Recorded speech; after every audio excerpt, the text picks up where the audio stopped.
HarperCollins presents When Eight Bells Toll by Alistair MacLean, read by Jonathan Oliver. Chapter 1. Dusk, Monday, to 3 a.m. Tuesday. The Peacemaker Colt has now been in production without change in design for a century. Buy one today, and it would be indistinguishable from the one Wyatt Earp wore when he was the Marshal of Dodge City.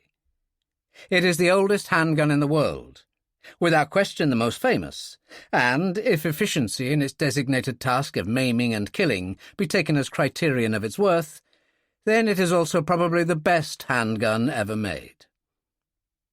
It is no light thing, it is true, to be wounded by some of the Peacemaker's more highly esteemed competitors, such as the Luger or Mauser. But the high-velocity, narrow-caliber, steel-cased shell from either of those just goes straight through you, leaving a small, neat hole in its wake and spending the bulk of its energy on the distant landscape. Whereas the large and unjacketed, soft-nosed lead bullet from the Colt mushrooms on impact, tearing and smashing bone and muscle and tissue as it goes, and expending all its energy on you. In short, when a Peacemaker's bullet hits you in, say, the leg, you don't curse, step into shelter, roll and light a cigarette one-handed, then smartly shoot your assailant between the eyes. When a Peacemaker bullet hits your leg, you fall to the ground unconscious. And if it hits the thigh bone, and you're lucky enough to survive the torn arteries and shock, then you will never walk again without crutches, because a totally disintegrated femur leaves the surgeon with no option but to cut your leg off. And so I stood absolutely motionless, not breathing. For the Peacemaker Colt that had prompted this unpleasant train of thought was pointed directly at my right thigh. Another thing about the Peacemaker, because of the very heavy and varying trigger pressure required to operate the semi-automatic mechanism, it can be wildly inaccurate unless held in a strong and steady hand. There was no such hope here. The hand that held the Colt, the hand that lay so lightly yet purposefully on the radio operator's table, was the steadiest hand I've ever seen. It was literally motionless. I could see the hand very clearly. The light in the radio cabin was very dim. The rheostat of the angled table lamp had been turned down until only a faint pool of yellow fell on the scratched metal of the table, cutting the arm off at the cuff, but the hand was very clear. Rock steady, the gun could have lain no quieter in the marbled hand of a statue. Beyond the pool of light I could half sense, half see, the dark outline of a figure leaning back against the bulkhead, head slightly tilted to one side, the white gleam of unwinking eyes under the peak of a hat. My eyes went back to the hand. The angle of the Colt hadn't varied by a fraction of a degree. Unconsciously, almost, I braced my right leg to meet the impending shock. Defensively, this was a very good move, about as useful as holding up a sheet of newspaper in front of me. I wished to God that Colonel Sam Colt had gone in for inventing something else, something useful, like safety pins. Very slowly, very steadily, I raised both hands, palms outward, until they were level with my shoulders. The careful deliberation was so that the nervously inclined wouldn't be deceived into thinking that I was contemplating anything ridiculous, like resistance. It was probably a pretty superfluous precaution, as the man behind that immobile pistol didn't seem to have any nerves, and the last thought I had in my head was that of resistance. The sun was long down, but the faint red afterglow of sunset still loomed on the northwest horizon, and I was perfectly silhouetted against it through the cabin doorway. The lad behind the desk probably had his left hand on the rheostat switch, ready to turn it up and blind me at an instant's notice. And there was that gun. I was paid to take chances. I was paid even to step on occasion into danger, but I wasn't paid to act the part of a congenital and suicidal idiot. I hoisted my hands a couple of inches higher and tried to look as peaceful and harmless as possible. The way I felt, that was no feat. The man with the gun said nothing and did nothing. He remained completely still. I could see the white blur of teeth now. The gleaming eyes stared unwinkingly at me. The smile, the head cocked slightly to one side, the negligent relaxation of the body. The aura in that tiny cabin of a brooding and sardonic menace was so heavy as to be almost palpable. There was something evil, something frighteningly unnatural and wrong and foreboding in the man's stillness and silence and cold-blooded cat-and-mouse indifference. Death was waiting to reach out and touch with his icy forefinger in that tiny cabin. In spite of 2 Scots grandparents, I'm in no way psychic or fey or second-sighted. As far as extrasensory perception goes, I've about the same degree of receptive sensitivity as a lump of old lead. But I could smell death in the air. "I think we're both making a mistake," I said. "Well, you are. Maybe we're both on the same side." The words came with difficulty, a suddenly dry throat and tongue being no aid to clarity of elocution. But they sounded all right to me, just as I wanted them to sound, low and calm and soothing. Maybe he was a nutcase. Humour him. Anything, just stay alive. I nodded to the stool at the front corner of his desk. "It's been a hard day. Okay if we sit and talk? I'll keep my hands high, I promise you." The total reaction I got was nil.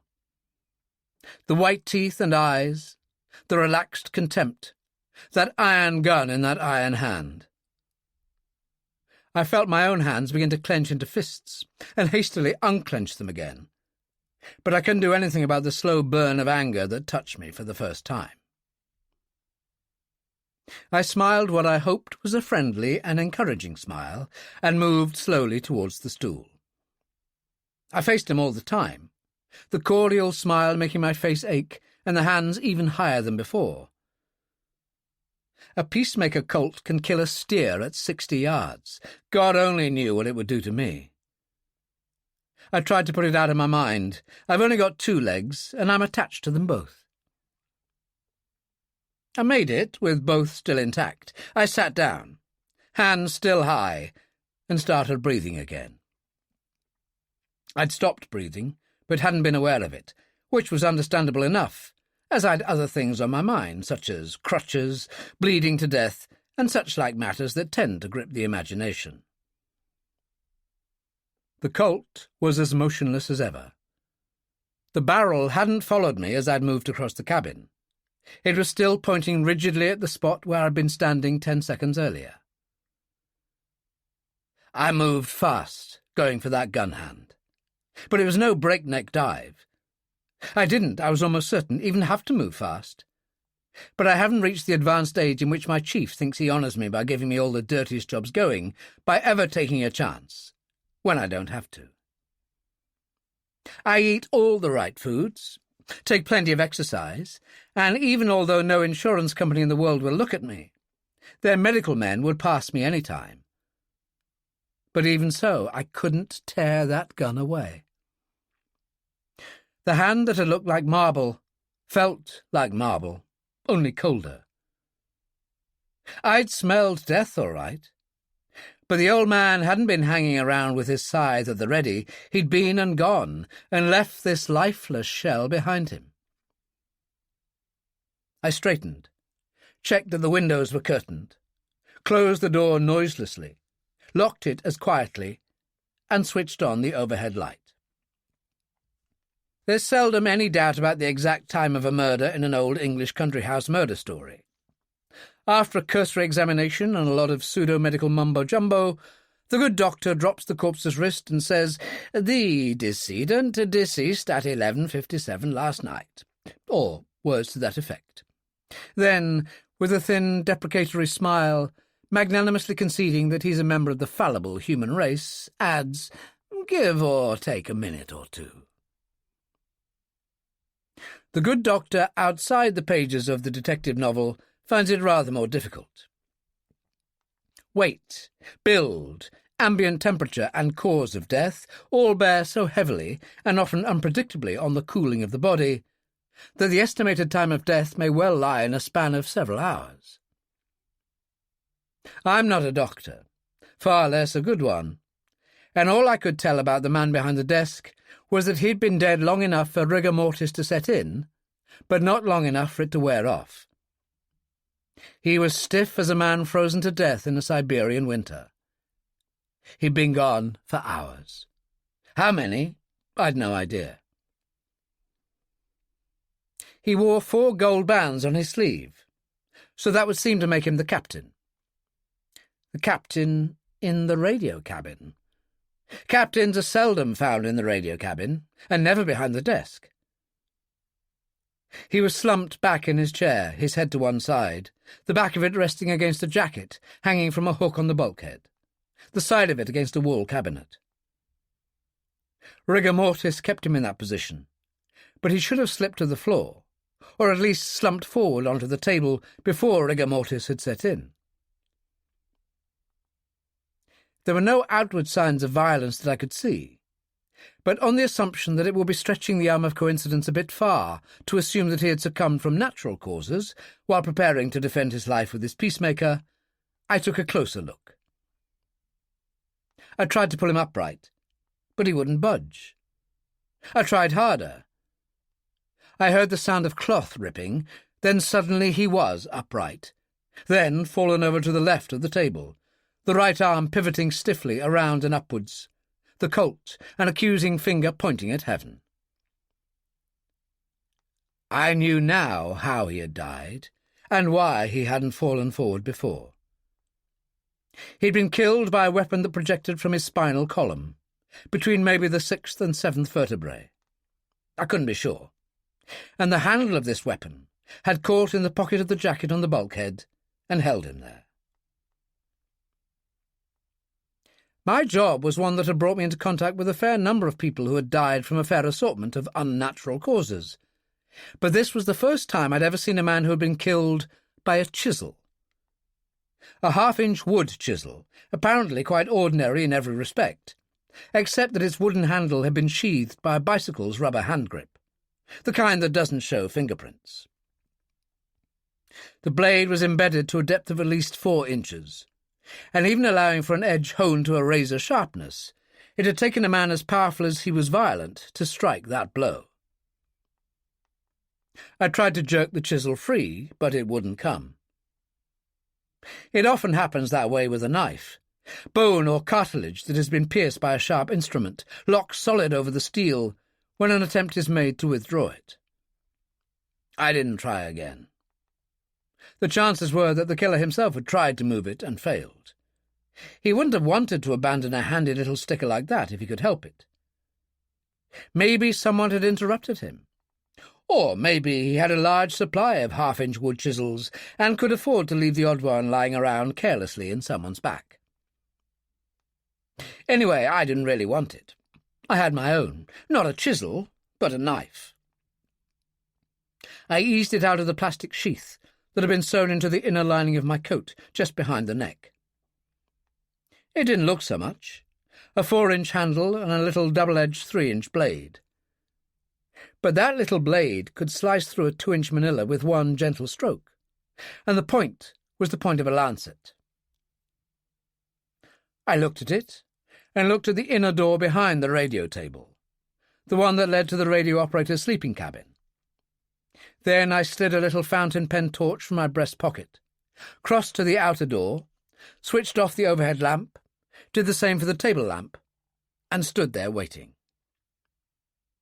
How long I stood there, I couldn't be sure. Maybe 2 minutes, maybe as long as 5.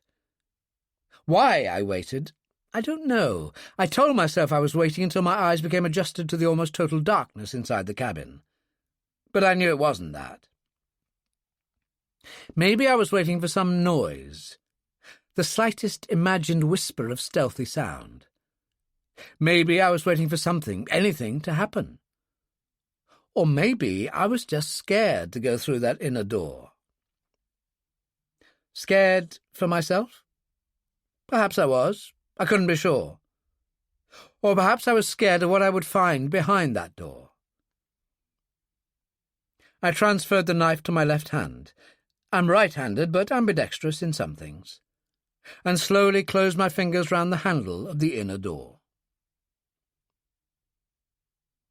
It took me all of 20 seconds to open that door the 12 inches that was necessary for me to squeeze through the opening. In the very last half-inch, the damned hinges creaked. It was a tiny sound, a sound you wouldn't normally have heard 2 yards away.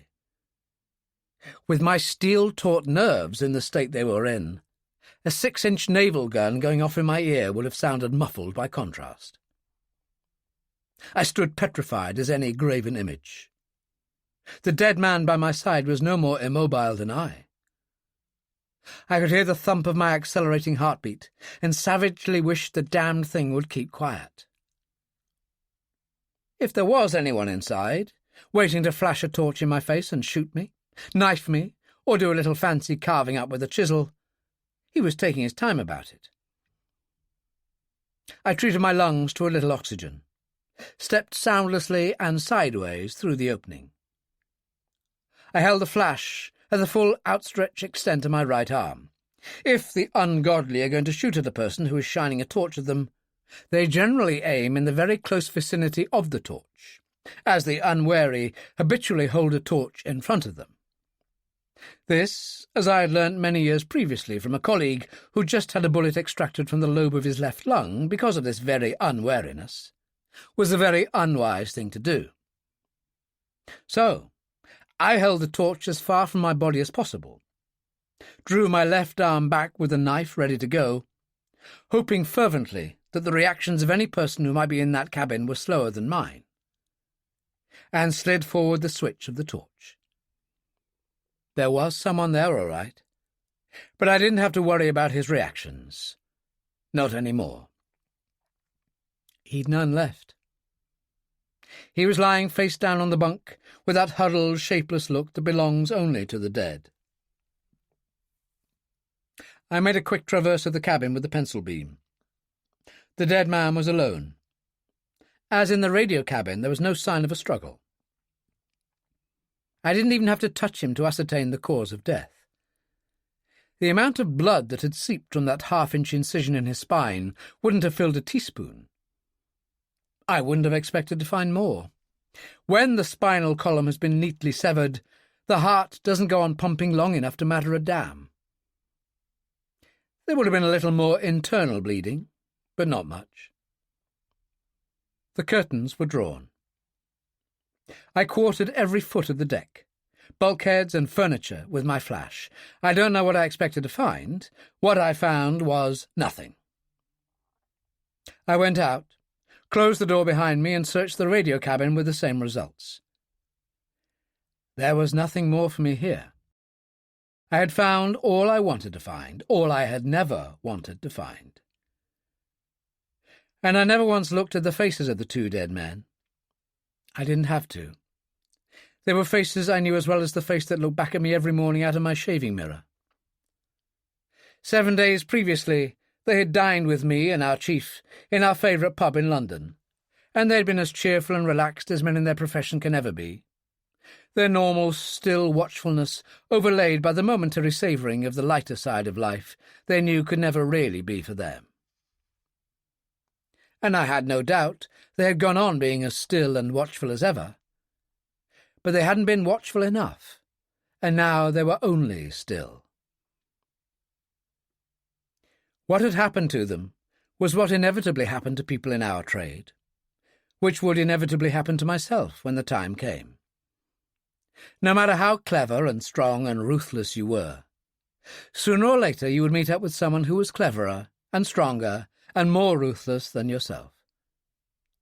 And that someone would have a half-inch wood chisel in his hand, and all your hardly won years of experience and knowledge and cunning counted for nothing, for you never saw him coming. And you never saw him coming because you had met your match at last, and then you were dead. And I had sent them to their deaths. Not willingly, not knowingly, but the ultimate responsibility had been mine. This had all been my idea, my brainchild and mine alone, and I'd overridden all objections, and fast-talked our very doubtful and highly sceptical chief into giving, if not his enthusiastic approval, at least his grudging consent. I told the two men, Baker and Delmont, that if they played it my way, no harm would come to them. So they trusted me blindly and played it my way, and now they lay dead beside me. No hesitation, gentlemen, put your faith in me. Only see to it that you make your wills, first of all. There was nothing more to be done here now. I'd sent two men to their deaths, and that couldn't be undone. It was time to be gone.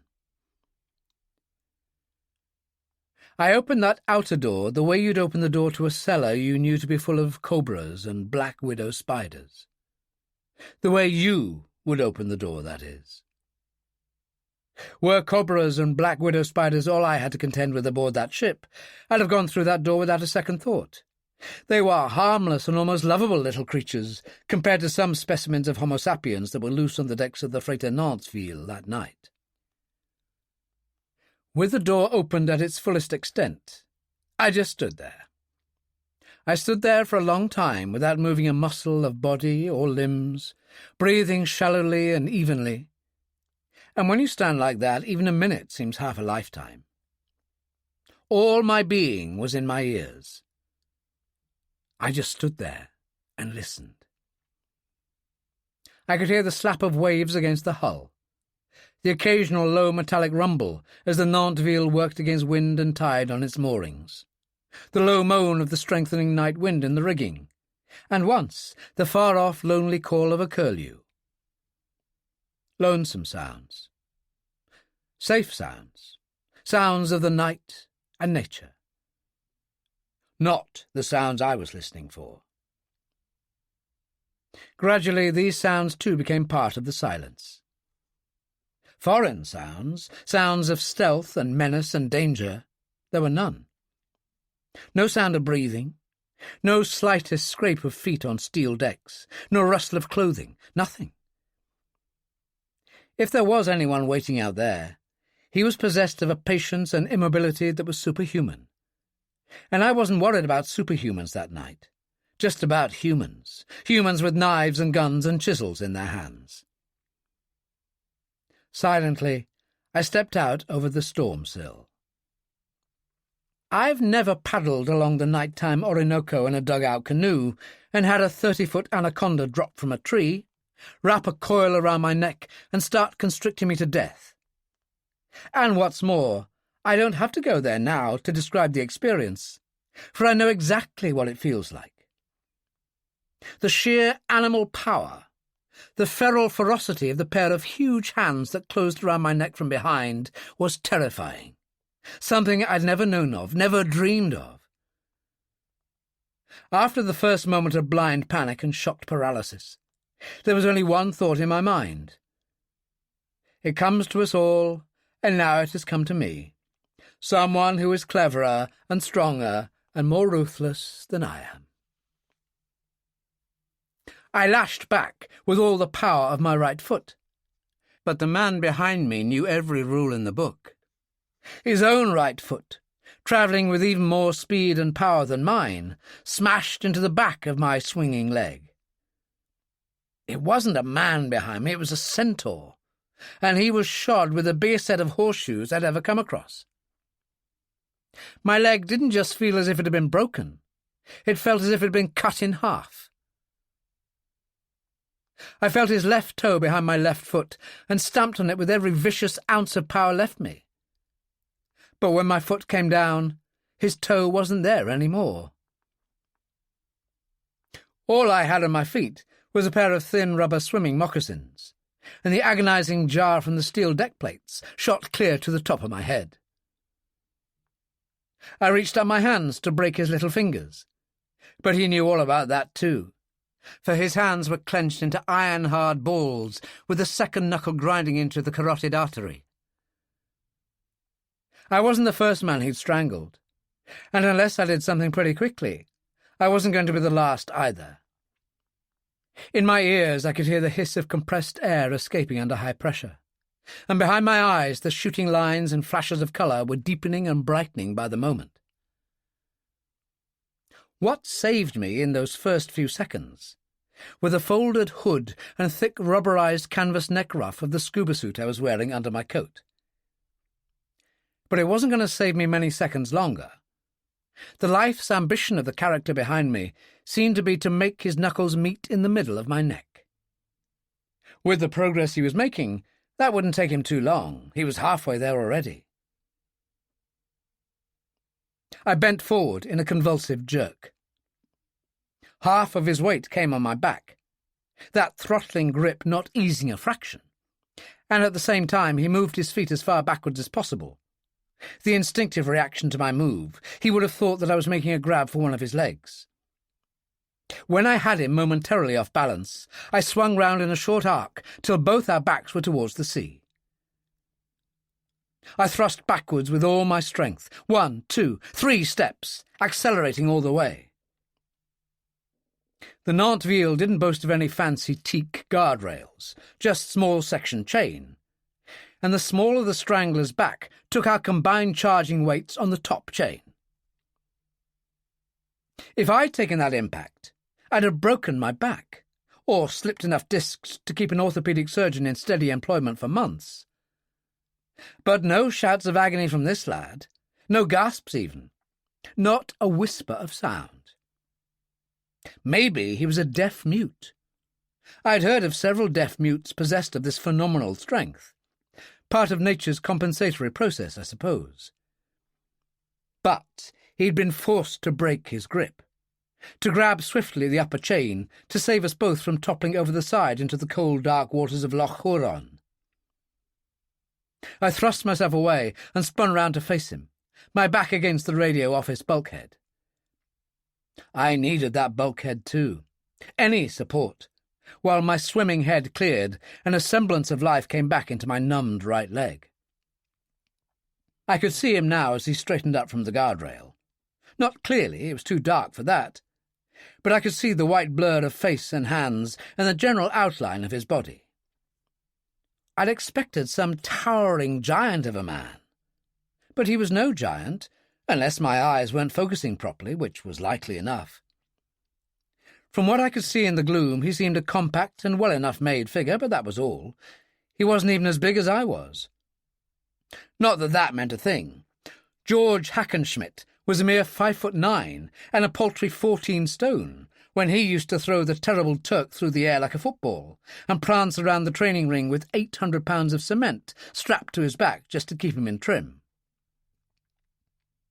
I had no compunction or false pride about running from a smaller man, and as far as this character was concerned, the farther and faster the better.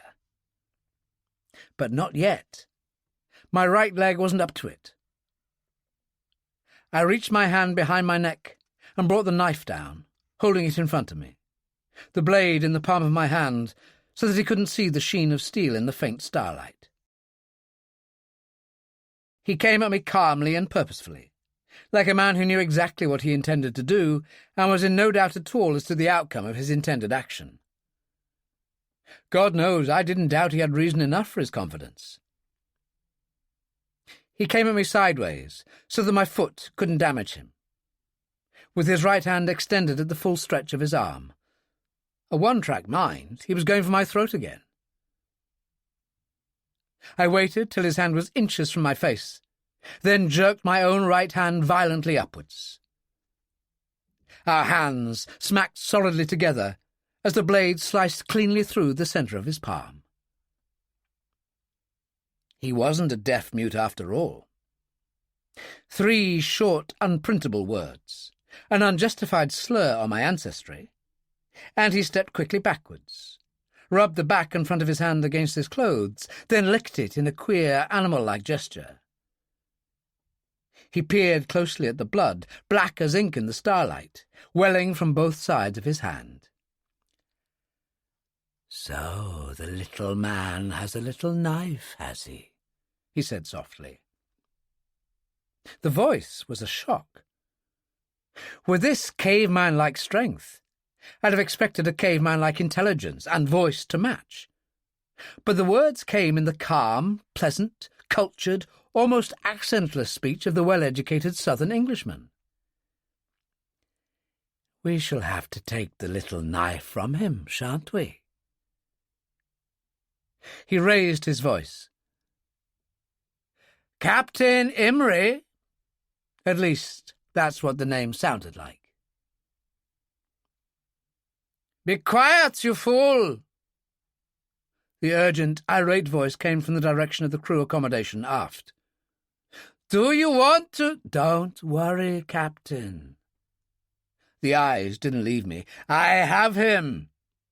Here, by the wireless office. He's armed. A knife. I'm just going to take it away from him." "You have him? You have him? Good. Good, good."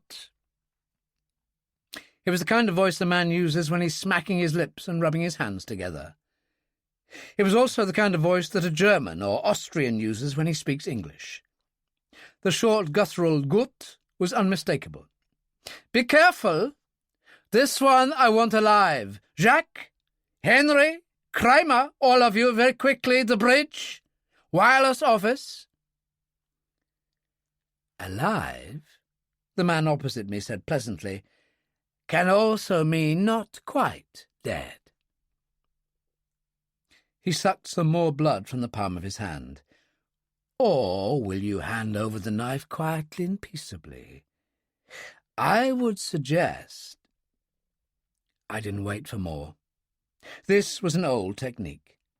You talked to an opponent who courteously waited to hear you out, not appreciating that halfway through some well-turned phrase you were going to shoot him through the middle, when, lulled into a sense of temporary false security, he least expected it.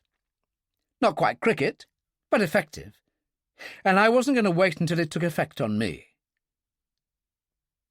I didn't know how he was coming at me, but I guessed it would be a dive, either head or feet first, and that if he got me down on the deck, I wouldn't be getting up again. Not without assistance. I took a quick step forward, flashed my torch a foot from his face, saw the dazzled eyes screw shut for the only fraction of time I'd ever have, and kicked him. It wasn't as hard as it might have been, owing to the fact that my right leg still felt as if it was broken, nor as accurate, because of the darkness. But it was a pretty creditable effort in the circumstances, and it should have left him rolling and writhing about the deck, whooping in agony. Instead, he just stood there, unable to move, bent forward and clutching himself with his hands. He was more than human, all right. I could see the sheen of his eyes, but I couldn't see the expression in them, which was just as well, as I don't think I would have cared for it very much. I left. I remembered a gorilla I'd once seen in Basel Zoo, a big black monster who used to twist heavy truck tires into figures of 8 for light exercise.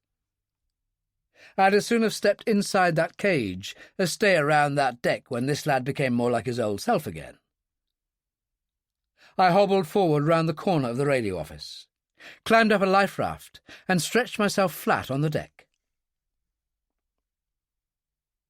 The nearest running figures, some with torches, were already at the foot of the companionway leading up to the bridge.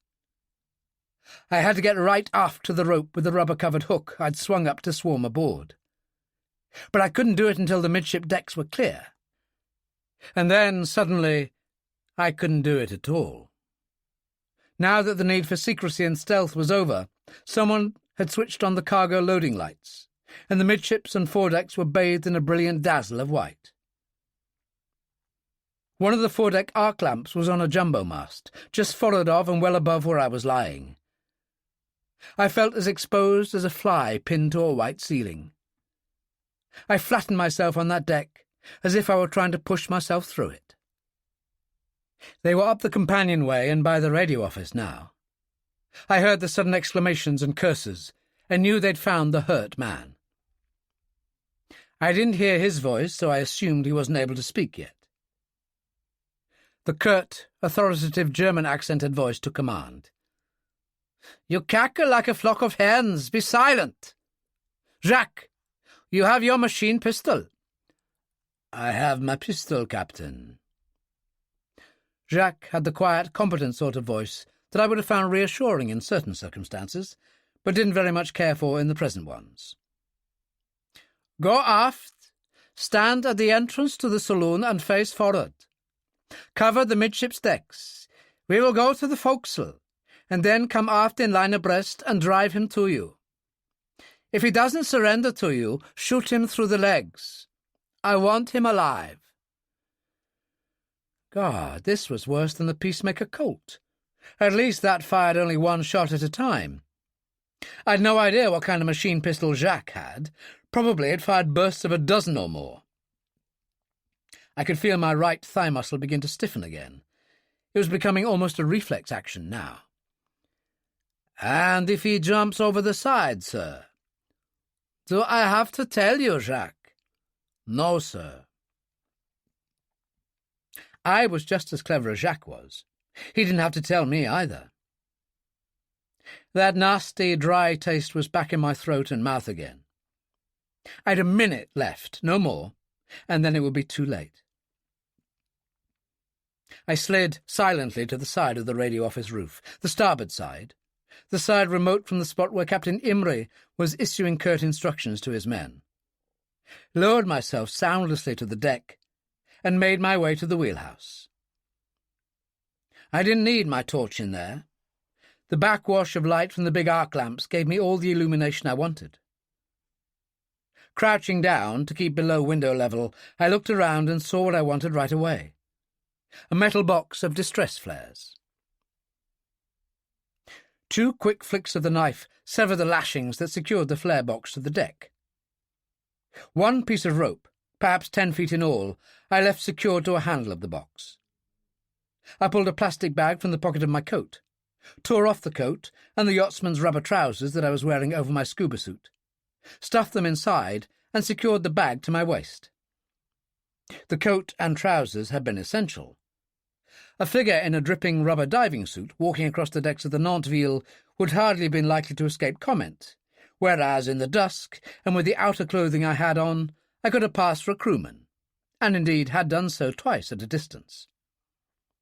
Equally important, when I left the port of Tor Bay in my rubber dinghy, it had been broad daylight, and the sight of a scuba-clad figure putting to sea towards evening wouldn't have escaped comment either, as the curiosity factor of the inhabitants of the smaller ports of the Western Highlands and Islands did not, I had discovered, lag noticeably behind that of their mainland brethren. Some would put it even more strongly than that. Still crouching low, I moved out through the wheelhouse door onto the starboard wing of the bridge. I reached the outer end and stood up straight. I had to.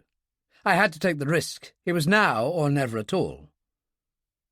I could hear the crew already beginning to move forward to start their search.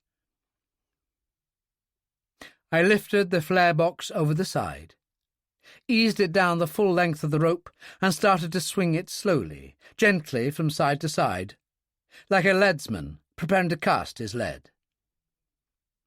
The box weighed at least 40 pounds, but I barely noticed the weight. The pendulum arc increased with every swing I made. It had reached an angle of about 45 degrees on each swing now, pretty close to the maximum I could get, and both time and my luck must be running out. I felt about as conspicuous as a trapeze artist under a dozen spotlights, and just about as vulnerable too. As the box swung aft on its last arc, I gave the rope a final thrust to achieve all the distance and momentum I could, opened my hands at the extremity of the arc, and dropped down behind the canvas wind dodger. It was as I dropped that I remembered I hadn't holed the damned box. I had no idea whether it would float or sink. But I did have a very clear idea of what would happen to me if it didn't sink. One thing for sure, It was too late to worry about it now. I heard a shout come from the main deck, some 20 or 30 feet aft of the bridge. I was certain I'd been seen, but I hadn't. A second after the shout came a loud and very satisfactory splash, and a voice I recognised as Jacques shouting, "He's gone over the side! Starboard, abaft the bridge, a torch, quick!" He must have been walking aft as ordered, seen this dark blur falling, heard the splash, and come on the inevitable conclusion. A dangerous customer who thought fast was Jacques. In 3 seconds, he told his mates all they required to know. What had happened, where and what he wanted done, as the necessary preliminary to shooting me full of holes. The men who had been moving forward to start the sweep for me now came running aft, pounding along the deck directly beneath where I was crouching on the wing of the bridge. "Can you see him, Jacques?" Captain Imry's voice, very quick, very calm. "Not yet, sir." "He'll be up soon." I wished he wouldn't sound so damned confident. "A dive like that must have knocked most of the breath out of him. Kramer! 2 men and into the boat. Take lamps and circle round. Henry, the box of grenades. Carlo, the bridge, quick. Starboard searchlight." I'd never thought of the boat. That was bad enough. But the grenades!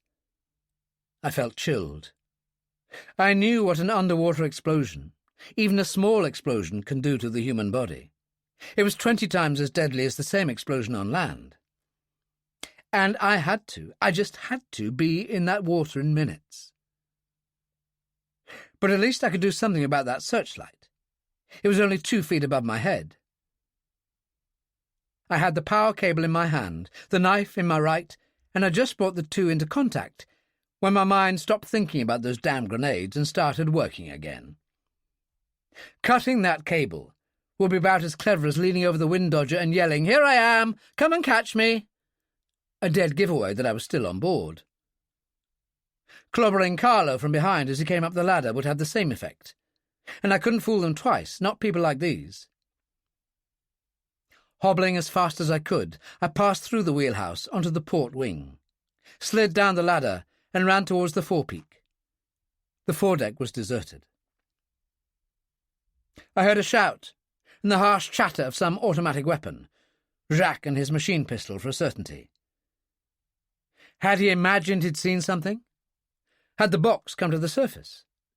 Had he actually seen the box and mistaken it for me in the dark waters? It must have been the last of these. He wouldn't have wasted ammunition on anything he'd definitely recognized as a box.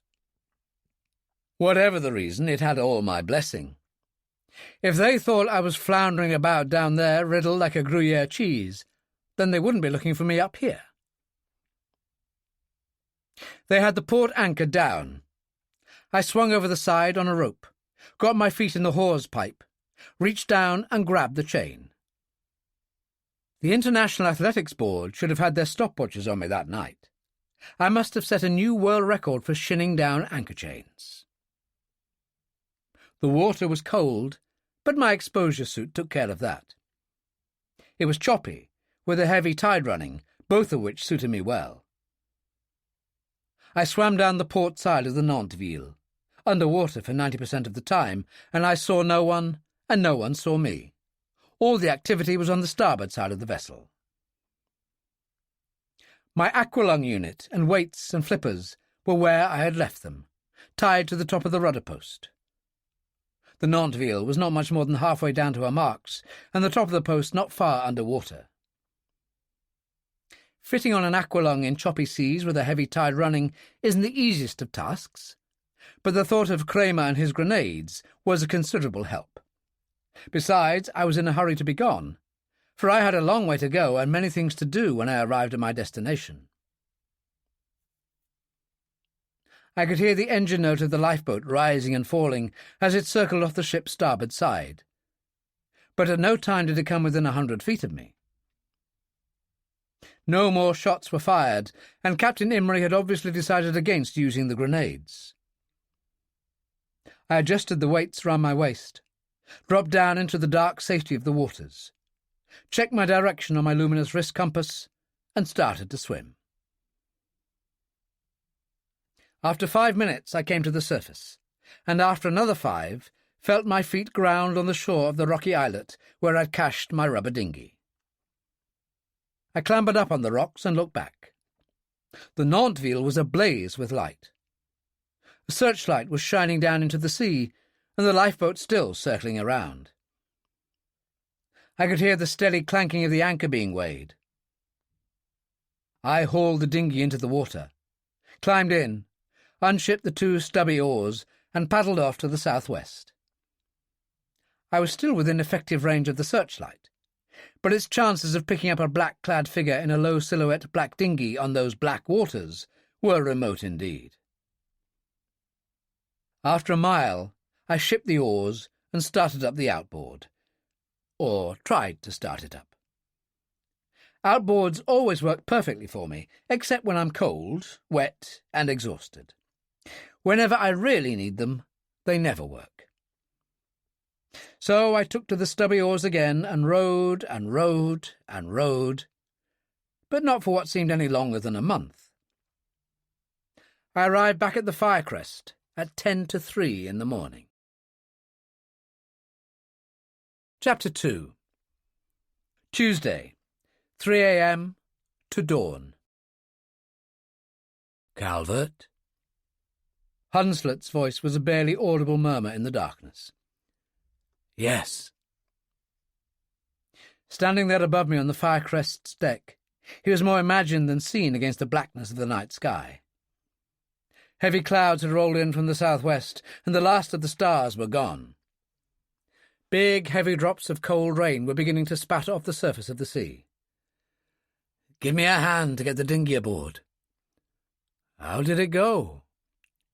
"Later. This first." I climbed up the accommodation ladder, painter in hand. I had to lift my right leg over the gunwale. Stiff and numb and just beginning to ache again, it could barely take my weight. "And hurry. We can expect company soon." "So that's the way of it," Hunslet said thoughtfully. "Uncle Arthur will be pleased about this." I said nothing to that. Our employer, Rear Admiral Sir Arthur Arnford Jason, KCB, and most of the rest of the alphabet, wasn't going to be pleased at all. We heaved the dripping dinghy inboard, unclamped the outboard, and took them both onto the foredeck. "Get me a couple of waterproof bags," I said. "Then start getting the anchor chain in. Keep it quiet. Leave the brake pawl off and use the tarpaulin." "We're leaving?" "We would if we had any sense. We're staying. Just get the anchor up and down." By the time he'd returned with the bags, I'd the dinghy deflated and in its canvas cover. I stripped off my aqualung and scuba suit and stuffed them into one of the bags along with the weights, my big-dialed waterproof watch, and the combined wrist compass and depth gauge. I put the outboard in the other bag, restraining the impulse just to throw the damn thing overboard. An outboard motor was a harmless enough object to have aboard any boat, but we already had one attached to the wooden dinghy hanging from the davits over the stern. Hunslet had the electric windlass going and the chain coming in steadily. An electric windlass is in itself a pretty noiseless machine. When weighing anchor, all the racket comes from 4 sources: the chain passing through the hawse pipe, the clacking of the brake pawl over the successive stops, the links passing over the drum itself, and the clattering of the chain as it falls into the chain locker. About the first of these we could do nothing. But with the brake pawl off, and a heavy tarpaulin smothering the sound from the drum and chain locker, the noise level was surprisingly low. Sound travels far over the surface of the sea, but the nearest anchored boats were almost 200 yards away. We had no craving for the company of other boats in harbour. At 200 yards in Tor Bay, we felt ourselves uncomfortably close. But the seabed shelved fairly steeply away from the little town, and our present depth of 20 fathoms was the safe maximum for the 60 fathoms of chain we carried. I heard the click as Hunslet's foot stepped on the deck switch. She's up and down. Put the pawl in for a moment. If that drum slips, I'll have no hands left. I pulled the bags right forward, leaned out under the pulpit rail, and used lengths of heaving line to secure them to the anchor chain. When the lines were secure, I lifted the bags over the side and let them dangle from the chain. "I'll take the weight," I said. "Lift the chain off the drum. We'll lower it by hand."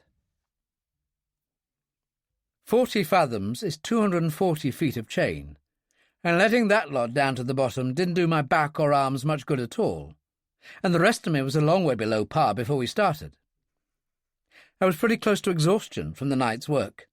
My neck ached fiercely, my leg only badly, and I was shivering violently. I know of various ways of achieving a warm, rosy glow, but wearing only a set of underclothes in the middle of a cold, wet and windy autumn night in the Western Isles is not one of them. But at last the job was done, and we were able to go below. If anyone wanted to investigate what lay at the foot of our anchor chain, he'd need a steel-articulated diving suit. Hunslet pulled the saloon door to behind us, moved around in the darkness, adjusting the heavy velvet curtains, then switched on a small table lamp. It didn't give much light, but we knew from experience that it didn't show up through the velvet, and advertising the fact that we were up and around in the middle of the night was the last thing I wanted to do. Hunslet had a dark, narrow, saturnine face, with a strong jaw, black bushy eyebrows and thick black hair. The kind of face which is so essentially an expression in itself that it rarely shows much else. It was expressionless now, and very still. "You'll have to buy another shirt," he said. "Your collar's too tight. Leaves marks." I stopped toweling myself and looked in a mirror. Even in that dim light my neck looked a mess. It was badly swollen and discoloured, with 4 wicked-looking bruises where the thumbs and forefinger joints had sunk deep into the flesh. Blue and green and purple they were, and they looked as if they would be there for a long time to come. "He got me from behind. He's wasting his time being a criminal. He's swept the board at the Olympic weightlifting. I was lucky. He also wears heavy boots." I twisted round and looked down at my right calf. The bruise was bigger than my fist, and if it missed out any of the colours of the rainbow, I couldn't offhand think which one. There was a deep red gash across the middle of it, and blood was ebbing slowly along its entire length. Hunslet gazed at it with interest. "If you hadn't been wearing that tight scuba suit, you'd have most like bled to death. I'd better fix that for you." "I don't need bandages. What I need is a scotch. Stop wasting your time." "Oh, hell. Sorry, yes, you better fix it. We can't have our guests sloshing about ankle-deep in blood." "You're very sure we're going to have guests?" I half expected to have them waiting on the doorstep when I got back to the Firecrest. "We're going to have guests, all right. Whatever our pals aboard the Nanterville may be, they're no fools. They'll have figured out by this time that I could have approached only by dinghy. They'll know damn well there was no Nosy Parker local prowling about the ship. Local lads in search of a bit of fun don't go aboard anchored ships in the first place. In the second place, the locals wouldn't go near Bueil-na-Neuve, the mouth of the grave, in daylight, far less at night-time. Even the pilot says the place has an evil reputation. And in the third place, no local lad would get aboard as I did, behave aboard as I did, or leave as I did. The local lad would be dead. I shouldn't wonder. And so we're not locals. We're visitors. We wouldn't be staying at any hotel or boarding house. Too restricted, couldn't move. Almost certainly we'll have a boat. Now, where would our boat be? Not to the north of Loch Hordon, for with the forecast promising a southwest force 6 strengthening to force 7, no boat is going to be daft enough to hang about a lee shore in that lot. The only holding ground and shallow enough sheltered anchorage in the other direction, down the Sound for 40 miles, is in Tor Bay, and that's only 4 or 5 miles from where the Nanterville was lying at the mouth of Loch Hordon. Where would you look for us? I'd look for a boat anchored in Tor Bay. Which gun do you want? I don't want any gun. You don't want any gun. People like us don't carry guns. Marine biologists don't carry guns, he nodded. Employees of the Ministry of Agriculture and Fisheries don't carry guns. Civil servants are above reproach. So we play it clever. You're the boss. I don't feel clever anymore. And I'll take long odds that I'm not your boss anymore, not after Uncle Arthur hears what I have to tell him. Well, you haven't told me anything yet. He finished tying the bandage round my leg and straightened. How's that feel? I tried it. Better. Thanks. Better still when you've taken the cork from that bottle. Get into pyjamas or something. People found fully dressed in the middle of the night cause eyebrows to go up.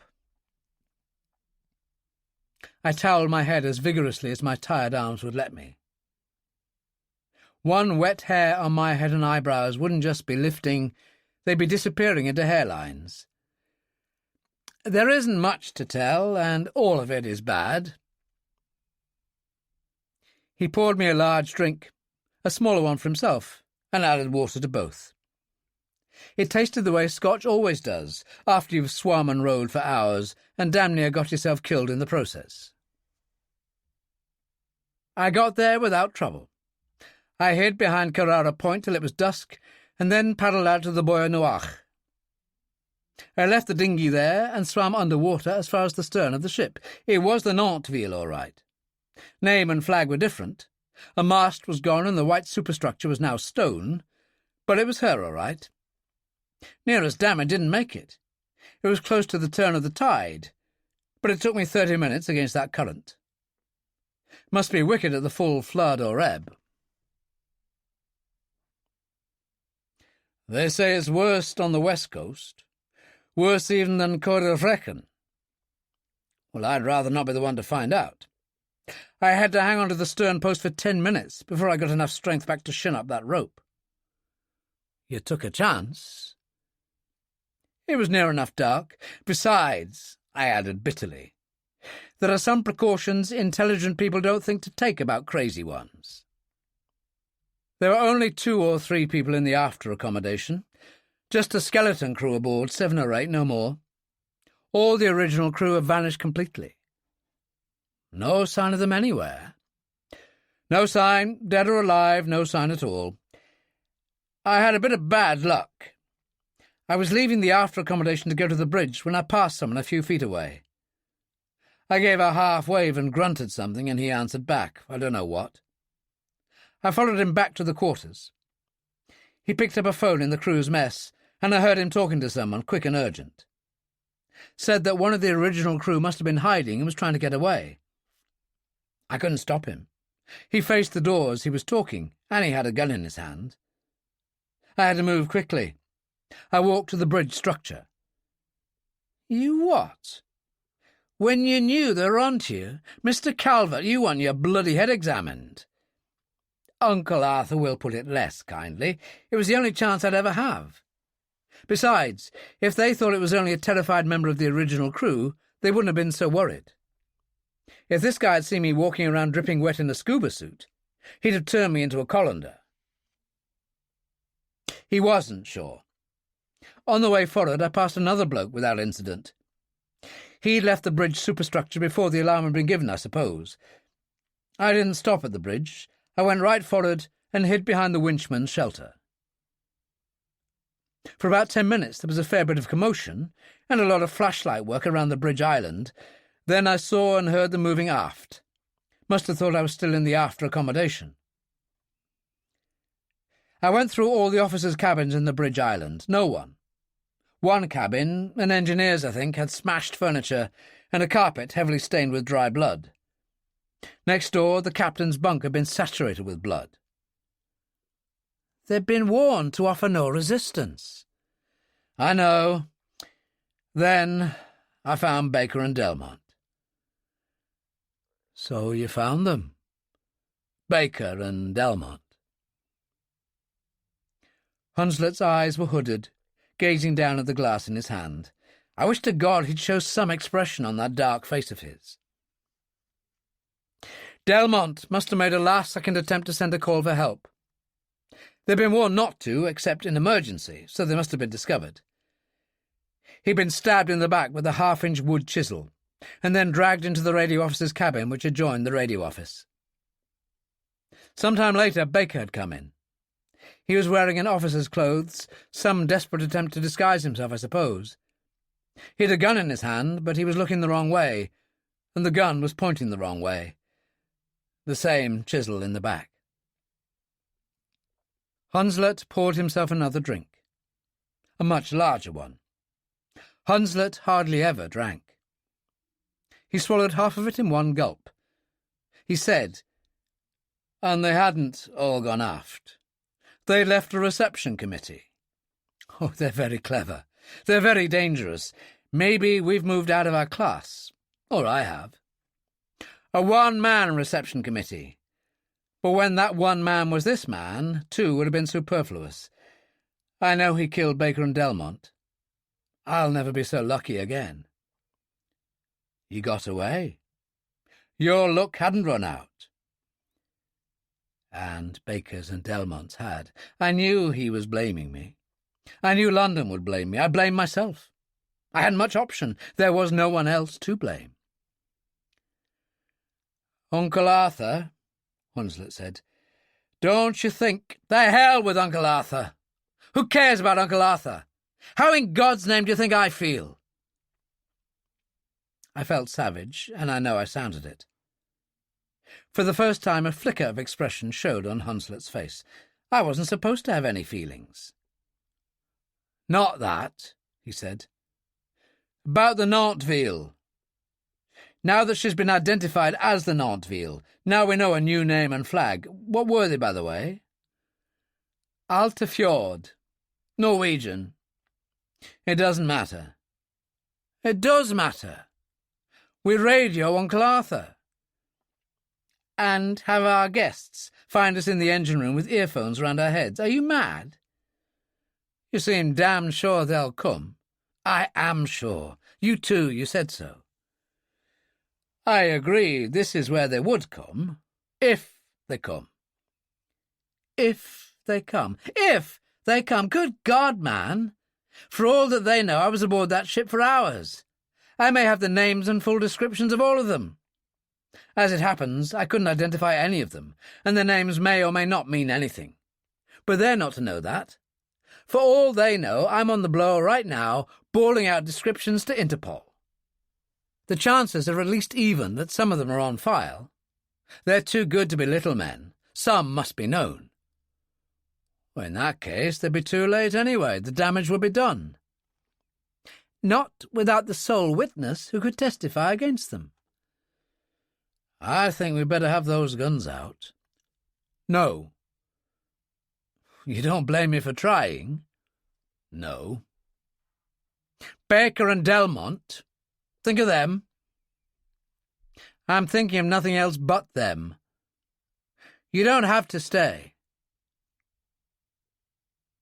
He set his glass down very carefully. He was really letting himself go tonight. He'd allowed that dark, craggy face its second expression in 10 minutes, and it wasn't a very encouraging one. Then he picked up his glass and grinned. "You don't know what you're saying," he said kindly. "Your neck. That's what comes from the blood supply to the brain being interrupted. You're not fit to fight off a teddy bear. Who's going to look after you if they start playing games?" "I'm sorry," I said. I meant it. I'd worked with Hunslet maybe 10 times in the 10 years I'd known him, and it had been a stupid thing for me to say. About the only thing Hunslet was incapable of was leaving your side in time of trouble. You were speaking of Uncle. Yes. We know where the Nanterville is. Uncle could get a Navy boat to shadow her. By radar, if... I know where she was. She upped anchor as I left. By dawn, she'll be 100 miles away, in any direction. She's gone? We've scared them off. Oh, they're going to love this. He sat down heavily, then looked at me. But we have a new description. I said that didn't matter. By tomorrow she'll have another description. The Hokumaru from Yokohama with green topsides, Japanese flag, different masts. An air search. We could, by the time an air search could be organised, they'd have 20,000 square miles of sea to cover. You've heard the forecast. It's bad. Low cloud. And they'd have to fly under the low cloud. Cuts their effectiveness by 90%. And poor visibility, and rain. Not a chance in 100. Not 1 in 1,000 of positive identification. And if they do locate them, what then? A friendly wave from the pilot? Not much else he can do. The Navy. They could call up the Navy. Call up what Navy? From the Med? Or the Far East? The Navy has very few ships left, and practically none in those parts. By the time any naval vessel could get to the scene, it would be night again, and the Nanterville to hell and gone. Even if a naval ship did catch up with it, what then? Sink it with gunfire? With maybe the 25 missing crew members of the Nanterville locked up in the hold? A boarding party? With the same 25 ex-crew members lined up on deck, with pistols at their backs, and Captain Imrie and his thugs politely asking the Navy boys what their next move was going to be? I'll get into my pyjamas, Hunslet said tiredly. At the doorway he paused and turned. If the Nanterville had gone, her crew, the new crew, have gone too, and we'll be having no visitors. After all. Had you thought of that? No. I don't really believe it either. They came at 4:20 in the morning. They came in a very calm and orderly and law-abiding and official fashion. They stayed for 40 minutes, and by the time they had left, I still wasn't sure whether they were our men or not. Hunslet came into my small cabin, starboard side forward, switched on the light and shook me. "Wake up," he said loudly. "Come on, wake up." I was wide awake. I hadn't closed an eye since I'd lain down. I groaned and yawned a bit without overdoing it, then opened a bleary eye. There was no one behind him. "What is it? What do you want?" A pause. "What the hell's up? It's just after 4 in the morning." "Don't ask me what's up," Hunslet said irritably. "Police! Just come aboard. They say it's urgent." "Police? Did you say police?" "Yes. Come on now, they're waiting." "Police? Aboard our boat? What? Oh, for God's sake. How many more nightcaps did you have last night after I went to bed? Police! 2 of them, and 2 customs. It's urgent, they say." "It better bloody well be urgent, in the middle of the bloody night. Who do you think we are, escaped train robbers? Haven't you told them who we are? Oh, all right, all right, all right. I'm coming." Hunslet left, and 30 seconds afterwards I joined him in the saloon. 4 men sat there, 2 police officers and 2 customs officials. They didn't look a very villainous bunch to me. The older, bigger policeman got to his feet. A tall, burly, brown-faced sergeant in his late 40s. He looked me over with a cold eye, looked at the near-empty whiskey bottle with the 2 unwashed glasses on the table, then looked back at me. He didn't like wealthy yachtsmen. He didn't like wealthy yachtsmen who drank too much at night time and were bleary-eyed, bloodshot and tousle-haired at the following crack of dawn. He didn't like wealthy, effete yachtsmen who wore red silk dragon Chinese dressing gowns, with a paisley scarf to match, tied negligently round the neck. I didn't like them very much myself, especially the paisley scarf, much in favour though it was with the yachting fraternity. But I had to have something to conceal those bruises on my neck. "Are you the owner of this boat, sir?" the sergeant inquired. An unmistakable West Highland voice, and a courteous one. But it took him all his time to get his tongue round the "sir." "If you would tell me what makes it any of your damn business," I said unpleasantly. "Maybe I'll answer that, and maybe I won't. A private boat is the same as a private house, Sergeant. You have to have a warrant before you shove your way in. Or don't you know the law?" "He knows the law," one of the customs men put in. A small, dark character, smooth-shaven at 4 a.m, with a persuasive voice, not West Highland. "Be reasonable. This is not the sergeant's job. We got him out of bed almost 3 hours ago. He's just obliging us." I ignored him. I said to the sergeant, "This is the middle of the night in a lonely Scottish bay. How would you feel if 4 unidentified men came aboard in the middle of the night?" I was taking a chance on that one, but a fair chance. If they were who I thought they might be, and if I were who they thought I might be, then I'd never talk like that. But an innocent man would. "Any means of identifying yourselves?" "Identifying myself?" The sergeant stared coldly at me. "I don't have to identify myself. Sergeant MacDonald. I've been in charge of the Torbay police station for 8 years. Ask any man in Torbay, they all know me." If he was who he claimed to be, this was probably the first time in his life that anyone had asked him for identification. He nodded to the seated policeman. "Police Constable MacDonald." "Your son." The resemblance was unmistakable. "Nothing like keeping it in the family, eh, Sergeant?" I didn't know whether to believe him or not, but I felt I'd been an irate householder long enough. A degree less truculence was in order. "And customs, eh? I know the laws about you too. No search warrants for you boys. I believe the police would like your powers. Go anywhere you like, and ask no one's permission beforehand. That's it, isn't it?" "Yes, sir." It was the younger customs man who answered. Medium height, fair hair, running a little to fat. Dressed like the other in blue overcoat, peaked hat, brown gloves, smartly creased trousers. "We hardly ever do, though. We prefer cooperation. We like to ask." "And you like to ask to search this boat, is that it?" Hunslet said. "Yes, sir." "Why?" I asked.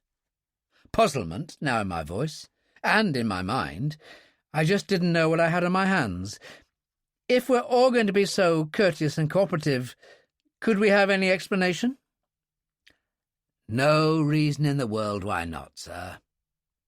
The older customs man was almost apologetic. A truck, with contents valued at £12,000, was hijacked on the Ayrshire coast last night. Night before last, that is now. In the news this evening. From information received, we know it was transferred to a small boat. We think it came north. "Why?" "Sorry, sir, confidential. This is the 3rd port we visited and the 13th boat. The 4th, in Torbay, that we've been on in the past 15 hours. We've been kept on the run, I can tell you." An easy, friendly voice, a voice that said, "You don't really think we suspect you. We've a job to do, that's all." "And you're searching all boats that have come out from the south? Or you think have come from there? Fresh arrivals, anyway. Has it occurred to you that any boat with hijacked goods on board wouldn't dare pass through the Crinan Canal? Once you're in there, you're trapped. For 4 hours. So he'd have to come round the Mull of Kintyre. We've been here since this afternoon. It would take a pretty fast boat to get up here in that time. You've got a pretty fast boat here, sir, Sergeant MacDonald said. I wondered how the hell they managed it. From the Western Isles to the East London docks, every sergeant in the country had the same wooden voice, the same wooden face, the same cold eye. Must be something to do with the uniform. I ignored him. What are we, supposed to have stolen?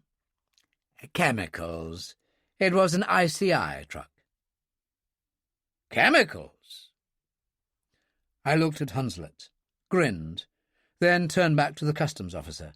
Chemicals, eh? Well, we're loaded with them, but not £12,000 worth, I'm afraid. There was a brief silence. MacDonald said, Would you mind explaining, sir? Not at all. I lit a cigarette, the little mind enjoying its big moment, and smiled. This is a government boat, Sergeant MacDonald. I thought you would have seen the flag. Ministry of Agriculture and Fisheries. We're marine biologists. Our after cabin is a floating laboratory. Look at our library here. 2 shelves loaded with technical tomes. And if you've still any doubt left, I can give you 2 numbers, one in Glasgow, one in London, that will establish our bona fides. Or phone the lockmaster in the Crinan Sea Basin. We spent last night there. Yes, sir. The lack of impression I had made on the sergeant was total. Where did you go in your dinghy this evening? I beg your pardon, Sergeant. You were seen to leave this boat in a black rubber dinghy about 5 o'clock this evening. I'd heard of icy fingers playing up and down one spine, but it wasn't fingers I felt then. It was a centipede with 100 icy boots on. You went out into the Sound? Mr. McElroy, the postmaster, saw you. I hate to impugn the character of a fellow civil servant, but he must have been drunk. Funny how an icy feeling could make you sweat. I haven't got a black rubber dinghy. I've never owned a black rubber dinghy. You just get out your little magnifying glass, Sergeant, and if you can find a black rubber dinghy, I'll make you a present of the brown wooden dinghy, which is the only one we have on the Firecrest. The wooden expression cracked a little. He wasn't so certain now. So you weren't out? I was out. In our own dinghy. I was just round the corner of Garve Island there, collecting some marine samples from the Sound. I can show them to you in the after cabin. We're not here on holiday, you know. No offence. No offence. I was a member of the working classes now, not a plutocrat, and he could afford to thaw a little. Mr. McElroy's eyesight isn't what it was, and everything looks black against the setting sun. You don't look the type, I must say, who'd land on the shores of the Sound and bring down the telephone wires to the mainland. The centipede started up again and broke into a fast gallop. Cut off from the mainland. How very convenient for somebody. I didn't spend any time wondering who had brought the wires down. It had been no act of God, I was sure of that.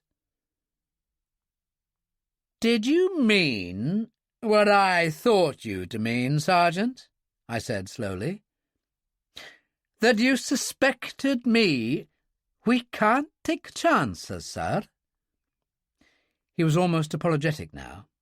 Not only was I a working man, I was a man working for the government. All men working for the government are ipso facto respectable and trustworthy citizens. But you won't mind if we take a little look round. The dark-haired customs officer was even more apologetic. The lines are down and, well, you know. His voice trailed off and he smiled. If you were the hijackers, I appreciate now that it's a chance in a million, but still. And if we didn't search, well, we'd be out of a job tomorrow. Just a formality. I wouldn't want to see that happen, Mr. Thomas. Thank you. Your ship's papers? Ah, thank you. He handed them to the younger man. Let's see now. The wheelhouse. Could Mr. Durran here use the wheelhouse to make copies? Won't take 5 minutes. Certainly. Wouldn't he be more comfortable here? We're modernised now, sir. Portable photocopier, standard on the job. Has to be dark. Won't take 5 minutes. Can we begin in this laboratory of yours? A formality, he'd said. Well, he was right there. As a search, it was the least informal thing I'd ever come across. 5 minutes after he'd gone to the wheelhouse, Durran came aft to join us, and he and Thomas went through the firecrest as if they were looking for the Koh-i-Noor. To begin with, at least. Every piece of mechanical and electrical equipment in the after cabin had to be explained to them. They looked in every locker and cupboard. They rummaged through the ropes and fenders in the large stern locker after the laboratory, and I thank God I hadn't followed my original idea of stowing the dinghy, motor and scuba gear in there. They even examined the after toilet, as if I'd be careless enough to drop the Koh-i-Noor in there. They spent most time of all in the engine room. It was worth examining. Everything looked brand new and gleamed. 2 big 100 HP diesels, diesel generator, radio generator, hot and cold water pumps, central heating plant, big oil and water tanks, and the 2 long rows of lead-acid batteries. Thomas seemed especially interested in the batteries. "You carry a lot of reserve there, Mr. Peterson," he said. He'd learnt my name by now, even though it wasn't the one I'd been christened with. Why all the power? We haven't even got enough. Care to start those 2 engines by hand? We have 8 electric motors in the lab, and the only time they're used, in harbour, we can't run either the engines or generators to supply juice. Too much interference. A constant drain. I was ticking off my fingers. Then there's the central heating, hot and cold water pumps, radar, radio, automatic steering, windlass, power winch for the dinghy, echo sounder, navigation lights. You win. You win.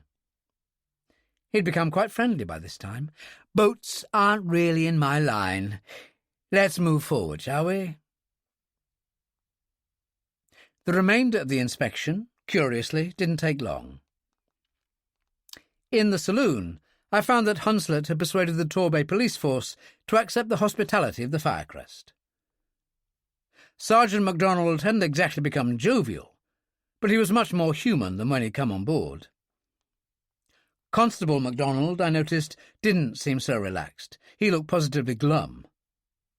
Maybe he didn't approve of his old man consorting with potential criminals. If the examination of the saloon was cursory, that of the 2 forward cabins was positively perfunctory.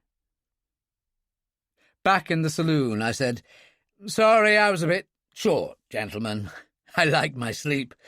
A drink before you go?" "Well," Thomas smiled, "we don't want to be rude either. Thank you." 5 minutes, and they were gone. Thomas didn't even glance at the wheelhouse. Durran had been there, of course. He had a quick look at one of the deck lockers, but didn't bother about the others. We were in the clear. A civil goodbye on both sides, and they were gone. Their boat, a big, indeterminate shape in the darkness, seemed to have plenty of power. "Odd," I said. "What's odd?" "That boat. Any idea what it was like?" "How could I?" Hunslet was testy. He was as short of sleep as I was. "It was pitch dark." "Well, that's just the point. A gentle glow in their wheelhouse. You couldn't even see what that was like. And no more. No deck lights, no interior lights, no navigation lights even." "Well, Sergeant MacDonald has been looking out over this harbour for 8 years. Do you need light to find your way about your own living room after dark?" I haven't got 20 yachts and cruisers in my living room, swinging all over the place with wind and tide. And wind and tide doesn't alter my own course when I'm crossing my living room. There are only 3 boats in the harbour carrying anchor lights. He'll have to use something to see where he's going. And he did. From the direction of the receding sound of engines, a light stabbed out into the darkness. A 5-inch searchlight, I would have guessed. It picked up a small yacht riding at anchor less than 100 yards ahead of it. Altered to starboard. Picked up another. Altered to port. Then swung back on course again. "Odd was the word you used," Hunslet murmured. "Quite a good word, too, in the circumstances. And what are we to think of the alleged Torbay police force?" "Well, you talked to the sergeant longer than I did, when I was aft with Thomas and Durran." "I'd like to think otherwise," Hunslet said inconsequentially. "It would make things easier in a way, but I can't. He's a genuine old-fashioned cop, and a good one, too. I've met too many. So have you." "A good cop and an honest one," I agreed.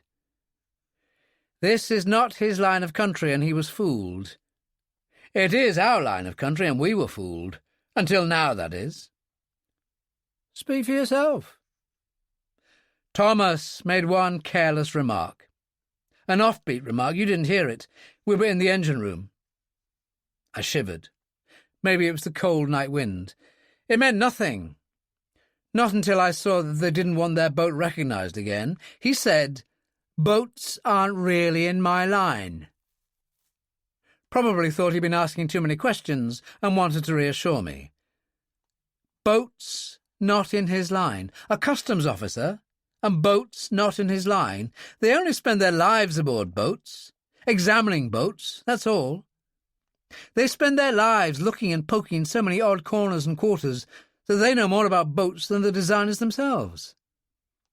Another thing, did you notice how sharply dressed they were? A credit to Carnaby Street.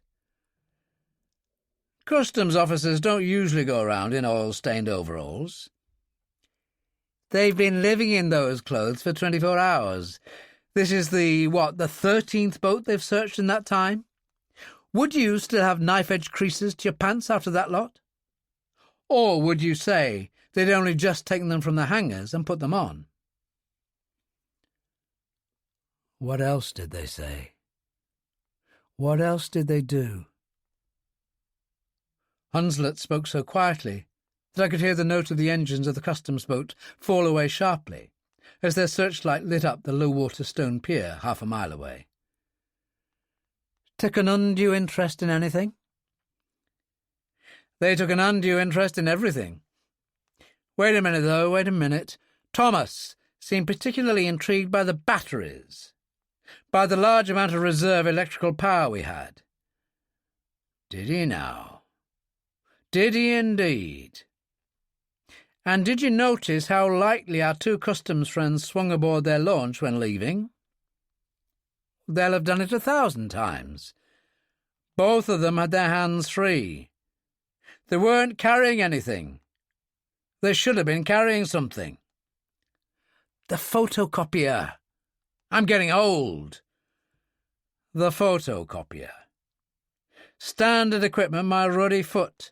So if our fair-haired pal wasn't busy photocopying, he was busy doing something else. We moved inside the wheelhouse. Hunslet selected the larger screwdriver from the tool rack beside the echo sounder and had the faceplate off our RTD/DF set inside 60 seconds. He looked at the interior for 5 seconds, looked at me for the same length of time, then started screwing the faceplate back into position. One thing was certain, we wouldn't be using that transmitter for a long time to come. I turned away and stared out through the wheelhouse windows into the darkness. The wind was still rising. The Black Sea gleamed palely as the white caps came marching in from the southwest. The Firecrest snubbed sharply on her anchor chain, and with the wind and the tide at variance, She was beginning to corkscrew quite noticeably now. I felt desperately tired, but my eyes were still working. Hunslet offered me a cigarette. I didn't want one, but I took one. Who knew? It might even help me to think. And then I had caught his wrist and was staring down at his palm. "Well, well," I said. "The cobbler should stick to his last." "He what?" "Wrong proverb, can't think of the right one. A good workman uses only his own tools. Our pal with the penchant for smashing valves and condensers should have remembered that. No wonder my neck was twitching when Duran was around." "How did you cut yourself?" "I didn't cut myself." "I know, but there's a smear of blood on your palm." "He's been taking lessons from Peter Sellers, I shouldn't wonder. Standard Southern English on the Nantville, Northern Irish on the Firecrest. I wonder how many other accents he has up his sleeve. Behind his larynx, I should say. And I thought he was running to a little fat. He's running to a great deal of muscle. You noticed he never took his gloves off, even when he had that drink." "I'm the best noticer you ever saw. Beat me over the head with a club and I'll notice anything." He sounded bitter. "Why didn't they clobber us? You, anyway, the star witness." "Maybe we have moved out of our class. 2 reasons. They couldn't do anything with the cops there. Genuine cops, as we both agreed. Not unless they attended to the cops too. Only a madman would deliberately kill a cop. And whatever those boys may lack, it isn't sanity." "But why cops in the first place?" "Aura of respectability. Cops are above suspicion. When a uniformed policeman shoves his uniformed cap above your gunwale in the dark watches of the night, you don't whack him over the head with a marlinspike. You invite him aboard. All others you might whack, especially if we had the bad consciences we might have been supposed to have." "Maybe it's arguable. And the second point?" "They took a big chance, a desperate chance almost, with Duran. He was thrown to the wolves to see what the reaction would be, whether either of us recognized him." "Why Duran?" "I didn't tell you. I shone a torch in his face. The face didn't register, just a white blur with screwed-up eyes half hidden behind an upflung hand. I was really looking lower down, picking the right spot to kick him. But they weren't to know that. They wanted to find out if we would recognize him. We didn't. If we had done, we'd either have started throwing the crockery at him or yelped for the cops to arrest them. If we're against them, then we're with the cops. But we didn't. Not a flicker of recognition. Nobody's as good as that. I defy any man in the world to meet up again in the same night with a man who has murdered 2 other people and nearly murdered himself without at least twitching an eyebrow. So, the immediate heat is off. The urgent necessity to do us in has become less urgent. It's a safe bet that if we didn't recognize Duran, then we recognize nobody on the Nantville, and so we won't be burning up the lines to Interpol. We're in the clear. I wish to God we were. They're on to us. But you said— I don't know how I know, I said irritably. I know. They went through the after end of the Firecrest like a treble chance winner hunting for the coupon he's afraid he's forgotten to post. Then, halfway through the engine room search, click. Just like that, and they weren't interested any more. At least Thomas wasn't. He'd found out something. You saw him afterwards in the saloon, the 4 cabins and the upper deck. He couldn't have cared less. The batteries? No. He was satisfied with my explanation, I could tell. I don't know why. I only know I'm sure. So they'll be back. They'll be back. I get the guns out now? Well, there's no hurry. Our friends will be sure we can't communicate with anyone. The mainland boat calls here only twice a week. It came today and won't be back for 4 days. The lines to the mainland are down, and if I thought for a moment they would stay down, I should be back in kindergarten. Our transmitter is out. Assuming there are no carrier pigeons in Torbay, what's the only remaining means of communication with the mainland? Oh, there's the Shangri-La. The Shangri-La. The nearest craft to ours was white, gleaming, 120 feet long, and wouldn't have left her owner a handful of change from £250,000 when he'd bought her. She'll have a couple of £1,000 worth of radio equipment aboard. Then there are 2, maybe 3 yachts big enough to carry transmitters. The rest will carry only receivers, if that. And how many transmitters in Torbay Harbour will still be in operating condition tomorrow? 1. Our friends will attend to the rest. They'll have to. We can't warn anyone. We can't give ourselves away. The insurance companies can stand it. He glanced at his watch. This would be a nice time to wake up Uncle Arthur. I can't put it off any longer. I wasn't looking forward to talking to Uncle Arthur. Hunslet reached for a heavy coat, pulled it on, made for the door and stopped. I thought I'd take a walk on the upper deck. While you're talking, just in case. A second thought, I'd better have that gun now. Thomas said they'd already checked 3 boats in the harbour. MacDonald didn't contradict him, so it was probably true. Maybe there are no serviceable transmitters left in Torbay now. Maybe our friends just dumped the cops ashore and are coming straight back for us. Maybe. But those yachts are smaller than the Firecrest. Apart from us, there's only one with a separate wheelhouse. The others will carry transmitters in the saloon cabin. Lots of them sleep in their saloon cabins. The owners would have to be banged on the head first, before the radios could be attended to. They couldn't do that with MacDonald around. You'd bet your pension on that? Maybe MacDonald didn't always go aboard. I'll never live to collect my pension, but maybe you better have that gun. The Firecrest was just over 3 years old. The Southampton boatyard and marine radio firm that had combined to build her had done so under conditions of sworn secrecy to a design provided by Uncle Arthur. Uncle Arthur had not designed her himself, although he had never said so to the few people who knew of the existence of the boat. He'd pinched the idea from a Japanese-designed, Indonesian-owned fishing craft that had been picked up with engine failure off the Malaysian coast. Only 1 engine had failed, though 2 were installed. But still she had not been under command. An odd circumstance that had led the alert engineer lieutenant on the frigate that had picked her up to look pretty closely at her. The net result of his investigation, apart from giving this splendid inspiration to Uncle Arthur, was that the crew still languished in a Singapore prisoner-of-war camp. The Firecrest's career had been checkered and inglorious.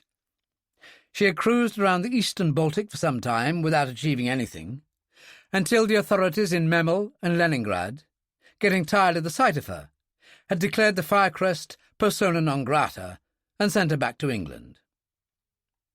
Uncle Arthur had been furious, especially as he had to account to a parsimonious under-secretary for the considerable expense involved.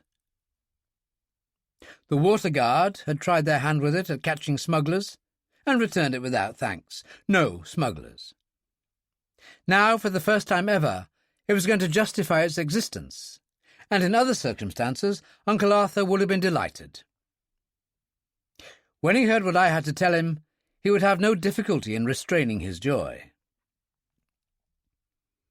What made the Firecrest unique was that while she had 2 screws and 2 propeller shafts, she had only 1 engine. 2 engine casings, but only 1 engine. even although that one engine was a special job, fitted with an underwater bypass exhaust valve. A simple matter of disengaging the fuel pump coupling and unscrewing 4 bolts on top, the rest were dummies, enabled the entire head of the diesel starboard engine to be lifted clear away, together with the fuel lines and injectors. With the assistance of the 70-foot telescopic radio mast housed inside our aluminium foremast, the huge gleaming transmitter that took up 80% of the space inside the starboard engine casing could have sent a signal to the moon if need be. As Thomas had observed, we had power and to spare. As it happened, I didn't want to send a signal to the moon, just to Uncle Arthur's Combinex office and home in Knightsbridge. The other 20% of space was taken up with a motley collection of material that even the Assistant Commissioner in New Scotland Yard wouldn't have regarded without a thoughtful expression on his face. There were some packages of prefabricated explosives with amatol, primer, and chemical detonator combined in one neat unit, with a miniature timing device that ranged from 5 seconds to 5 minutes, complete with sucker clamps.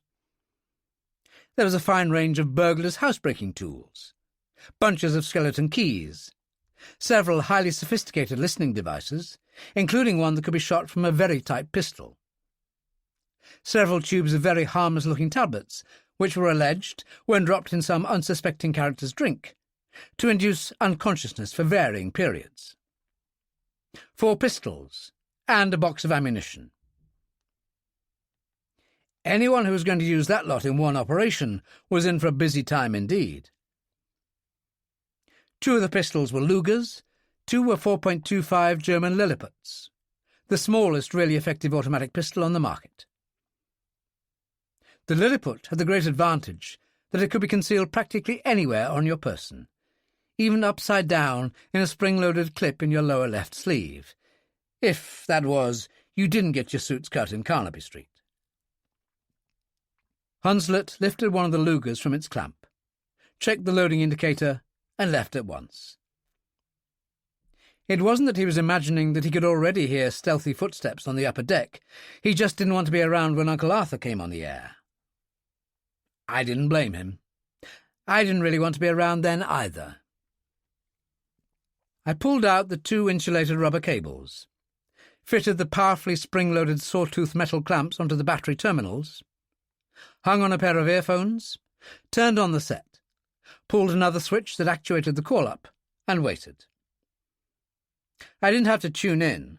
The transmitter was permanently preset, and preset on a VHF frequency that would have cost the license of any ham operator who dared wander anywhere near it for transmission purposes. The red receiver warning light came on. I reached down and adjusted the magic eye control until the green fans met in the middle. "This is Station SPFX," a voice came. "Station SPFX." "Good morning. This is Caroline. May I speak to the manager, please?" "Will you wait, please?" This meant that Uncle Arthur was in bed. Uncle Arthur was never at his best on rising. 3 minutes passed, and the earphones came to life again. "Good morning, Caroline. This is Annabel." "Good morning. Location 481, 281. You wouldn't find those references in any Ordnance Survey map. There weren't a dozen maps in existence with them. But Uncle Arthur had one, and so had I. There was a pause. Then, "I have you, Caroline. Proceed." "I located the missing vessel this afternoon, 4 or 5 miles northwest of here. I went on board tonight." "You did what, Caroline?" "Went on board. The old crew has gone home. There's a new crew aboard, a smaller crew." "You located Betty and Dorothy?" Despite the fact that we both had scramblers fitted to our radiophones, making intelligible eavesdropping impossible, Uncle Arthur always insisted that we spoke in a roundabout riddle fashion and used code names for his employees and himself. Girls' names were our surnames, initials to match. An irritating foible, but one that we had to observe. He was Annabel. I was Caroline. Baker was Betty, Delmont Dorothy, and Hunslet Harriet. It sounded like a series of Caribbean hurricane warnings. I found them. I took a deep breath. They won't be coming home again, Annabel. They won't be coming home again, he repeated mechanically. He was silent for so long that I began to think that he had gone off the air. Then he came again, his voice empty, remote. I warned you of this, Caroline. Yes, Annabel, you warned me of this. And the vessel? Gone. Gone where? I don't know, just gone. North, I suppose. North, you suppose? Uncle Arthur never raised his voice. When he went on, it was as calm and impersonal as ever, but the sudden disregard of his own rules about circumlocution betrayed the savage anger in his mind. North where? Iceland? A Norwegian fjord? To effect a transshipment of cargo anywhere in 1,000,000 square miles between the mid-Atlantic and the Barents Sea? And you lost her? After all the time, the trouble, the planning, the expense, you've lost her? He might have spared me that bit about the planning. It had been mine all the way. And Betty and Dorothy. The last words showed he'd taken control of himself again. Yes, Annabel, I've lost her. I could feel the slow anger in myself. And there's worse than that, if you want to listen to it. I'm listening. I told him the rest, and at the end of it he said, I see. You've lost the vessel. You've lost Betty and Dorothy. And now our friends know about you. The one vital element of secrecy is gone forever, and every usefulness and effectiveness you might ever have had is completely negated. A pause. I shall expect you in my office at 9 p.m. tonight. Instruct Harriet to take the boat back to base. Yes, sir. The hell with his Annabel. I had expected that. I've failed. I've let you down. I'm being pulled off. 9 o'clock tonight, Caroline. I'll be waiting. You'll have a long wait, Annabel. And what might you mean by that? If Uncle Arthur had had a low, silky, menacing voice, then he'd have spoken those words in a low, silky, menacing voice. But he hadn't. He'd only this flat, level monotone. And it carried infinitely more weight and authority than any carefully modulated theatrical voice that had ever graced a stage. There are no planes to this place, Annabel. The mailboat doesn't call for another 4 days. The weather's breaking down, and I wouldn't risk our boat to try to get to the mainland. I'm stuck here for the time being, I'm afraid. Do you take me for a nincompoop, sir? Now he was at it. Go ashore this morning. An air-sea rescue helicopter will pick you up at noon. 9 p.m. at my office. Don't keep me waiting. This, then, was it. But one last try. Couldn't you give me another 24 hours, Annabel? Now you're being ridiculous and wasting my time. Goodbye. I beg of you, sir. I'd thought better of you than that. Goodbye. Goodbye. We may meet again sometime. It's not likely. Goodbye.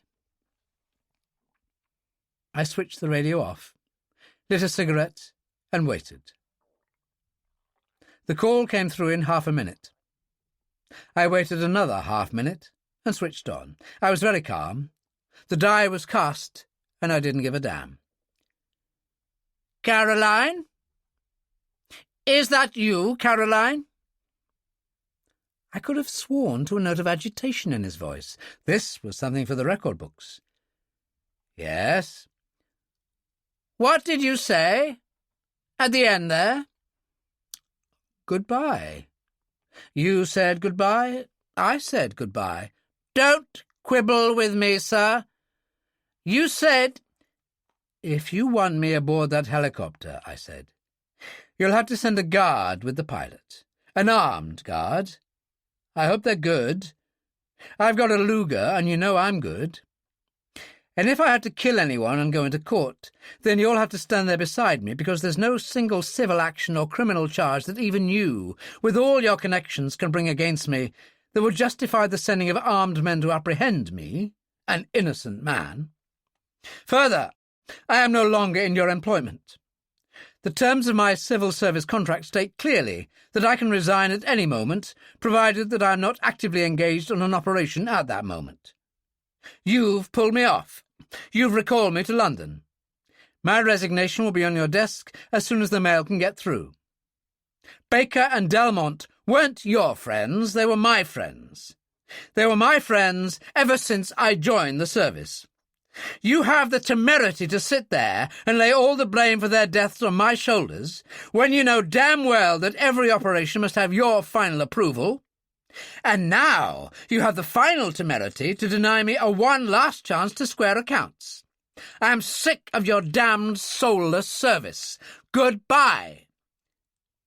Now, wait a moment, Caroline." There was a cautious, almost placatory note to his voice. "No need to go off half-cocked." I was sure that no one had ever talked to Rear Admiral Sir Arthur Arnford Jason like that before, but he didn't seem particularly upset about it. He had the cunning of a fox. That infinitely agile and shrewd mind would be examining and discarding possibilities with the speed of a computer. He'd be wondering whether I was playing a game, and if so, how far he could play it with me, without making it impossible for me to retreat from the edge of the precipice. Finally, he said quietly, "You wouldn't want to hang around there just to shed tears. You're onto something." "Yes, sir, I'm onto something." I wondered what in the name of God I was onto. "I'll give you 24 hours, Caroline." 48. 48. "And then you return to London, I have your word?" "I promise." "And, Caroline—" "Sir." "I didn't care for your way of talking there. I trust we never have a repetition of it?" "No, sir. I'm sorry, sir." 48 hours. Report to me at noon and midnight." A click. Uncle Arthur was gone. The false dawn was in the sky when I went on deck. Cold, heavy, slanting, driving rain was churning up the foam-flecked sea. The Firecrest, pulling heavily on her anchor chain, was swinging slowly through an arc of 40 degrees, corkscrewing quite heavily now on the outer arc of the swing, pitching in the centre of them. She was snubbing very heavily on the anchor, and I wondered uneasily how long the lengths of heaving lines securing the dinghy, outboard and scuba gear to the chain could stand up to this sort of treatment. Hunslet was abaft the saloon, huddling in what little shelter it afforded. He looked up at my approach and said, "What do you make of that?" He pointed to the palely gleaming shape of the Shangri-La, one moment on our quarter, the next dead astern as we swung on our anchor. Lights were burning brightly in the forepart of her superstructure, where the wheelhouse would be. "Someone with insomnia," I said, "or checking to see if the anchor is dragging. What do you think it is? Our recent guests laying about the Shangri-La radio installation with crowbars? Maybe they leave lights on all night. It came on just 10 minutes ago. And look now, they're out. Funny. How did you get on with Uncle? Badly. Fired me, then changed his mind. We have 48 hours. 48 hours. What you gonna do in 48 hours? God knows. Have some sleep first. You too. Too much light in the sky for callers now. Passing through the saloon, Hunslet said, apropos of nothing, I've been wondering, what did you make of P.C. MacDonald, the young one? What do you mean? Well, glum, downcast, heavy weight on his shoulders. Maybe he's like me. Maybe he doesn't like getting up in the middle of the night. Maybe he has girl trouble. And if he has, I can tell you that P.C. MacDonald's love life is the least of my concerns. Good night. I should have listened to Hunslet more. For Hunslet's sake. Chapter 3. Tuesday, 10 a.m. to 10 p.m. I need my sleep, just like anyone else. 10 hours, perhaps only 8, and I would have been my own man again. Maybe not exuding brightness, optimism and cheerfulness. The circumstances weren't right for that. But at least a going concern. Alert, perceptive. My mind operating on what Uncle Arthur would be by now regarding as its customary abysmal level, but still the best it could achieve. But I wasn't given that 10 hours, nor even the 8. Exactly 3 hours after dropping off, I was wide awake again. Well, anyway, awake. I would have had to be stone deaf, drugged or dead to go on sleeping through the bawling and thumping that was currently assailing my left ear from what appeared to be a distance of not more than 12 inches. "Ahoy there! Fire crest! Ahoy there!" Thump, thump, thump on the boat's side. "Can I come aboard? Ahoy there! Ahoy! Ahoy! Ahoy!" I cursed this nautical idiot from the depths of my sleep-ridden being, swung a pair of unsteady legs to the deck, and levered myself out of the bunk. I almost fell down. I seemed to have only one leg left, and my neck ached fiercely. A glance at the mirror gave quick external confirmation of my internal decrepitude. A haggard, unshaven face, unnaturally pale, and bleary, bloodshot eyes with dark circles under them. I looked away hurriedly. There were lots of things I could put up with first thing in the morning, but not sights like that. I opened the door across the passage. Hunslet was sound asleep and snoring. I returned to my own cabin and got busy with the dressing-gown and paisley scarf again. The iron-lunged, thumping character outside was still at it. If I didn't hurry, he would be roaring out, "Avast there!" any moment. I combed my hair into some sort of order and made my way to the upper deck. It was a cold, wet and windy world. A grey, dreary, unpleasant world. Why the hell couldn't they have let me sleep on? The rain was coming down in slanting sheets, bouncing inches high on the decks, doubling the milkiness of the spume-flecked sea.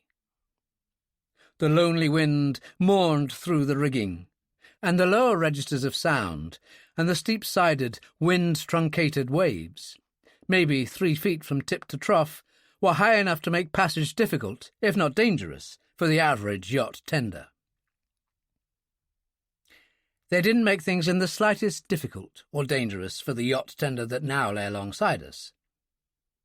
It maybe wasn't as big, it looked it at first sight, as the Firecrest, but it was big enough to have a glassed-in cabin forward, a wheelhouse that bristled and gleamed with controls and instrumentation that would have been no disgrace to a VC-10, and abaft that, a sunken cockpit that could have sunbathed a football team without overcrowding.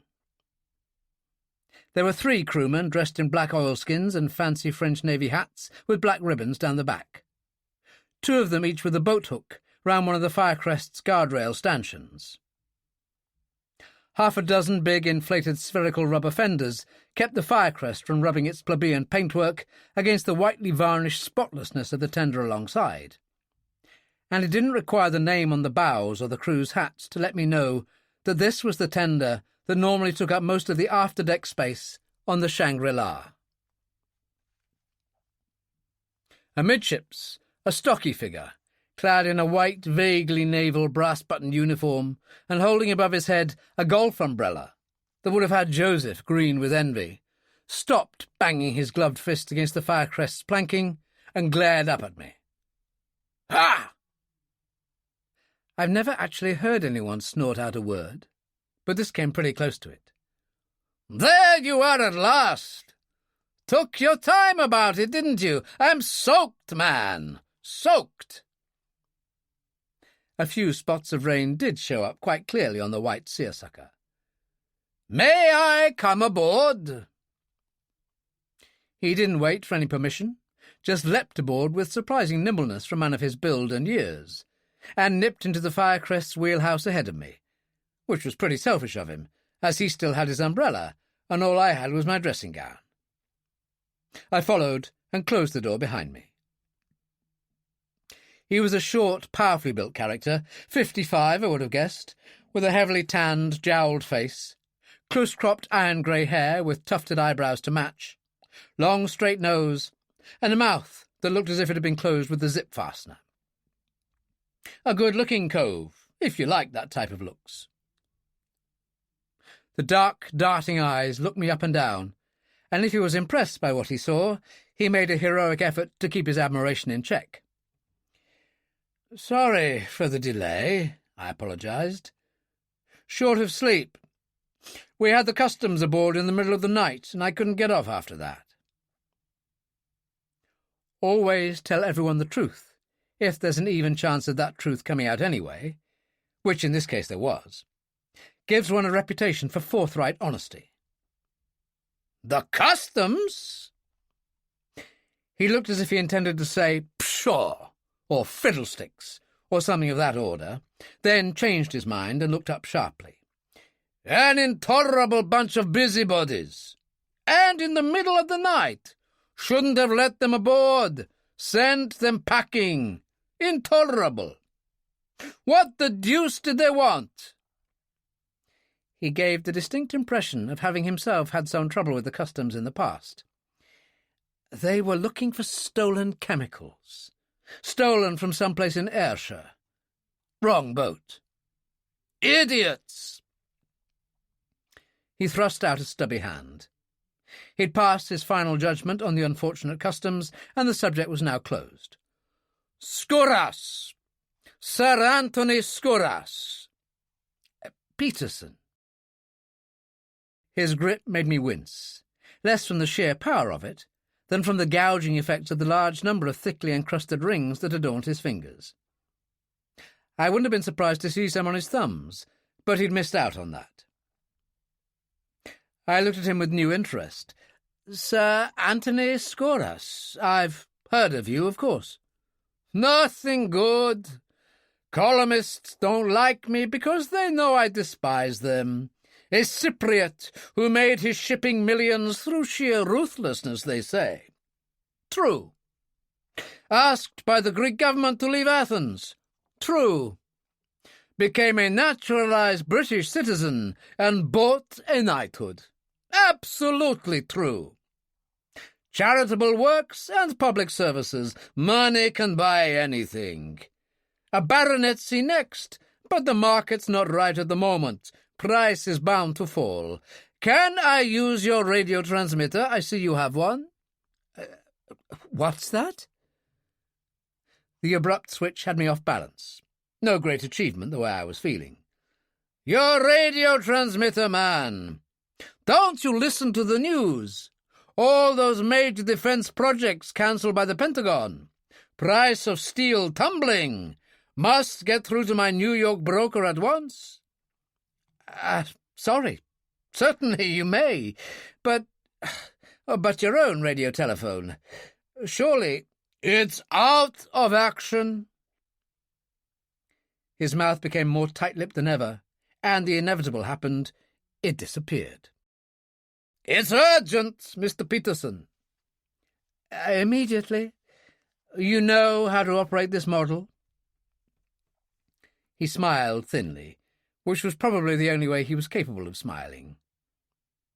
Compared to the cinema organ job he'd have aboard the Shangri-La, asking him if he could operate this was like asking the captain of a transatlantic jet if he could fly a tiger moth. I think I can manage, Mr. Peterson. Call me when you're finished. I'll be in the saloon. He'd be calling me before he'd finished. He'd be calling me before he'd even started. But I couldn't tell him. Word gets around. I went down to the saloon, contemplated a shave, and decided against it. It wouldn't take that long. It didn't. He appeared at the saloon door inside a minute, his face grim. Your radio is out of order, Mr. Peterson. They're tricky to operate, some of those older jobs, I said tactfully. Maybe if I say it's out of order. I mean it's out of order. Damned odd. It was working. Would you care to try it, please? I tried it. Nothing. I twiddled everything I could lay hands on. Nothing. A power failure, perhaps, I suggested. I'll check. Would you be so good as to remove the faceplate, please? I stared at him in perplexity, switching the expression, after a suitable interval, to shrewd thoughtfulness. What do you know, Sir Anthony, that I don't? You'll find out. So I found out, and went through all the proper motions of consternation, incredulity, and tight-lipped indignation. Finally I said, You knew.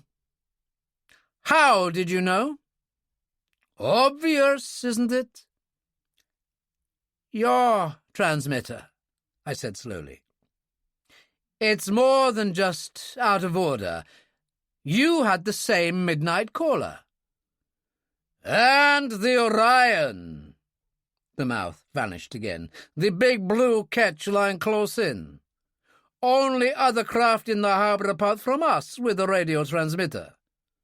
Smashed. Just came from there. Smashed? Theirs as well, but who in God's name? It must be the work of a madman. Is it? Is it the work of a madman? I know something of those matters. My first wife... He broke off abruptly and gave an odd shake of the head, then went on slowly. The mentally disturbed are irrational, haphazard, purposeless, aimless in their behaviour patterns. This seems an entirely irrational act, but an act with a method and a purpose to it, not haphazard. It's planned. There's a reason. At first, I thought the reason was to cut off my connection with the mainland, but it can't be that. By rendering me temporarily incommunicado, nobody stands to gain. I don't stand to lose. But you said the New York stock... A bagatelle, he said contemptuously.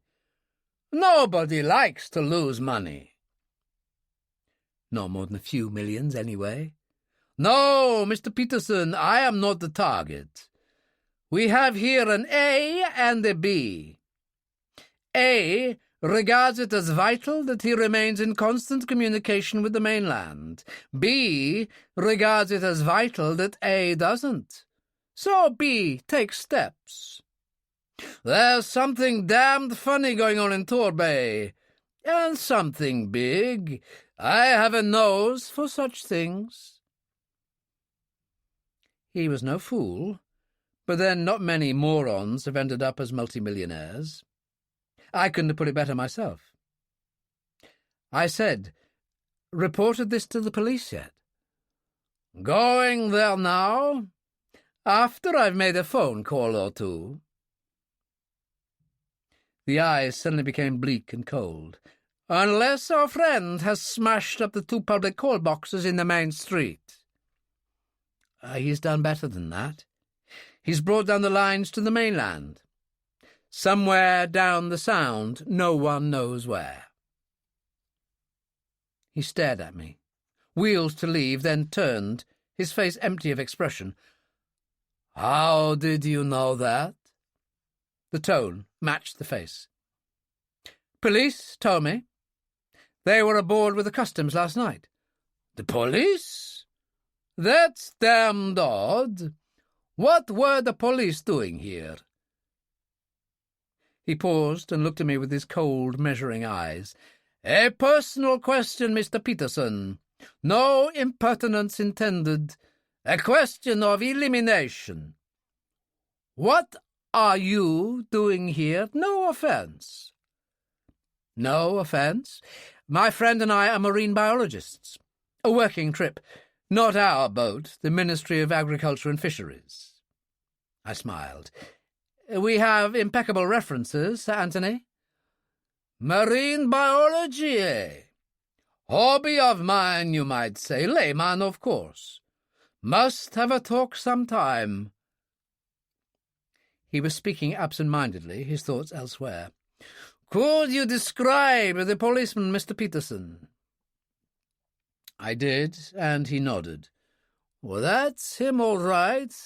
Odd, very odd. Must have a word with Archie about this." "Archie?" "Sergeant MacDonald. This is my 5th consecutive season's cruising based on Torbay. The south of France and the Aegean can't hold a candle to these waters. Know quite a few of the locals pretty well by this time. He was alone?" "No. A young constable, his son," he said. "Melancholy sort of lad." "Peter MacDonald? He has reason for his melancholy, Mr. Peterson.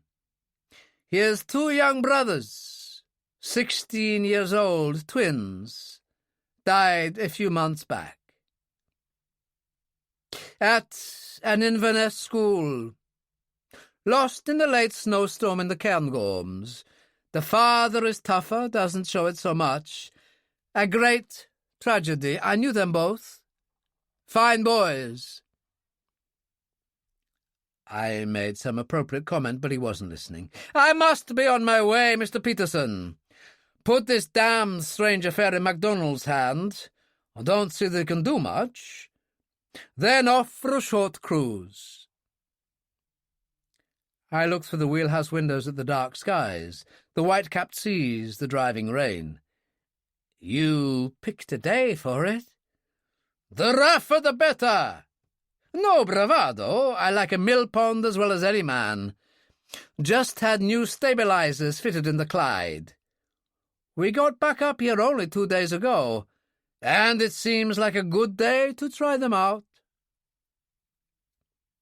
He smiled suddenly and put out his hand. "Sorry to have barged in. Taken up far too much of your time. Seemed rude, I suppose. Some say I am. You and your colleague care to come aboard for a drink tonight? We eat early at sea. 8 o'clock, say? I'll send the tender." That meant we didn't rate an invitation to dinner, which would have made a change from Hunslet and his damned baked beans. But even an invitation like this would have given rise to envious tooth-gnashing in some of the stateliest homes in the land. It was no secret that the bluest blood in England, from royalty downwards, regarded a holiday invitation to the island Skouros owned off the Albanian coast as the conferment of the social cachet of the year, or any year. Skouros didn't wait for an answer, and didn't seem to expect one. I didn't blame him. It would have been many years since Skouros had discovered that it was an immutable law of human nature being what it is, that no one ever turned down one of his invitations. You'll be coming to tell me about your smashed transmitter, and asking me what the devil I intend to do about it." Sergeant MacDonald said tiredly. "Well, Mr. Peterson, I know all about it already. Sir Anthony Skoros was here half an hour ago. Sir Anthony had a lot to say. And Mr. Campbell, the owner of the Orion, has just left. He'd a lot to say, too." "Well, not me, Sergeant. I'm a man of few words." I gave him what I hoped looked like a self-deprecatory smile. "Except, of course, when the police and customs drag me out of bed in the middle of the night. I take it our friends have left." "Just as soon as they'd put us ashore." "Customs are just a damn nuisance." Like myself, he looked as if he could do with some hours' sleep. "Frankly, Mr. Peterson, I don't know what to do about the broken radio transmitters. Why on earth, who on earth would want to do a daft, vicious thing like that?" "That's what I came to ask you." "I can go aboard your boat," MacDonald said slowly. "I can take out my notebook, look around and see if I can't find any clues. I wouldn't know what to look for. Maybe if I knew something about fingerprinting and analysis and microscopy, I might just find out something. But I don't. I'm an island policeman, not a one-man flying squad. This is CID work, and we'd have to call in Glasgow. I doubt if they'd send a couple of detectives to investigate a few smashed radio valves." "Old man Skoros draws a lot of water." "Sir?" "He's powerful. He has influence. If Skoros wanted action, I'm damn sure he could get it. If the need arose and the mood struck him, I'm sure he could be a very unpleasant character indeed." "There's not a better man or a kinder man ever sailed into Tor Bay," MacDonald said warmly. That hard brown face could conceal practically anything that MacDonald wanted it to conceal, but this time he was hiding nothing. Maybe his ways aren't my ways. Maybe he's a hard, ruthless businessman. Maybe, as the papers hint, his private life wouldn't bear investigation. That's none of my business. But if you were to look for a man in Torbay to say a word against him, you'll have a busy time on your hands, Mr. Peterson." "You've taken me up wrongly, Sergeant," I said mildly. "I don't even know the man." "No, but we do. See that?" He pointed through the side window of the police station to a large, Swedish-style timber building beyond the pier. "Our new village hall. Town hall, they call it. Sir Anthony gave us that. Those 6 wee chalets up the hill there. For old folks. Sir Anthony again, every penny from his own pocket." "Who takes all the school children to the Oban Games? Sir Anthony, on the Shangri-La. Contributes to every charity going, and now he has plans to build a boatyard to give employment to the young men of Tor Bay. There's not much else going since the fishing boats left." "Well, good for old Skoras," I said. "He seems to have adopted the place. Lucky Tor Bay. I wish he'd buy me a new radio transmitter." "I'll keep my eyes and ears open, Mr. Peterson. I can't do more. If anything turns up, I'll let you know at once." I told him thanks and left. I hadn't particularly wanted to go there, but it would have looked damned odd if I hadn't turned up to add my pennyworth to the chorus of bitter complaint. I was very glad that I had turned up. The midday reception from London was poor. This was due less to the fact that reception is always better after dark than to the fact that I couldn't use that telescopic radio mast. But it was fair enough, and Uncle's voice was brisk and businesslike and clear. "Well, Caroline, we've found our missing friends," he said. "How many?" I asked cautiously. Uncle Arthur's ambiguous references weren't always as clear as Uncle Arthur imagined them to be. "All 25. That made it the former crew of the Nanterville. "Two of them are pretty badly hurt, but they'll be all right." That accounted for the blood I'd found in the captain's and one of the engineers' cabins. "Where?" I asked. He gave me a map reference. Just north of Wexford. The Nanterville had sailed from Bristol. She couldn't have been more than a few hours on her way before she'd run into trouble.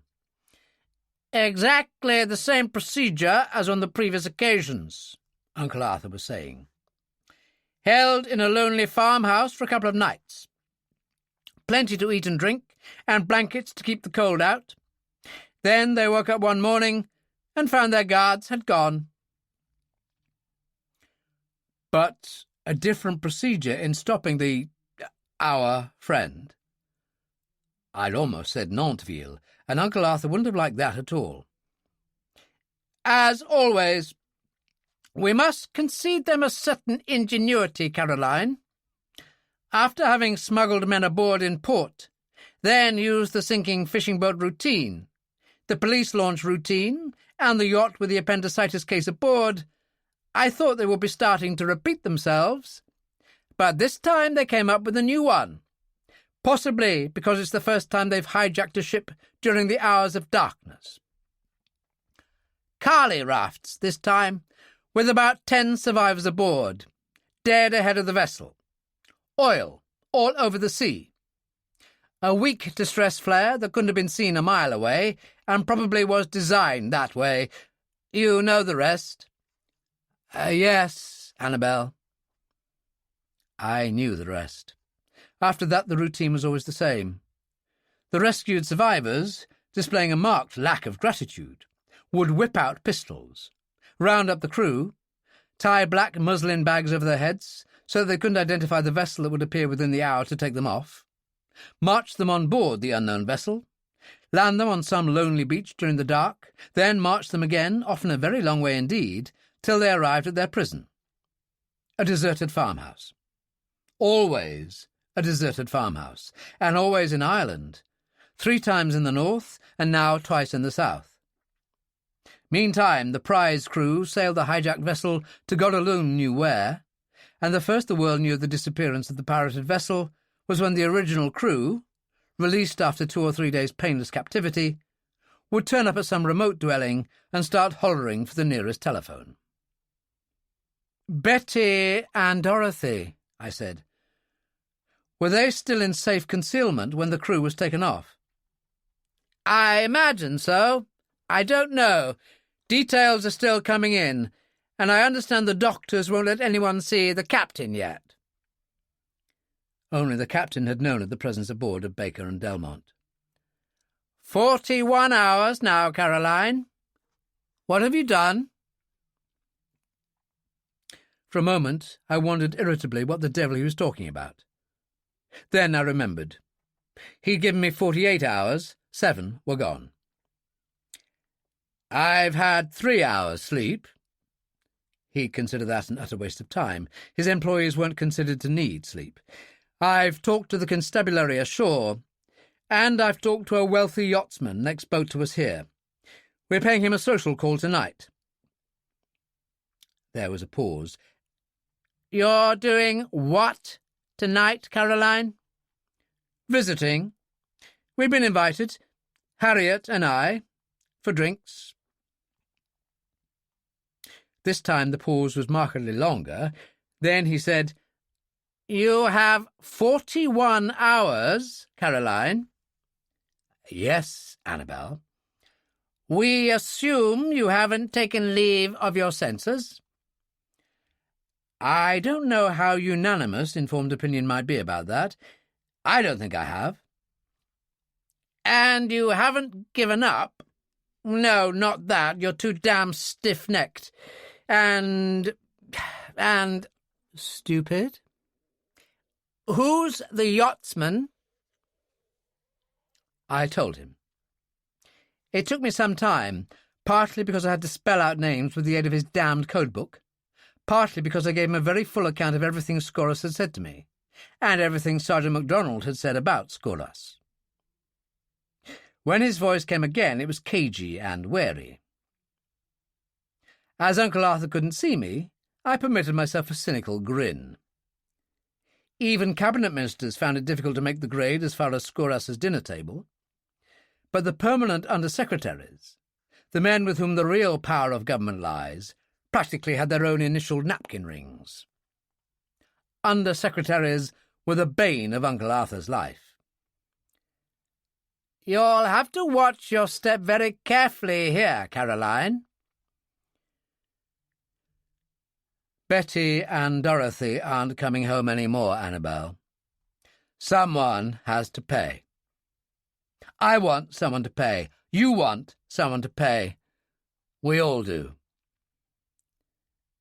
"But it's inconceivable that a man in his position, a man of his wealth—" "I'm sorry, Annabel. I don't understand." "A man like that. Damn it all! I know him well, Caroline. We dined together. First-name terms. Know his present wife even better. Ex-actress. A philanthropist like that. A man who spent 5 consecutive seasons there. Would a man like that, a millionaire like that, spend all that time, all that money, just to build up a front?" "Scoras?" I used the code name. Interrogatory. Incredulous. As if it had just dawned upon me what Uncle Arthur was talking about. "I never said I suspected him, Annabel. I have no reason to suspect him." "Ah." It's difficult to convey a sense of heartfelt gladness, profound satisfaction, and brow-mopping relief in a single syllable, but Uncle Arthur managed it without any trouble. "Then why go?" A casual eavesdropper might have thought he detected a note of pained jealousy in Uncle Arthur's voice, and the casual eavesdropper would have been right. Uncle Arthur had only one weakness in his make-up. He was a social snob of monumental proportions. "I want a board. I want to see this smashed transmitter of his." "Why?" "A hunch, let me call it, Annabel, no more." Uncle Arthur was going in for the long silences in a big way today. Then he said, "A hunch? A hunch? You told me this morning you were onto something." There's something else. I want you to contact the Post Office Savings Bank, head office in Scotland. After that, the records files of some Scottish newspapers. I suggest the Glasgow Herald, the Scottish Daily Express, and most particularly the West Highland Weekly, the Oban Times." "Ah." No relief this time, just satisfaction. "This is more like it, Caroline. What do you want, and why?" So I told him what I wanted, and why. Lots more of the fancy code work. And when I'd finished, he said, "I'll have my staff onto this straight away. I'll have all the information you want by midnight." "Then I don't want it, Annabel. Midnight's too late for me. Midnight's no use to me." "Don't ask the impossible, Caroline." He muttered something to himself, something I couldn't catch. Then, "I'll pull every string, Caroline. 9 o'clock. 4 o'clock, Annabel." 4 o'clock this afternoon?" When it came to incredulity, he had me whacked to the wide. 4 hours' time? You have taken leave of your senses." "You can have 10 men on it in 10 minutes. 20 in 20 minutes. Where's the door that isn't open to you? Especially the door of the Assistant Commissioner. Professionals don't kill for the hell of it. They kill because they must. They kill to gain time. Every additional hour is vital to them. And if it's vital to them, how much more so is it to us? Or do you think we're dealing with amateurs, Annabel?" "Call me at 4, he said heavily. "I'll see what I have for you. What's your next move, Caroline?" "Bed," I said. I'm going to get some sleep." "Of course. Time, as you said, is of the essence. You mustn't waste it, must you, Caroline?" He signed off. He sounded bitter. No doubt he was bitter. But then, insomnia apart, Uncle Arthur could rely on a full quota of sleep during the coming night, which was more than I could. No certain foreknowledge, no second sight, just a hunch. But not a small one. The kind of hunch you couldn't have hidden behind the Empire State Building. Just like the one I had about the Shangri-La. I only just managed to catch the last fading notes of the alarm as it went off at 10 minutes to 4. I felt worse than I had done when we'd lain down after a miserable lunch of corned beef and reconstituted powdered potatoes. If old Skoras had had a spark of human decency, he'd have made that invitation for dinner. I wasn't only growing old, I felt old. I'd been working too long for Uncle Arthur. The pay was good, but the hours and working conditions— I'd have wagered that Uncle Arthur hadn't even set eyes on a tin of corned beef since the Second World War— were shocking. And all this constant worrying, chiefly about life expectancy, helped wear a man down. Hunslet came out of his cabin as I came out of mine. He looked just as old as I did. If they had to rely on a couple of aging crocs like us, I thought morosely, the rising generation must be a pretty sorry lot. Passing through the saloon, I wondered bitterly about the identity of all those characters who wrote so glibly about the Western Isles in general, and the Torbay area in particular, as being a yachtsman's paradise without equal in Europe. Obviously, they'd never been there. Fleet Street was their home, and home was a place they never left, not if they could help it. An ignorant bunch of travel and advertising copywriters who regarded King's Cross as the northern limits of civilization. Well, maybe not all that ignorant. At least they were smart enough to stay south of King's Cross. 4 o'clock on an autumn afternoon, but already it was more night than day. The sun wasn't down yet, not by a very long way, but it might as well have been, for all the chance it had of penetrating the rolling masses of heavy dark cloud, hurrying away to the eastwards, to the inky blackness of the horizon beyond Torbay. The slanting, sheeting rain that foamed whitely across the bay further reduced what little visibility there was to a limit of not more than 400 yards. The village itself, half a mile distant, and nestling in the dark shadow of the steeply rising pine-covered hills behind, might never have existed. Off to the northwest, I could see the navigation lights of a craft rounding the headland. Skoras, returning from his stabilizer test run. Down in the Shangri-La's gleaming galley, a master chef would be preparing the sumptuous evening meal, the one to which we hadn't been invited. I tried to put the thought of that meal out of my mind, but I couldn't, so I just put it as far away as possible, and followed Hunslet into the engine room. Hunslet took the spare earphones and squatted beside me on the deck, notebook on his knee. Hunslet was as competent in shorthand as he was in everything else. I hoped that Uncle Arthur would have something to tell us, that Hunslet's presence there would be necessary. It was. "Congratulations, Caroline," Uncle Arthur said without preamble. "You really are onto something." As far as it is possible for a dead, flat, monotone voice to assume an overtone of warmth, then Uncle Arthur's did just that. He sounded positively friendly. More likely it was some freak of transmission or reception, but at least he hadn't started off by bawling me out. "We've traced those post office savings books," he went on. He rattled off book numbers and details of times and amounts of deposits, things of no interest to me, then said, "Last deposits were on December the 27th, £10 in each case. Present balance is £78, 14 shillings and sixpence. Exactly the same in both, and those accounts have not been closed."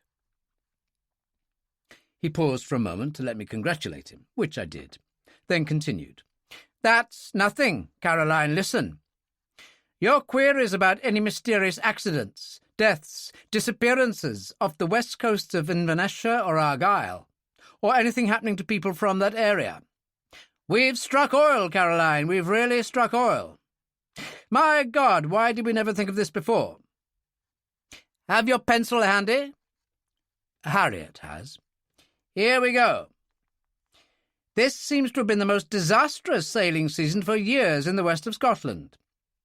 But first, one from last year.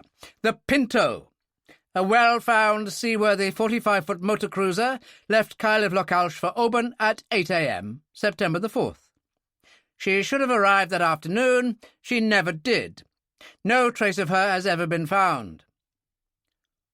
What was the weather at the time, Annabel? I thought you'd ask me that, Caroline. Uncle Arthur's combination of modesty and quiet satisfaction could be very trying at times. I checked with the Met Office. Force 1. Variable. Flat calm. Cloudless sky. Then we come to this year. April the 6th and April the 26th. The Evening Star and the Jeanie Rose. 2 East Coast fishing boats, one from Buckie, the other from Fraserburgh. But both based on the West Coast. I wish you wouldn't try to steal my thunder, Uncle Arthur complained.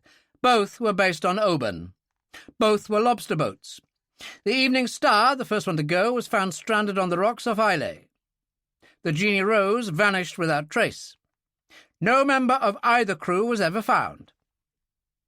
Then again on the 17th of May, this time a well-known racing yacht, the Cap Grinet, an English-built and owned craft despite her name, highly experienced skipper, navigator and crew, all of them long-time and often successful competitors in RORC races. That class. Left Londonderry for the north of Scotland in fine weather. Disappeared. She was found almost a month later, or what was left of her, washed up on the Isle of Skye. And the crew? Need you ask? Never found. Then the last case, a few weeks ago, August the 8th. Husband, wife, 2 teenage children, son and daughter. Converted lifeboat, the Kingfisher. By all accounts, a pretty competent sailor, been at it for years. But he'd never done any night navigation, so he set out one calm evening to do a night cruise. Vanished, boat and crew. Where did he set out from? Torbay. That one word made his afternoon. It made mine, too. I said, and do you still think the Nantville is Helen gone to Iceland or some remote fjord in northern Norway? I never thought anything of the kind. Uncle's human relationship barometer had suddenly swung back from friendly to normal. Normal lying somewhere between cool and glacial. The significance of the dates will not have escaped you. No, Annabel, the significance has not escaped me. The Buckie fishing boat, the Evening Star, had been found washed up on Islay 3 days after the SS Holmwood had vanished off the south coast of Ireland. The Jeanie Rose had vanished exactly 3 days after the MV Antara had as mysteriously disappeared in the St. George's Channel. The Cap Grinet, the RORC racer that had finally landed up on the rocks of the island of Skye, had vanished the same day as the MV Headley Pioneer had disappeared somewhere, it was thought, off Northern Ireland. And the converted lifeboat, Kingfisher, had disappeared, never to be seen again, just 2 days after the SS Hurricane Spray had left the Clyde, also never to be seen again. Coincidence was coincidence, and I classed those who denied its existence with intellectual giants like the 20th century South African president, who stoutly maintained that the world was flat, and that an incautious step would take you over the edge, with results as permanent as they would be disastrous. But this was plain ridiculous. The odds against such a perfect matching of dates could be calculated only in astronomical terms. While the complete disappearance of the crews of 4 small boats that had come to grief in so very limited an area was the final nail in the coffin of coincidence. I said as much to Uncle. Let us not waste time by dwelling upon the obvious, Caroline, Uncle had said coldly, which was pretty ungracious of him, as the idea had never even entered his head until I had put it there 4 hours previously. "The point is, what is to be done? Islay to Skye is a pretty big area. Where does this get us? How much weight can you bring to bear to secure the cooperation of the television and radio networks?" There was a pause. Then, "What do you have in mind, Caroline?" Uncle at his most forbidding. "An insertion of an item in their news bulletins." "Well," an even longer pause, "it was done daily during the war, of course. I believe it's been done once or twice since. Can't compel them, of course. They're a stuffy lot, both the BBC and the ITA." His tone left little doubt as to his opinion of those die-hard reactionaries who brooked no interference. An odd reaction from one who was himself a past master of brookmanship of this nature.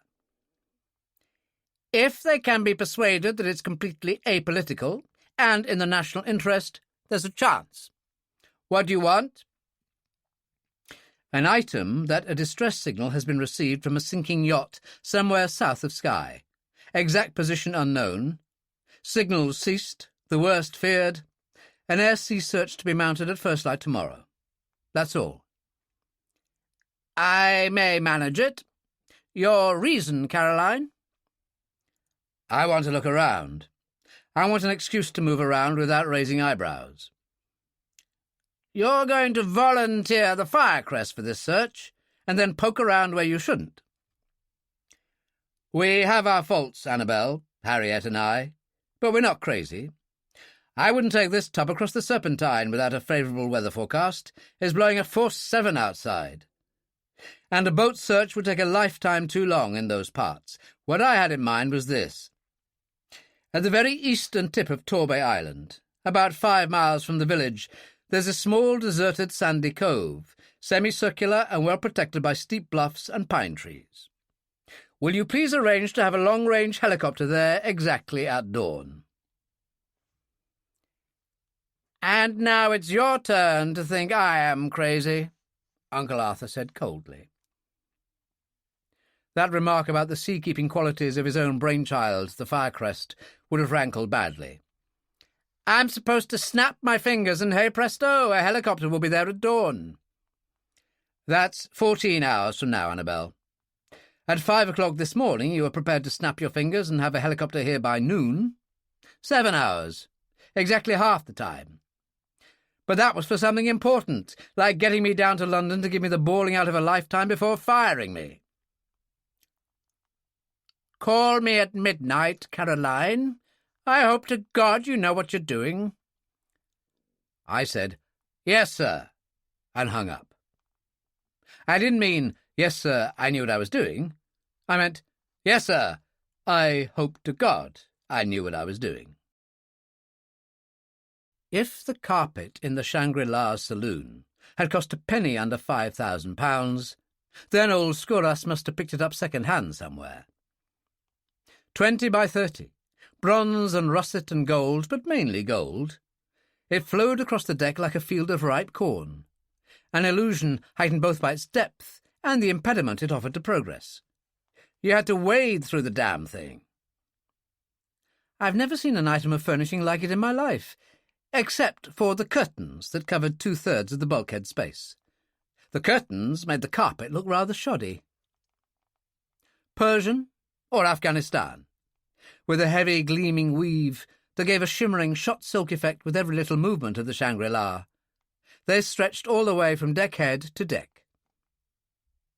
What little of the bulkheads that could be seen was sheathed in a satiny, tropical hardwood, the same wood as was used for the magnificent bar that took up most of the after bulkhead of the saloon.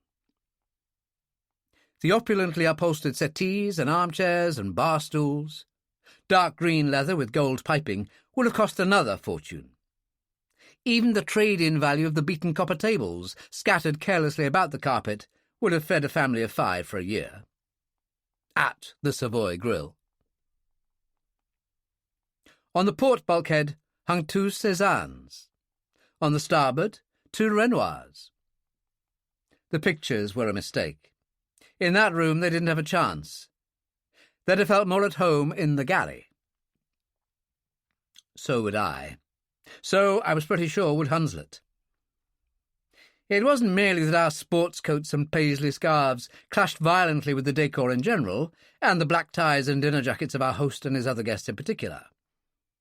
It wasn't even that the general run of conversation might have been specifically designed to reduce Hunslet and myself to our proper status of artisans, and pretty inferior artisans at that. All this talk about debentures and mergers and cross-options and takeovers and millions of dollars has a pretty demoralizing effect on the lower classes.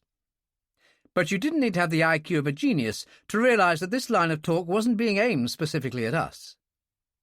To the lads with the black ties, debentures and takeovers were the stuff and staff of life, and so a principal staple of conversation. Besides, this wish to be somewhere else obviously didn't apply only to us. At least 2 others, a bald-headed, goatee-bearded merchant banker by the name of Henri Bicart, and a big bluff Scots lawyer by the name of McCallum, were just as uncomfortable as I felt, but showed it a great deal more.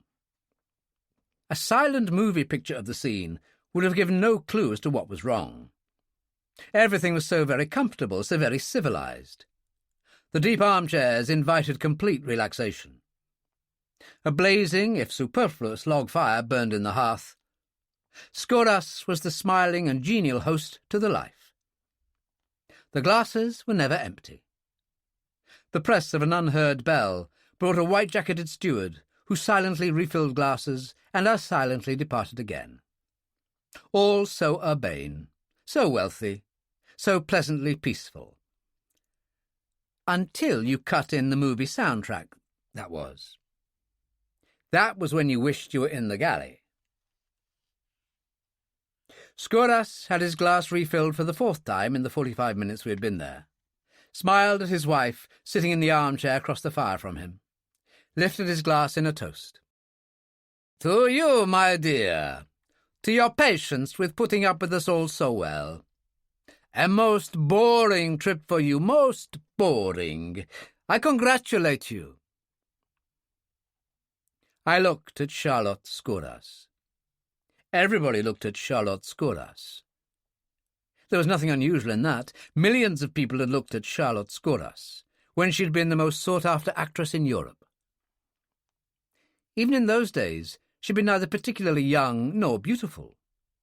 She didn't have to be, because she'd been a great actress, and not a beautiful but bone-headed movie star.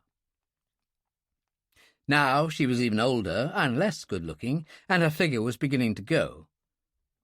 But men still looked at her. She was somewhere in her late 30s, but they would still be looking at her when she was in her bath chair. She had that kind of face. A worn face, a used face, a face that had been used for living and laughing and thinking and feeling and suffering. A face with brown, tired, wise-knowing eyes 1,000 years old. A face that had more quality and character in every little line and wrinkle, and heaven only knew there was no shortage of these, than in a whole battalion of the fringe-haired darlings of contemporary society. The ones in the glossy magazines, the ones who week after week stared out at you with their smooth and beautiful faces, with their beautiful and empty eyes. Put them in the same room as Charlotte Skoras, and no one would ever have seen them. Mass-produced carbon copies of chocolate boxes are no kind of competition at all for a great painter's original in oils. "You are very kind, Anthony."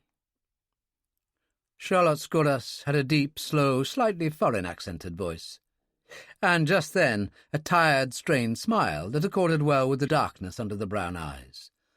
"But I am never bored. Truly, you know that."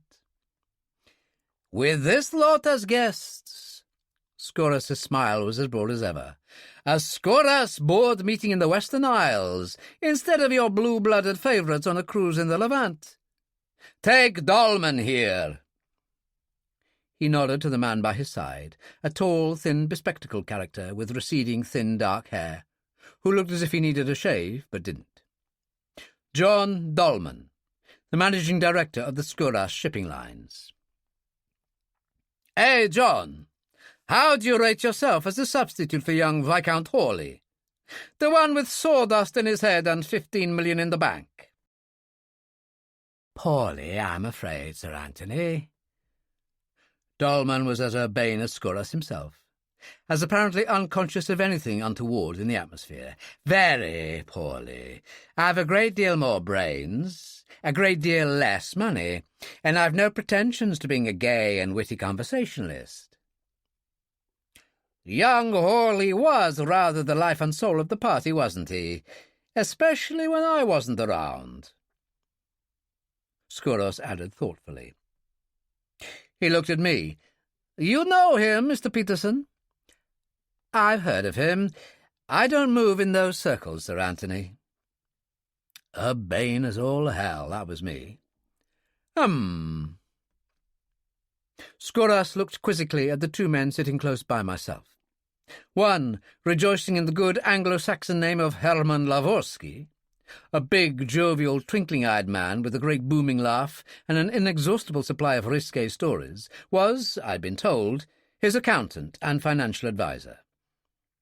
I'd never seen anyone less like an accountant and finance wizard, so that probably made him the best in the business. The other, a middle-aged, balding, sphinx-faced character with a drooping handlebar moustache, of the type once sported by Wild Bill Hickok, and a head that cried out for a bowler hat, was Lord Charnley, who, in spite of his title, found it necessary to work as a broker in the city to make ends meet. "And how would you rate our two good friends here, Charlotte?" This with another wide and friendly smile at his wife. "I'm afraid I don't understand."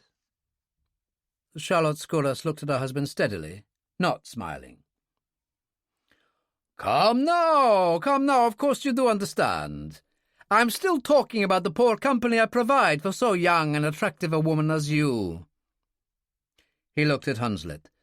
"She is a young and attractive woman, don't you think, Mr. Hunslet?" "Well, now." Hunslet leaned back in his armchair, fingers judiciously steepled, an urbanely sophisticated man entering into the spirit of things. "What is youth, Sir Anthony? I don't know." He smiled across at Charlotte Skuras. "Mrs. Skuras will never be old. As for attractive, well, it's a bit superfluous to ask that. For 10 million European men, and for myself, Mrs. Skuras was the most attractive actress of her time." "Was, Mr. Hunslet? Was?" Old Skuras was leaning forward in his chair now, the smile a shadow of its former self. "But now, Mr. Hunslet?" "Mrs. Skuras's producers must have employed the worst cameramen in Europe." Hunslet's dark, saturnine face gave nothing away. He smiled at Charlotte Skuras. "If I may be pardoned so personal a remark." If I'd had a sword in my hand, and the authority to use it, I'd have knighted Hunslet on the spot. After, of course, having first had a swipe at Skuras. "The days of chivalry are not yet over." Skuras smiled. I saw McCallum and Bicart, the bearded banker, stir uncomfortably in their seats. It was damnably awkward. Skuras went on. "I only meant, my dear, that Charnley and Lavorsky here are poor substitutes for sparkling young company like Welshblood, the young American oilman, or Domenico, that Spanish count with a passion for amateur astronomy, the one who used to take you on the afterdeck to point out the stars in the Aegean." He looked again at Charnley and Lavorsky. "I'm sorry, gentlemen, you just wouldn't do at all." "I don't know if I'm all that insulted," Lavorsky said comfortably. "Charnley and I have our points. I haven't seen young Domenico around for quite some time." He'd have made an excellent stage feed man, would Lavorsky, trained to say his lines at exactly the right time. "You won't see him around for a very much longer time," Skouras said grimly. "At least not in my yacht, or in any of my houses." A pause. "Or near anything I own. I promised him I'd see the colour of his noble Castilian blood if I ever clapped eyes on him again."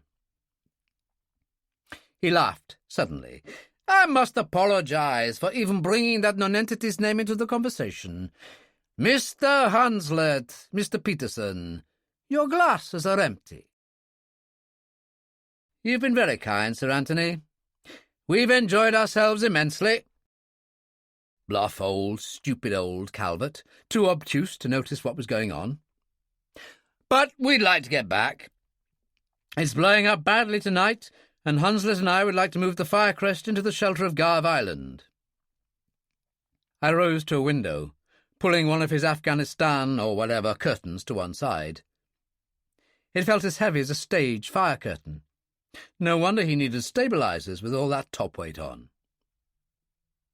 "That's why we left our riding and cabin lights on, to see if we'd moved. She dragged a fair bit earlier this evening."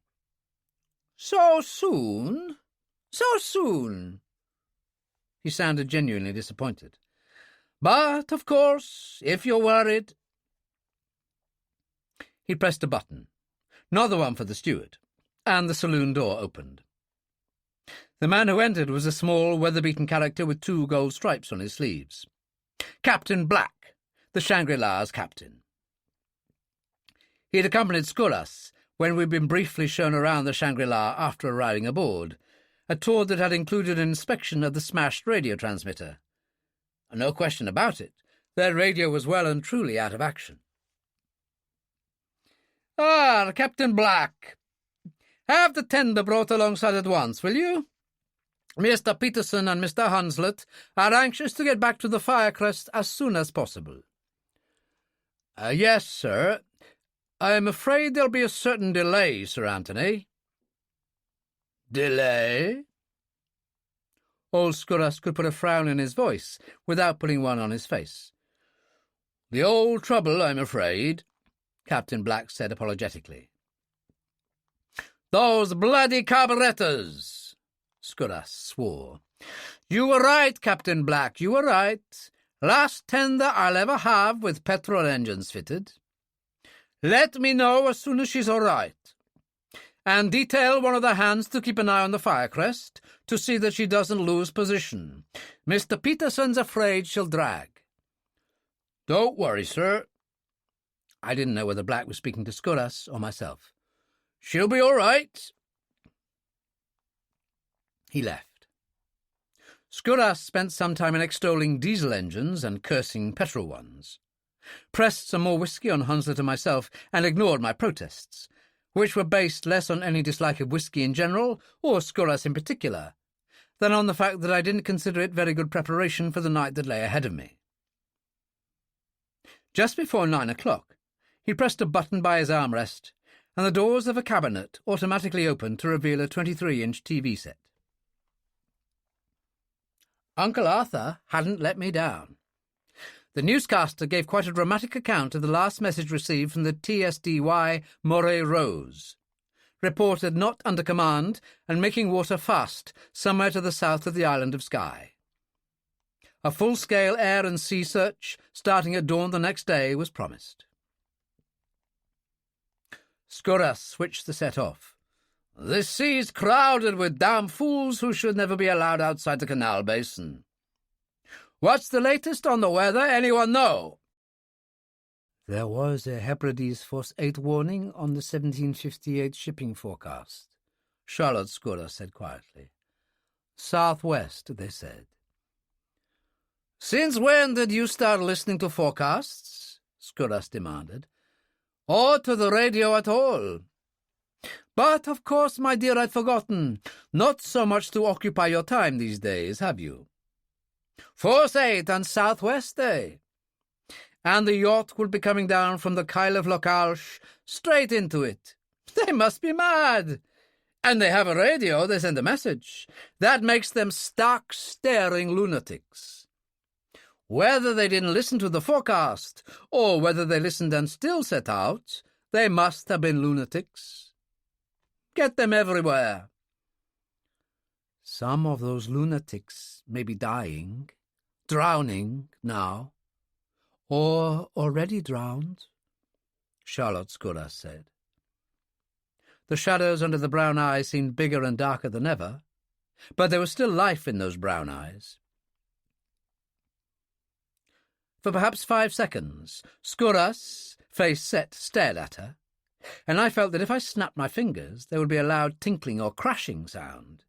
The atmosphere was as brittle as that. Then he turned away with a laugh and said to me, "The little woman, Peterson? The little mother. Only she has no children. Tell me, Peterson, are you married?" I smiled at him, while debating the wisdom of throwing my whiskey glass in his face, or clobbering him with something heavy, then decided against it. Apart from the fact that it would only make matters worse, I didn't fancy the swim back to the Firecrest. So I smiled and smiled, feeling the knife under the cloak, and said, "Afraid not, Sir Arthur." "Afraid not? Afraid not?" He laughed his hearty good-fellowship laugh, the kind I can't stand, and went on cryptically, "You're not so young to be sufficiently naive to talk that way. Come now, are you, Mr. Peterson?" 38, and never had a chance, I said cheerfully. The old story, Sir Anthony. The ones I'd have wouldn't have me, and vice versa. Which wasn't quite true. The driver of a Bentley, with, the doctors had estimated, certainly not less than a bottle of whiskey inside him, had ended my marriage before it was 2 months old, and also accounted for the savagely scarred left side of my face. It was then that Uncle Arthur had prized me from my marine salvage business, and since then no girl with any sense would ever have contemplated marrying me, if she'd known what my job was. What made it even more difficult was the fact that I couldn't tell her in the first place, and the scars didn't help. "You don't look a fool to me," Skouras smiled, "if I may say so without offence." That was rich, old Skouras worrying about giving offence. The zip fastener of a mouth softened into what, in view of his next words, I correctly interpreted in advance as being a nostalgic smile. "I am joking, of course. It's not all that bad. A man must have his fun. Charlotte!" "Yes?" "There's something I want from our stateroom. Would you—" "The stewardess? Couldn't she—" "This is personal, my dear. And as Mr. Hunslet has pointed out, at least by inference, you're a good deal younger than I am." He smiled at Hunslet to show that no offence was intended. "The picture on my dressing table." "What?" She suddenly sat forward in her armchair, hands reaching for the fronts of the armrests, as if about to pull herself to her feet. Something touched a switch inside Skouras, and the smiling eyes went bleak and hard and cold, changing their direction of gaze fractionally. It lasted only a moment, because his wife had caught it even before I did. Because she sat forward abruptly, smoothing down the short sleeves of her dress over sun-tanned arms. Quick and smooth, but not quite quick enough. For a period of not more than 2 seconds, the sleeves had ridden nearly all the way up to her shoulders, and nearly 4 inches below those shoulders, each arm had been encircled by a ring of bluish-red bruises. A continuous ring. Not the kind of bruises that are made by blows or finger pressure. The kind that are made by a rope. Skouras was smiling again, pressing the bell to summon the steward. Charlotte Skouras rose without a further word and hurried quickly from the room. I could have wondered if I'd only imagined this momentary tableau I'd seen. But I knew damn well I hadn't. I was paid not to have an imagination of that kind. She was back inside a moment, a picture frame maybe 6 by 8 in her hand.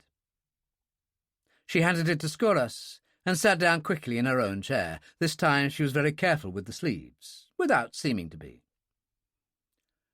"My wife, gentlemen," Skoras said.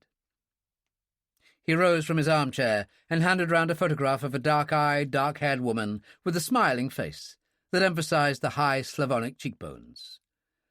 "My first wife, Anna. We were married for 30 years. Marriage isn't all that bad. That's Anna, gentlemen." If I'd a gram of human decency left in me, I should have knocked him down and trampled all over him. For a man to state openly in company that he kept the picture of his former wife by his bedside, and then impose upon his present wife the final and utter humiliation and degradation of fetching it, was beyond belief. That, and the rope burns on his present wife's arms, made him almost too good for shooting. But I couldn't do it. I couldn't do anything about it. The old coot's heart was in his voice and his eyes. If this was acting, it was the most superb acting I'd ever seen. The tear that trickled down from his right eye would have rated an Oscar any year since cinema had begun. And if it wasn't acting, then it was just a picture of a sad and lonely man, no longer young, momentarily oblivious of this world, gazing desolately at the only thing in this world that he loved, that he ever had loved or ever would love, something gone beyond recall. And that was what it was. If it hadn't been for the other picture, the picture of the still, proud, humiliated Charlotte Skoras staring sightlessly into the fire, I might have felt a lump in my own throat. As it happened, I'd no difficulty in restraining my emotion. One man couldn't, however, but it wasn't sympathy for Skoras that got the better of him. MacCallum, the Scots lawyer, pale-faced with outrage, rose to his feet, said something in a thick voice about not feeling well, wished us good night, and left. The bearded banker left on his heels. Skoras didn't see them go. He'd fumbled his way back to his seat and was staring before him, his eyes as sightless as those of his wife. Like his wife, he was seeing something in the depths of the flames. The picture lay face down on his knee. He didn't even look up when Captain Black came in and told us the tender was ready to take us back to the Firecrest. When the tender had left us aboard our own boat, we waited till it was halfway back to the Shangri-La, closed the saloon door, unbuttoned the studded carpet and pulled it back. Carefully, I lifted a sheet of newspaper, and there, on the thin film of flour spread out on the paper below it, were 4 perfect sets of footprints. We tried our 2 forward cabins, the engine room and the after cabin, and the silk threads we'd so laboriously fitted before our departure to the Shangri-La were all snapped. Somebody, 2 at least to judge from the footprints, had been through the entire length of the Firecrest. They could have had at least a clear hour for the job, so Hunslet and I spent a clear hour trying to find out why they had been there. We found nothing, no reason at all. "Well," I said, "at least we know now why they were so anxious to have us aboard the Shangri-La. To give them a clear field here. That's why the tender wasn't ready, it was here. What else?" "There's something else. I can't put my finger on it, but there's something else." "Well, let me know in the morning. When you call Uncle at midnight, ask him to dig up what information he can on those characters on the Shangri-La, and about the physician who attended the late Lady Skoras. There's a lot I want to know about the late Lady Skoras." I told him what I wanted to know. "Meantime, let's shift this boat over to Garve Island. I've got to be up at 3:30. You've all the time for sleep in the world."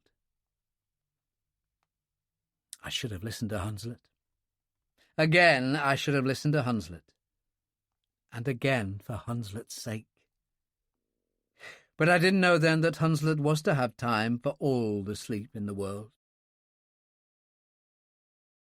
Chapter 4. Wednesday, 5 a.m. to dusk. As the saying went in those parts, it was as black as the Earl of Hell's waistcoat.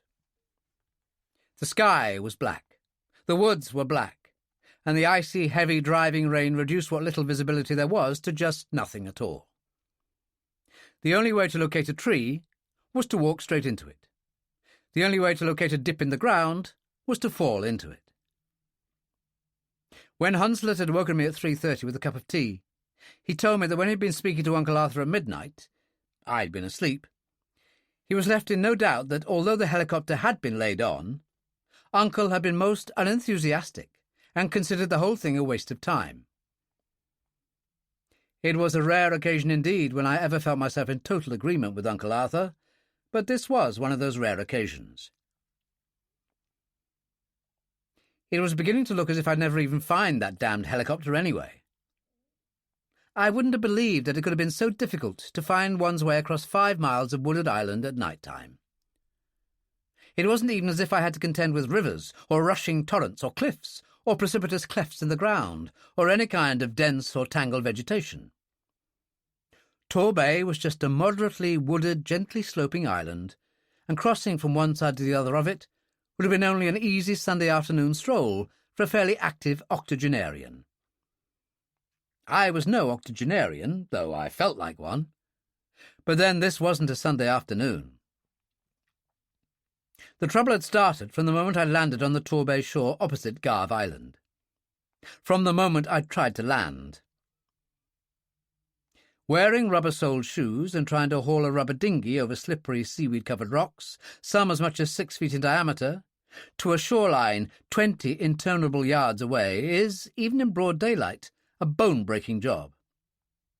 In pitch darkness, it's almost as good a way as any for a potential suicide to finish off the job with efficiency and dispatch. The third time I fell, I smashed my torch. Several bone-jarring bruises later, my wrist compass went the same way. The attached depth gauge, almost inevitably, remained intact. A depth gauge is a great help in finding your way through a trackless wood at night. After deflating and caching the dinghy and pump, I'd set off along the shoreline remote from the village of Torbay. It was logical that if I followed this long enough, I'd be bound to come to the sandy cove at the far end of the island, where I was to rendezvous with the helicopter. It was also logical that if the tree line came right down to the shore, if that shore was heavily indented with little coves and I couldn't see where I was going, I'd fall into the sea with a fair degree of regularity. After I'd hauled myself out for the third time, I gave up and struck inland. It wasn't because I was afraid of getting wet. As I hadn't seen much point in wearing a scuba suit for walking through a wood and sitting in a helicopter, I'd left it aboard and was already soaked to the skin. Nor was it because of the possibility that the hand distress flares I brought along for signalling the helicopter pilot, wrapped though they were in oilskin, might not stand up to this treatment indefinitely. The reason why I was now blundering my blind and painful way through the wood was that if I'd stuck to the shoreline, my rate of progress there wouldn't have brought me to the rendezvous before midday. My only guides were the wind-lashed rain and the lie of the land. The cove I was heading for lay to the east. The near gale-force wind was almost due west. So as long as I kept that cold, stinging rain on the back of my neck, I'd be heading in approximately the right direction. As a check on that, the island of Torbay has a spinal hog's back, covered in pines to the top, running its east-west length. And when I felt the land falling away to one side or the other, it meant I was wandering. But the rain-laden wind swirled unpredictably as the wood alternately thinned and became dense again. The hog's back had offshoots and irregularities, and as a result of the combination of the two, I lost a great deal of time. Half an hour before dawn, by my watch that was, it was still as black as the midnight hour, I was beginning to wonder if I could possibly make it in time. and I was beginning to wonder if the helicopter could make it either. There was no doubt in my mind that it could land. The eastern cove was perfectly sheltered, but whether it could get there at all was another question. I had a vague idea that helicopters were unmanageable above certain wind speeds, but had no idea what those wind speeds were. And if the helicopter didn't turn up, then I was faced with a long, cold, wet trudge back to where I had hidden the dinghy, and then an even longer, colder and hungry wait until darkness fell at night, and I could get out to the Firecrest unseen. Even now I had only 24 hours left. By nightfall I would have only 12. I began to run. 15 minutes, and God knows how many iron-hard tree trunks later, I heard it. Faint and intermittent at first, then gradually swelling in strength. The clattering roar of a helicopter engine. He was early, damn him. He was far too early. He'd land there, find the place deserted, and take off for base again. It says much from my sudden desperate state of mind that it never occurred to me how he could even begin to locate, far less land in, that sandy cove, in a condition of darkness that was still only a degree less than total.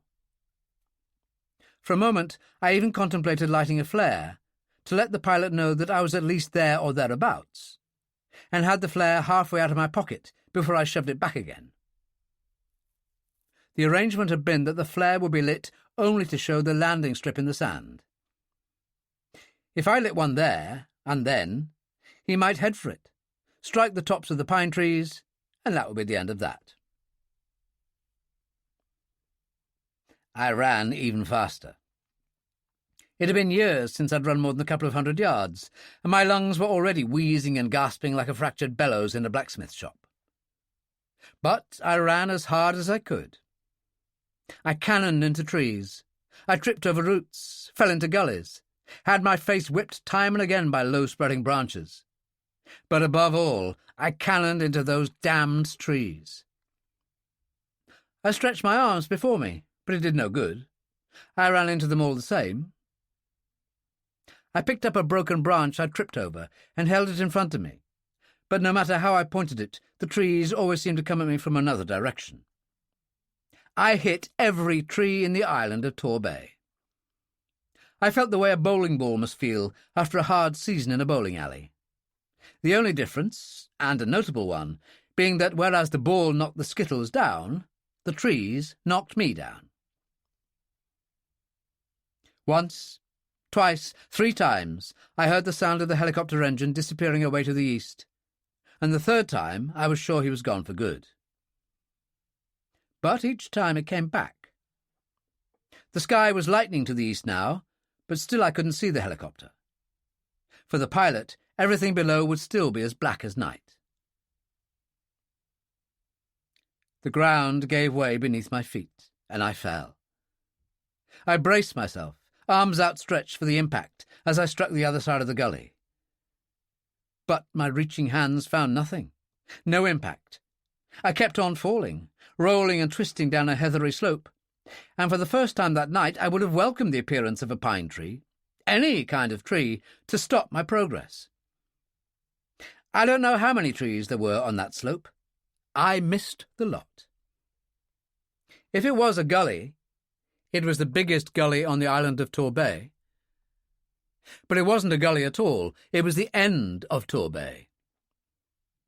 I rolled and bumped over a sudden horizontal grassy bank and landed on my back in soft, wet sand. Even while I was whooping and gasping and trying to get my knocked-out breath back into my lungs, I still had time to appreciate the fortunate fact that kindly Providence, and a few million years, had changed the jagged rocks that must once have fringed that shore into a nice, soft, yielding, sandy beach. I got to my feet. This was the place, all right. There was only one such sandy bay, I'd been told, in the east of the Isle of Torbay, and there was now enough light for me to see that this was indeed just that, though a lot smaller than it appeared on the chart. The helicopter was coming in again from the east, not, as far as I could judge, more than 300 or 400 feet up. I ran halfway down to the water's edge, pulled a hand flare from my pocket, slid away the waterproof covering, and tore off the ignition strip. It flared into life at once, a dazzling blue-white magnesium light so blinding that I had to clap my free hand over my eyes. It lasted for only 30 seconds, but that was enough. Even as it fizzled and sputtered its acrid and nostril-wrinkling way to extinction, the helicopter was almost directly overhead. 2 vertically downward-pointing searchlights, mounted fore and aft on the helicopter, switched on simultaneously, interlocking pools of brilliance on the pale white sand. 20 seconds later, the skid sank into the soft sand. The rackety clangour of the motor died away, and the blades idled slowly to a stop. I'd never been in a helicopter in my life, but I'd seen plenty. In the half-darkness, this looked like the biggest one I'd ever seen. The right-hand door opened, and a torch shone in my face as I approached. A voice, Welsh as the Rhondda Valley, said, "Morning. You Calvert?" "Me." "Can I come aboard?" "How do I know you're Calvert?" "I'm telling you. Don't come the hard man, laddie. You've no authority to make an identification check." "Have you no proof? No papers? Have you no sense? Haven't you enough sense to know that there are some people who never carry any means of identification? Do you think I just happen to be standing here 5 miles from nowhere, and that I just happen to be carrying flares in my pocket? You want to join the ranks of the unemployed before sunset?" A very auspicious beginning to our association. "I was told to be careful." He was as worried and upset as a cat snoozing on a sun-warmed wall. Still, a marked lack of cordiality. "Lieutenant Scott Williams, Fleet Air Arm, takes an admiral to sack me. Step up." I stepped up, closed the door, and sat. He didn't offer to shake hands. He flicked on an overhead light and said, "What the hell's happened to your face?" "What's the matter with my face?" "Blood. Hundreds of little scratches." "Pine needles." I told him what had happened. "Why a machine this size? You could ferry a battalion in this one." 14 men, to be precise. I do lots of crazy things, Calvert, but I don't fly itsy-bitsy 2-bit choppers in this kind of weather, be blown out of the sky. With only 2 of us, the long-range tanks are full." "You can fly all day?" "More or less. Depends how fast we go." "What do you want from me?" "Civility for a start. Or don't you like early morning rising?" "I'm an air-sea rescue pilot, Calvert. This is the only machine on the base big enough to go out looking in this kind of weather. And I shall be out looking, not out on some cloak-and-dagger joyride. I don't care how important it is. There's people maybe clinging to a life raft 50 miles out in the Atlantic. That's my job. But I got my orders. What do you want?" "The Moray Rose." "You heard. Yes, that's her." "She doesn't exist. She never has existed." "What are you talking about?" "The news broadcasts—" "I'll tell you as much as you need to know, Lieutenant. It's essential that I be able to search this area without arousing suspicion. The only way that can be done is by inventing an ironclad reason. The foundering Moray Rose is that reason, so we tell the tale." "Phony?" "Phony." "You can fix it," he said slowly. "You can fix a news broadcast." "Yes." "Maybe you could get me fired at that." He smiled for the first time. "Sorry, sir. Lieutenant Williams, Scotty to you, is now his normal, cheerful, willing self. What's on?" "Know the coastlines and islands of this area well?" "From the air?" "Yes. I've been here 20 months now. Air-sea rescue and in between Army and Navy exercises and hunting for lost climbers. Most of my work is with the Marine Commandos. I know this area at least as well as any man alive. I'm looking for a place where a man could hide a boat. A fairly big boat. 40 feet, maybe 50. Might be in a big boathouse. Might be under overhanging trees up some creek. Might even be in some tiny secluded harbour normally invisible from the sea. Between Islay and Skye. Well, now, is that all? Have you any idea how many hundreds of miles of coastline there is in that lot, taking in all the islands? Maybe thousands. How long do I have for this job? A month? By sunset today. Now, wait. We can cut out all centres of population. And by that I mean anything with more than 2 or 3 houses together. We can cut out known fishing grounds. We can cut out regular steamship routes. Does that help? A lot. What are we really looking for? I've told you. Okay, so mine is not to reason why. Any idea where you'd like to start? Any ideas for limiting the search? Let's go due east to the mainland. 20 miles up the coast, then 20 south. Then we'll try Torbay Sound and the Isle of Torbay. Then the islands farther west and north. Torbay Sound has a steamer service. Sorry, I should have said a daily service. Torbay has a bi-weekly service. Fasten your seatbelt and get on those earphones. We're going to get thrown around quite a bit today. I hope you're a good sailor. And the earphones? They were the biggest I'd ever seen. 4 inches wide with inch-thick linings of what looked like Sorbo rubber. A spring-loaded swing microphone was attached to the headband. For the ears, the lieutenant said kindly, so that you don't get perforated drums, and so you won't be deaf for a week afterwards. If you can imagine yourself inside a steel drum in the middle of a boiler factory with a dozen pneumatic chisels hammering outside, you'll have some idea of what the racket is like once we start up. Even with the earphone muffs on, it sounded exactly like being in a steel drum in a boiler factory with a dozen pneumatic chisels hammering on the outside.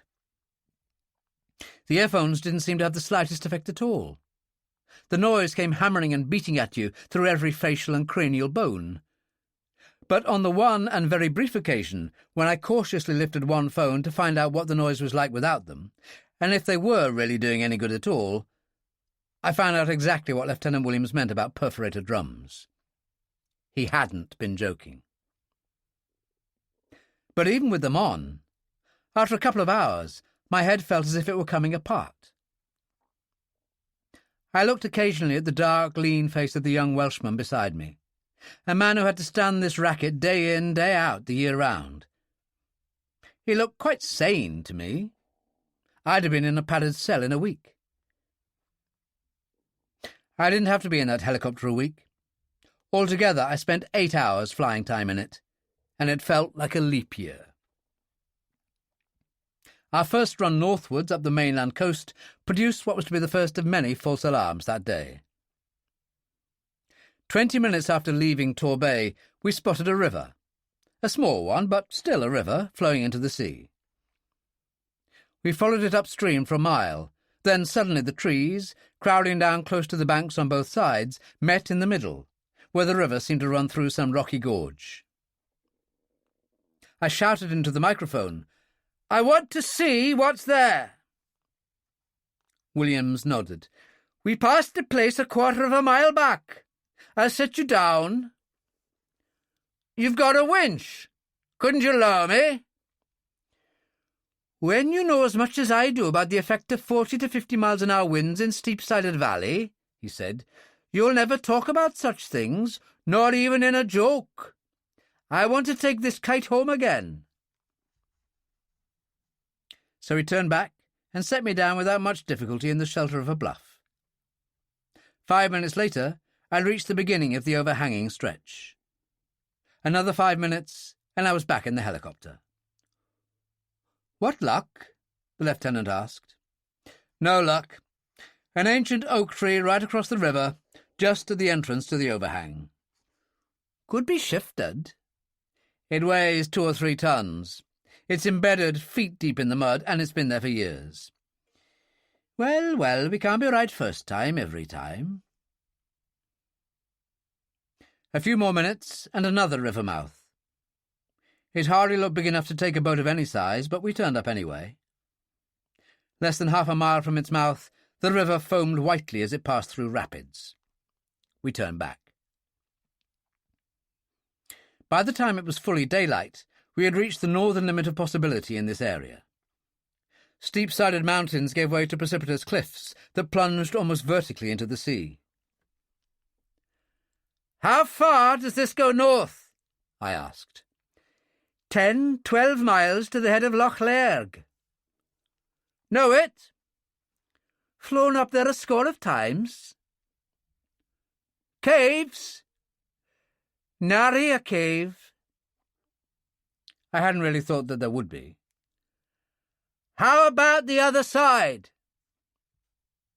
I pointed to the west, where the mountainous shoreline, not 5 miles away, yet barely visible through the driving rain and low scudding cloud, ran in an almost sheer drop from the head of Loch Lairg to the entrance to Torbay Sound. "Even the gulls can't find a foothold there, believe me." I believed him. We flew back the way we had come, as far as our starting point on the coast, then continued southwards. From the Isle of Torbay to the mainland, the sea was an almost unbroken mass of foaming white, big white-capped rollers marching eastwards across the darkened firth, long creamy lines of spume torn from the wave-tops, veining the troughs between. There wasn't a single craft in sight. Even the big drifters had stayed at home. It was as bad as that. In that buffeting gale-force wind, our big helicopter was having a bad time of it now, violently shaking and swaying like an out-of-control express train in the last moments before it leaves the track. 1 hour's flying in those conditions had turned me against helicopters for life. But when I thought of what it would be like down there in a boat, in that seething maelstrom of a firth, I could feel a positive bond of attachment growing between me and that damned helicopter. We flew 20 miles south, if the way we were being jarred and flung through the air could be called flying, but covered 60 miles in that southing. Every little sound between the islands and the mainland, every natural harbour, every sea loch and inlet had to be investigated. We flew very low most of the time, not much above 200 feet. Sometimes we were forced down to 100 feet.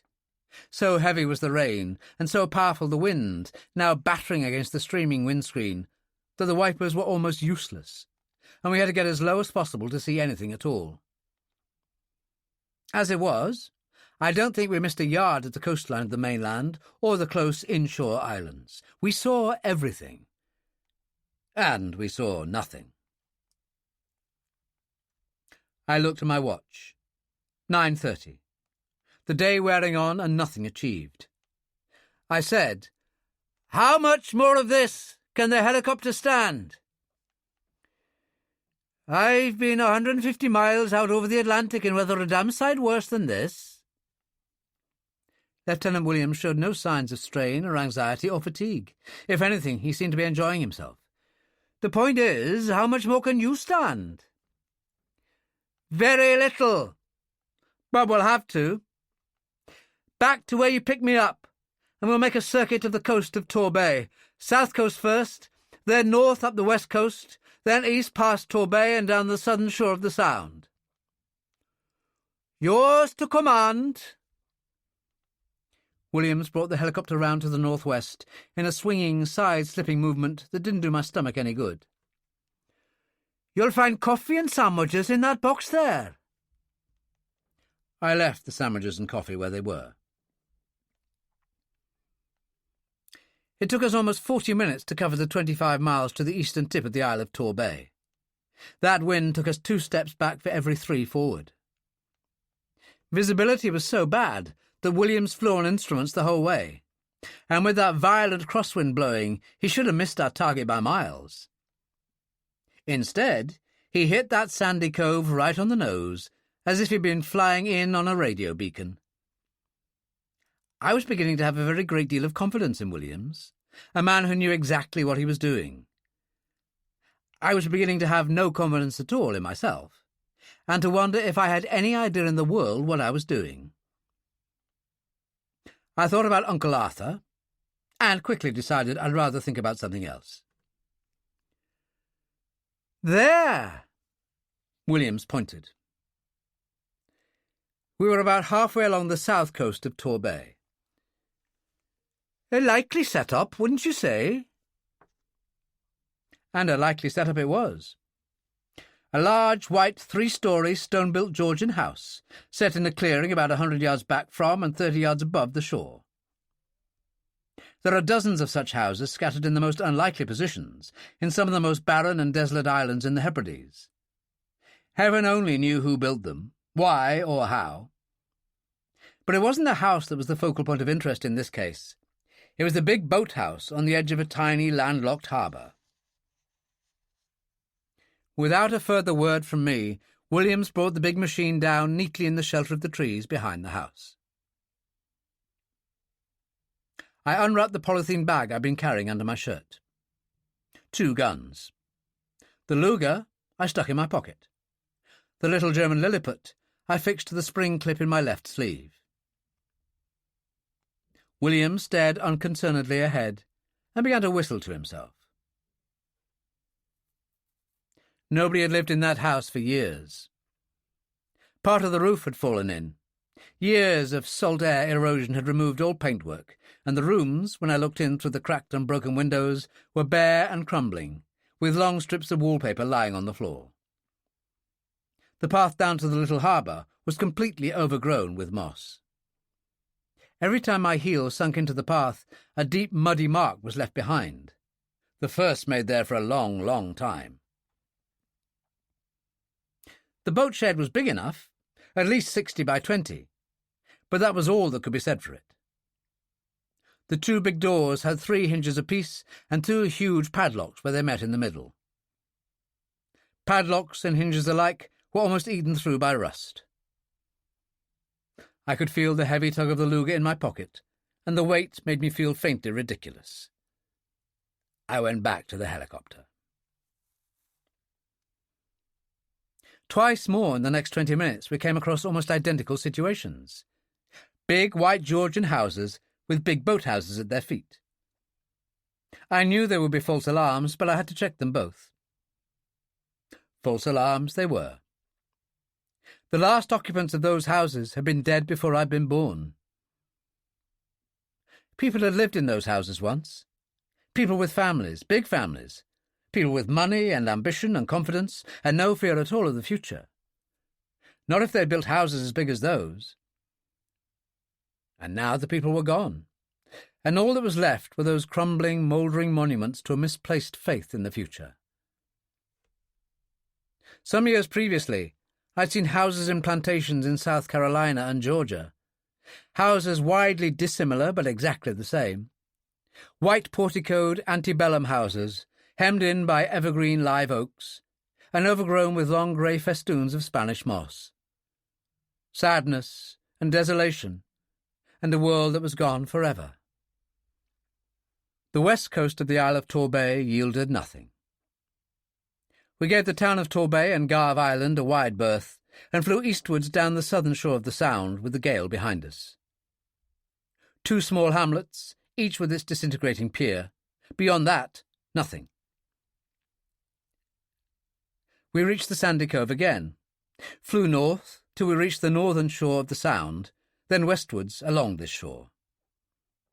We stopped twice, once to investigate a tree-overhung landlocked harbour less than 40 yards in diameter, and again to investigate a small complex of industrial buildings, which had once, so William said, produced a fine quality sand that had been one of the ingredients in a famous brand of toothpaste. Again, nothing. At the last place we stopped for 5 minutes. Lieutenant Williams said he was hungry. I wasn't. I'd become used to the helicopter by now, but I wasn't hungry. It was midday. Half our time gone and nothing accomplished. And it was beginning to look very much as if nothing was going to be accomplished. Uncle Arthur would be pleased. I took the chart from Williams. "We have to pick and choose," I said. "We'll have to take a chance. We'll go up the Sound to Dolman Head, opposite Garve Island, then go up Loch Hynart." Loch Hynart was a 7-mile-long loch, winding and many-islanded, that ran more or less due east, nowhere more than half a mile wide, deep into the heart of the mountain massif. Back to Dolman Point again, then along the southern shore of the mainland peninsula again as far as Carrara Point. Then east along the southern shore of Loch Horon. "Loch Horon," Williams nodded. "The wildest waters and the worst place for boats in the west of Scotland. Last place I'd go looking, Mr. Calvert, that's for sure. From all accounts, you'll find nothing there but wrecks and skeletons. There are more reefs and skerries and underwater rocks and overfalls and whirlpools and tidal races in 20 miles there than in the whole of the rest of Scotland. Local fishermen won't go near the place." He pointed at the chart. "See this passage between Dovescare and Ballara Island? The 2 islands at the mouth of Loch Horon, that's the most feared spot of all. You should see the grip the fishermen get on their whisky glasses when they talk about it. Buel nan Urv, it's called. The mouth of the grave. They're a cheery lot hereabouts. It's time we were gone." The wind blew as strongly as ever. The sea below looked as wicked as ever. But the rain had stopped, and that made our search all that much easier. The stretch of the Sound from the sand quarry to Dolman Point yielded nothing.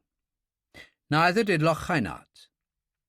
Between Loch Hynart and Carrara Point, 8 miles to the west, there were only 2 tiny hamlets crouched against the water's edge, their backs to the barren hills behind, their inhabitants, if there were any inhabitants, subsisting on God alone knew what. Carrara Point was storm-torn desolation itself. Great jagged, broken fissured cliffs, huge fanged rocks rising from the sea, massive Atlantic breakers smashing in 100-foot-high spray against the cliffs, the rocks and the tiny-seeming lighthouse at the foot of the cliffs. If I was Sir Billy Butlin, looking for the site for my latest holiday camp, I wouldn't have spent too much time on Carrara Point. We turned north now, then northeast, then east, along the southern shore of Loch Horon. Many places have evil reputations. Few, at first seeing, live up to those reputations, but there are a few. In Scotland, the pass of Glencoe, the scene of the infamous massacre, is one of them. The pass of Branda is another, and Loch Horon was beyond all doubt another. It required no imagination at all to see this as a dark and deadly and dangerous place. It looked dark, and deadly, and dangerous. The shores were black and rocky and precipitous, and devoid of any form of vegetation at all. The 4 islands, strung out in a line to the east, were a splendid match for the hospitable appearance of the shores. In the far distance, the northern and the southern shores of the loch came close together and vanished in a towering vertical cleft in the sinister brooding mountains. In the lee of the islands, the loch was black as midnight, but elsewhere it was a seething, boiling white. The waters wickedly swirling, churning, spinning in evil-looking whirlpools, as it passed across overfalls, or forced its way through the narrow channels between the islands, or between the islands and the shore. Water in torment. In the Buel nan Urv, the mouth of the grave, between the first 2 islands, the rushing, leaping, milk-white waters looked like floodwater in the Mackenzie River rapids in springtime when the snows melt. A yachtsman's paradise. Only a madman would take his boat into these waters. Apparently there were still a few madmen around. We just left the first of the islands, Dovescare, to port, when I caught sight of a narrow break in the cliffs on the southern mainland. A small rock-girt bay, if bay it could be called, about the size of a couple of tennis courts, almost completely enclosed from the sea. The entrance couldn't have been more than 10 yards wide. I glanced at the chart. Little Horseshoe Bay, it was called. Not original, but very apt. There was a boat in there, a fairly big one, a converted MFV by the looks of her, anchored fore and aft in the middle of the bay. Behind the bay was a little plateau, mossy or grass-covered, I couldn't tell which. And behind that, what looked like a dried-up riverbed rising steeply into the hills behind. On the little plateau were 4 khaki-coloured tents, with men working at them. "This could be it," William said. "This could be it." This wasn't it. A glance at the thin, wispy-bearded, pebble-bespectacled lad who came hurrying forward to greet me when I stepped onto the ground was all the proof I required that this was indeed not it. Another glance at the 7 or 8 bearded, scarved and duffel-coated characters behind him, who had not, as I'd thought, been working, but were struggling to prevent their tents from being blown away by the wind, was almost superfluous proof. That lot couldn't have hijacked a rowing boat. The MFV, I could see now, was down by the stern and listing heavily to starboard. "Hello, hello, hello," said the character with the wispy beard. Good afternoon. By Jove, are we glad to see you." I looked at him, shook the outstretched hand, glanced at the listing boat and said mildly, "You may be shipwrecked, but those are hardly what I'd call desperate straits. You're not on a deserted island, you're on the mainland. Help is at hand." "Oh, we know where we are, all right." He waved a deprecating hand. "We put in here 3 days ago. But I'm afraid our boat was holed in a storm during the night. Most unfortunate, most inconvenient." "Holed as she lay there? Just as she's moored now?" "Yes, indeed." "Bad luck. Oxford or Cambridge?" "Oxford, of course." He seemed a bit huffed at my ignorance. "Combined Geological and Marine Biological Party." "No shortage of rocks and seawater hereabouts," I agreed. "How bad is the damage?" "A holed plank. Sprung. Too much for us, I'm afraid." "All right for food?" "Of course." "No transmitter?" "Receiver only." "The helicopter pilot will radio for a shipwright and engineer to be sent out as soon as the weather moderates. Goodbye." His jaw fell about a couple of inches. "You're off? Just like that?" "Air-sea rescue. Vessel reported sinking last night." "Ah, that. We heard." "Thought you might be it. Glad for your sakes you're not. We've a lot of ground to cover yet." We continued eastwards towards the head of Loch Horon. Halfway there, I said, "Far enough. Let's have a look at those 4 islands out in the loch. We'll start with the most easterly one first of all. What's it called? Yes, Eilí Norran. Then make our way back towards the mouth of Loch Horon again." "You said you wanted to go all the way to the top." "I've changed my mind." "You're the man who pays the piper," he said equably. He was a singularly incurious character, was young Lieutenant Williams. "Northward ho for Eilí Norran." We were over Eilí Norran in 3 minutes. Compared to Eilí Norran, Alcatraz was a green and lovely holiday resort. Half a square mile of solid rock and never a blade of grass in sight.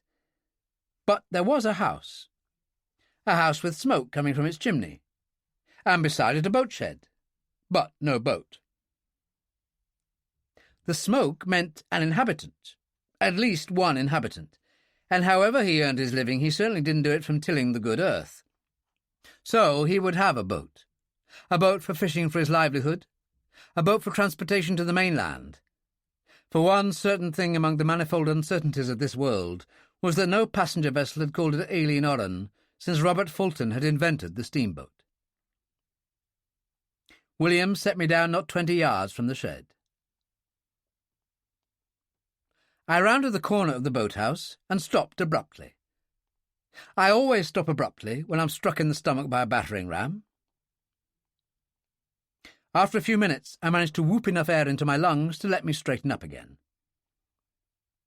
He was tall, gaunt, grey, in his middle 60s. He hadn't shaved for a week, or changed his collarless shirt in a month. It wasn't a battering ram he'd used, after all, it was a gun. None of your fancy pistols, just a good old-fashioned double-barrelled 12-bore shotgun. The kind of gun that at close range, 6 inches in this case, can give points even to the peacemaker Colt when it comes to blowing your head off. He had it aimed at my right eye. It was like staring down the Mersey Tunnel. When he spoke, I could see he'd missed out on all those books that laud the unfailing courtesy of the Highlander. "And who the hell are you?" he snarled. "My name's Johnson. Put that gun away. And what the hell do you want here?" "How about trying the Cade Mila Falte approach?" I said. "You see it everywhere in those parts. 100,000 welcomes." "I won't ask again, mister." "Air-sea rescue. There's a missing boat." "I haven't seen any boat. You can just get to hell off my island." He lowered his gun till it pointed at my stomach, maybe because he thought it would be more effective there, or make for a less messy job when it came to burying me. "No?" I nodded to the gun. "You could get prison for this." "Maybe I could and maybe I couldn't. All I know is that I don't like strangers on my island, and that Donald McKeechan protects his own." "And a very good job you make of it too, Donald," I said approvingly. The gun moved, and I said quickly, "I'm off. And don't bother saying hasty back, for I won't be." As we rose from the island, William said, "I just caught a glimpse. That was a gun he had there." "It wasn't the outstretched hand of friendship they're always talking about in those parts," I said bitterly. "Who is he? What is he?" "He's an undercover agent for the Scottish Tourist Board, in secret training to be their goodwill ambassador abroad. He's not any of those I'm looking for, that I know. He's not a nutcase either. He's as sane as you are. He's a worried man, and a desperate one." "You didn't look in the shed. You wanted to find out about a boat. Maybe there was someone pointing a gun at him." "That was one of the thoughts that accounted for my rapid departure. I could have taken that gun from him. You could have got your head blown off. Guns are my business. The safety catch was in the on position." "Sorry?" William's face showed how out of his depth he was. He wasn't as good at concealing his expression as I was. "What now?" "Island number 2 to the west here." I glanced at the chart. "Craig Moor." "You'll be wasting your time going there." He sounded very positive. "I've been there. Flew out a badly injured man to a Glasgow hospital." "Injured? How?" "He'd cut himself to the thigh bone with a flensing knife. Infection had set in." "A flensing knife? For whales?" "I'd never heard." "For sharks. Basking sharks. They're as common as mackerel hereabouts. Catch them for their livers. You can get a ton of liver oil from a good-sized one." He pointed to the chart, to a tiny mark on the north coast. "Craigmore village. Been abandoned, they say, from before the First World War. We're coming up to it now. Some of those old boys built their homes in the damnedest places." Some of those old boys had indeed built their homes in the damnedest places. If I'd been compelled to build a home either there or at the North Pole, I'd have been hard put to it to make a choice. A huddle of 4 small grey houses built out near the tip of a foreland, several wicked reefs that made a natural breakwater, an even more wicked-looking entrance through the reefs, and 2 fishing boats swinging and rolling wildly at anchor inside the reefs. One of the houses, the one nearest the shore, had had its entire seaward wall cut away. On the 20 or 30 feet of sloping ground that separated the house from the sea, I could see 3 unmistakable sharks. A handful of men appeared at the open end of the house and waved at us. "That's one way of making a living. Can you put me down?" "What do you think, Mr. Calvert?" "I don't think you can." Not unless he set his helicopter down on top of one of the little houses, that was. "You winched this sick man up." "Yes, and I'd rather not winch you down, if you don't mind, not in this weather, and not without a crewman to help me, unless you're desperate." "Not all that desperate. Would you vouch for them?" "I'd vouch for them. They're a good bunch. I met the boss, Tim Hutchinson, an Aussie about the size of a house, several times. Most of the fishermen on the west coast would vouch for them." "Fair enough. The next island is Ballarat." We circled Ballarat once. Once was enough. Not even a barnacle would have made his home in Ballarat. We were over the channel between Ballarat and Dove Scare now, and the Buell na Nerve was a sight to daunt even the stoutest-hearted fish. It certainly daunted me. 5 minutes in that lot, whether in a boat or scuba suit, and that would have been that. The ebb tide and the wind were in head-on collision, and the result was the most spectacular witch's cauldron I'd ever seen. There were no waves as such, just a bubbling, swirling, seething maelstrom of whirlpools, overfalls and races, running no way and every way, gleaming boiling white in the overfalls and races, dark and smooth and evil in the hearts of the whirlpools. Not a place to take Auntie Gladys out in a rowboat for a gentle paddle in the quiet, even fall. Oddly enough, close in to the east and south coast of Dove Scare, one could have taken Auntie Gladys out. In those tidal races between islands, a common but not yet clearly understood phenomenon frequently leaves an undisturbed stretch of water close in to one or other of the shores, calm and smooth and flat, a mill pond with a sharply outlined boundary between it and the foaming races beyond. So it was here. For almost a mile between the most southerly and easterly headlands of Dove Scare, for a distance of 200 or 300 yards out from the shore, the waters were black and still. It was uncanny. "Sure you really want to land here?" Williams asked. "Is it tricky?" "Easy. Helicopters often land on Dove Scare. Not mine, others. It's just that you're likely to get the same reception here as you got on Alien Oran. There are dozens of privately owned islands off the west coast, and none of them like uninvited visitors. The owner of Dove Scare hates them. This world-famous Highland hospitality becomes positively embarrassing at times. The Scotsman's home is his castle, eh? There is a castle here. The ancestral home of the clan Dalwhinnie, I think.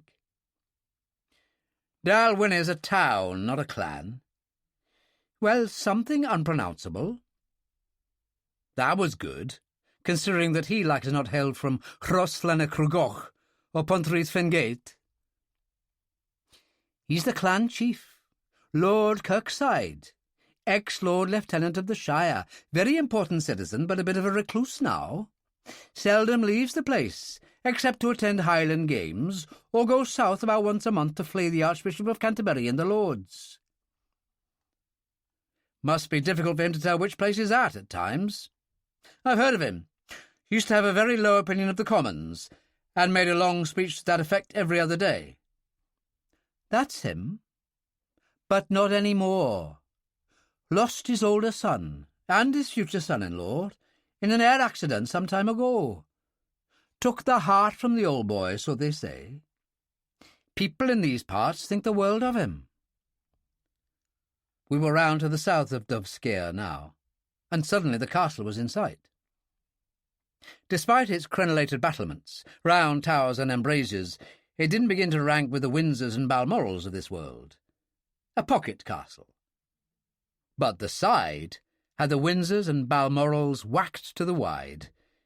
It grows straight out of the top of a 150-foot cliff, and if you leaned too far out of your bedroom window, the first thing to stop your fall would be the rocks, a long, long way down.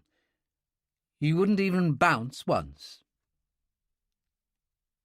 Below the castle, and a fair way to the right of it, a cliff fall, belonging to some bygone age, had created an artificial foreshore some 30 yards wide. From this, obviously at the cost of immense labour, an artificial harbour had been scooped out, the boulders and rubble having been used for the construction of a horseshoe breakwater with an entrance of not more than 6 or 7 yards in width. At the inner end of this harbour, a boathouse, no wider than the harbour entrance and less than 20 feet in length, had been constructed against the cliff face. A boathouse to berth a good-sized rowboat, no more. Williams took his machine up until we were 200 feet above the castle. It was built in the form of a hollow square, with the landward side missing. The seaward side was dominated by 2 crenellated towers, one topped by a 20-foot flagpole and flag, the other by an even taller TV mast. Aesthetically, the flagpole had it every time. Surprisingly, the island was not as barren as it had appeared from the sea. Beginning some distance from the castle, and extending clear to the cliff-bound northern shore of the island, ran a 200-yard-wide stretch of what seemed to be flat, smooth turf. Not the bowling green standard, but undoubtedly grass of the genuine variety, as testified to by the heads-down position of a handful of goats that browsed close to the castle. Williams tried to land on the grass, but the wind was too strong to allow him to hold position. He finally put down in the eastern lee of the castle, close but not too close to the cliff edge. I got out, keeping a wary eye on the goats, and was rounding the landward corner of the castle when I almost literally bumped into the girl. I've always known what to look for in a suddenly encountered girl in a remote Hebridean island. A kilt, of course. A Hebridean girl without a kilt was unthinkable. A Shetland two-piece and brown brogues. And that she would be a raven-haired beauty with wild green fey eyes went without saying. Her name would be Deirdre. This one wasn't like that at all, except for the eyes, which were neither green nor fey, but certainly looked wild enough. What little I could see of them, that was. Her blonde hair was cut in the uniform peekaboo scalloped style of the day, the one where the long side hair meets under the chin and the central fringe is hacked off at eyebrow level, a coiffure which in any wind above force 1 allows no more than 10% of the face to be seen at any one time. Below hair level, she wore a horizontally striped blue and white sailor's jersey and faded blue denim pants that must have been fixed on with a portable sewing machine, as I didn't see how else she could have got into them. Her tanned feet were bare. It was comforting to see that the civilizing influence of television reached even the remoter outposts of empire. I said, "Good afternoon, Miss, Engine failure?" she asked coldly. "Well, no." Mechanical failure? Of any kind? No? Then this is private property. I must ask you to leave. At once, please. There seemed to be little for me here. An outstretched hand and a warm smile of welcome, and she'd have been on my list of suspects at once. But this was true to established form, the weary stranger at the gates receiving not the palm of the hand, but the back of it. Apart from the fact that she lacked a blunderbuss and had a much better figure, she had a great deal in common with Mr. McKeechan. I bent forward to peer through the wind-blown camouflage of blonde hair. She looked as if she spent most of the night and half the morning down in the castle wine cellars. Pale face, pale lips, dark smudges under the blue-grey eyes. But clear blue-grey eyes. "What the hell's the matter with you?" she demanded. Nothing. The end of a dream. Deirdre would never have talked like that. Where's your old man? My old man? The one eye I could see had the power turned up to its maximum shrivelling voltage. You mean my father? Sorry, Lord Kirkside. It was no feat to guess that she was Lord Kirkside's daughter. Hired help are too ignorant to have the execrable manners of their aristocratic betters. I'm Lord Kirkside. I turned round to see the owner of the deep voice behind me, a tall, rugged-looking character in his 50s, hawk nose, jutting grey eyebrows and moustache, grey tweeds, grey deerstalker, hawthorn stick in hand. "What's the trouble, Sue?" Sue. I might have known. Exit the last vestige of the Hebridean dream. I said, "My name is Johnson. Air Sea Rescue. There was a boat, the Moray Rose, in bad trouble somewhere south of Skye. If she'd been not under command but still afloat, she might have come drifting this way. We wondered, and Sue was going to fling you over the cliff before you had a chance to open your mouth." He smiled down affectionately at his daughter. "That's my Sue. I'm afraid she doesn't like newspaper men." "Some do and some don't. But why pick on me?" "When you were 21, could you, as the saying goes, tell a newspaper man from a human being? I couldn't, but I can now, a mile away. I can also tell a genuine Air Sea Rescue helicopter when I see one. And so should you too, young lady. I'm sorry, Mr. Johnson, we can't help you. My men and I spent several hours last night patrolling the cliff tops to see if we could see anything. Lights, flares, anything. Nothing, I'm afraid." "Thank you, sir. I wish we had more voluntary cooperation of this kind." From where I stood I could see, due south, the gently rocking mast of the Oxford Field Expedition's boat in Little Horseshoe Bay. The boat itself and the tents beyond were hidden behind the rocky eastern arm of the bay. I said to Lord Kirkside, "But why newspaper men, sir? Dove Scare isn't quite as accessible as Westminster." "Indeed, Mr. Johnson." He smiled, not with his eyes. "You may have heard of our family tragedy. My elder boy, Jonathan, and John Rawlinson, Sue's fiancé." I knew what was coming, and after all those months she had those smudges under her eyes. She must have loved him a lot. I could hardly believe it. "I'm no newspaper man, sir. Prying isn't my business." It wasn't my business. It was my life, the raison d'être for my existence, but now wasn't the time to tell him. "The air accident. Jonathan had his own private Beechcraft." He waved towards the stretch of green turf running to the northern cliffs. "He took off from here that morning. They, the reporters, wanted on-the-spot reporting. They came by helicopter and boat. There's a landing stage to the west." Again the mirthless smile. "They weren't well received. Care for a drink? You and your pilot." Lord Kirkside, for all the reputation Williams had given him, seemed to be cast in a different mould from his daughter, and Mr. Donald MacEachan. On the other hand, as the Archbishop of Canterbury knew to his cost, Lord Kirkside was a very much tougher citizen than either his daughter or Mr. MacEachan. "Thank you, sir, I appreciate that. But we haven't many hours of daylight left." Of course, how thoughtless of me. But you can't have much hope left by this time." "Frankly, none, but, well, you know how it is, sir." "We'll cross our fingers for that one chance in a million. Good luck, Mr. Johnson." He shook my hand and turned away.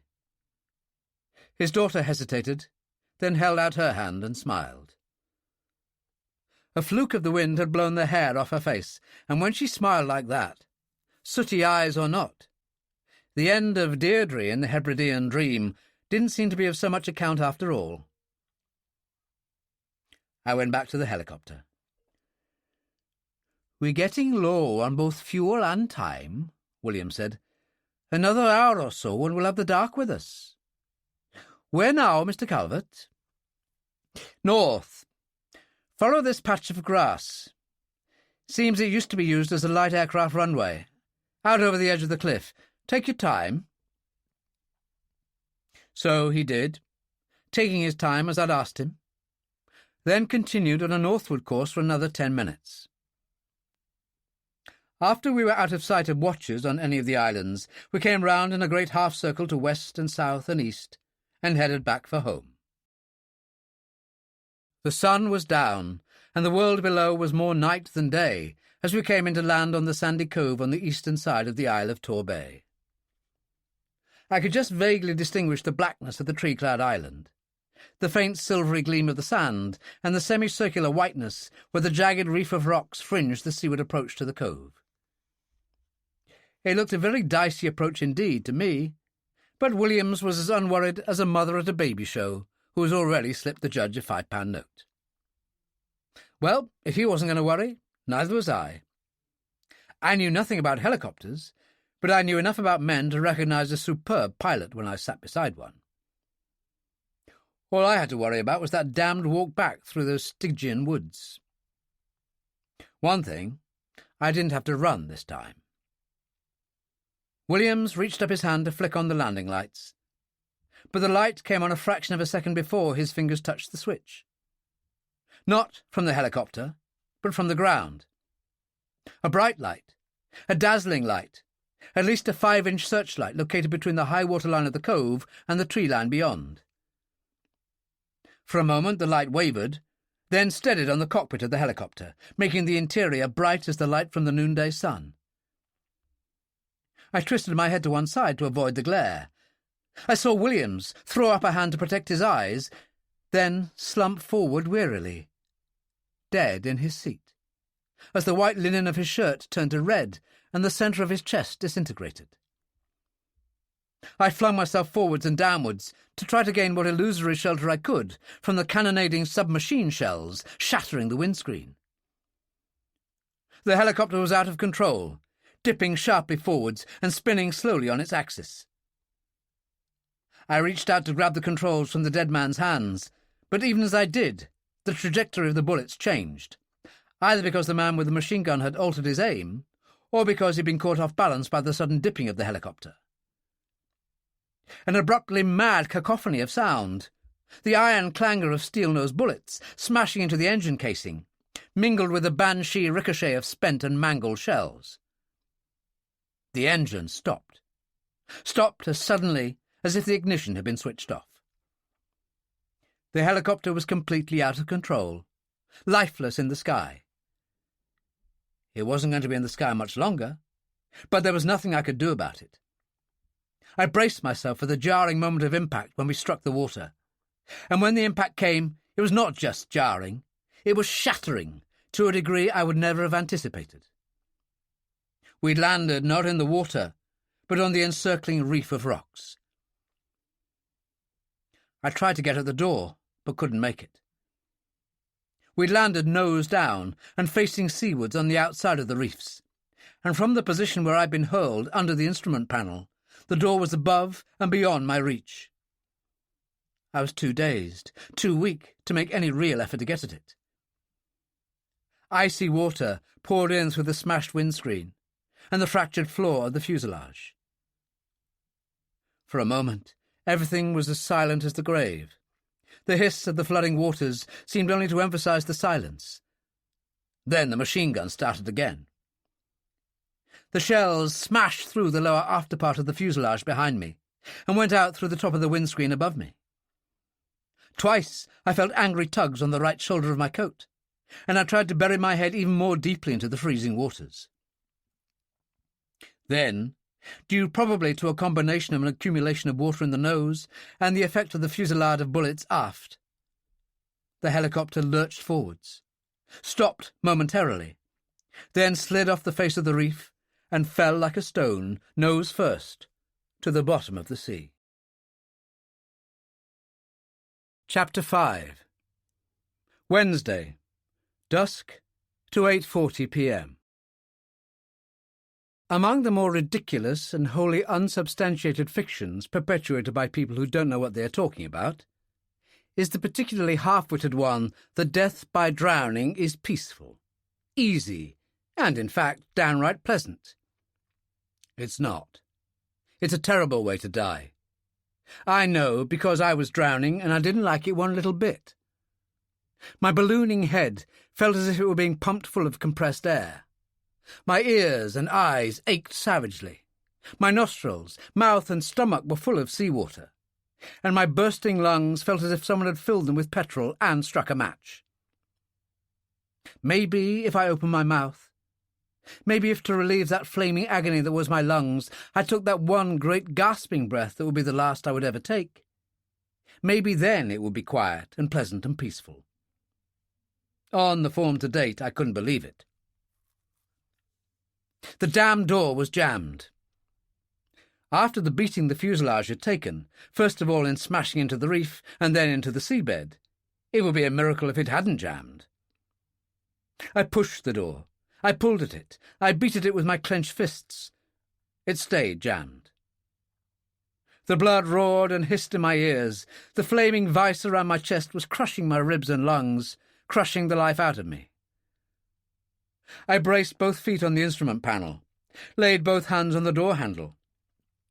I thrust with my legs and twisted with my hands, using the power and the leverage a man can only use when he knows he is dying. The door handle sheared. The thrust of my legs carried me backwards and upwards towards the after end of the fuselage, and suddenly my lungs could take no more. Death couldn't be worse than this agony. The air rushed out through my water-filled mouth and nostrils, and I sucked in this one great gasping breath, this lungful of seawater, this last I would ever take. It wasn't a lungful of water. It was a lungful of air. Noxious, compressed air laden with the fumes of petrol and oil, but air for all that. Not the tangy, salt-laden air of the Western Isles, nor the wine-laden air of the Aegean, the pine-laden air of Norway, or the sparkling champagne air of the High Alps.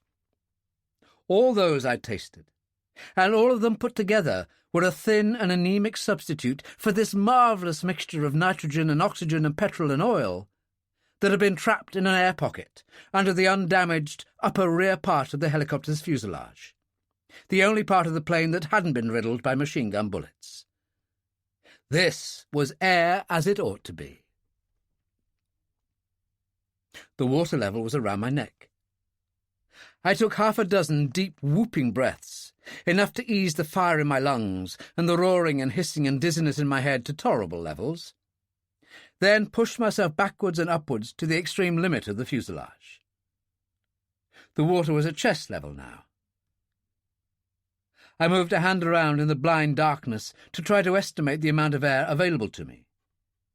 Impossible to judge accurately, but enough, I guessed, compressed as it was, to last for 10 to 15 minutes. I moved across to the left of the fuselage, took a deep breath, and pushed myself forwards and downwards. 8 feet behind the pilot's seat was the passenger door. Maybe I could force that. I found it right away, not the door, but the opening where the door had been. The impact that had jammed the door on the right-hand side where I'd been had burst this door open. I pushed myself back to the upper part of the fuselage again and helped myself to a few more deep breaths of that compressed air.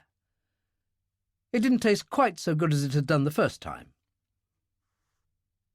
Now that I knew I could go at any time, I was in no hurry to leave. Up above, guns in hand, those men would be waiting. And if there was one outstanding attribute that characterized their attitude to work on hand, it was a single-minded thoroughness. Where those lads were concerned, a job half done was no job at all. They could only have come there by boat, and that boat would have been very nearby. By this time it would be even nearer by. It would be sitting directly over the spot where the helicopter had gone down. And the crew wouldn't be sitting around with drinks in their hands, congratulating themselves on their success. They'd be lining the side with searchlights or flashes and waiting to see if anyone would break surface, with their guns in their hands. If I ever got back to the Firecrest again, if I ever got in touch with Uncle Arthur again, I wondered dully what I would say to him. Already I'd lost the Nanteville. Already I'd been responsible for the deaths of Baker and Delmont. Already I'd given away to the unknown enemy the secret of my identity. If that hadn't been obvious after the fake customs officer had smashed our transmitter, it was bitterly obvious now. And now I'd lost Lieutenant Scott Williams his life, and the Navy a valuable helicopter. Of Uncle Arthur's 48 hours, only 12 were left now, and nothing could be more certain than when Uncle Arthur had finished with me, I wouldn't be allowed even those 12 hours. After Uncle Arthur had finished with me, my days as an investigator would be finished, and finished forever. With the kind of references he'd give me, I wouldn't even qualify as a store detective in a street barrow. Not that it would make any difference what Uncle Arthur thought now. Baker and Delmont and Williams were gone.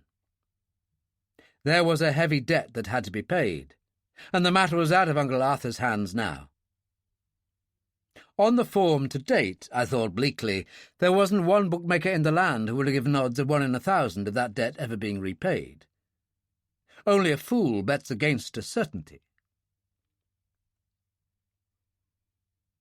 I wondered vaguely how long the men up top would wait. My conviction that they would be waiting was absolute. And then I felt a dry, salty taste in my mouth that had nothing to do with the steadily deteriorating quality of air. It was pretty foul by this time, but a man can survive a surprisingly long time in foul air, and there was enough oxygen left in that heavily tainted atmosphere to last me for a good few minutes yet. The question was not how long they would wait, but how long I could wait. Or had I already waited too long? I could feel the panic in my throat like some solid lump in my windpipe, completely obstructing my breathing, and had to make a conscious physical effort to force it down. I tried to recall all I could from my marine salvage days. How long had I been underwater, and how deep down was I? How long had that dive down from the surface of the sea to the bottom taken? Under those conditions, time loses all meaning. Say, 40 seconds. Just over halfway down, I'd taken my last gulp of air before the water in the fuselage had flooded over my head. And then a minute, probably a minute and a half, fighting with that jammed door. Since then, a minute to recover, half a minute to locate that open door, and then, how long since? 6 minutes? 7? Not less than 7. I couldn't reckon on a total of less than 10 minutes. The lump was back in my throat again. How deep was I? That was the life or death question. I could tell from the pressure that I was pretty deep. But how deep? 10 fathoms? 15? 20? I tried to recall the chart of Torbay Sound. There were 80 fathoms in the deepest channel, and the channel was pretty close to the southern shore at this point, so that the water was steep too. God above, I might even be in 25 fathoms. If I was, well, that was it. Finish. How did the decompression tables go again? At 30 fathoms, a man who has been underwater for 10 minutes requires to spend 18 minutes for decompression stops on the way up. When you breathe air under pressure, the excess nitrogen is stored in the tissues. When you begin to surface, this nitrogen is carried by the bloodstream to the lungs and is eliminated in respiration. And if you rise too rapidly, respiration can't cope with it, and nitrogen bubbles form in the blood, causing the agonizing and crippling diver's bends. Even at 20 fathoms, I'd require a 6-minute halt for decompression on the way up. And if there was one certain fact in life, it was that decompression stops were out for me. I'd be a broken man. What I did know for certain was that every additional second I remained there would make the bends all the more agonizing and crippling when they finally struck. All at once, the prospect of surfacing beneath the steady guns and the pitiless eyes of the men above seemed positively attractive compared to the alternative. I took several deep breaths to get as much oxygen as possible into my bloodstream. Exhaled to the fullest extent. Took a long final breath to feel every last cubic millimetre in every last nook and cranny in my lungs. Dived under the water. pushed my way out through the doorway, and made for the surface. I'd lost count of time on the way down, and I now lost all count of time on the way up. I swam slowly and steadily, using enough power to assist my progress through the water, but not so much as prematurely to use up all the stored oxygen. Every few seconds I let a little air escape from my mouth, not much, just enough to ease the pressure in my lungs. I looked up, but the waters above me were as black as ink. There could have been 50 fathoms above my head for any trace of light I could see. And then suddenly, quite some time before the air supply was exhausted, and before my lungs had begun to hurt again, the water was a shade less than pitch black, and my head struck something hard and unyielding. I grabbed it, held on, surfaced, sucked in some lungfuls of that cold, salt, wonderful air, and waited for the decompression pains to start, those sharply agonizing twinges in the joints of the limbs. But none came. I couldn't have been more than 15 fathoms down, and even then I should have felt something. It had probably been something nearer 10. During the past 10 minutes, my mind had taken as much a beating as any other part of me. But it would have had to have been in a very much poorer shape than it was for me not to recognise what I was clinging to. A boat's rudder. And if any confirmation had been required, the milkily phosphorescent water being turned up by the 2 slowly turning screws a couple of feet ahead of me would have been all that was required. I'd surfaced right under their boat. I was lucky.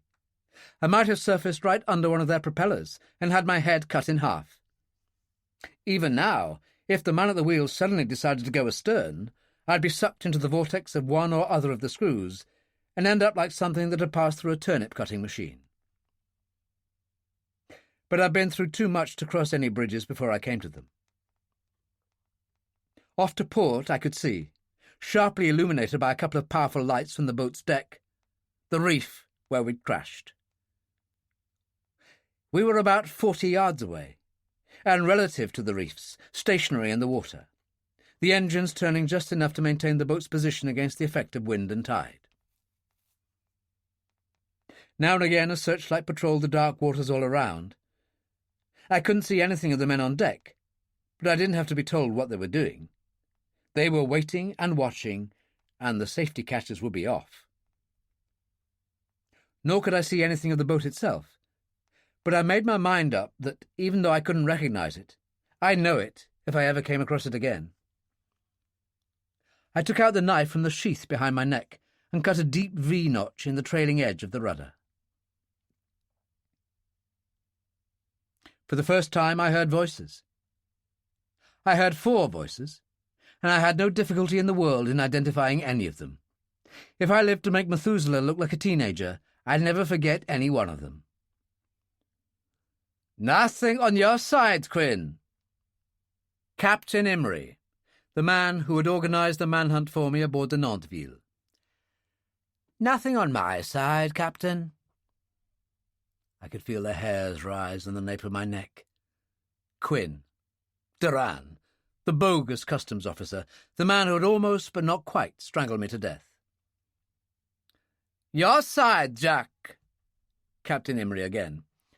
"Nothing, sir." The machine pistol specialist. 8 minutes since we've been here. 15 since they went under. A man would require pretty good lungs to stay down that long, Captain. "Enough," Imrie said. "There'll be a bonus for all of us for this night's work. Kramer."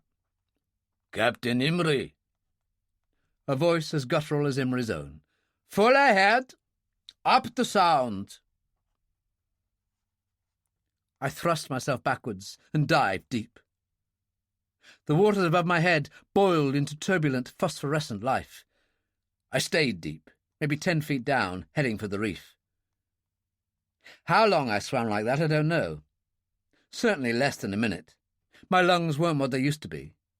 Not even what they'd been 15 minutes ago. But when I was forced to the surface, I had my dark oilskin over my head.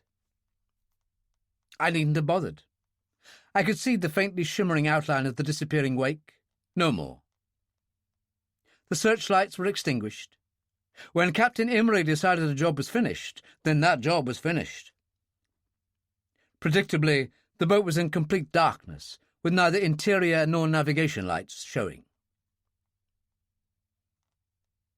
I turned and swam slowly towards the reef. I reached a rock and clung to it until a measure of strength returned to my aching muscles, to my exhausted body. I would not have believed that 15 minutes could have taken so much out of a man. I stayed there for 5 minutes. I could have stayed there for an hour. But time was not on my side. I slipped into deep water again and made for the shore. 3 times I tried, and 3 times I failed to pull myself up from the rubber dinghy over the gunwale of the Firecrest. 4 feet, no more. Just 4 feet. A Matterhorn. A 10-year-old could have done it. But not Calvert. Calvert was an old, old man.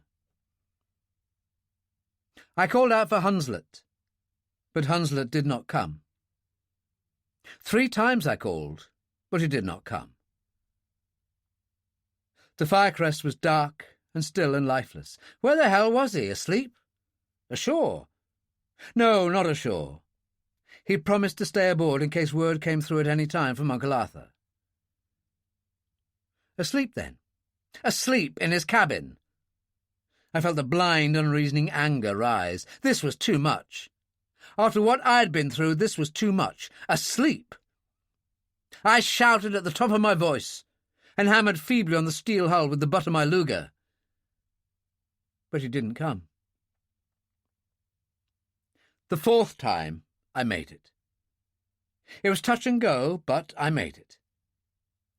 For a few seconds, dinghy painter in hand, I teetered on my stomach on the edge of the gunwale, then managed to drag myself aboard. I secured the painter and went in search of Hunslet. There were words I wished to have with Hunslet. I never used them. He wasn't aboard. I searched the Firecrest from forepeak to the after storage locker, but no Hunslet. No signs of a hasty departure, no remnants of a meal on the saloon table, or unwashed dishes in the galley. No signs of any struggle, everything neat and in good order. Everything as it ought to have been, except that there was no Hunslet. For a minute or two I sat slumped in the saloon settee, trying to figure out a reason for his absence. But only for a minute or two. I was in no condition to figure out anything. Wearily, I made my way out to the upper deck and brought dinghy and outboard over the side. No fancy tricks about securing them to the anchor chain this time. Apart from the fact that it was, the way I felt, physically impossible, the time for that was past. I deflated the dinghy and stowed it, along with the outboard, in the after locker. And if someone came aboard and started looking? If someone came aboard and started looking, he'd get a bullet through him. I didn't care if he claimed to be a police superintendent, or an assistant commissioner, or the top customs official in the country. He'd get a bullet through him, in the arm or leg, say, and I'd listen to his explanations afterwards. If it was one of my friends from Nanterville or the reef back there, he got it through the head. I went below. I felt sick. The helicopter was at the bottom of the sea. The pilot was down there with it, half his chest shot away by machine-gun bullets. I had every right to feel sick. I stripped off my clothes and towelled myself dry, and the very action of toweling seemed to drain away what little strength was left to me. Sure, I'd had a hard time in the last hour, all this running and slipping and stumbling through the dark woods. Locating and blowing up the dinghy and dragging it over those damned seaweed-covered boulders had taken it out of me.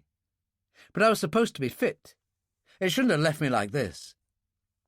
I was sick, but the sickness was in the heart and mind, not in the body. I went into my cabin and laboriously dressed myself in fresh clothes, not forgetting the paisley scarf. The rainbow-coloured bruises that Quinn had left on my neck had now swollen and spread to such an extent that I had to bring the scarf right up to the lobes of my ears to hide them. I looked in the mirror. It might have been my grandfather staring back at me. My grandfather on his deathbed. My face had that drawn and waxy look that one normally associates with approaching dissolution. Not an all-over waxiness, though. There was no blood on my face now, but the pine needles had left their mark. I looked like someone with galloping impetigo. I felt like someone with galloping bubonic plague. I checked that the Luger and the little Lilliput, I put them both back in their waterproof covering after leaving Dove's Scare, were still in working order. They were. In the saloon, I poured myself a stiff 3 fingers of whiskey. It went down my throat like a ferret down a burrow after a rabbit. One moment there, the next vanished in the depths. The weary old red corpuscles hoisted themselves to their feet and started trudging around again. It seemed a reasonable assumption that if I encouraged them with some more of the same treatment, they might even break into a slow gallop. And I had just closed my hand around the bottle when I heard the sound of an approaching engine.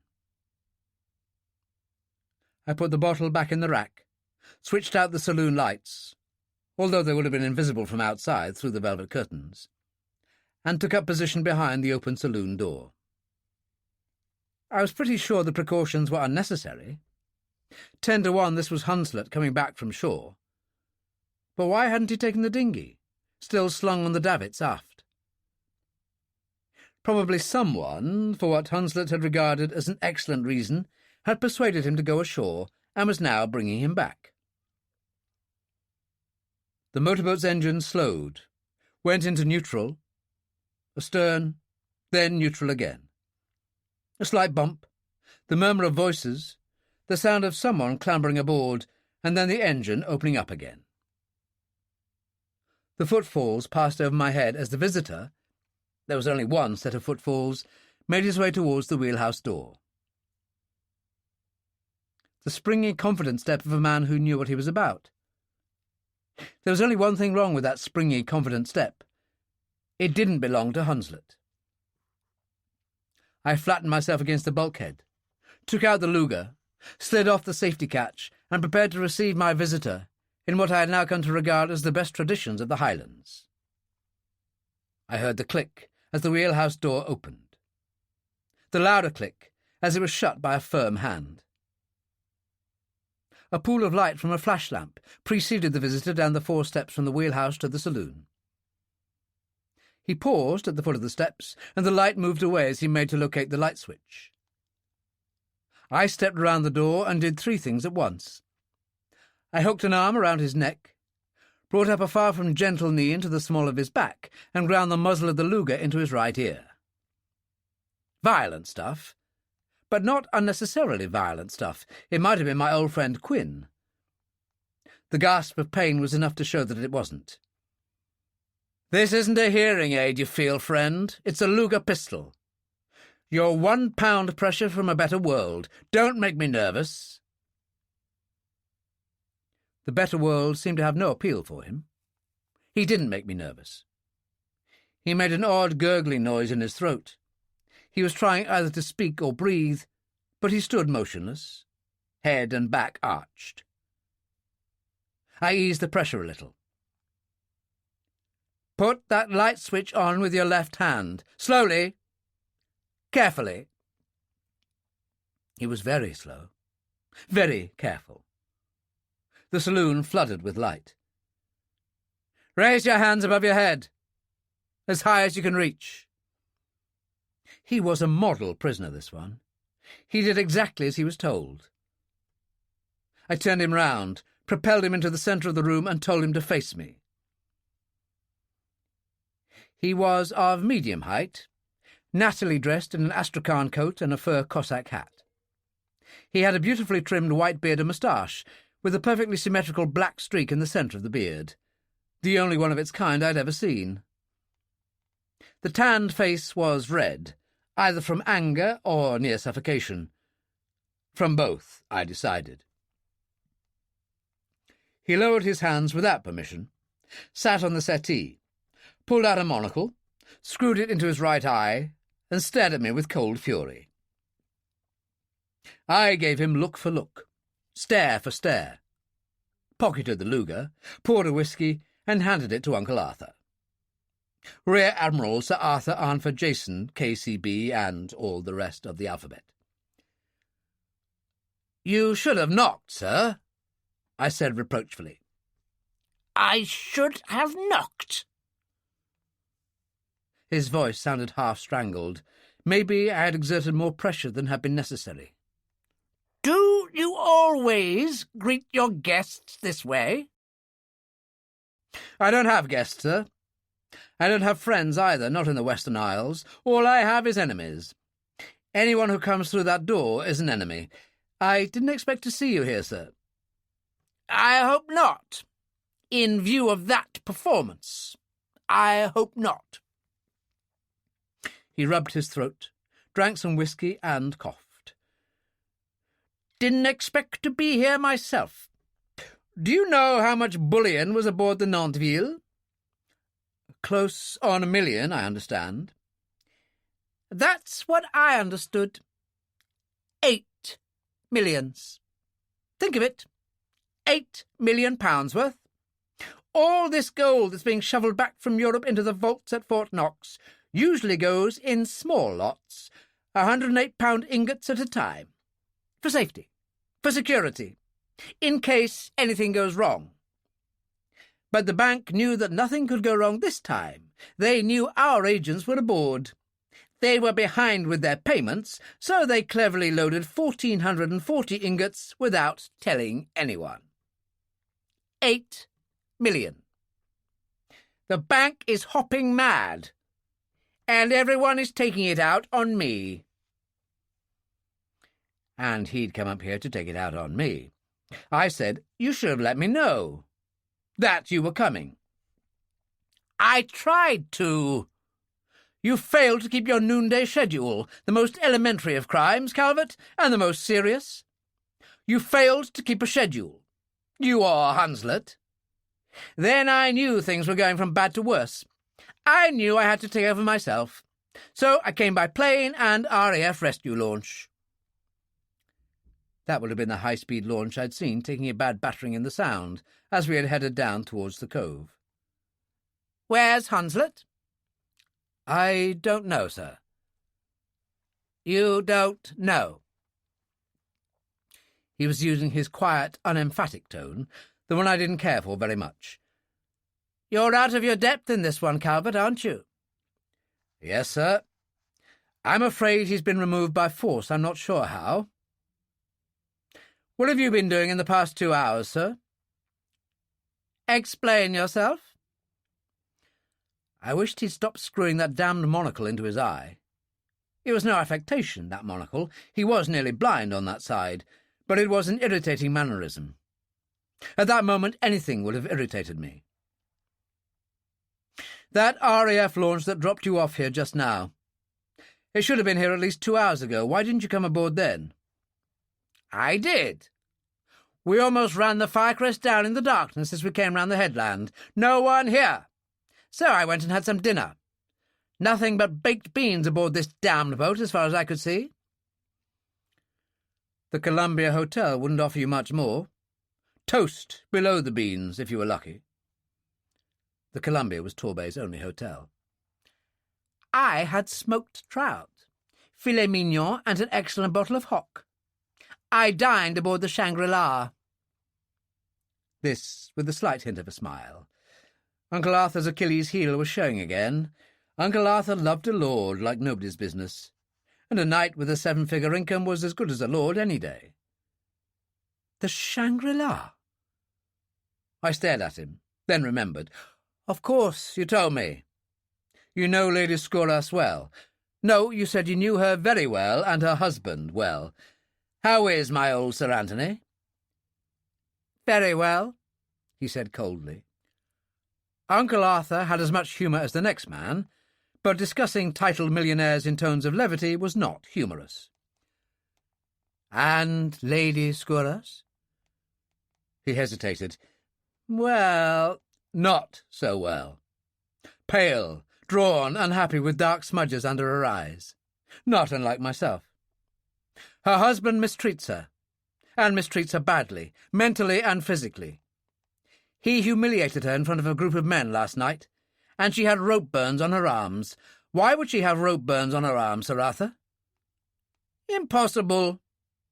Quite fantastic. I knew the former Lady Scoras, the one who died this year in hospital. She was undergoing treatment in a mental hospital. Scoras as good as told me. No matter. She adored him. He adored her. A man can't change like that. Sir Anthony's a gentleman. Is he? Tell me how he made his last millions. You saw Lady Scoras, didn't you? I saw her, he said slowly. She was late. She arrived with a filet mignon. He didn't seem to find anything funny in that. She didn't look very well, and she's a bruise on her right temple. She'd fallen climbing aboard from the tender and hit her head against a guardrail. Hit her head against her husband's fist, more like.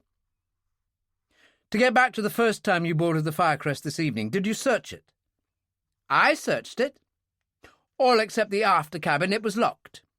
I assumed there was something in there you didn't want chance callers to see.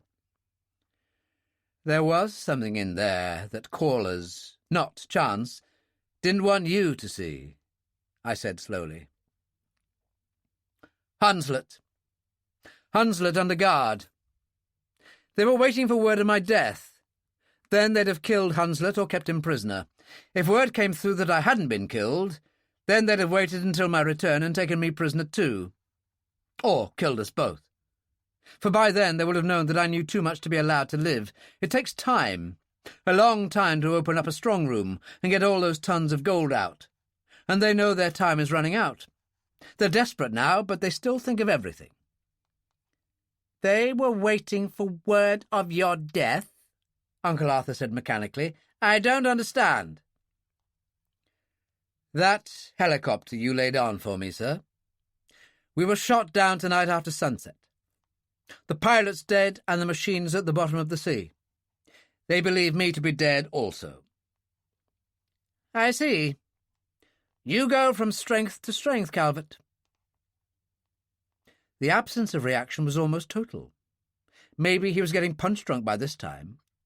More likely he was considering the precise phraseology that would return me to the ranks of the unemployed with economy and dispatch. He lit a long, thin, and very black cheroot and puffed meditatively. When we get back to London, remind me to show you my confidential report on you. Yes, sir. So this was how it was coming. I was having dinner with the Under-Secretary just 48 hours ago.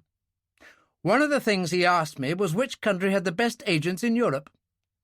Told him I'd no idea. But I told him who I thought, on the balance of probabilities, was the best agent in Europe.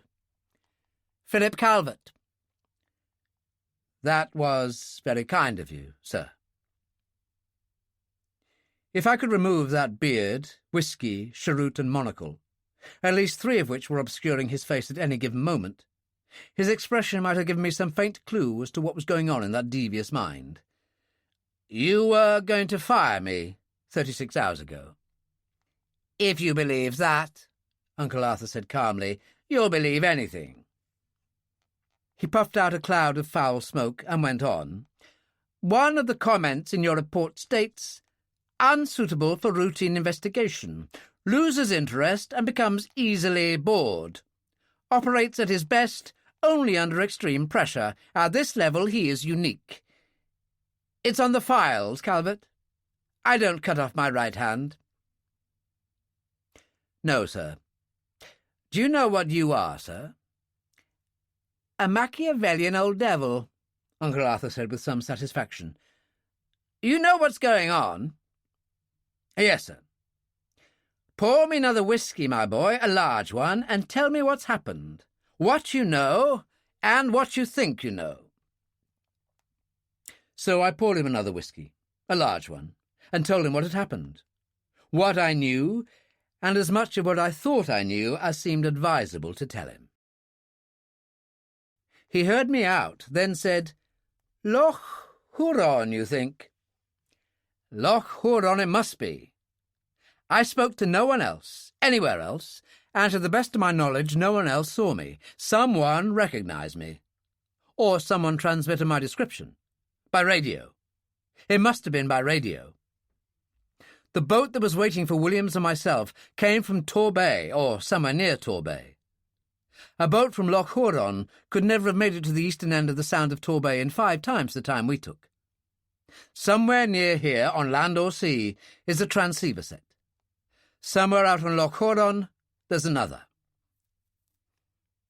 This university expedition boat you saw on the south shore of Loch Huron, this alleged university expedition, it would have a radio transmitter aboard?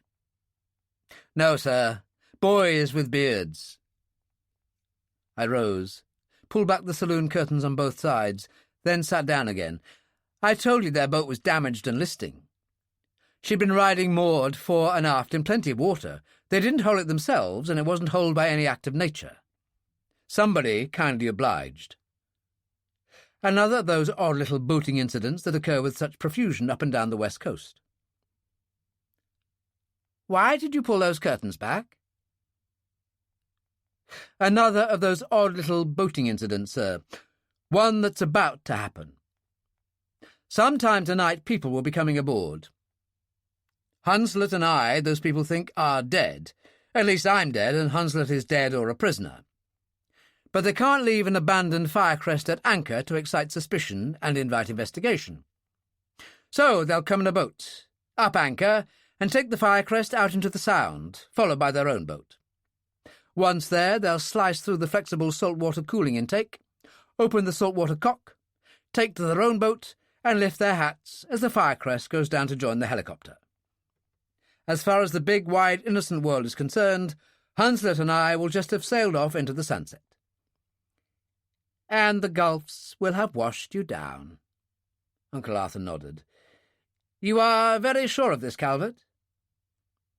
You might say I'm absolutely certain. Then why open those blasted curtains?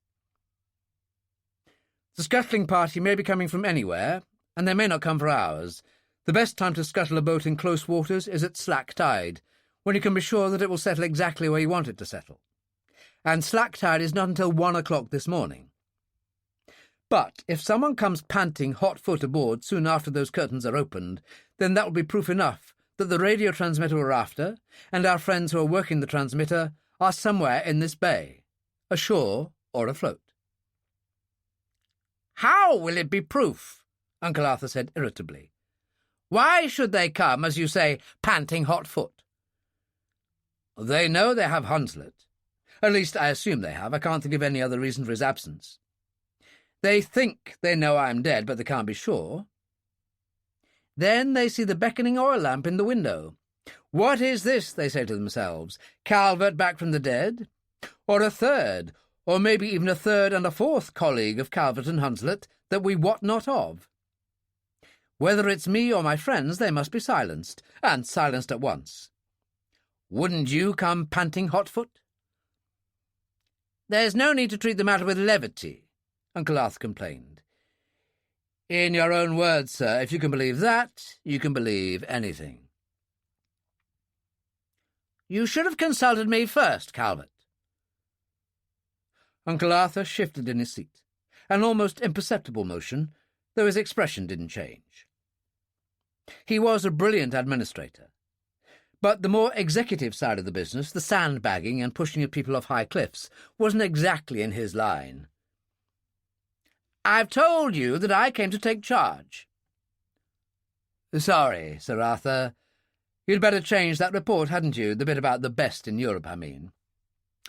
Touché, touché, touché, he grumbled.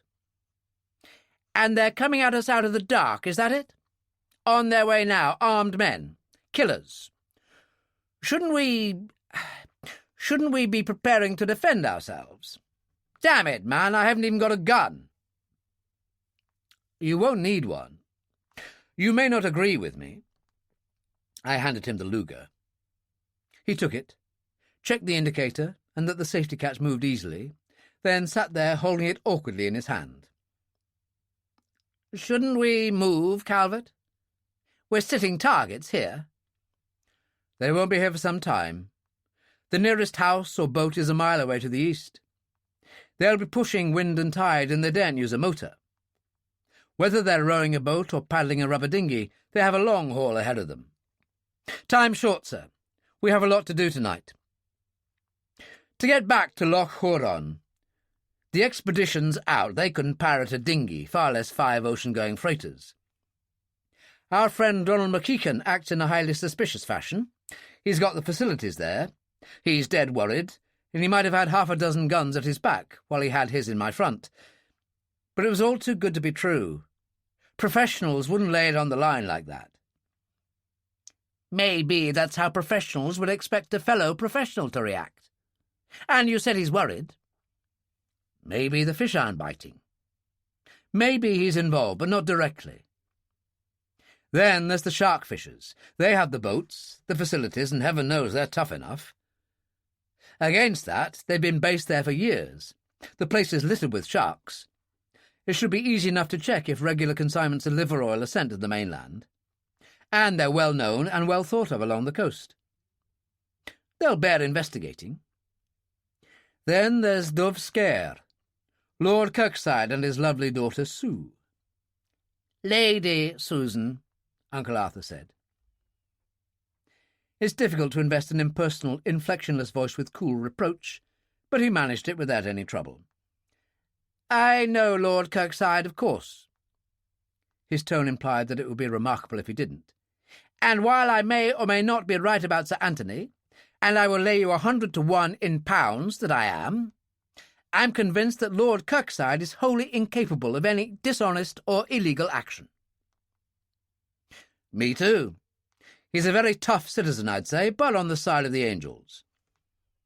And his daughter? I haven't met her. Very much a girl of today. Dressed in the modern idiom, speaks in the modern idiom. I'm tough and I'm competent, and I can take care of myself, thank you. She's not tough at all. Just a nice old-fashioned girl in new-fashioned clothes. So that clears them. Uncle Arthur sounded relieved. That leaves us the expedition, in spite of your sneers, or McKeegan's place, or the shark fishers. I go for the shark fishers myself. I let him go for wherever he wanted to. I thought it was time I went to the upper deck and told him so. It won't be long now? I shouldn't think so, sir. We'll put out the lights in the saloon here. It would look very odd if they peered in the windows and saw no one here. We'll put on the 2 sleeping cabin lights and the stern light. That will destroy their night sight. The afterdeck will be bathed in light. Forward of that, as far as they're concerned, it will be pitch dark. We hide in the dark. Where in the dark? Uncle Arthur didn't sound very confident. You stand inside the wheelhouse.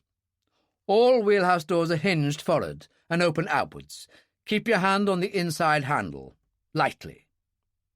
When you feel it begin to turn, a very slow and stealthy turn, you can bet your boots, wait till the door gives a fraction, then kick the rear edge just below the handle with the sole of your right foot and with all the weight you have.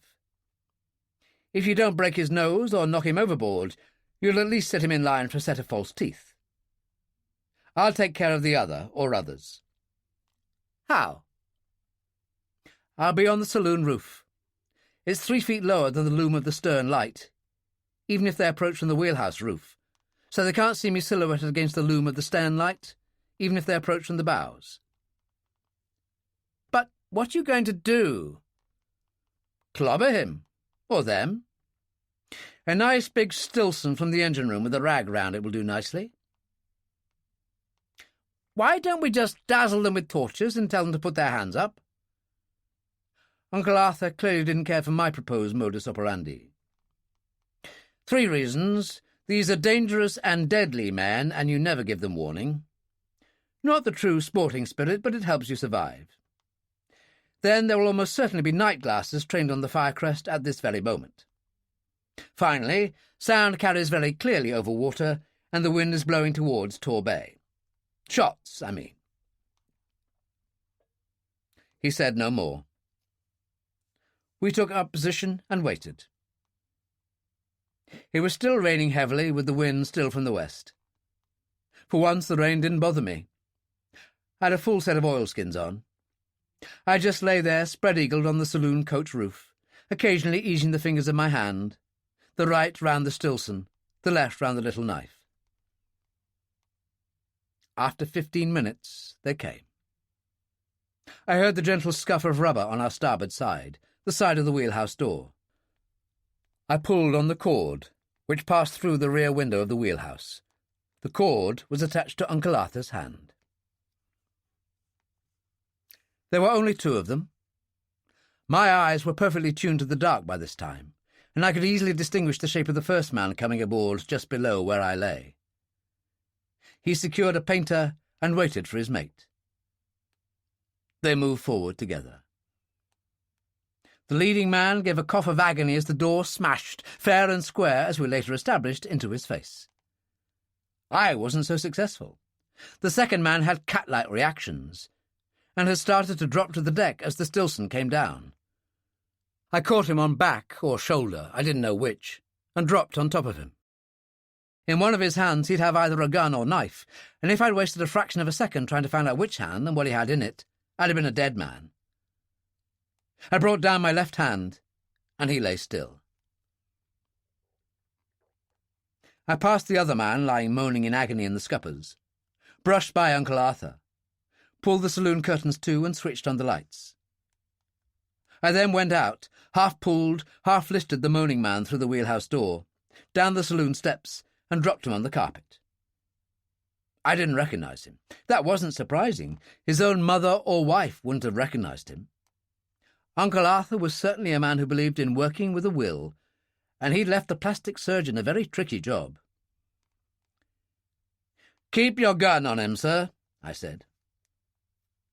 Uncle Arthur was looking down at his handiwork with a slightly dazed expression. What one could see of his face behind the beard seemed slightly paler than normal. "If he breathes, kill him." But, look at his face, man. We can't leave—" "You look at this, sir." I stooped and picked up the weapon that had fallen from the man's hand as I dropped him to the floor. This is what is technically known to the United States Police Department as a whippet. A shotgun with 2/3 of the barrel and 2/3 of the stock sawn off. If he got you first, you wouldn't have any face left at all. I mean that literally. Do you still feel like playing Florence Nightingale to the fallen hero? That wasn't at all the way one should talk to Uncle Arthur. There would be a few more entries in the confidential report when we got back. If we got back. But I couldn't help myself, not then. I passed by Uncle Arthur and went out. In the wheelhouse I picked up a small torch, went outside and shone it down into the water, hooding it with my hand so that the beam couldn't have been seen 50 yards away. They had a rubber dinghy all right, and an outboard motor attached. The conquering heroes, bathed in that warm and noble glow of satisfaction that comes from the comforting realization of a worthwhile job well done, had intended to make it home the easy way. Looping a heaving line round the outboard cylinder head and hauling alternately on the heaving line and painter, I had both dinghy and outboard up and over in 2 minutes. I unclamped the outboard, lugged the dinghy round to the other side of the superstructure, the side remote from the inner harbour, and examined it carefully in the light of the torch. Apart from the manufacturer's name, there was no mark on it, nothing to indicate to which craft it belonged.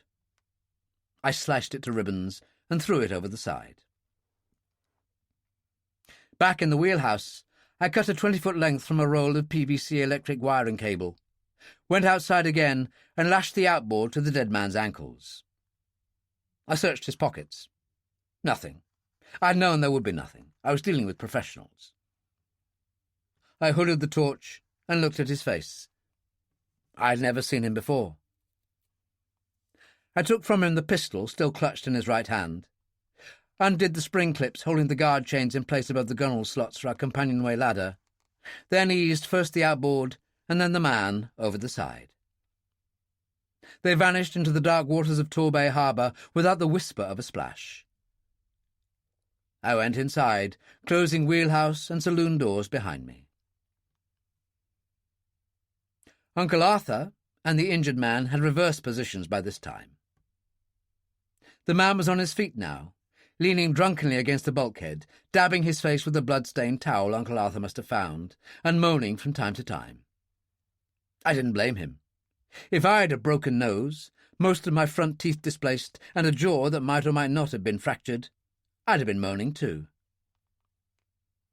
Uncle Arthur, gun in one hand and some more of my scotch in the other, was sitting on the settee and contemplating his bloody handiwork with an odd mixture of satisfaction and distaste. He looked at me as I came in, nodded towards the prisoner. "Making a fearful mess of the carpet," he complained. "What do we do with him?" "Hand him over to the police." "The police? You had your reservations about the police, I thought." "Reservations is hardly the word. We have to make the break sometime." "Our friend outside as well?" "Who?" "This fellow's, accomplice." "I threw him over the side." Uncle Arthur made the mess on the carpet even worse. He spilled whiskey all over it. He said, "You what?" "There's no worry." I pointed downwards. 20 fathoms and 30 pounds of metal attached to his ankles. At the bottom of the sea? What did you expect me to do with him? Give him a state funeral? I'm sorry, I didn't tell you he was dead. I had to kill him." "Had to? Had to?" He seemed upset. "Why, Calvert?" "There's no why. There's no justification needed. I killed him or he killed me, and then you, and now we'd both be where he is. Do you have to justify killing men who have murdered at least 3 times, probably oftener? And if that particular character wasn't a murderer, he came tonight to murder. I killed him with as little thought and compunction and remorse as I'd have tramped on a black widow spider." "But you can't go around acting like a public executioner." "I can, and I will, as long as it's a choice between them and me." You're right. You're right," he sighed. "I must confess that reading your reports of an operation is quite different from being with you on one. But I must also confess that it's rather comforting having you around at times like this. Well, let's put this man in cells." "I'd like to go to the Shangri-La first, sir, to look for Hunslet." "I see. To look for Hunslet. Has it occurred to you, Calvert, that if they're hostile to us, as you admit is possible, that they may not let you look for Hunslet?" Yes, sir. It's not my intention to go through the Shangri-La, a gun in each hand, searching for him. I wouldn't get 5 feet. I'm just going to ask for him, if anyone has seen him. Assuming they really are the bandits, don't you think it might be most instructive, sir, to observe their reactions when they see a dead man walking aboard? Especially a dead man coming alongside from a boat to which they'd shortly beforehand dispatched a couple of killers? And don't you think it will become more and more instructive to watch them as time passes by, with no sign of first and second murderers entering left? Assuming they are the bandits, of course. I'll know before we say goodbye to them. And how do we account for our knowing one another? If they're white as the driven snow, we don't have to account to them. If they're not, they won't believe a damned word either of us say anyway. I collected the roll of flecks from the wheelhouse and led our prisoner to the after cabin.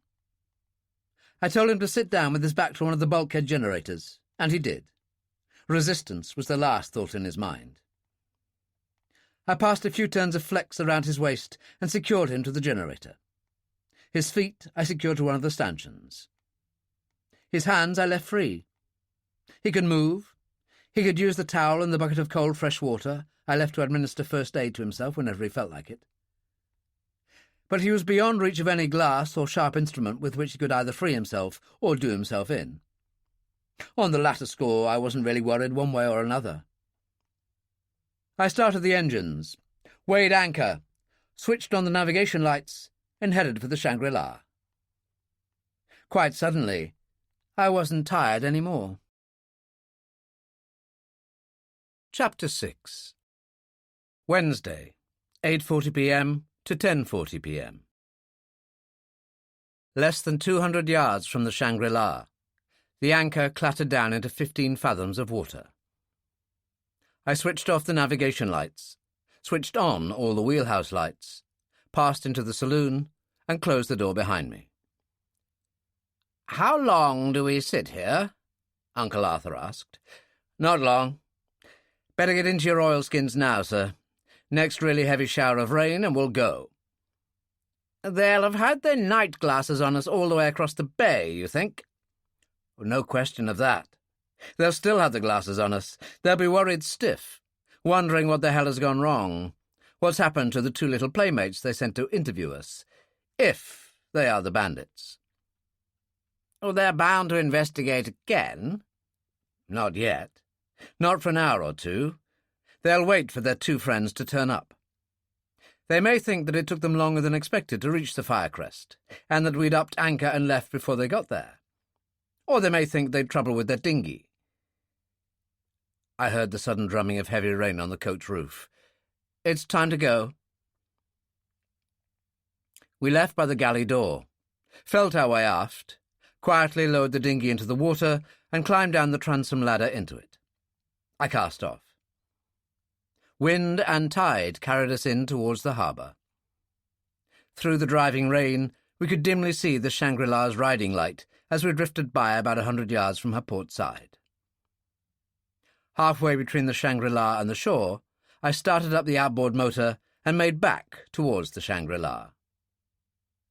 The big tender was riding at the outer end of a boom which stretched out from the Shangri-La's starboard side about 10 feet forward of the bridge. The stern of the tender was about 15 out from the illuminated gangway. I approached from astern, upwind, and closed in on the gangway. An oil-skinned figure wearing one of the Shangri-La's crew's fancy French sailor hats came running down the gangway and took the painter. "Good evening, my man," Uncle Arthur said. He wasn't putting on the style, it was the way he talked to most people. "Sir Anthony is aboard?" "Yes, sir." "I wonder if I could see him for a moment?" "If you could wait a—" The sailor broke off and peered at Sir Arthur. "Oh, it's the Admiral, sir." "Admiral Arnford Jason. Of course, you're the fellow who ran me ashore to the Columba after dinner." "Yes, sir. I'll show you to the saloon, sir." "My boat will be all right here for a few moments." The unspoken implication was that I was his chauffeur. "Perfectly, sir." They climbed the gangway and went aft. I spent 10 seconds examining the portable lead that served the gangway light, decided that it would offer too much resistance to a good hefty tug, then followed the 2 men aft. I passed by the passage leading to the saloon and hid behind a ventilator. Almost at once the sailor emerged from the passage and made his way forward again. Another 20 seconds, and he'd be yelling his head off about the mysteriously vanished chauffeur. I didn't care what he did in 20 seconds. When I reached the partly open saloon door, I heard Sir Arthur's voice. No, I really am most sorry to break in upon you like this. Well, yes, thank you. Small one, if you will. Yes, soda, please." Uncle Arthur really was having a go at the whiskey tonight. Thank you. Your health, Lady Scoras. Your health, gentlemen. I mustn't delay you. Fact is, I wonder if you can help us. My friend and I are most anxious. Really, most anxious. I wonder where he is, by the way. I thought he was right behind. Q for Calvert. I turned down the oilskin collar that had been obscuring the lower part of my face, removed the sou'wester that had been obscuring most of the upper part of my face, knocked politely, and entered. I said, "Good evening, Lady Scoras. Good evening, gentlemen. Please forgive the interruption, Sir Anthony." Apart from Uncle Arthur, there were 6 of them gathered round the fire at the end of the saloon. Sir Anthony standing, the others seated. Charlotte Scoras, Dolman, Scoras' managing director, Lavorsky, his accountant, Lord Charnley, his broker, and a fifth man I didn't recognize. All had glasses in their hands. Their reaction to my sudden appearance, as expressed by their faces, was interesting. Old Skouras showed a half-frowning, half-speculative surprise. Charlotte Skouras gave me a strained smile of welcome. Uncle Arthur hadn't been exaggerating when he spoke of that bruise. It was a beauty. The stranger's face was non-committal. Lavorsky's inscrutable, Dolman's rigid as if carved from marble, and Lord Charnley's, for a fleeting moment, that of a man walking through a country churchyard at midnight when someone taps him on the shoulder. Or so I thought. I could have imagined it. But there was no imagination about the sudden, tiny snapping sound as the stem of the glass fell soundlessly onto the carpet. A scene straight from Victorian melodrama. Our aristocratic broker friend had something on his mind. Whether the others had or not, it was difficult to say. Dolman, Lavorsky, and I was pretty sure Sir Anthony could make their faces say whatever they wanted them to say. "Good Lord, Peterson!" Skouras's tone held surprise, but not the surprise of a person welcoming someone back from the grave. "I didn't know you two knew each other." "My goodness, yes. Peterson and I have been colleagues for years, Tony. UNESCO, you know." Uncle Arthur always gave out that he was a British delegate to UNESCO, a cover that gave him an excellent reason for his frequent trips abroad. "Marine biology may not be very cultural, but it's scientific and educational enough. Peterson's one of my star performers. Lecturing, I mean. Done missions for me in Europe, Asia, Africa, and South America." Which was true enough, only they weren't lecture missions. "Didn't even know he was here until they told me at the hotel. But, dear me, mustn't talk about ourselves. It's Hunslet, Peterson's colleague, and mine in a way. Can't find him anywhere. Hasn't been in the village. Yours is the nearest boat. Have you seen anything of him? Anything at all?" "Afraid I haven't," Skouras said. "Anybody here? No? Nobody?" He pressed a bell and a steward appeared. Skouras asked him to make inquiries aboard, and the steward left. "When did he disappear, Mr. Peterson?" "I've no idea. I left him carrying out experiments. I've been away all day collecting specimens. Jellyfish." I laughed deprecatingly and rubbed my inflamed face. "The poisonous type, I'm afraid. No sign of him when I returned." "Could your friend swim, Mr. Peterson?" the stranger asked. I looked at him, a dark, thick-set character in his middle 40s, with black, snapping eyes deep-set in a tanned face. Expressionless faces seemed to be the order of the day there, so I kept mine expressionless. It wasn't easy. "I'm afraid not," I said quietly. "I'm afraid you're thinking along the same lines as myself. We've no guardrails aft. A careless step." I broke off as the steward re-entered and reported that no one had seen a sign of Hunslet. Then went on, "I think I should report this to Sergeant MacDonald at once." Everybody else seemed to think so too, so we left. The cold, slanting rain was heavier than ever. At the head of the gangway I pretended to slip, flung my arms about wildly for a bit, then toppled into the sea, taking the gangway-wandering lead with me. What with the rain, the wind, and the sudden darkness, there was quite a bit of confusion, and it was the better part of a minute before I was finally hauled onto the landing stage of the companionway. Old Skouras was commiseration itself, and offered me a change of clothes at once, but I declined politely and went back to the Firecrest with Uncle Arthur. Neither of us spoke on the way back. As we secured the dinghy, I said, "When you were at dinner on the Shangri-La, you must have given some story to account for your presence here, for your dramatic appearance in an RAF rescue launch." "Yes, it was a good one. I told them a vital UNESCO conference in Geneva was being deadlocked because of the absence of a certain Dr. Spencer Freeman. It happens to be true. in all the papers today. Dr. Freeman is not there because it suits us not to have him there. No one knows that, of course. I told them that it was of vital national importance that he should be there, that we'd received information that he was doing field research in Torbay, and that the government had sent me here to get him back. Why send the launch away? That would seem odd. No. If he's somewhere in the wilds of Torbay, I couldn't locate him before daylight. There's a helicopter, I said, standing by to fly him out. I've only to lift the phone to have it here in 50 minutes.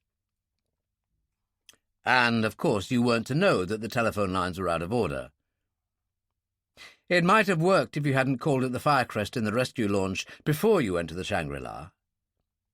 You weren't to know that our friends, who were locked in the after cabin when you went aboard, would report back that they'd heard an RAF rescue launch here at such and such a time. They might have seen it through a porthole, but even that wouldn't be necessary. The engines are unmistakable. So now our friends know you're lying like a trooper. The chances are that they've now a very shrewd idea as to exactly who you are. Congratulations, sir. You've now joined the category I've been in for years. No insurance company in the world would issue you a life policy, even on a 99% premium. Our trip to the Shangri-La has removed your last doubts about our friends out there? Yes, sir. You saw the reaction of our belted broker, Lord Charnley, and him an aristocrat to boot.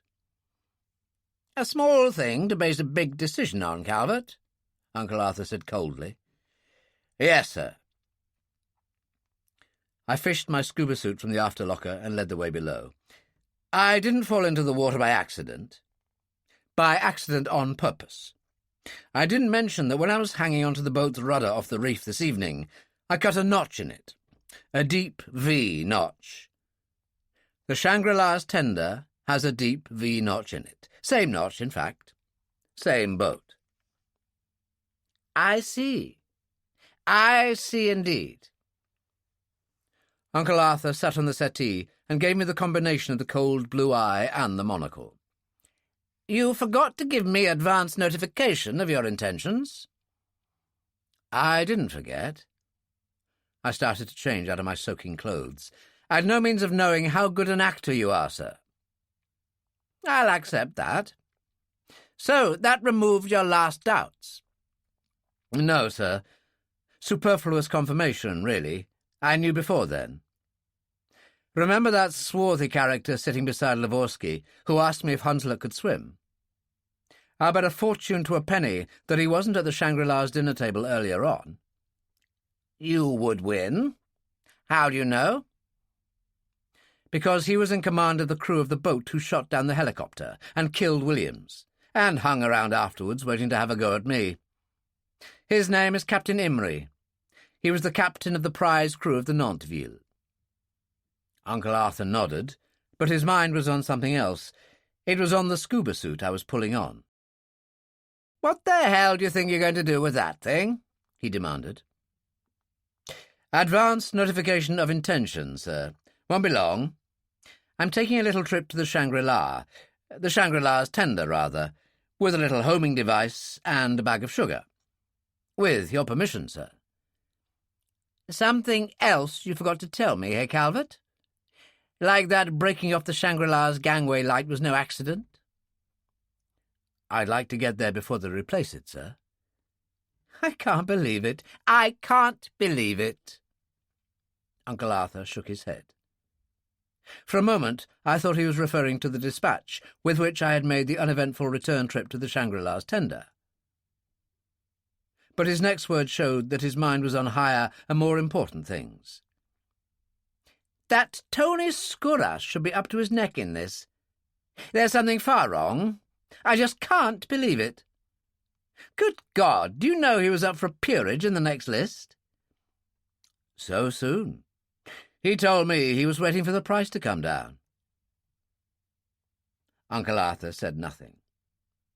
Normally, he would have regarded such a statement as a mortal insult, as he himself automatically collected a life peerage on retirement. But nothing. He was as shaken as that. I'd like nothing better than to arrest the lot of them, I said. But our hands are tied. We're helpless. But now that I know what we do know, I wonder if you would do me a favour before we go ashore, sir.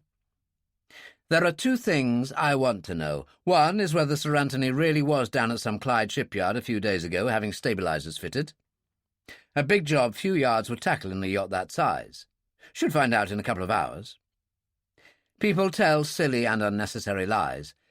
Also, I'd like to find out if Lord Kirkside has taken the necessary steps to have his dead son's title, he was Viscount somebody or other, transferred to his younger son. You get the set ready, and I'll ask them anything you like, Uncle Arthur said wearily. He wasn't really listening to me. He was still contemplating with stunned disbelief the possibility that his future fellow peer was up to the neck in skullduggery on a vast scale.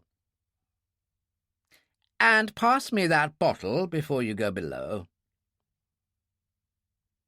At the rate Uncle Arthur was going, I reflected, it was providential that the home of one of the most famous distilleries in the Highlands was less than half a mile from where we were anchored. I lowered the false head of the starboard diesel to the engine-room deck as if it weighed a ton. I straightened and stood there for a full minute without moving. Then I went to the engine-room door. Sir Arthur? Coming! Coming! A few seconds and he was at the doorway, the glass of whisky in his hand. All connected up? I found Hunslet, sir. Uncle Arthur moved slowly forward like a man in a dream. The transmitter was gone. All our explosives and listening devices and little portable transmitters were gone. That had left plenty of room. They'd had to double him up to get him in. His head was resting on his forearms and his arms on his knees, but there was plenty of room. I couldn't see his face. I could see no marks of violence. Half sitting, half lying there, he seemed curiously peaceful. A man drowsing away a summer afternoon by a sun-warmed wall. A long summer afternoon, because forever was a long time. That's what I told him last night. He'd all the time in the world for sleep. I touched his face. It wasn't cold yet. He'd been dead 2 to 3 hours, no more. I turned his face to see if I could find how he had died. His head lolled to one side, like that of a broken rag doll. I turned and looked at Sir Arthur. The dreamlike expression had gone. His eyes were cold and bitter and cruel. I thought vaguely of the tales I'd heard, and largely discounted, of Uncle Arthur's total ruthlessness. I wasn't so ready to discount them now. Uncle Arthur wasn't where he was now because he'd answered an advertisement in the Daily Telegraph. He'd have been handpicked by 2 or 3 very clever men who would have scoured the country to find the one man with the extraordinary qualifications they required. And they had picked Uncle Arthur, the man with the extraordinary qualifications. And total ruthlessness must have been one of the prime requisites. I'd never really thought of it before. He said, "Murdered, of course." Yes, sir." "How?" "His neck is broken, sir." "His neck? A powerful man like Hunslet?" "I know a man who could do it with one twist of his hands. Quinn. The man who killed Baker and Delmont, the man who almost killed me." "I see." He paused, then went on, almost absently, "You will, of course, seek out and destroy this man, by whatever means you choose. You can reconstruct this, Calvert?" "Yes, sir." When it came to reconstruction, when it was too damn late, I stood alone. Our friend, or friends, boarded the Firecrest very shortly after I had left this morning. That is, before daylight. They wouldn't have dared try it after it was light. They overpowered Hunslet and kept him prisoner. Confirmation that he was held prisoner all day comes from the fact that he failed to meet the noonday schedule. They still held him prisoner when you came aboard. There was no reason why you should suspect that there was anyone aboard. The boat that put them aboard before dawn would have gone away at once. They couldn't leave one of the Shangri-La's boats lying alongside the Firecrest all day. There's no necessity to dot I's and cross T's. No, sir. Maybe an hour or so after you departed, the Shangri-La's tender with Captain Imrie, Quinn, and company aboard turns up. They report that I'm dead. That was Hunslet's death warrant. With me dead, they couldn't let him live. So Quinn killed him. Why he was killed this way, I don't know. They may have thought shots could be heard. They may not have wanted to use knives or blunt instruments in case they left blood all over the deck. They were intending to abandon the boat till they came back at midnight, to take it out to the Sound and scuttle it, and someone might have come aboard in the interim. My own belief is that he was killed this way because Quinn is a psychopath and compulsive killer, and liked doing it this way. I see. And then they said to themselves, where can we hide Hunslet till we come back at midnight, just in case someone does come aboard? And then they said, ha, we know, we'll hide him in the dummy diesel. So they threw away the transmitter and all the rest of the stuff, or took it with them. It doesn't matter. And they put Hunslet inside. Uncle Arthur had been speaking very quietly throughout, and then, suddenly, for the first time I'd ever known it, his voice became a shout. How in the name of God did they know this was a dummy diesel, Calvert? How could they have known? His voice dropped to what was a comparative whisper. Someone talked, Calvert, or someone was criminally careless. No one talked, sir. Someone was criminally careless. I was. If I'd used my eyes, Hunslet wouldn't be lying there now. The night the two bogus customs officers were aboard, I knew that they'd got on to something when we were in the engine room here. Up to the time that they'd inspected the batteries, they'd gone through the place with a tooth comb. After that, they didn't give a damn. Hunslet even suggested that it was something to do with the batteries, but I was too clever to believe him. I walked to the workbench, picked up a torch and handed it to Uncle Arthur. Do you see anything about those batteries that would excite suspicion? He looked at me, that monocled eye still ice-cold and bitter, took the torch and examined the batteries carefully. He spent all of 2 minutes searching, then straightened. I see nothing, he said curtly. Thomas, the customs man who called himself Thomas, did. He was on to us from the start. He knew what he was looking for. He was looking for a powerful radio transmitter. Not the tuppenny-halfpenny job we have up in the wheelhouse. He was looking for signs of a power take-off from those batteries.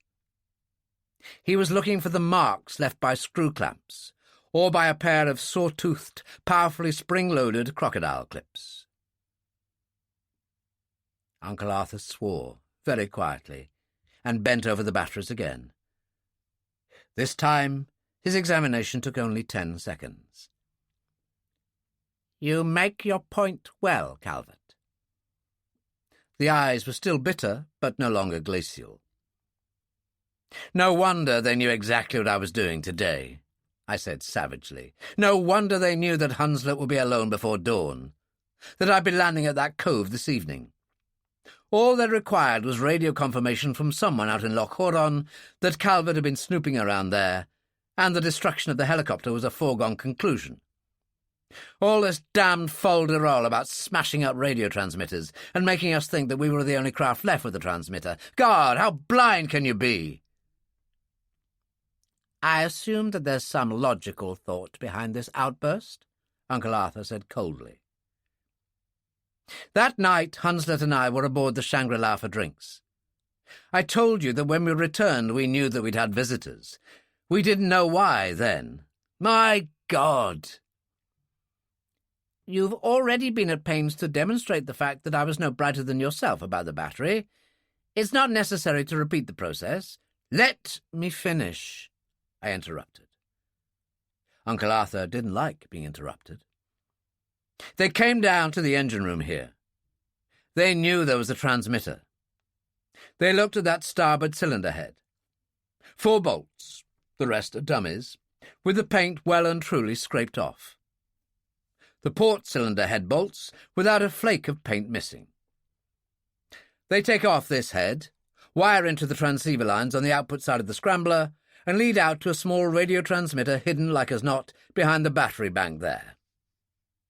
They'd have all the equipment with them, for they knew exactly what they wanted to do. From then on, they could listen into our every word. They knew all our plans, everything we intended to do, and made their own plans accordingly. They figured, and how right they were, that it would be a damn sight more advantageous for them to let Hunslet and I have our direct communication with you, and so know exactly what was going on, than to wreck this set and force us to find some other means of communication that they couldn't check on. But why? Why destroy the advantage they held by... He gestured at the empty engine casing. It wasn't an advantage any longer, I said tiredly. When they ripped out that set, Hunslet was dead, and they thought Calvert was dead. They didn't need the advantage any more. Of course. My God, what a fiendish brew this is. He took out his monocle and rubbed his eye with the knuckle of his hand. They're bound to know that we will find Hunslet the first time we attempt to use this radio.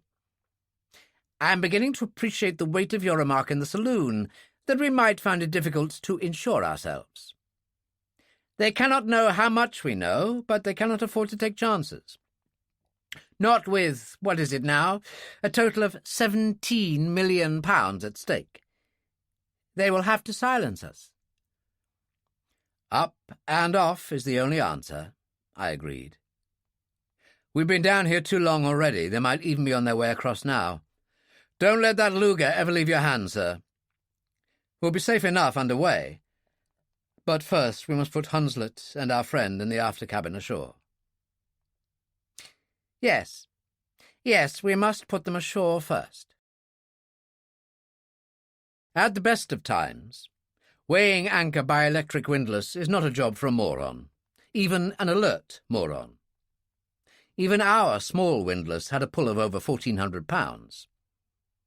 A carelessly placed hand or foot, a flapping trouser leg or the trailing skirts of an oilskin, any of those being caught up between chain and drum, and you can be minus a hand or foot before you can cry out, far less reach the deck switch, which is invariably placed abaft the windlass. Doing this on a wet, slippery deck is twice as dangerous. Doing it on a wet, slippery deck in total darkness, heavy rain, and with a very unstable boat beneath your feet, not to mention having the brake pawl off and the winch covered by a tarpaulin, is a highly dangerous practice indeed. But it wasn't as dangerous as attracting the attention of our friends on the Shangri-La. Perhaps it was because of my total absorption in the job on hand, perhaps because of the muffled clank of the anchor coming inboard, that I didn't locate and identify the sound as quickly as I might. Twice I'd thought I'd heard the far-off sound of a woman's voice. Twice I'd vaguely put it down to late-night revelry on one of the smaller yachts in the bay. It would require an IBM computer to work out the gallonage of gin consumed in British yacht harbours after the sun goes down. Then I heard the voice again, much nearer this time, and I put all thought of revelry afloat out of my mind.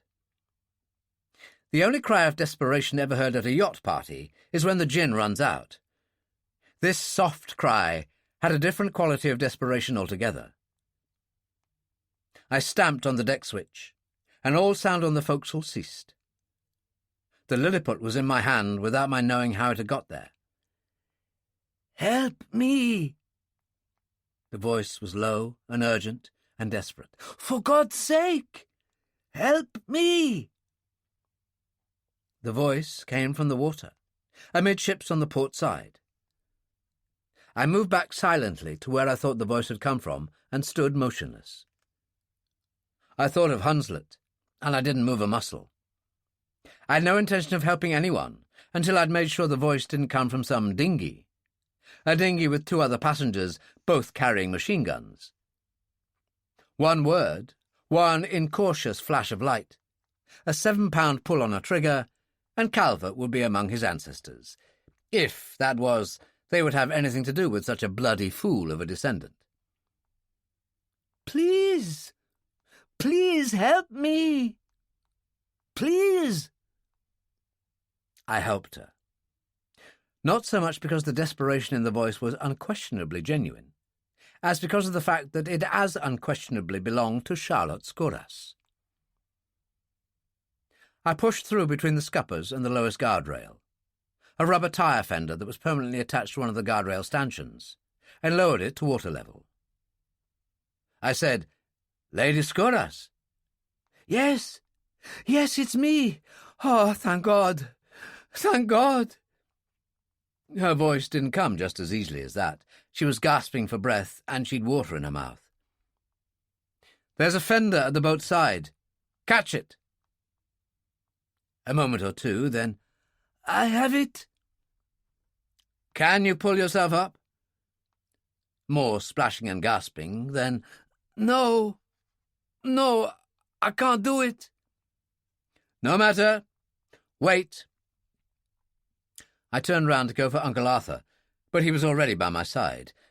I said softly in his ear, "Lady Scoras is down there in the water. It may be a trap. I don't think so. But if you see a light, shoot at it."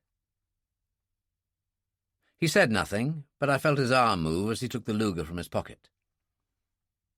I stepped over the guardrail and lowered myself till my foot came to rest on the lower part of the tyre. I reached down and caught her arm. Charlotte Scoras was no slender, sylph-like figure. She had some bulky package tied to her waist, and I wasn't as fit as I'd been a long, long time ago, say about 48 hours.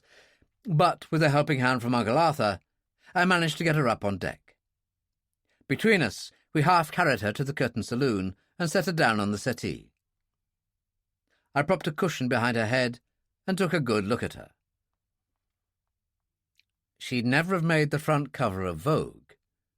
She looked terrible. Her dark slacks and shirt looked as if they'd spent a month in the sea instead of probably only a few minutes. The long, tangled auburn hair was plastered to her head and cheeks. Her face was dead white. The big brown eyes, with the dark half-circles, were wide open and frightened, and both mascara and lipstick had begun to run. And she hadn't been beautiful to start with. I thought she was the most desirable woman I'd ever seen. I must be nuts. "My dear Lady Scoras! My dear Lady Scoras!" Uncle Arthur was back among the aristocracy, and showed it.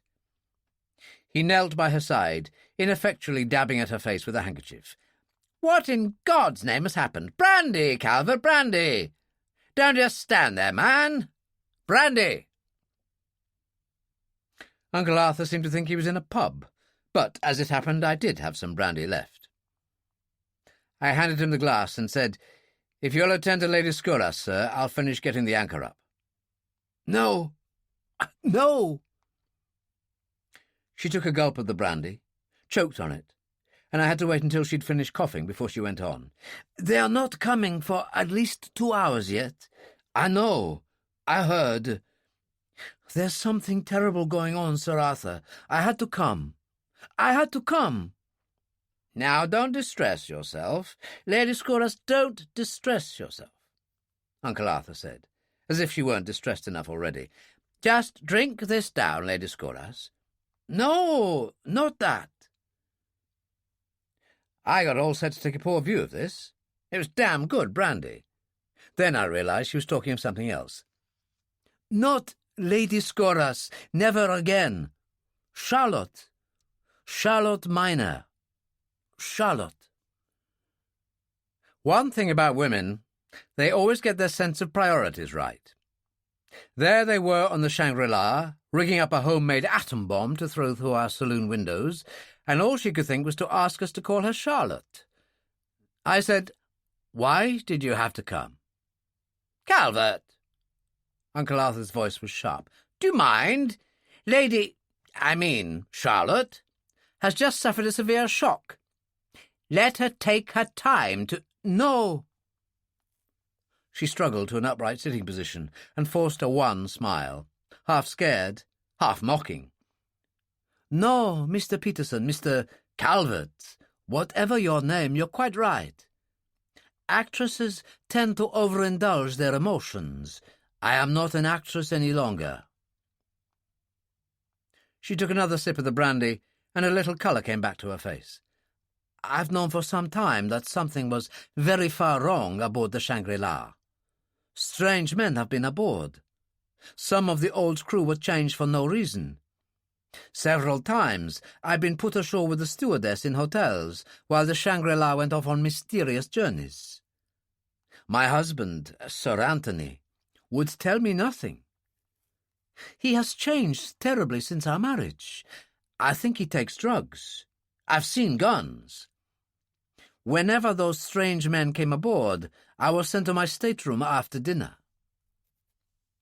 She smiled mirthlessly.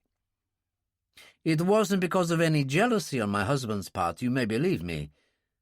The last day or two I sensed that everything was coming to a climax. Tonight, just after you were gone, I was sent to my stateroom. I left, but stayed out in the passage. Lavorsky was talking. I heard him saying, 'If your Admiral pal is a UNESCO delegate, Skuras, then I'm King Neptune.' I know who he is. We all know who he is. It's too late in the day now, and they know too much. It's them or us." And then Captain Imrie, how I hate that man, said, "I'll send Quinn and Jacques and Kramer at midnight. At 1 o'clock they'll open the Seacocks in the Sound." "Charming friends your husband has," I murmured. She looked at me half uncertainly, half speculatively, and said, "Mr. Peterson, or Mr. Calvert? And I heard Lavorsky call you Johnson." "It is confusing," I admitted. "Calvert. Philip Calvert." "Well, Philippe," she pronounced it the French way, and very nice it sounded too, "you are one great bloody fool if you talk like that. You are in deadly danger." "Mr. Calvert," Uncle Arthur said sourly. It wasn't her language he disapproved of. It was this Christian name familiarity between the aristocracy and the peasants. "Is quite aware of the danger. He has unfortunate mannerisms of speech, that's all. You are a very brave woman, Charlotte." Blue bloods first naming each other was a different thing altogether. "You took a great risk in eavesdropping. You might have been caught." "I was caught, Sir Arthur." The smile showed up the lines on either side of her mouth, but didn't touch her eyes. "That is another reason why I am here. Even without the knowledge of your danger, yes, I would have come. My husband caught me. He took me into my stateroom." She stood up shakily, turned her back to us, and pulled up the sodden dark shirt.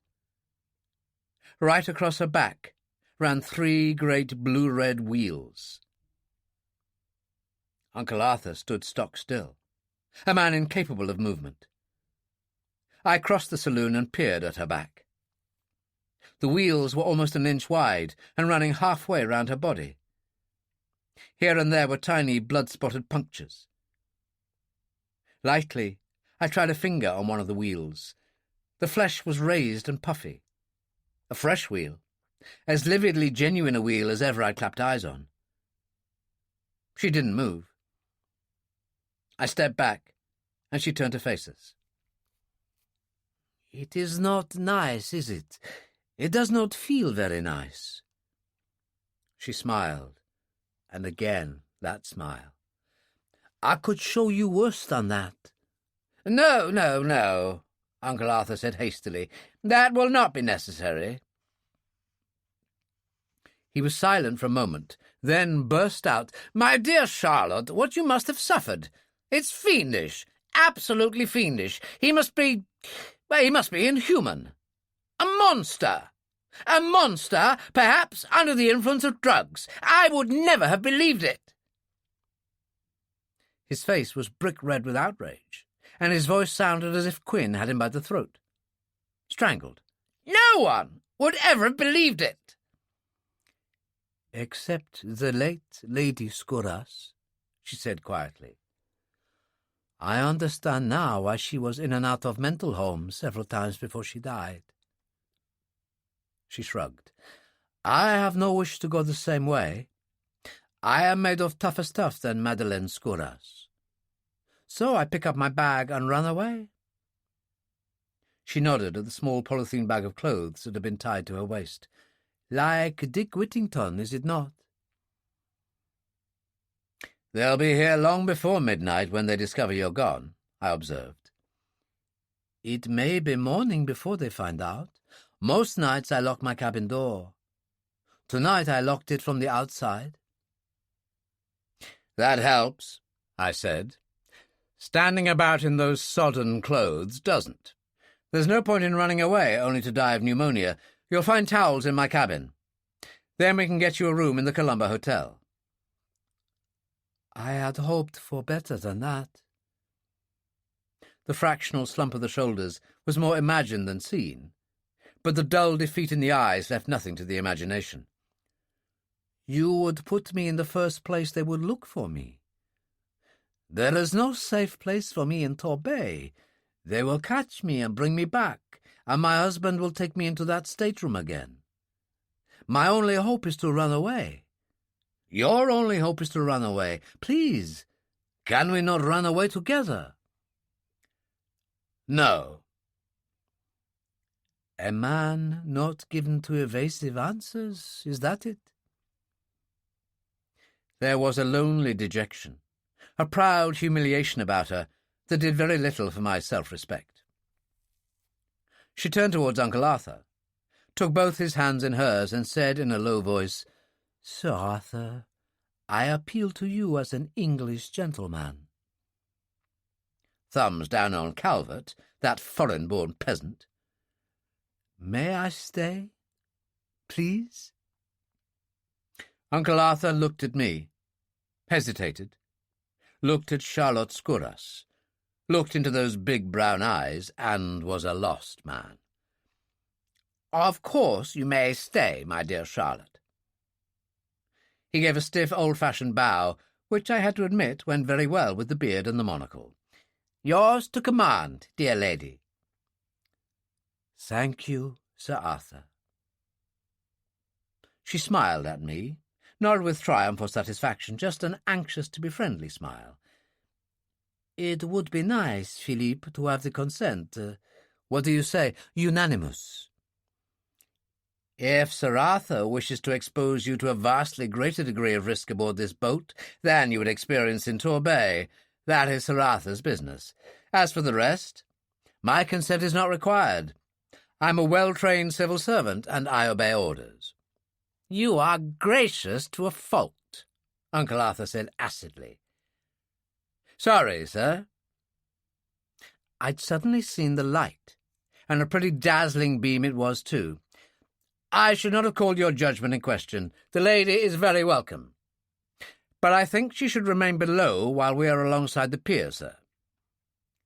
A reasonable request, and a wise precaution, Uncle Arthur said mildly.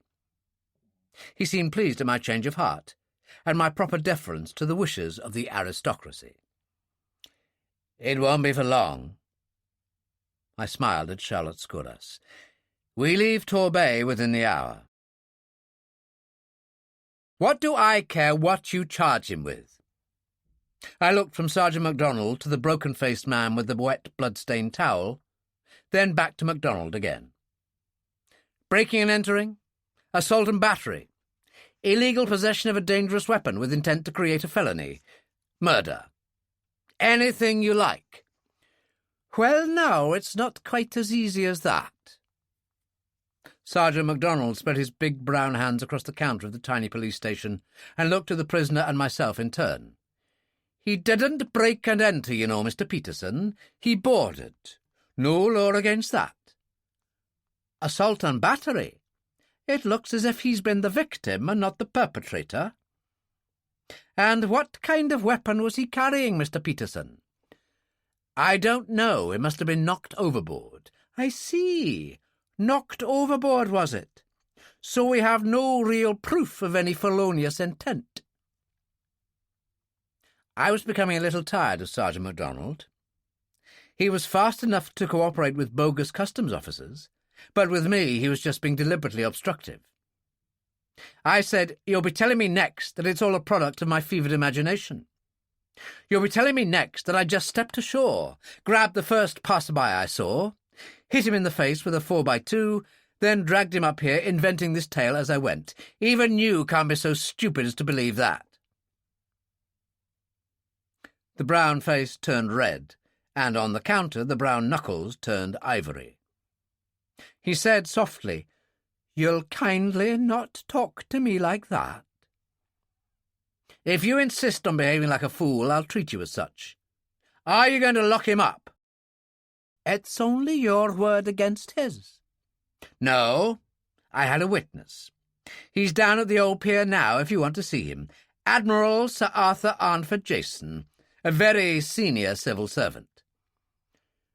"You had a Mr. Hunslet with you last time I was aboard your boat." "He's down there too." I nodded at the prisoner. "Why don't you ask a few questions of our friend here?" "I've sent for the doctor. He'll have to fix his face first.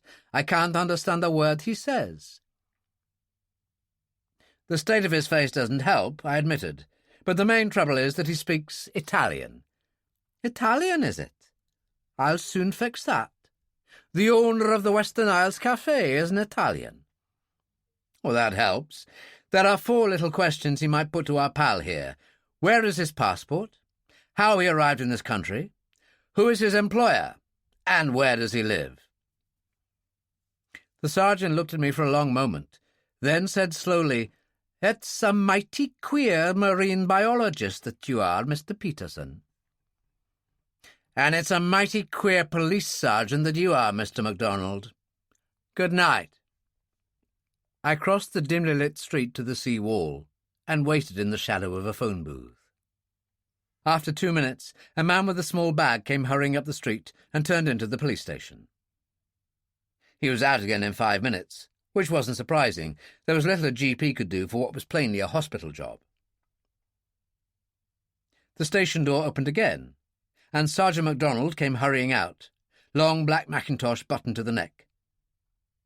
He walked quickly along the sea wall, looking neither to left nor right, which made it very easy for me to follow him, and turned down the old stone pier. At the end of the pier, he flashed a torch, went down a flight of steps, and began to haul in a small boat. I leaned over the pier wall and switched on my own torch. "Why don't they provide you with a telephone or radio for conveying urgent messages?" I asked. "You could catch your death of cold rowing out to the Shangri-La on a night like this." He straightened slowly and let the rope fall from his hands. The boat drifted out into the darkness. He came up the steps with the slow, heavy tread of an old man and said quietly, "What did you say about the Shangri-La?" "Don't let me keep you, Sergeant," I said affably. "Duty before the idle social chit-chat. Your first duty is to your masters. Off you go now. Tell them that one of their hirelings has been severely clobbered, and that Peterson has very grave suspicions about Sergeant MacDonald." "I don't know what you're talking about," he said emptily. "The Shangri-La?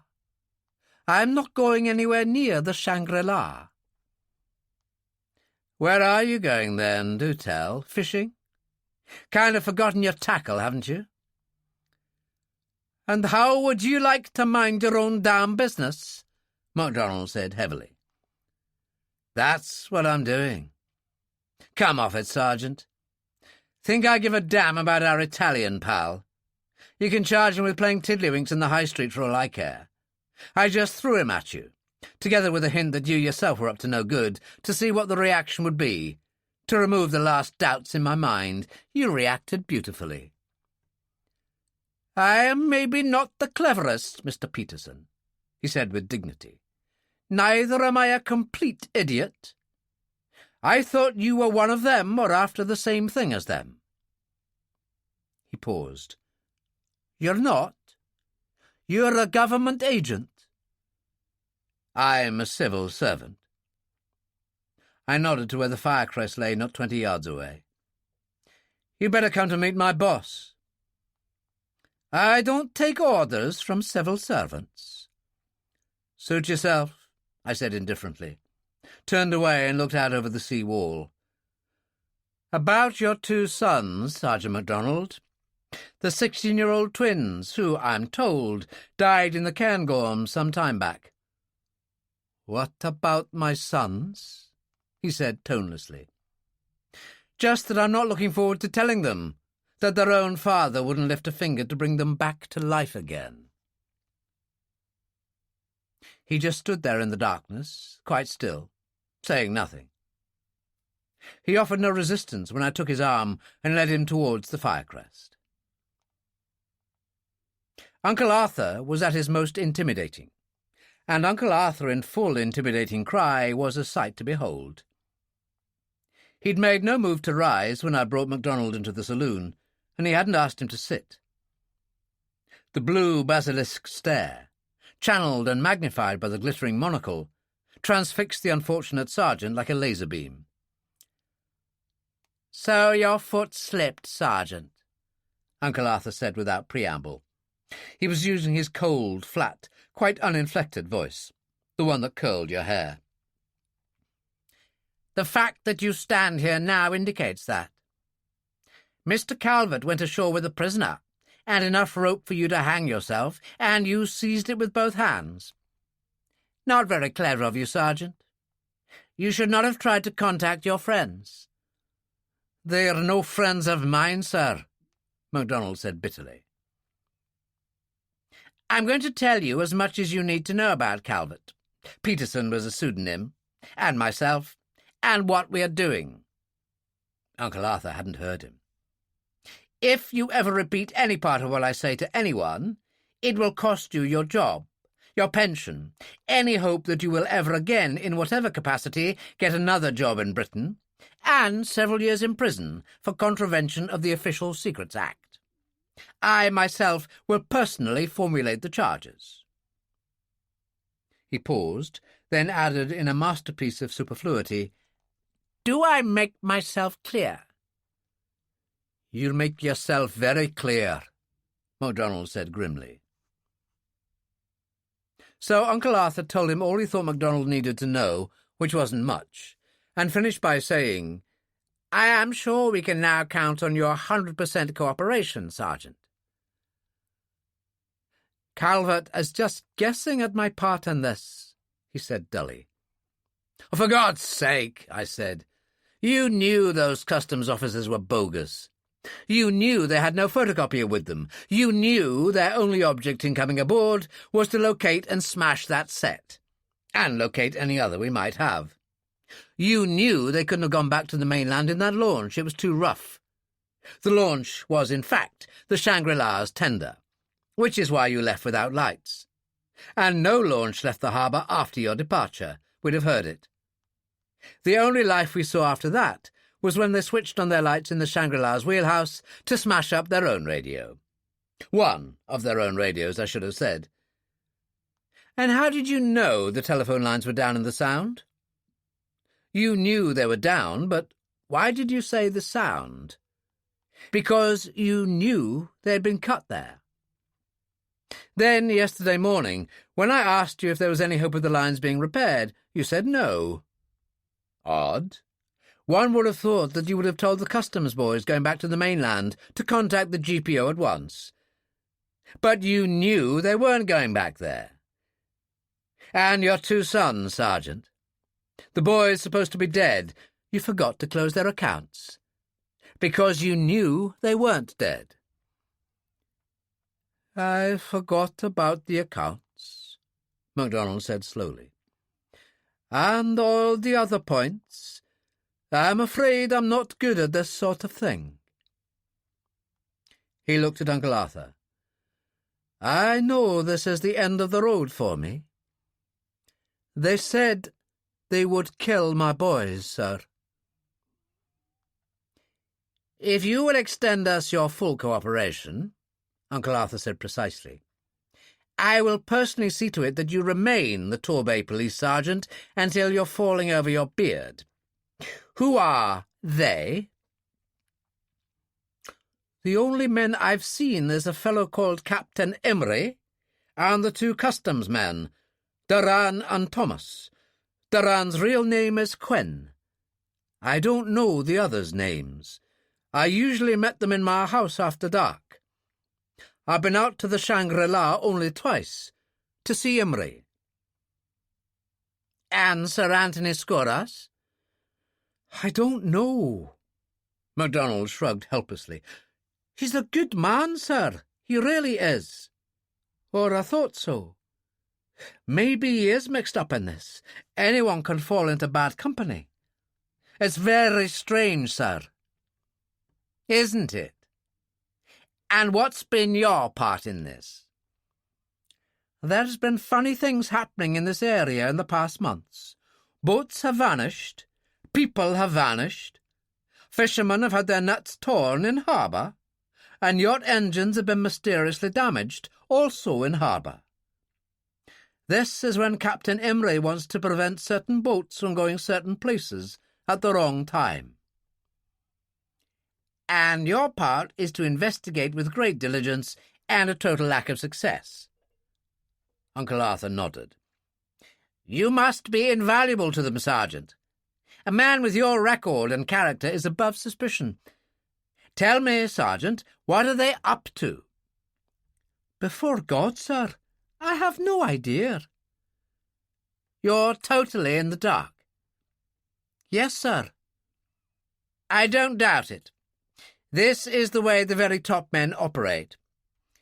And you will have no idea where your boys are being held? No, sir. How do you know they're alive? I was taken out to the Shangri-La 3 weeks ago. My sons had been brought there from God only knows where. They were well.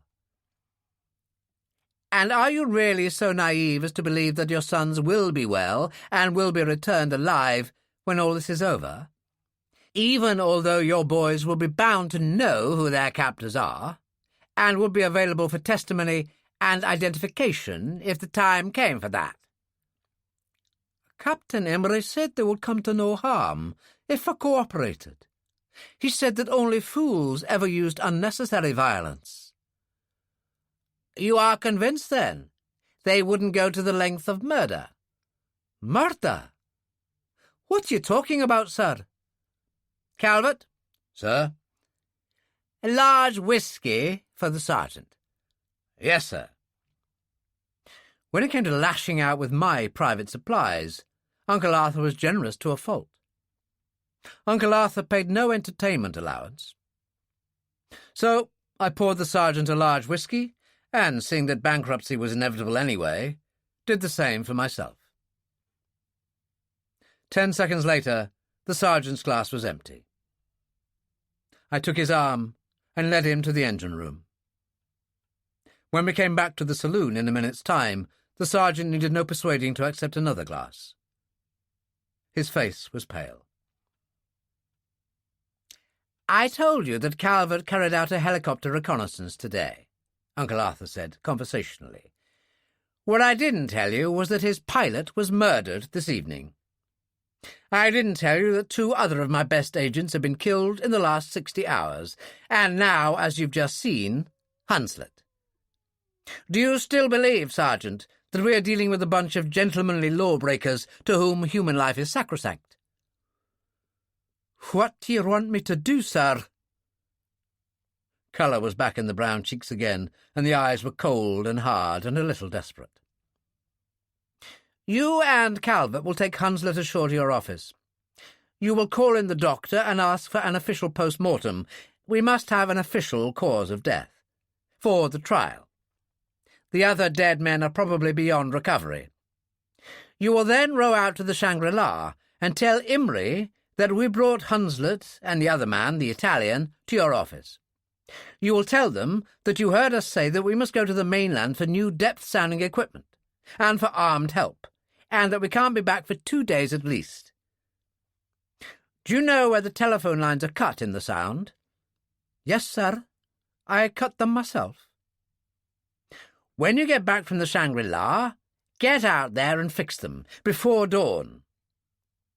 Before dawn tomorrow, you, your wife and son must disappear. For 36 hours, if you want to live. That is understood? I understand what you want done, not why you want it done. Just do it. One last thing. Hunslet has no relations. Few of my men have. So he may as well be buried in Torbay. Knock up your local undertaker during the night and make arrangements for the funeral on Friday. Calvert and I would like to be there. But Friday? That's just the day after tomorrow. The day after tomorrow. It will all be over then. You'll have your boys back home. MacDonald looked at him in long silence, then said slowly, "How can you be sure?" "I'm not sure at all." Uncle Arthur passed a weary hand across his face and looked at me. "Calvert is. It's a pity, Sergeant, that the Secrets Act will never permit you to tell your friends that you once knew Philip Calvert. If it can be done, Calvert can do it. I think he can. I certainly hope so." "I certainly hope so, too," MacDonald said somberly. Me too, more than either of them. But there was already so much despondency around that it didn't seem right to deepen it. So I just put on my confident face and led MacDonald back down to the engine room. Chapter 7. Wednesday, 10:40 p.m. to Thursday, 2 a.m. 3 of them came to kill us. Not at midnight as promised, but at 10:40 p.m. that night. Had they come 5 minutes earlier, then they would have got us, because 5 minutes earlier we were still tied up to the old stone pier. And had they come and got us that 5 minutes earlier, then the fault would have been mine. For after leaving Hunslet in the police station, I had insisted that Sergeant MacDonald accompany me to use his authority in knocking up and obtaining service from the proprietor of the only chemist shop in Torbay. Neither of them had been too keen on giving me the illegal help I wanted, and it had taken me a full 5 minutes and the best part of my extensive repertoire of threats to extract from the very elderly chemist the minimum of reluctant service and a small green-ribbed bottle informatively labelled the tablets. But I was lucky, and I was back aboard the Firecrest just after 10:30 p.m. The west coast of Scotland doesn't go in much for golden Indian summers, and that night was no exception. Apart from being cold and windy, which was standard, it was also black as sin and bucketing heavily, which, if not quite standard, was at least not so unusual as to excite comment. A minute after leaving the pier, I had to switch on the searchlight mounted on the wheelhouse roof. The western entrance to the Sound from Torbay Harbour, between Torbay and Garve Island, is 1/4 of a mile wide, and I could have found it easily on a compass course. But there were small yachts, I knew, between the pier and the entrance, and if any of them was carrying a riding light, it was invisible in that driving rain. The searchlight control was on the wheelhouse deckhead. I moved it to point the beam down and ahead, then traversed it through a 40-degree arc on either side of the bows. I picked up the first boat inside 5 seconds. Not a yacht riding at its moorings, but a rowing dinghy moving slowly through the water. It was fine on the port bow, maybe 50 yards away. I couldn't identify the man at the oars wrapped to their middle with some white cloth to muffle the sound of the rowlocks, because his back was towards me. A very broad back. Quinn. The man in the bows was sitting facing me. He wore oilskins and a dark beret, and in his hand he held a gun. At 50 yards, it's almost impossible to identify any weapon, but his looked like a German Schmeisser machine pistol. Without a doubt, Jacques, the machine gun specialist. The man crouched low in the stern sheets was quite unidentifiable, but I could see the gleam of a short gun in his hand. Messrs. Quinn, Jacques, and Kramer coming to pay their respects, as Charlotte Scorus had said they would, but much ahead of schedule. Charlotte Scorus was on my right in the darkened wheelhouse. She'd been there only 3 minutes, having spent all our time alongside in her darkened cabin with the door closed. Uncle Arthur was on my left, desecrating the clean night air with one of his cheroots. I reached out for a clipped torch and patted my right-hand pocket to see if the Lilliput was still there. It was. I said to Charlotte Scorus, "Open the wheelhouse door, put it back on the catch, and stand clear." Then I said to Uncle Arthur, "Take the wheel, sir. Hard a port when I call, then back north on course again." He took the wheel without a word. I heard the starboard wheelhouse door click on its latch. We were doing no more than 3 knots through the water. The dinghy was 25 yards away, the men in the bows and stern holding up arms to shield their eyes from our searchlight. Quinn had stopped rowing. On our present course, we'd leave them at least 10 feet on our port beam. I kept the searchlight steady on the boat. 20 yards separated us, and I could see Jacques lining up his machine pistol on our light when I thrust the throttle lever right open. The note of the big diesel exhaust deepened, and the firecrest began to surge forward. "Hard over now," I said. Uncle Arthur spun the wheel. The sudden thrust of our single port screw boiled back against the port-angled rudder, pushing the stern sharply starboard. Flame lanced from Jacques' machine pistol, a silent flame, he'd a silencer on. Bullets ricocheted off our aluminium foremast, but missed both light and wheelhouse. Quinn saw what was coming, and dug his oars deep, but he was too late. I shouted, "Midships, now!" pulled the throttle lever back to neutral, and jumped out through the starboard doorway onto the deck. We hit them just where Jacques was sitting, breaking off the dinghy's bows, capsizing it and throwing the 3 men into the water. The overturned remains of the boat and a couple of struggling figures came slowly down the starboard side of the firecrest. My torch picked up the man closer into our side. Jacques, with a machine pistol held high above his head, instinctively trying to keep it dry, though it must have been soaked when he had been catapulted into the water. I held gun hand and torch hand together, aiming down the bright, narrow beam. I squeezed the Lilliput's trigger twice, and a bright crimson flower bloomed where his face had been. He went down as if a shark had got him, the gun in the stiffly upstretched arms. It was the Schmeisser machine pistol, all right. I shifted the torch. There was only one other to be seen in the water, and it wasn't Quinn. He'd either dived under the firecrest or was sheltering under the upturned wreck of the dinghy. I fired twice more at the second figure, and he started to scream. The screaming went on for 2 or 3 seconds, then stopped in a shuddering gurgle. I heard the sound of someone beside me on the deck being violently sick over the side. Charlotte Scorus. But I had no time to stay and comfort Charlotte Scorus. She'd no damn right to be out on deck anyway. I had urgent matters to attend to, such as preventing Uncle Arthur from cleaving Torbay's old stone pier in half. The townspeople would not have liked it.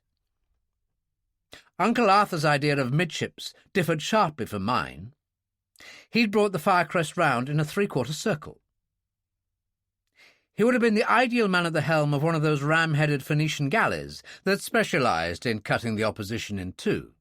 But as a helmsman in Torbay harbour, he lacked something. I jumped into the wheelhouse, pulled the throttle all the way to astern, and spun the wheel to port. I jumped out again and pulled Charlotte Scoras away before she got her head knocked off by one of the barnacle-encrusted piles that fronted the pier. Whether or not we grazed the pier was impossible to say, but we sure as hell gave the barnacles a nasty turn. I moved back into the wheelhouse, taking Charlotte Scoras with me. I was breathing heavily. All this jumping in and out through wheelhouse doors took it out of a man. I said, "With all respect, sir, what the hell were you trying to do?" "Me?" He was as perturbed as a hibernating bear in January. "Is something up, then?" I moved the throttle to slow ahead, took the wheel from him, and brought the Firecrest round till we were due north on a compass bearing. I said, "Keep it there, please," and did some more traversing with the searchlight. The waters around were black and empty. There was no sign even of the dinghy. I'd expected to see every light in Torbay lit up like a naval review. Those 4 shots, even the Lilliput's sharp, light-weighted cracks, should have had them all on their feet. But nothing. No sign, no movement at all. The gin bottle levels would be lower than ever. I looked at the compass.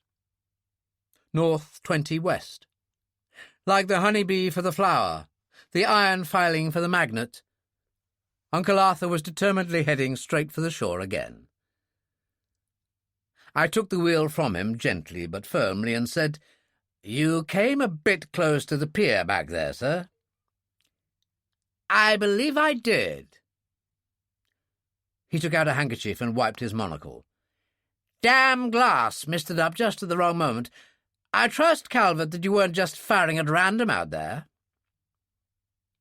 Uncle Arthur had become a great deal more bellicose in the past hour or so. He'd had a high regard for Hunslet. "I got Jacques and Kramer. Jacques was the handy one with the automatic arms. He's dead.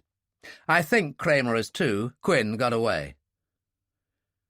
What a setup, I thought bleakly. What a setup. Alone with Uncle Arthur on the high seas in the darkness of the night. I'd always known that his eyesight, even in optimum conditions, was pretty poor.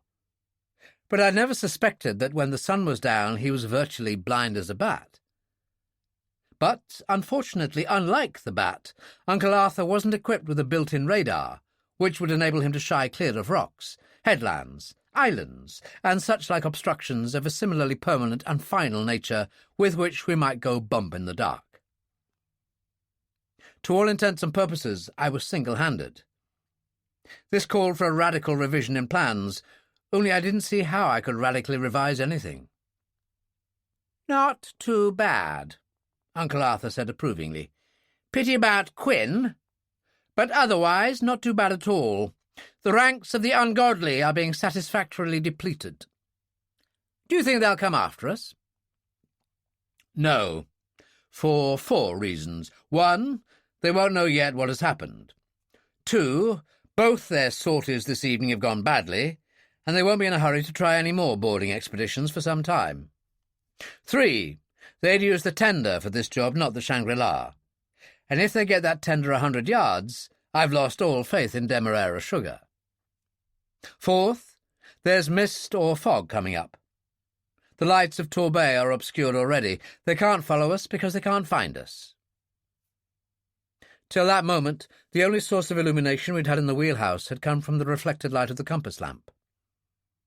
Suddenly, the overhead light came on. Charlotte Scoras's hand was on the switch. Her face was haggard, and she was staring at me as if I were the thing from outer space. Not one of those admiring, affectionate looks. "What kind of man are you, Mr. Calvert?" No, Philippe this time. Her voice was lower and huskier than ever, and it had a shake in it. You are not human. You kill 2 men, and go on speaking calmly and reasonably as if nothing had happened. What in God's name are you? A hired killer? It's unnatural. Have you no feelings, no emotions, no regrets? Yes, I have. I'm sorry I didn't kill Quinn, too. She stared at me with something like horror in her face, then switched her gaze to Uncle Arthur. She said to him, and her voice was almost a whisper, "I saw that man, Sir Arthur. I saw his face being blown apart by the bullets. Mr. Calvert could have arrested him, held him up and handed him over to the police, but he didn't. He killed him. And the other. It was slow and deliberate. Why? Why? There's no why about it, my dear Charlotte."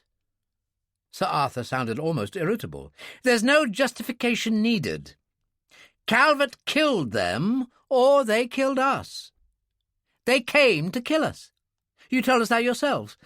Would you feel any compunction at killing a poisonous snake? Those men were no better than that. As for arresting them—" Uncle Arthur paused, maybe for the short laugh he gave, maybe because he was trying to recall the rest of the homily I delivered to him earlier that evening. "There's no intermediate stage in this game. It's kill or be killed. These are dangerous and deadly men, and you never give them warning." Good old Uncle Arthur. He'd remembered the whole lecture, practically word for word. She looked at him for a long moment, her face uncomprehending, looked at me, then slowly turned and left the wheelhouse. I said to Uncle Arthur, "You're just as bad as I am." She reappeared again exactly at midnight, switching on the light as she entered.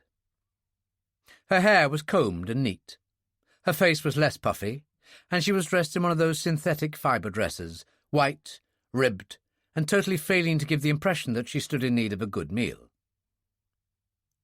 From the way she eased her shoulders, I could see that her back hurt. She gave me a faint, tentative smile. She got none in return. I said, "Half an hour ago, rounding Carrara Point, I near as damn it carried away the lighthouse. Now I hope I'm heading north of Dove Scare, but I may be heading straight into the middle of it. It couldn't be any blacker if you were a mile down in an abandoned coal mine. The fog is thickening. I'm a not very experienced sailor trying to navigate my way through the most dangerous waters in Britain, and whatever hope we have of survival depends on the preservation of what night sight I've slowly and painfully built up over the past hour or so. Put out that damned light!" "I'm sorry." The light went out. "I didn't think." "And don't switch on any other lights either, not even in your cabin. Rocks are the least of my worries in Loch Huron." "I'm sorry," she repeated. "And I'm sorry about earlier on. That's why I came up, to tell you that. About the way I spoke and leaving so abruptly, I mean. I've no right to sit in judgment on others, and I think my judgment was wrong. I was just, well, literally shocked. To see two men killed like that, well, no, not killed. There's always heat and anger about killing. To see two men executed like that. Because it wasn't kill or be killed, as Sir Arthur said. And then see the person who did it not care." Her voice faded away uncertainly. "You might as well get your facts and figures right, my dear," Uncle Arthur said. 3 men, not 2. He killed one just before you came on board tonight. He had no option. But Philip Calvert is not what any reasonable man would call a killer. He doesn't care in the way you say, because if he did, he would go mad. In another way, he cares very much. He doesn't do this job for money. He's miserably paid for a man of his unique talents. I made a mental note to bring this up next time we were alone. He doesn't do it for excitement, for, what is the modern expression, kicks. A man who devotes his spare time to music, astronomy, and philosophy does not live for kicks. But he cares. He cares for the difference between right and wrong, between good and evil. And when that difference is great enough, and the evil threatens to destroy the good, then he does not hesitate to take steps to redress the balance. And maybe that makes him better than either you or me, my dear Charlotte. And that's not all of it either, I said. I'm also renowned for my kindness to little children. I'm sorry, Calvert, Uncle Arthur said. No offence, and no embarrassment, I hope. But if Charlotte thought it important enough to come up here and apologise, I thought it important enough to set the record straight. That's not all Charlotte came up for, I said nastily. If that's what she came up for in the first place. She came up here because she's consumed with feminine curiosity. She wants to know where we're going. Do you mind if I smoke? She asked. Don't strike the match in front of my eyes. She lit the cigarette and said, Consumed with curiosity is right. What do you think? Not about where we're going. I know where we're going. You told me, up Loch Huron. What I want to know is what is going on. What all this dreadful mystery is about. Why all the comings and goings of strange men aboard the Shangri-La. What is so fantastically important to justify the deaths of 3 men in one evening? What you are doing here? What you are, who you are. I never really thought you were a UNESCO delegate, Sir Arthur. I know now you're not. Please, I have the right to know, I think.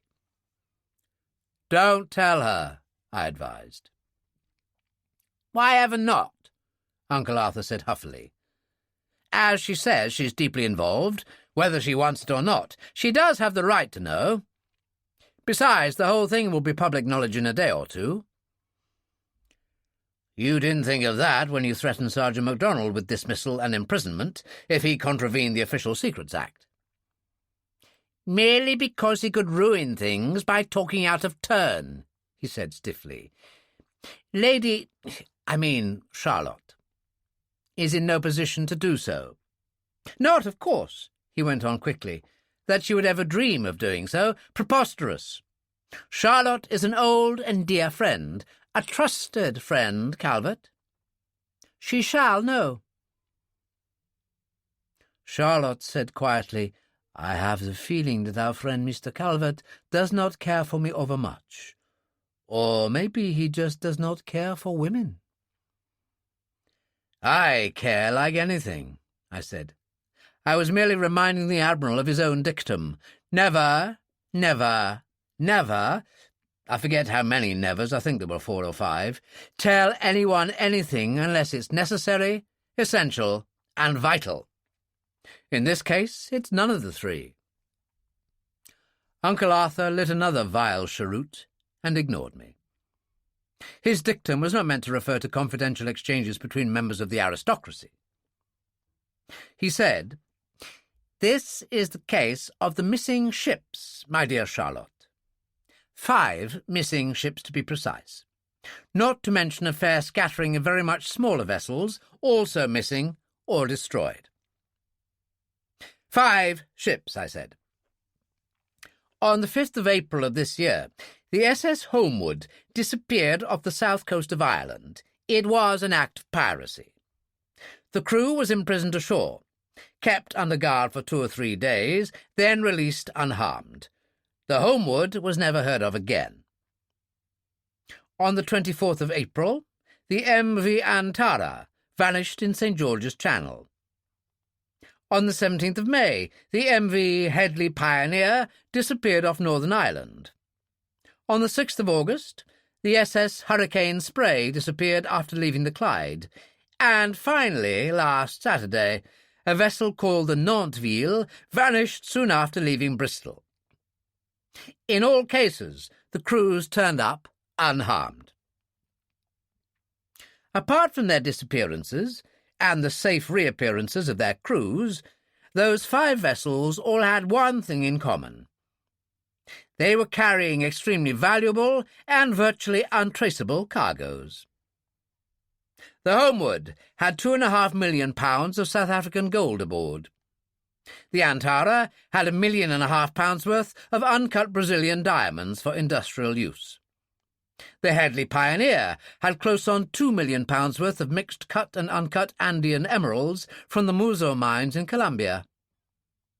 The Hurricane Spray, which had called in at Glasgow en route from Rotterdam to New York, had just over £3 million worth of diamonds, nearly all cut. And the last one, the Nanterville, Uncle Arthur almost choked over this one, had £8 million in gold ingots, reserves being called in by the US Treasury. We had no idea where the people responsible for these disappearances were getting their information. Such arrangements as the decision to ship, when, how, and how much, are made in conditions of intense secrecy. They, whoever they are, had impeccable sources of information. Calvert says he knows those sources now. After the disappearance of the first 3 ships and about £6 million worth of specie, it was obvious that a meticulously organised gang was at work. Do you mean to say that Captain Imrie is mixed up in this? Charlotte asked. Mixed up is hardly the word, Uncle Arthur said dryly. He may well be the directing mind behind it all. And don't forget old man Scoras, I advised. He's pretty deep in the mire, too. About up to his ears, I should say. You've no right to say that, Charlotte said quickly. No right? Why ever not? What's he to you? And what's all this defence of the maestro of the bullwhip? How's your back now? She said nothing. Uncle Arthur said nothing in a different kind of way. Then went on. It was Calvert's idea to hide 2 of our men and a radio signal transmitter on most of the ships that sailed with cargoes of bullion or specie after the Headley Pioneer had vanished. We had no difficulty, as you can imagine, in securing the cooperation of the various exporting and shipping companies and governments concerned. Our agents, we had 3 pairs working, usually hid among the cargo or in some empty cabin or machinery space with a food supply. Only the masters of the vessels concerned knew they were aboard. They delivered a 15-second homing signal at fixed, very fixed, but highly irregular intervals. Those signals were picked up at selected receiving stations round the west coast. We limited our stations to that area, for that was where the released crews had been picked up. And by a receiver aboard this very boat here. The Firecrest, my dear Charlotte, is a highly unusual craft in many respects. I thought he was going to boast, quietly of course, of his own brilliance in designing the Firecrest, but he remembered in time that I knew the truth. Between the 17th of May and the 6th of August, nothing happened. No piracy. We believe they were deterred by the short, light nights. On the 6th of August, the Hurricane Spray disappeared. We had no one aboard that vessel. We couldn't cover them all. But we had 2 men aboard the Nanterville, the ship that sailed last Saturday, Delmont and Baker, 2 of our best men. The Nanterville was forcibly taken just off the Bristol Channel. Baker and Delmont immediately began the scheduled transmissions. Cross bearings gave us a completely accurate position at least every half hour. Calvert and Hunslet were in Dublin waiting. As soon— That's right, she interrupted. Mr. Hunslet. Where is he? I haven't seen in a moment.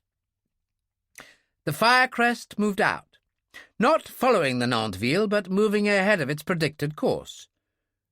They reached the Mull of Kintyre and had intended waiting till the Nanterville approached there, but a southwesterly gale blew up out of nowhere, and the Firecrest had to run for shelter. When the Nanterville reached the Mull of Kintyre area, our radio beacon fixes indicated that she was still on a mainly northerly course, and that it looked as if she might pass up the Mull of Kintyre on the outside, the western side.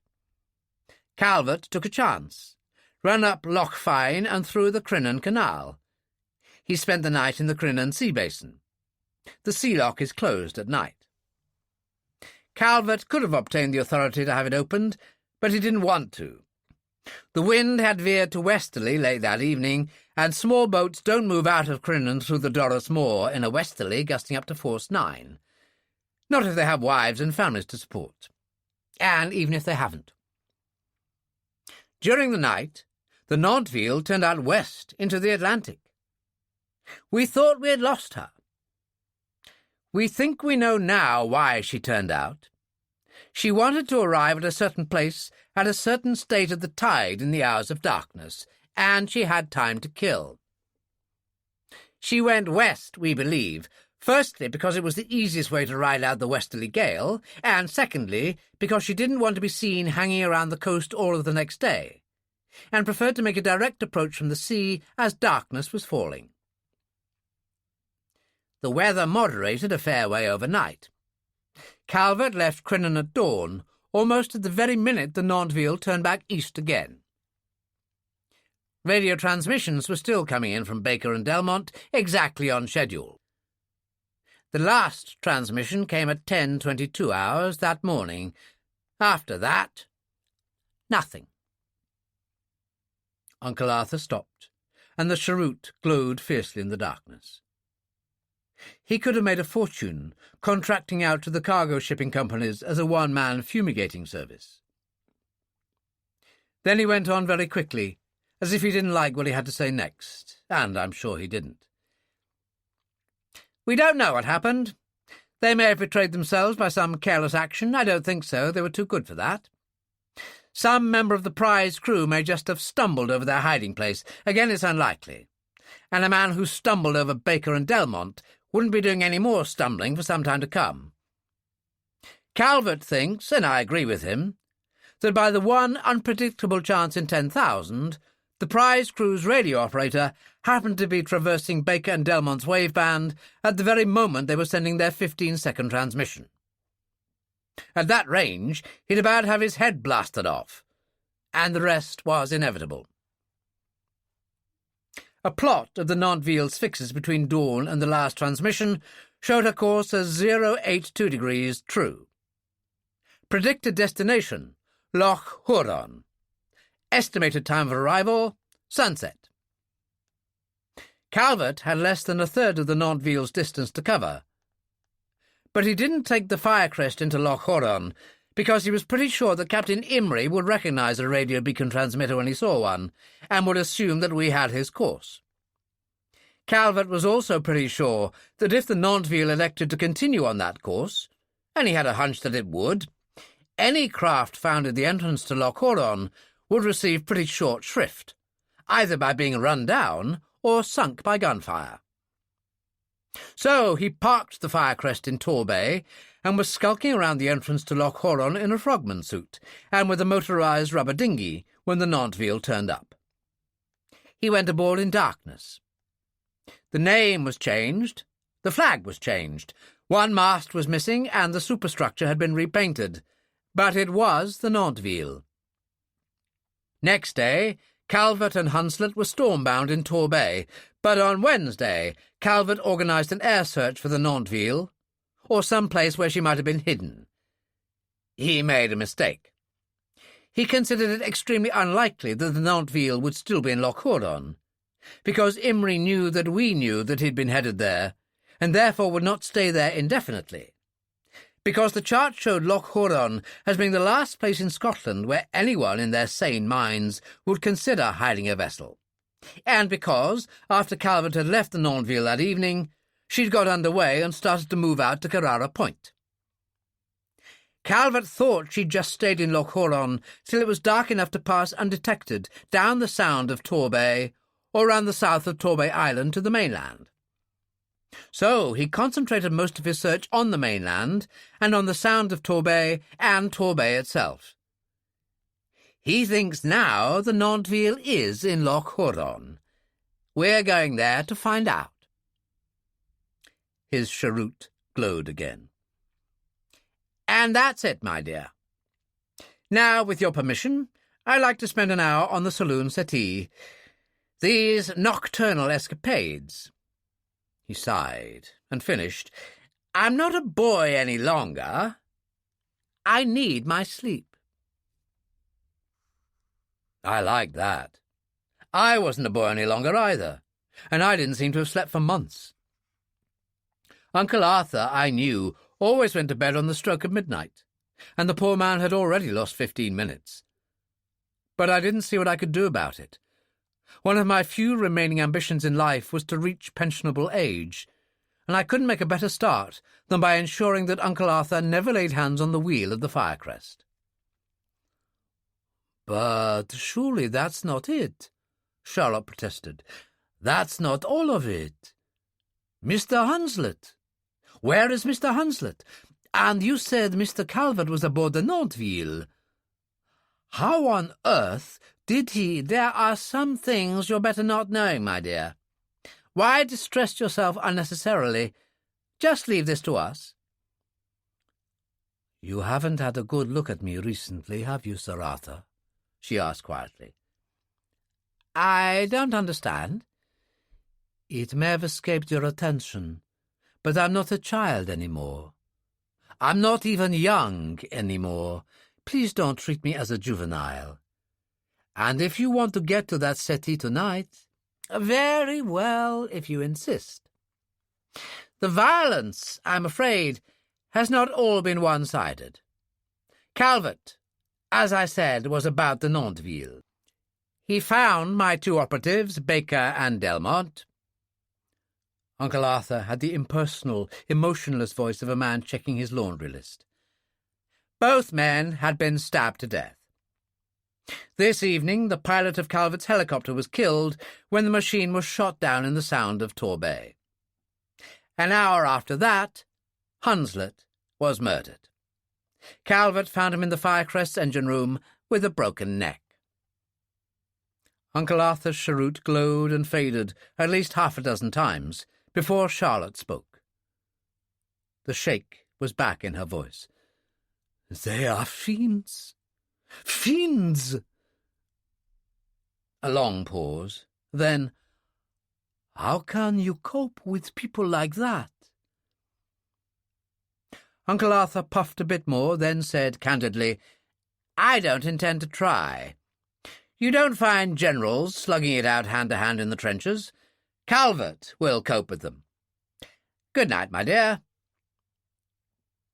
He pushed off. I didn't contradict him. But I knew that Calvert couldn't cope with them. Not any more he couldn't. Calvert had to have help.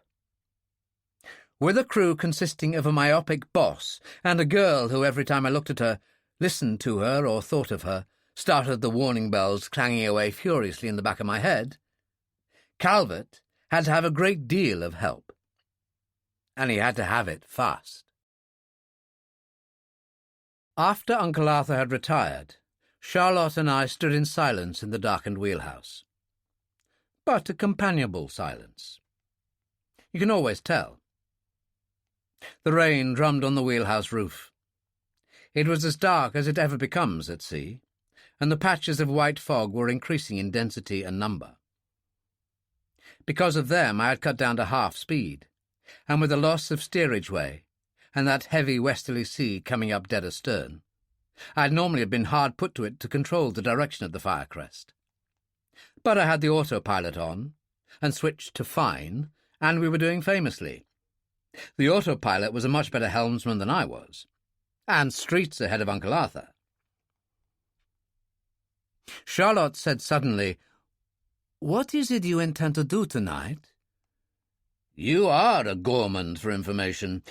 Don't you know that Sir Arthur, and I are engaged upon a highly secret mission? Security is all." "And now you are laughing at me, and forgetting I'm along on this secret mission too." "I'm glad you're along, and I'm not laughing at you, because I'll be leaving this boat once or twice tonight, and I have to have somebody I can trust to look after it when I'm away." "You have Sir Arthur." "I have, as you say, Sir Arthur. There's no one alive for whose judgment and intelligence I have greater respect. But at the present moment, I trade in all the judgment and intelligence in the world for a pair of sharp young eyes.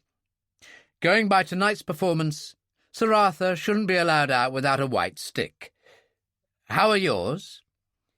Well, they're not so young any more, but I think they're sharp enough. So I can rely on you? On me? I don't know anything about handling boats. You and Sir Arthur should make a great team. I saw you star once in a French film about how we never left the studio. Even in the studio pool I had the stand-in. Well, there'll be no stand-in tonight. I glanced out through the streaming windows. And no studio pool. This is the real stuff, the genuine Atlantic. A pair of eyes, Charlotte. That's all I require, a pair of eyes. Just cruising up and down till I come back, and seeing that you don't go on the rocks. Can you do that? Will I have any option? Nary an option. Then I'll try. Where are you going ashore? Alien Oran and Craigmore, the two innermost islands in Loch Huron. If, I said thoughtfully, I can find them. Alien Oran and Craigmore. I could have been wrong, but I thought the faint French accent a vast improvement on the original Gaelic pronunciation. It seems so wrong, so very wrong. In the middle of all this hate and avarice and killing, these names, they breathe the very spirit of romance.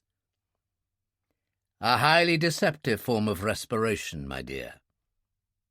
I'd have to watch myself. I was getting as bad as Uncle Arthur. Those islands breathe the very spirit of bare, bleak, and rocky desolation. But Alien Oran and Craigmore hold the key to everything. Of that I'm very sure. She said nothing. I stared out through the high-speed Kent Clearview screen and wondered if I'd see Dove Scare before it saw me. After a couple of minutes, I felt a hand on my upper arm, and she was very close to me. The hand was trembling. Wherever she'd come by her perfume, it hadn't been bought in a supermarket or fallen out of a Christmas cracker. Momentarily and vaguely, I wondered about the grievous impossibility of ever understanding the feminine mind. Before fleeing for what she had thought to be her life and embarking upon a hazardous swim in the waters of Torbay Harbour, she hadn't forgotten to pack a sachet of perfume in her polythene kit-bag. For nothing was ever surer than that any perfume she'd been wearing had been well and truly removed before I'd fished her out of Torbay Harbour. Philippe. Well, this was better than the Mr. Calvert stuff. I was glad Uncle Arthur wasn't there to have his aristocratic feelings scandalized. I said, "Uh-huh." "I am sorry." She said it as if she meant it, and I supposed I should have tried to forget that she was once the best actress in Europe. "I am truly sorry. About what I said. About what I thought earlier on. For thinking you were a monster. The men you killed, I mean. I didn't know about Hunslet and Baker and Delmont and the helicopter pilot. All your friends. I am truly sorry, Philippe. Truly." She was overdoing it. She was also too damn close, too damn warm. You'd have required a pile driver in top condition to get a cigarette card between us. And that perfume that hadn't fallen out of a cracker. Intoxicating, the ad boys in the glosses would have called it. And all the time, the warning bells were clanging away like a burglar alarm with the St. Vitus dance. I made a manful effort to do something about it. I put my mind to higher things. She said nothing. She just squeezed my arm a bit more, and even the pile driver would have gone on strike for piecework rates. I could hear the big diesel exhaust thudding away behind us, a sound of desolate reassurance. The firecrest swooped down the long, overtaking combers, then gently soared again. I was conscious for the first time of a curious meteorological freak in the Western Isles. A marked rise in temperature after midnight. And I'd have to speak to the Kent boys about their guarantee that their Clearview screen wouldn't mist up under any conditions. But maybe that wasn't fair. Maybe they'd never visualize conditions like this. I was just thinking of switching off the autopilot to give me something to do when she said, "I think I'll go below soon. Would you like a cup of coffee first?" "As long as you don't have to put on a light to do it. And as long as you don't trip over Uncle Arthur. I mean, sir." "Uncle Arthur will do just fine," she said. "It suits him." Another squeeze of the arm, and she was gone. The meteorological freak was of short duration. By and by, the temperature dropped back to normal, and the Kent guarantee became operative again. I took a chance, left the Firecrest to its own devices, and nipped aft to the stern locker. I took out my scuba diving equipment, together with air cylinders and mask, and brought them forward to the wheelhouse. It took her 25 minutes to make the coffee.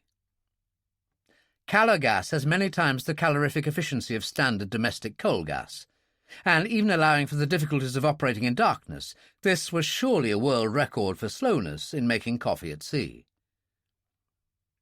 I heard the clatter of crockery as the coffee was brought through the saloon, and smiled cynically to myself in the darkness. Then I thought of Hunslet, and Baker, and Delmont, and Williams, and I wasn't smiling any more. I still wasn't smiling when I dragged myself onto the rocks of Eilean Oran, removed the scuba equipment, and set the big rectangular-based swivel-headed torch between a couple of stones with its beam staring out to sea. I wasn't smiling, but it wasn't for the same reason that I hadn't been smiling when Charlotte had brought the coffee to the wheelhouse just over half an hour ago. I wasn't smiling because I was in a state of high apprehension. And I was in a state of high apprehension because for 10 minutes before leaving the Firecrest, I'd tried to instruct Sir Arthur and Charlotte in the technique of keeping a boat in a constant position relative to a fixed mark on the shore. "Keep her on a due west compass heading," I'd said. "Keep her bows on to the sea and wind. With the engine at slow, that will give you enough steerage way to keep your head up. If you find yourselves creeping too far forwards, come round to the south." If they'd come round to the north, they'd have found themselves high and dry on the rock shores of Eilean Oran. "Head due east at half speed, because if you go any slower, you'll broach to.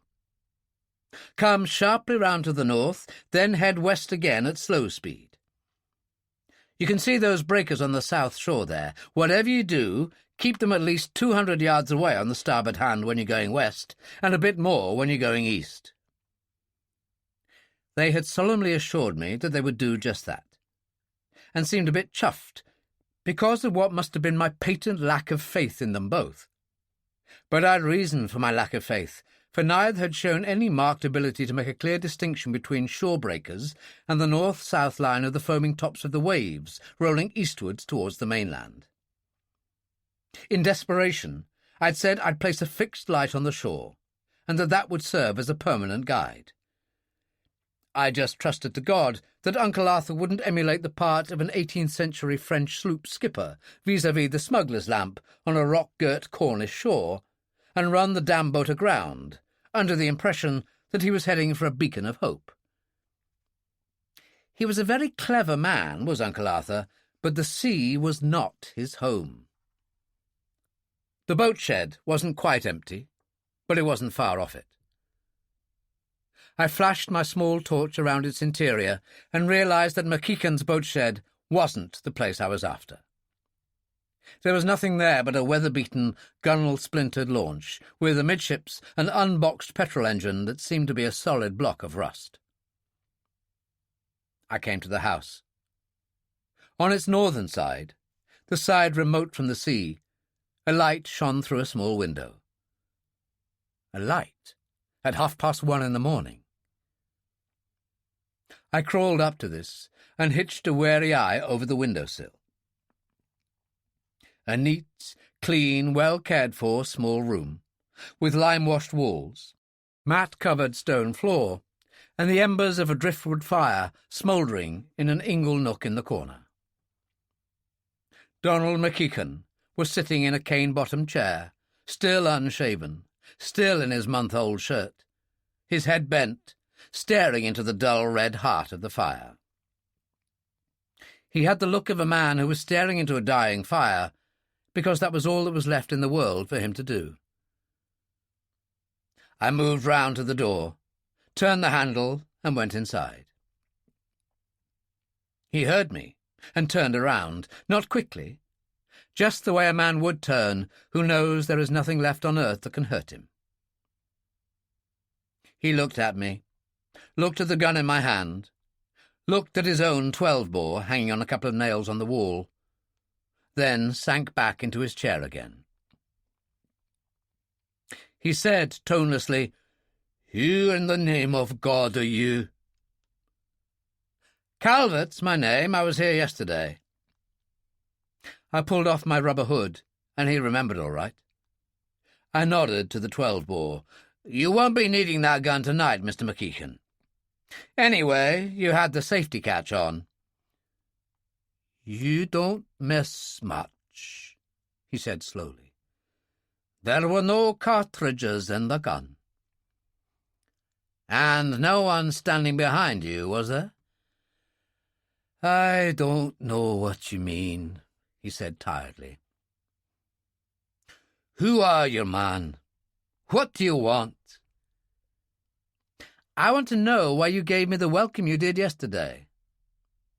I put the gun away. "It was hardly friendly, Mr. McKeechan." "Who are you, sir?" He looked even older than he had done yesterday, old and broken and done. "Calvert." "They told you to discourage visitors, didn't they, Mr. McKeechan?" No answer. "I asked some questions tonight of a friend of yours, Archie MacDonald, the Torbay police sergeant. He told me you were married. I don't see Mrs. McKeechan." He half rose from his cane chair. The old bloodshot eyes had a gleam to them. He sank back again, and the eyes dimmed. "You were out in your boat one night, weren't you, Mr. McKeechan? You were out in your boat, and you saw too much. They caught you, and they took you back here, and they took Mrs. McKeechan away, and they told you that if you ever breathed the word to anyone alive, you would never see your wife that way again. Alive, I mean. They told you to stay here, in case any chance acquaintances or strangers should call by, and wonder why you weren't here, and raise the alarm, and just to make sure that you wouldn't be tempted to go to the mainland for help, although heaven knows I would have thought there would be no chance in the world of you being as mad as that. They immobilized your engine.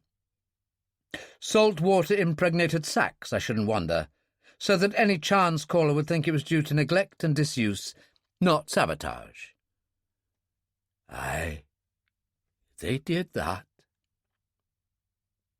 He stared sightlessly into the fire, his voice the sunken whisper of a man who is just thinking aloud and hardly aware that he is speaking. "They took her away, and they ruined my boat. And I had my life-saving in the back room there, and they took that too. I wish I'd had £1 million to give them. If only they'd left my Vary. She's 5 years older than myself." He had no defences left. "What in the name of God have you been living on?" "Every other week they bring me tinned food. Not much, and condensed milk. Tea I have, and I catch a fish now and then off the rocks." He gazed into the fire, his forehead wrinkling as if he were suddenly realizing that I brought a new dimension into his life. "Who are you, sir? Who are you? You're not one of them, and you're not a policeman. Oh, no, you're not a policeman. I've seen them. I've seen policemen. But you are a very different kettle of fish." There were the stirrings of life in him now, life in his face and in his eyes. He stared at me for a full minute, and I was beginning to feel uncomfortable under the gaze of those faded eyes, when he said, "I know who you are. I know who you must be. You are a government man. You are an agent of the British Secret Service." Well, by God, I took off my hat to the old boy. There I was, looking nondescript as anything, and buttoned to the chin in a scuba suit, and he had me nailed right away. So much for the inscrutable faces of the guardians of our country's secrets. I thought of what Uncle Arthur would have said to him, the automatic threats of dismissal and imprisonment if the old man breathed a word. But Donald McKeegan didn't have any job to be dismissed from, and after a lifetime in Eilean Oran, even a maximum security prison would have looked like a hostelry to which Egan Ronay would have lashed out 6 stars without a second thought. So, as there didn't seem to be much point in threatening him, I said instead, for the first time in my life, "I am an agent of the Secret Service, Mr. McKeegan. I am going to bring your wife back to you." He nodded very slowly, then said, "You will be a very brave man, Mr. Calvert, but you do not know the terrible men who will wait for you." If I ever earn a medal, Mr. McKeegan, it will be a case of mistaken identification, but for the rest, I know very well what I'm up against. Just try to believe me, Mr. McKeegan. It will be all right. You were in the war, Mr. McKeegan. You know. You were told. I shook my head. Nobody had to tell me. Thank you, sir. The back was suddenly very straight. I was a soldier for 22 years. I was a sergeant in the 51st Highland Division. You were a sergeant in the 51st Highland Division, I repeated. There are many people, Mr. McKeegan, and not all of them Scots, who maintain that there was no better in the world. And it's not Donald McKeegan who will be disagreeing with you, sir. For the first time the shadow of a smile touched the faded eyes. There were maybe 1 or 2 worse. You make your point, Mr. Calvert. We were not, namely, for running away, for losing hope, for giving up too easily. He rose abruptly to his feet. In the name of God, what am I talking about? I'm coming with you, Mr. Calvert. I rose to my feet and touched my hands to his shoulders. Thank you, Mr. McKeegan, but no. You've done enough. Your fighting days are over. Leave this to me. He looked at me in silence, then nodded. Again the suggestion of a smile. Aye, maybe you're right. I would be getting in the way of a man like yourself, I can see that. He sat down wearily in his chair. I moved to the door. Good night, Mr. McKeegan. She will soon be safe. She will soon be safe, he repeated. He looked up at me, his eyes moist, and when he spoke, his voice held the same faint surprise as his face. You know, I believe she will. She will. I'm going to bring her back here personally, and that will give me more pleasure than anything I've ever done in my life. Friday morning, Mr. McKeegan. Friday morning? So soon? So soon? He was looking at a spot about 1 billion light-years away, and seemed unaware that I was standing by the open door. He smiled, a genuine smile of delight, and the old eyes shone. "I'll not sleep a wink tonight, Mr. Calvert, nor a wink tomorrow night either." "You'll sleep on Friday," I promised. He couldn't see me any longer. The tears were running down his grey, unshaven cheeks, so I closed the door with a quiet hand and left him alone with his dreams. Chapter 8. Thursday, 2 a.m. to 4:30 a.m. I had exchanged Ailinn Oran for the island of Craigmore, and I still wasn't smiling. I wasn't smiling for all sorts of reasons. I wasn't smiling because Uncle Arthur and Charlotte Scoras together made a nautical combination that terrified the life out of me, because the northern tip of Craigmore was much more exposed and reef-haunted than the south shore of Ailinn Oran had been, because the fog was thickening, because I was breathless and bruised from big combers hurling me onto unseen reefs on my swim ashore, because I was wondering whether I had any chance in the world of carrying out my rash promise to Donald McKeechan. If I thought a bit more, I had no doubt I could come up with all sorts of other and equally valid reasons why I wasn't smiling. But I hadn't the time to think any more about it. The night was wearing on, and I had much to do before the dawn. The nearest of the two fishing boats in the little natural harbour was rolling quite heavily in the waves that curled round the reef, forming the natural breakwater to the west, so I didn't have to worry too much about any splashing sound I might make as I hauled myself up on deck. What I did have to worry about was that damned bright light in its sealed inverted glass by the flensing shed. It was powerful enough to enable me to be seen from the other houses on shore. But my worry about it was a little thing compared to my gratitude for its existence. Out in the wild blue yonder, Uncle Arthur could do with every beacon of hope he could find.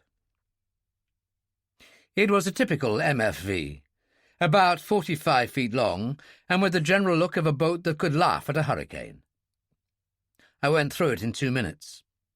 All in immaculate condition. Not a thing aboard that shouldn't have been there, just a genuine fishing boat. My hopes began to rise, or there was no other direction they could go. The second MFV was the mirror image of the first, down to the last innocuous inch. It wouldn't be true to say that my hopes were now soaring, but at least they were getting up off the ground where they'd been for a long time. I swam ashore, parked my scuba equipment above the high-water mark, and made my way to the flensing shed, keeping its bulk between the light and myself as I went. The shed contained winches, steel tubs and barrels, a variety of ferocious weapons doubtless used for flensing, rolling cranes, some unidentifiable but obviously harmless machinery, the remains of some sharks, and the most fearful smell I'd ever come across in my life. I left hurriedly. The first of the cottages yielded nothing. I flashed a torch through a broken window. The room was bare. It looked as if no one had set foot there for half a century. It was only too easy to believe William's statement that this tiny hamlet had been abandoned before the First World War. Curiously, the wallpaper looked as if it had been applied the previous day. A curious and largely unexplained phenomenon in the Western Isles. Your grandmother— in those days Grandpa would have signed the pledge sooner than lift a finger inside the house— slapped up some wallpaper at 9p a yard, and 50 years later it was still there, as fresh as the day it had been put up.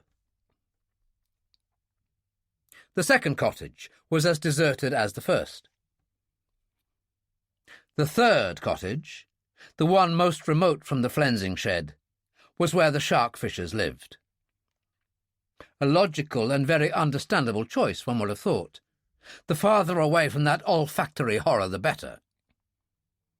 Had I the option, I'd have been living in a tent on the other side of the island, but that was a purely personal reaction. The stench of that flensing shed was probably, to the shark fishers, as is the ammonia-laden, nostril-wrinkling, wholly awful mist, liquid manure, to the Swiss farmers. The very breath of being. The symbol of success. One can pay too high a price for success. I eased open the well-oiled, shark liver oil, no doubt, door, and passed inside. The torch came on again.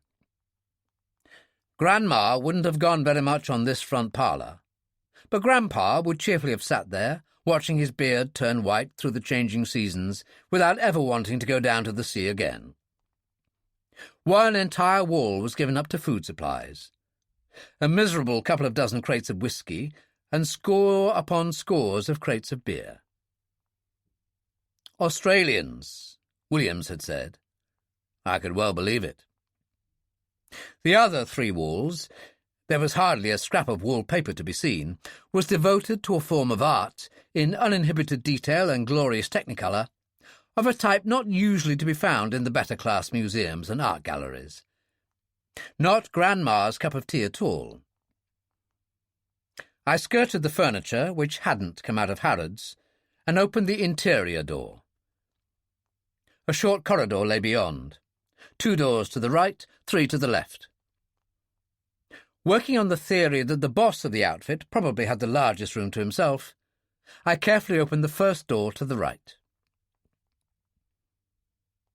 The flashlight showed it to be a surprisingly comfortable room. A good carpet, heavy curtains, a couple of good armchairs, bedroom furniture in oak, a double bed and a bookcase. A shaded electric light hung above the bed. Those rugged Australians believed in their home comforts.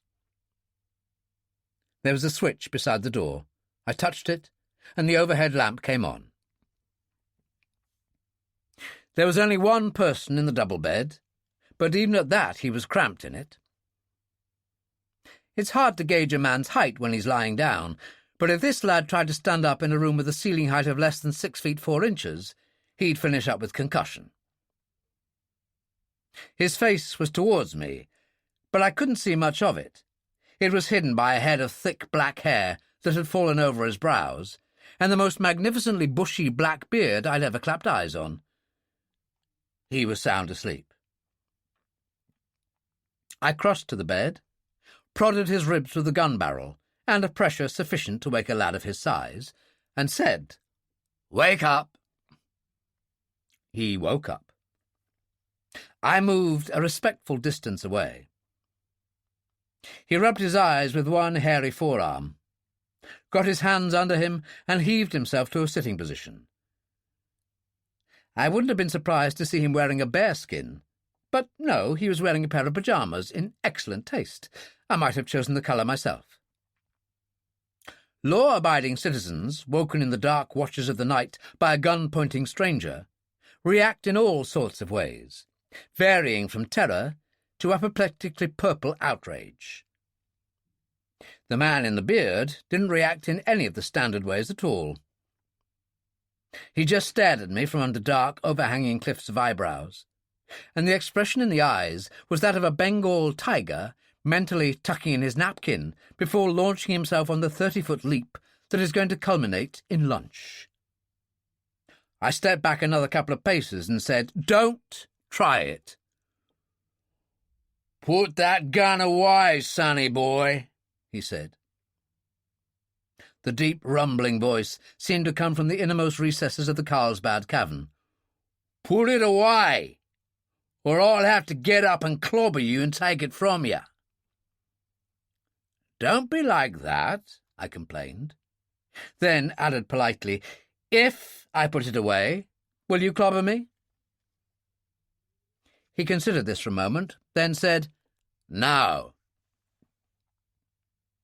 He reached out for a big black cigar and lit it, his eyes on me all the time.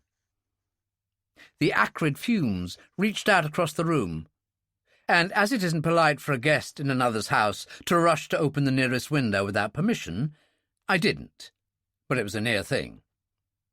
No wonder he'd never noticed the stench from the flensing shed. Compared to this, Uncle Arthur's cheroots came into the same category as Charlotte's perfume. My apologies for the intrusion. Are you Tim Hutchinson? Yeah. And you, sonny boy? Philip Calvert.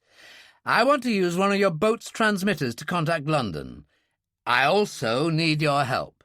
How urgently, you can't imagine. A good many lives and millions of pounds can be lost in the next 24 hours. He watched a particularly noxious cloud of this Vesuvian poison gas drift up to the cringing ceiling, then bent his eyes on me again. Ain't you the little kidder now, sonny boy? I'm not kidding, you big black ape. And while we're at it, we'll dispense with the sonny boy, Timothy. He bent forward, the deep-set coal-black eyes not at all as friendly as I would have liked, then relaxed with a laugh. Touché, as my French governess used to say. Maybe you ain't kidding at that. What are you, Calvert? In for a penny, in for a pound. This man would grant his cooperation for nothing less than the truth, and he looked like a man whose cooperation would be very well worth having. So, for the second time that night, and the second time in my life, I said, I'm an agent of the British Secret Service. I was glad that Uncle Arthur was out there fighting for his life on the rolling deep. His blood pressure wasn't what it ought to have been, and a thing like this, twice in one night, could have been enough to see him off. He considered my reply for some time, then said, The Secret Service? I guess you have to be at that. Or a nutcase. But you blokes never tell. I had to. It would have been obvious anyway when I tell you what I have to tell you. I'll get dressed. Join you in the front room in 2 minutes. Help yourself to a scotch there. The beard twitched, and I deduced from this that he was grinning. You should find some, somewhere. I went out, found some somewhere, and was conducting myself on the grand tour of the Craigmore Art Gallery when Tim Hutchinson came in. He was dressed all in black, trousers, sailor's jersey, mackinaw and sea boots. Beds were deceptive. He'd probably passed the 6'4" mark when he was about 12, and had just stopped growing. He glanced at the collection and grinned. Who would have thought it? He said. The Guggenheim and Craigmore. Hotbeds of culture, both of them. Don't you think the one with the earrings looks indecently overdressed? You must have scoured the great galleries of the world, I said reverently. I'm no connoisseur. Renoir and Matisse are my cup of tea. It was so unlikely that it had to be true. You look like a man in a hurry. Just leave out all the inessentials. I left out the inessentials, but not one of the essentials. Unlike MacDonald and Charlotte, Hutchinson got not only the truth, but the whole truth. Well, if that isn't the most goddamn story any man ever heard. And right under our bloody noses. It was hard to tell at times whether Hutchinson was Australian or American. I learnt later that he'd spent many years tuna fishing in Florida. So it was you in that chopper this afternoon. Brother, you've had a day and then some. I retract that sonny boy crack. One of my more ill-advised comments. What do you want, Calvert? So I told him what I wanted. His own personal assistance that night, the loan of his boats and crews for the next 24 hours, and the use of a radio transmitter immediately. He nodded. Count on us. I'll tell the boys. You can start using that transmitter right away. I'd rather go out with you to our boat right away, I said. Leave you there and come back in myself to transmit. You lack a mite confidence in your crew, hey? I'm expecting to see the bows of the Firecrest coming through that front door any minute. Well, I can do better than that. I'll roust out a couple of the boys. We'll take the Charmaine, that's the MFV nearest the flensing shed, out of the Firecrest. I'll go aboard. We'll cruise around till you get your message off. Then you come aboard the Firecrest while the boys take the Charmaine back again. I thought of the maelstrom of white breakers outside the mouth of the alleged harbour. I said, "It won't be too dangerous to take an MFV out on a night like this." "What's wrong with a night like this? It's a fine, fresh night. You couldn't ask for better." "This is nothing. I've seen the boys take a boat out there, 6 o'clock in a black December evening in a full gale." "What kind of emergency was that?" "A serious one, admittedly." He grinned. "We'd run out of supplies, and the boys wanted to get to Tor Bay before the pub shut. Straight up, Calvert." I said no more. It was obviously going to be a great comfort to have Hutchinson around with me for the rest of the night. He turned towards the corridor and hesitated. "Two of the boys are married. I wonder—" "There'll be no danger for them. Besides, they'll be well rewarded for their work." "Don't spoil it, Calvert." For a man with such a deep, rumbling voice, he could make it very soft at times. "We don't take money for this kind of work." "I'm not hiring you," I said tiredly. I'd quite enough people fighting me already without Tim Hutchinson joining their ranks. "There's an insurance reward. I've been instructed to offer you half." "Oh, now, that's very different indeed. I'll be delighted to relieve the insurance companies of their excess cash at any time. But not half, Calvert, not half. Not for a day's work. Not after all you've done. 25% to us, 75% to you and your friends." "Half is what you get. The other half will be used to pay compensation for those who have suffered hardship. There's an old couple on Ailean Oran, for instance, who are going to be wealthy beyond their dreams for the rest of their days." "You get nothing?" "I get my salary, the size of which I'd rather not discuss, as it's a sore point. Civil servants are not permitted to accept gratuities." "You mean to say you get beaten up, shot down, half-drowned, and suffered another couple of murder attempts just for a lousy paycheck? What makes you tick, Calvert? Why the hell'd you do it?" "That's not an original question. I ask myself the same question about 20 times a day, rather more often recently. It's time we were gone. I'll get the boys up. They'll be tickled pink by those gold watches or whatever the insurance boys will be handing over. Engraved, of course. We insist on that. The reward will be in cash, not kind. Depends how much of the stolen goods are recovered. We're pretty sure to recover all the Nanteville's cargo. Chances are that we'll recover the lot. The award is 10%. Yours will be 5%. The minimum you and your boys will pick up will be £400,000. The maximum will be £850,000, I mean." "Say that in English." He looked as if the London Post Office tower had fallen on top of him. So I said it again, and after a time he looked as if only a telegraph pole had fallen on him, and said carefully, "At rates like that, a man might expect a fair bit of cooperation. Say no more. Put right out of your head any thoughts you had of advertising in the Telegraph. Tim Hutchinson is your man." And Tim Hutchinson was undoubtedly my man. On a night like that, dark as doomsday, rain sluicing down and a thickening mist making it impossible, for me at least, to tell the difference between a naturally breaking sea and a wave foaming over a reef, Tim Hutchinson was my man. Cheap at $500,000. He was one of that rare breed, that very rare breed, of naturals to whom the sea is truly home. 20 years daily polishing and refining in every conceivable condition a rarely bestowed gift with which you must be born in the first place, and anyone can be like this.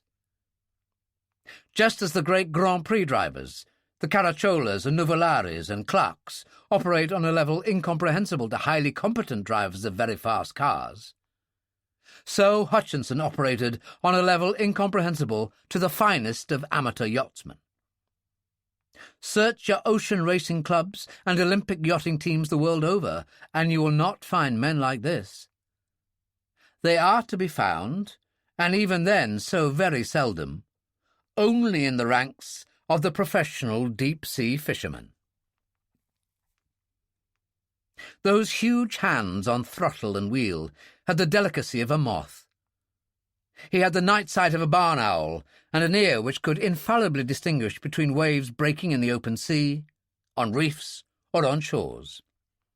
He could invariably tell the size and direction of seas coming at him out of the darkness and mist, and touch wheel or throttle as need be. He had an inbuilt computer, which provided instant correlation of wind, tide, current, and our own speed, and always let him know exactly where he was. And I'll swear he could smell land, even on a lee shore, and with the rest of us suffering olfactory paralysis from the fumes of the big black cigars which seemed to be an inseparable part of the man. It required only 10 minutes beside him to realize that one's ignorance of the sea and ships was almost total. A chastening discovery. He took the Charmaine out through the Scylla and Charybdis of that evil alleged harbour entrance under full throttle. Foaming, white-fanged reefs reached out at us, bare feet away on either side. He didn't seem to notice them. He certainly didn't look at them.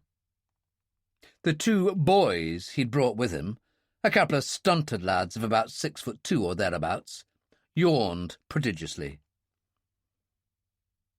Hutchinson located the fire crest 100 yards before I could even begin to imagine I could see any shape at all, and brought the Charmaine alongside as neatly as I could park my car by the curb in broad daylight. On one of my better days, that was. I went aboard the Firecrest, to the vast alarm of Uncle Arthur and Charlotte, who'd heard no whisper of our arrival, explained the situation, introduced Hutchinson, and went back aboard the Charmaine. 15 minutes later, the radio call over, I was back aboard the Firecrest. Uncle Arthur and Tim Hutchinson were already thick as thieves. The bearded Australian giant was extremely courteous and respectful, calling Uncle Arthur Admiral every other sentence, while Uncle Arthur was plainly delighted and vastly relieved to have him on board. If I felt this was a slight on my own seaman-like qualities, I was undoubtedly correct. "Where are we off to now?" Charlotte Scoras asked. I was disappointed to see that she was just as relieved as Uncle Arthur. "Dove Scare," I said, "to pay a call on Lord Kirkside and his charming daughter." "Dove Scare?" She seemed taken aback. "I thought you said the answer lay in Eilinoran and Craigmore." "So I did. The answers to some essential preliminary questions, but the end of the road lies in Dove Scare, and the foot of the rainbow." "You talk in riddles," she said impatiently. "Not to me, he doesn't," Hutchinson said jovially. "The foot of the rainbow, ma'am. That's where the port of gold lies." "Here and now I'd settle for a pot of coffee," I said. "Coffee for 4, and I'll make it with my own fair hands." "I think I would rather go to bed," Charlotte said. "I am very tired." "You made me drink your coffee," I said threateningly. "Now you drink mine. Fair's fair." "If you are quick, then." I was quick. I'd 4 cups on a little tin tray in nothing flat, a powerful mixture of instant coffee, milk and sugar in all of them, and a little something extra in one of them. There were no complaints about the coffee. Hutchinson drained his cup and said, "Can't see why you 3 shouldn't get your heads down for a little. Unless you think I need help. No one thought he needed help. Charlotte Skouras was the first to go, saying she felt very sleepy, which I didn't doubt. She sounded it. Uncle Arthur and I left a moment later. Tim Hutchinson promising to call me when we neared the landing stage on the west side of Dove Scare. Uncle Arthur wrapped himself in a rug on the saloon settee. I went to my own cabin and lay down. I lay for 3 minutes, then rose, picked up a 3-cornered file, softly opened my cabin door, and as softly knocked on Charlotte's door. There was no reply, so I opened the door, passed in, silently closed it, and switched on the lights. She was asleep, all right. She was 1,000,000 miles away. She hadn't even managed to make it to bed. She was lying on the carpet, still fully clothed. I put her on the bunk and pulled a couple of blankets over her. I pushed up a sleeve and examined the mark left by the rope burn. It wasn't a very big cabin, and it took me only a minute to find what I was looking for. It made a pleasant change, and a very refreshing one, to transfer myself from the Firecrest to land without that damned clammy scuba suit impeding every stroke or step of the way. How Tim Hutchinson located that old stone pier in the rain, the fog, and the darkness was something that would have been forever beyond me, if he hadn't told me later that night. He sent me to the bows with the torch in my hand, and damned if the thing didn't loom out of the darkness as if he'd gone in on a radio bearing. He went into reverse, brought the bows, plunging heavily in the deep troughs, to within 2 feet of the pier, waited till I picked my moment to jump off, then went full astern and disappeared into the fog and darkness. I tried to imagine Uncle Arthur executing that lot, but my imagination wasn't up to it. It boggled. Uncle Arthur, thank heaven, slept the sleep of the just. Drake was in his hammock and 1,000 miles away, dreaming all the time of WC1. The path from the landing stage to the plateau above was steep and crumbling, and someone had carelessly forgotten to equip it with a handrail on the seaward side. I was in no way heavily burdened. All I was carrying, apart from the weight of my own years, was a torch, gun, and coil of rope. I had neither the intention nor the expectation of doing a Douglas Fairbanks on the outer battlements of the Dove Scare Castle, but experience had taught me that a rope was the most essential piece of equipment to carry along on a jaunt on a precipitously walled island. But even so, I was breathing pretty heavily by the time I reached the top. I turned not towards the castle, but north along the grass strip that led to the cliff at the northern end of the island. The strip that Lord Kirkside's elder son had taken off from in his beechcraft on the day when he and his brother-in-law-to-be had died. The strip that Williams and I had flown along less than 12 hours previously after our talk with Lord Kirkside and his daughter. The strip at the abrupt northern end of which I'd imagined I'd seen what I'd wanted to see, but couldn't be sure. Now I was going to make sure. The strip was smooth and flat, and I made good time without having to use the big rubber torch I had with me. I didn't dare use it anyway, not so close to the castle. There was no light to be seen from there, but that was no guarantee that the ungodly weren't maintaining a sleepless watch on the battlements. If I were the ungodly, I'd have been maintaining a sleepless watch on the battlements. I stumbled over something warm and soft and alive and hit the ground hard. My nerves weren't what they'd been 48 hours ago, and my reactions were comparatively fast. I had the knife in my hand and was onto him before he could get to his feet. To his 4 feet.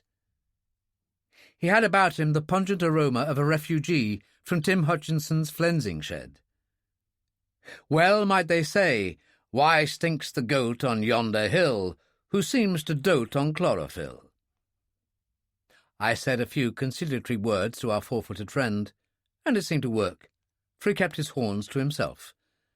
I went on my way. This humiliating sort of encounter, I'd noticed, never happened to the Errol Flynns of this world.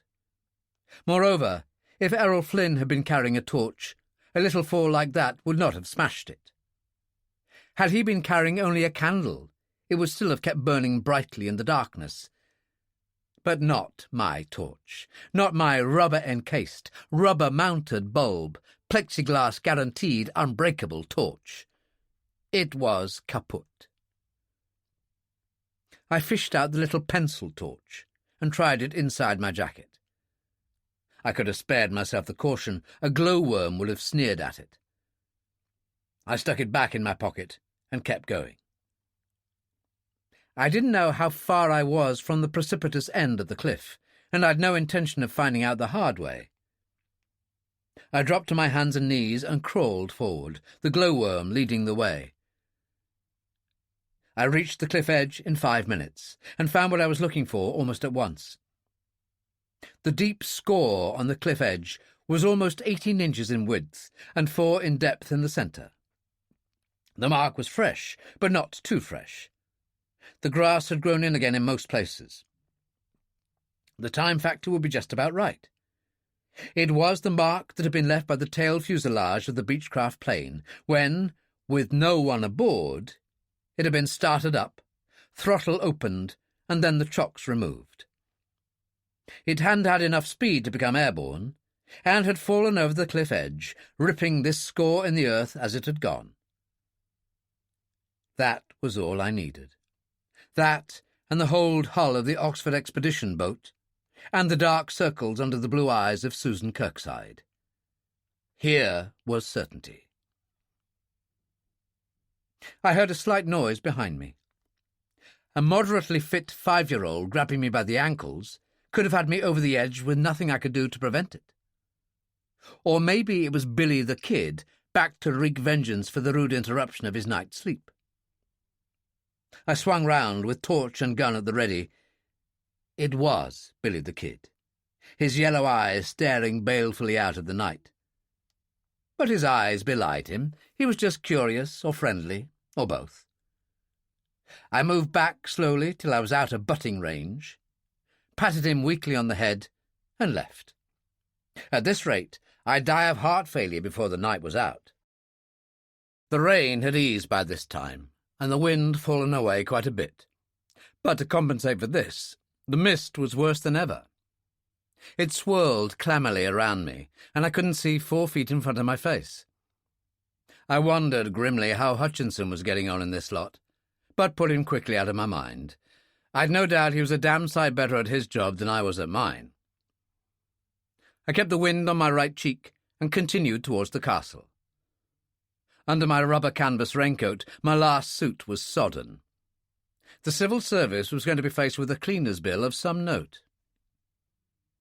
I nearly walked into the castle wall, but saw its loom just in time.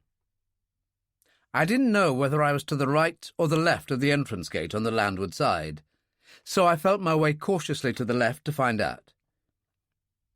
After about 10 feet, the wall fell away at right angles to another wall. That meant I'd arrived at the left or eastern side of the gate. I began to feel my way to the right.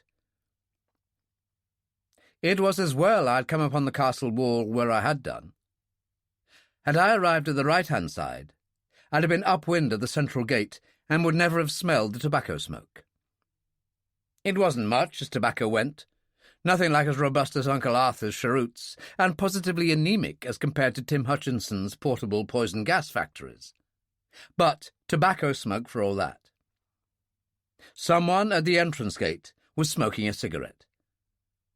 It was axiomatic that sentries should never smoke cigarettes. This I could deal with. They'd never trained me on how to handle billy goats on the edge of a precipice, but on this subject they had become boringly repetitive. I held the gun by the barrel and moved quietly forwards. He was leaning against the corner of the entrance, a hardly seen shape, but his position outlined clearly enough by the movement of his cigarette end. I waited till he brought it to his mouth for the 3rd time, and when it was glowing at its brightest, and his night vision consequently most affected, I took 1 step forward and brought the butt down where, by extension of the curve and subsequent glow of the cigarette end, the back of the head of a normal man ought to have been. Fortunately, he was a normal man. He fell back against me. I caught him, and something jabbed painfully into my ribs. I let him finish the trip down on his own and remove this item that had become stuck in my coat. A bayonet. And what was more, a bayonet with a very nasty point to it. Attached to the bayonet was a Lee Enfield 303. Very military. It seemed unlikely that this was just a routine precaution. Our friends were becoming worried, and I had no means of knowing how much they knew or guessed. Time was running very short for them, almost as short as it was for me. In a few hours it would be dawn. I took the rifle and moved cautiously towards the edge of the cliff, the bayonet prodding the earth ahead of me as I went.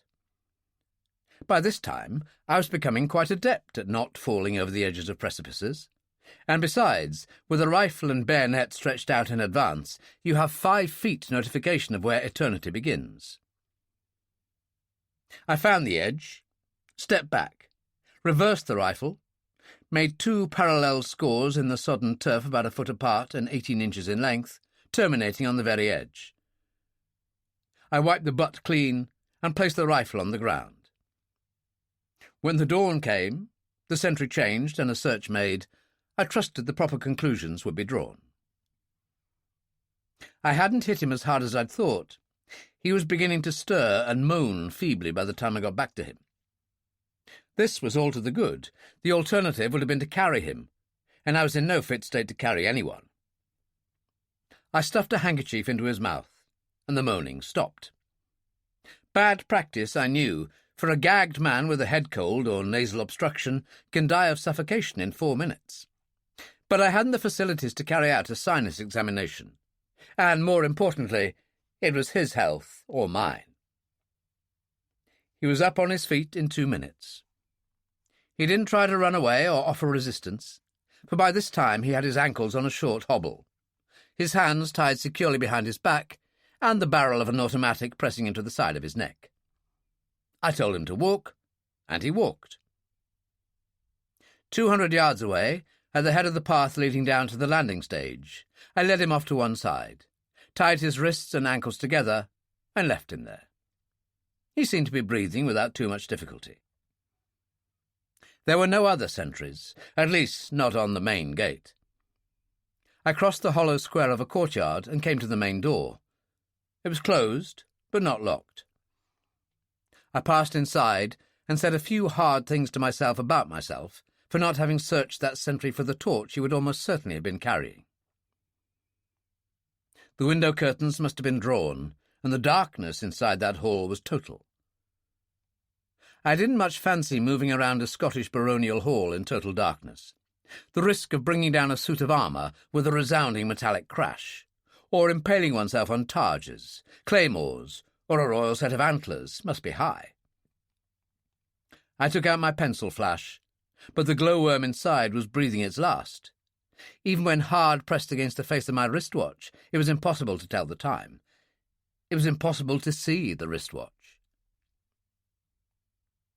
From the air yesterday, I'd seen that the castle had been built in perfect symmetry round 3 sides of a hollow square. It was a reasonable assumption, then, that if the main door was in the middle of the central or seaward-facing section, then the main staircase would be directly opposite. It seemed likely that the middle of the hall would offer a passage unimpeded by either claymores or antlers. It did. The stairs were where they should have been. 10 wide, shallow steps, and then the stairs branched both right and left. I chose the right-hand side because above me, on that side, I could see a faint loom of light. 6 steps on the second flight of stairs, another right turn, 8 more steps, and then I was on the landing. 24 steps and never a creak. I blessed the architect who had specified marble. The light was much stronger now. I advanced towards its source, a door no more than an inch ajar, and applied a wary eye to the crack. All I could see was the corner of a wardrobe, a strip of carpet, the corner of the foot of a bed, and on the last, a muddy boot. A low-register cacophony of sound emerged, reminiscent of a boiler factory in the middle distance. I pushed the door and walked inside. I'd come to see Lord Kirkside, and whoever this was, it wasn't Lord Kirkside. For whatever Lord Kirkside was in the habit of doing, I was fairly certain that he didn't go to bed in boots, braces, and cloth cap, with a bayoneted rifle lying on the blankets beside him, which was what this character had done. I couldn't see his face, because the cloth cap reached as far as his nose. On the bedside table beside him lay a torch and a half-empty whisky bottle. No glass, but from what little I could see of him, I would have judged that he was anyhow one of those characters whose direct and simple enjoyment of life has not been impaired by the effete conventions of modern civilization. The faithful watchman prudently preparing himself for the rigours of the West Highland night before taking his turn at sentry-go. But he wouldn't be making it at the appointed hour, for there was no one now to call him. From the look of it, he'd be lucky to make it for lunch. It was just possible that he might wake himself up. Those stentorian snores wouldn't have gone unremarked in a mortuary. He had about him the look of a man who, on regaining consciousness, would find himself in need of thirst-quenching nourishment. So I unscrewed the bottle top, dropped in half a dozen of the tablets supplied by my pharmaceutical friend in Torbay, replaced the top, took the torch, and left. Behind the next door to the left lay a bathroom. A filthy basin, with above it a water-stained mirror, 2 shaving brushes covered with lather, a jar of shaving cream with the top off, 2 unwashed razors, and on the floor 2 towels that might just possibly have been white at some distant eon in the past. The interior of the bath was immaculate. Here was where the watchman performed his rudimentary ablutions. The next room was a bedroom as dirtily and disorderly as the watchman's. It was a fair guess that this was the home of the man I'd left lying out among the gorse and stones on the hillside. I moved across to the left-hand side of the central block. Lord Kirkside would have his room somewhere in that block. He did, but he wasn't at home. The first room beyond the sleeping warriors was his, all right. A glance at the contents of the nearest wardrobe confirmed this, but his bed hadn't been slept in. Predictably, in this symmetrically designed house, the next room was the bathroom. The watchman wouldn't have felt at all at home in here. This antiseptic cleanliness was the hallmark of an effete aristocracy. A medicine cabinet was fixed to the wall. I took out a tin of elastoplast and covered the face of the torch till I was left with a hole no more than the size of a sixpence. I put the tin in my pocket. The next door was locked, but locks, in the days when the Dove Scare Castle had been built, were pretty rudimentary affairs. I took from my pocket the best skeleton key in the world, an oblong of stiff celluloid. I shoved it between door and jamb at bolt level, pulled the door handle back in the direction of the hinges, eased in the celluloid, released the handle, repeated the process, and stood stock still. That click might have wakened my watchman friend. It should certainly have wakened the person inside. But I heard no sound of movement. I opened the door a fraction of an inch and went through the stock-still standing process once more. There was a light on inside the room. I changed the torch for the gun, went on my knees, crouched low, and abruptly opened the door wide. I stood up, closed, and locked the door, and crossed over to the bed. Susan Kirkside wasn't snoring, but she was just as deep in sleep as the man I'd just left. She had a blue silk band round her hair, and all of her face was visible, a sight that must have been rare indeed during her waking hours.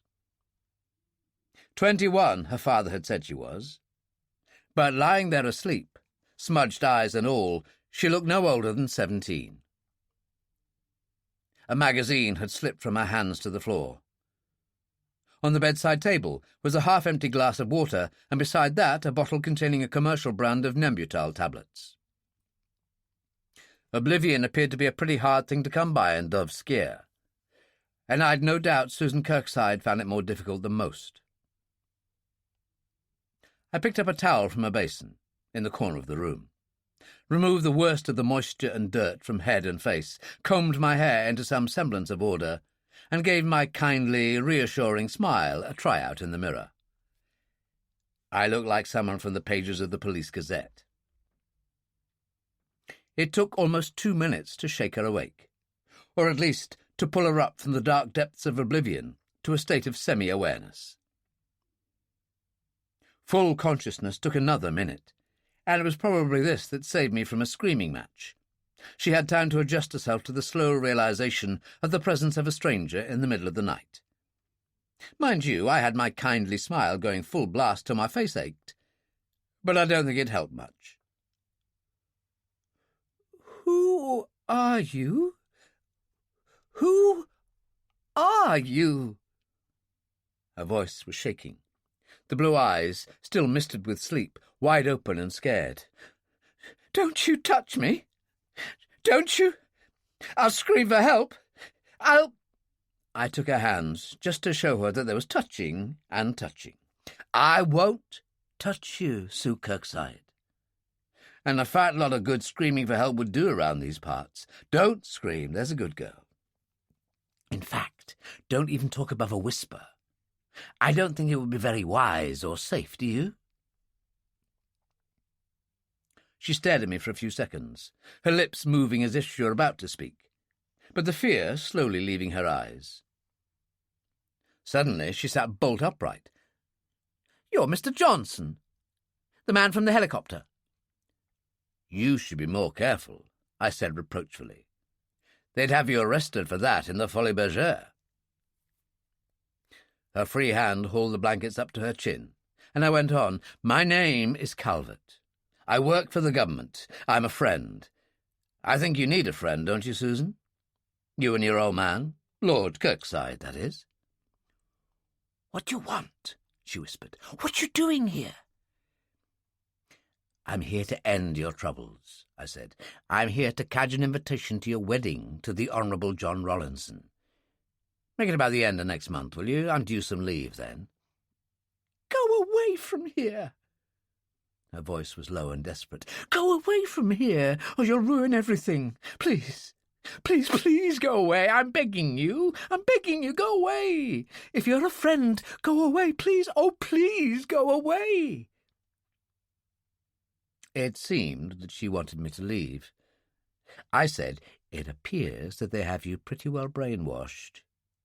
If you believe their promise, you'll believe anything in the world. They won't let you go. They daren't let you go. They'll destroy every shred and trace of evidence that might ever point a finger at them. That includes anyone who has ever had anything to do with them." "They won't. They won't. I was with Mr. Lavorsky when he promised Daddy that no one would come to any harm. He said they were businessmen, and killing was no part of business. He meant it." "Lavorsky, is it?" It had to be. I looked at the earnest, scared face. He may have meant it when he said it. He wouldn't have mentioned that they've murdered 4 people in the last 3 days, or that they've tried to murder me 4 times in the last 3 days. "You're lying. You're making this up. Things like that don't happen anymore. Oh, for pity's sake, leave us alone." "There speaks the true daughter of the old Scottish clan chieftain," I said roughly. "You're no good to me. Where's your father?" "I don't know. Mr. Lavorsky and Captain Imrie, he's another of them, came for him at 11 tonight. Daddy didn't say where he was going. He tells me nothing." She paused and snatched her hands away. Faint red patches stained her cheeks. "What do you mean I'm no good to you?" "Did he say when he will be back?" "What do you mean I'm no good to you?" "Because you're young and not very clever, and you don't know too much about this world, and you'll believe anything a hardened criminal will tell you. But most especially because you won't believe me.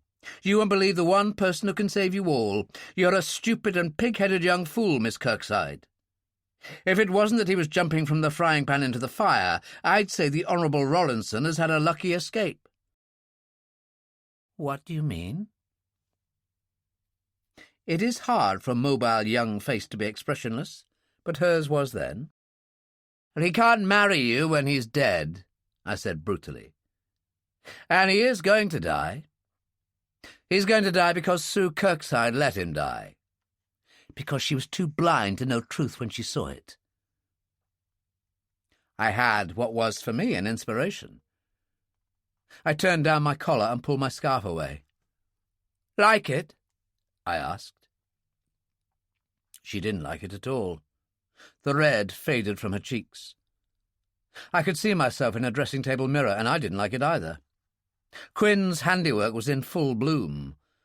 The kaleidoscope of colour now made a complete ring round my neck. "Quinn," she whispered. "You know his name. You know him." "I know them all. Most of them, anyway.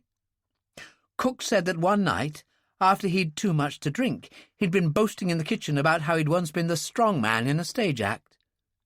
He'd an argument one night with his partner about a woman. He killed his partner. That way." She had to make a physical effort to turn her eyes away from my neck. I thought it was just talk." "And you still think our pals are unpaid missionaries for the Society for the Propagation of Christian Knowledge?" I sneered. "Do you know Jacques and Kramer?" She nodded. "I killed them both tonight. After they had killed a friend of mine, they broke his neck. Then they tried to kill my boss and myself, and I killed another. He came out of the dark to murder us. I think his name was Henry. Do you believe me now? Or do you still think we're all dancing round the old maypole on the village green, singing Ring-a-Ring-a-Roses as we go?" The shock treatment worked almost too well. Her face wasn't pale now, it was ashen. She said, "I think I'm going to be sick." "Later," I said coldly. What little self-regard I had was down among my shoelaces. What I would have liked to do was take her in my arms and say, There, now don't you worry your pretty head. Just you leave everything to your old Uncle Philip, and all will be well at the end of the day." In fact, it was damn hard not to do it. Instead, what I said, still in the same nasty voice, was, "We've no time for those little folder rolls. You want to get married, don't you? Did your father say when he would be back?" She looked at the wash-basin in the corner of the room, as if she was still making up her mind whether to be sick or not, then pulled her eyes back to me and whispered, "You're just as bad as they are. You're a terrible man. You're a killer." I caught her shoulders and shook them. I said savagely, "Did he say when he will be back?" "No." Her eyes were sick with revulsion. It was a long time since any woman had looked at me like that. I dropped my hands. "Do you know what those men are doing here?" "No." I believed her. Her old man would know, but he wouldn't have told her. Lord Kirkside was too astute to believe that their uninvited guests would just up and leave them unharmed. Maybe he was just desperately gambling that if he told his daughter nothing, and if he could swear she knew nothing, then they would leave her be. If that was what he thought, he was in urgent need of an alienist. But that was being unjust. If I stood in his shoes, or, more accurately, was swimming in the murky waters he was in, I'd have grabbed at any straw. "It's obvious that you know that your fiancé is still alive," I went on, "and your elder brother, and others. They're being held here, aren't they?" She nodded silently. I wish she wouldn't look at me like that. "Do you know how many?" "A dozen. More than that. And I know there are children there. 3 boys and a girl." That would be right. Sergeant MacDonald's 2 sons, and the boy and the girl that had been aboard the converted lifeboat that had disappeared after setting off at the night cruise from Tor Bay. I didn't believe a word that Lavorsky had said to Susan about their reverence for human life. But I wasn't surprised that the people in the boats who had accidentally stumbled across his illegal operations were still alive. There was a very good reason for this. Do you know where they're kept? There should be any amount of handy dungeons in Dovescare Castle. There are cellars deep underground. I've never been allowed to go near them in the past 4 months. This is your big chance come at last. Get your clothes on and take me there. Go down to the cellars? Aghast was the word for her expression. Are you mad? Daddy tells me there are at least 3 men on guard duty all night long. There were only 2 men now, but her opinion of me was low enough already, so I kept quiet. They are armed. You must be mad. I'm not going. I didn't think you would. You'll let your boyfriend die just because you're a contemptible little coward. I could almost taste the self-loathing in my mouth. Lord Kirkside and the Honourable Rollinson, what a lucky father. What a fortunate fiancé. She hit me, and I knew I had won. I said, without touching my face, "Don't do that. You'll waken up the guard. Get your clothes on." I rose, sat on the footboard of the bed, and contemplated the door and higher things while she changed. I was becoming tired of women telling me what a horrible character I was. "I'm ready," she said. She was back in her uniform of pirate's jersey and the denim she'd outgrown when she was about 15. 30 seconds flat, and nary a sound of a portable sewing machine. Baffling. That's what it was. Chapter 9. Thursday, 4:30 a.m. to dawn. We went down the stairs hand in hand. I may have been the last man in the world she would have elected to be alone with on a desert island, but she clung on pretty tightly all the same. At the foot of the steps we turned right. I flicked on the torch every few yards, but it wasn't really necessary. Susan knew every yard of the way. At the end of the hall we turned left along the eastern wing.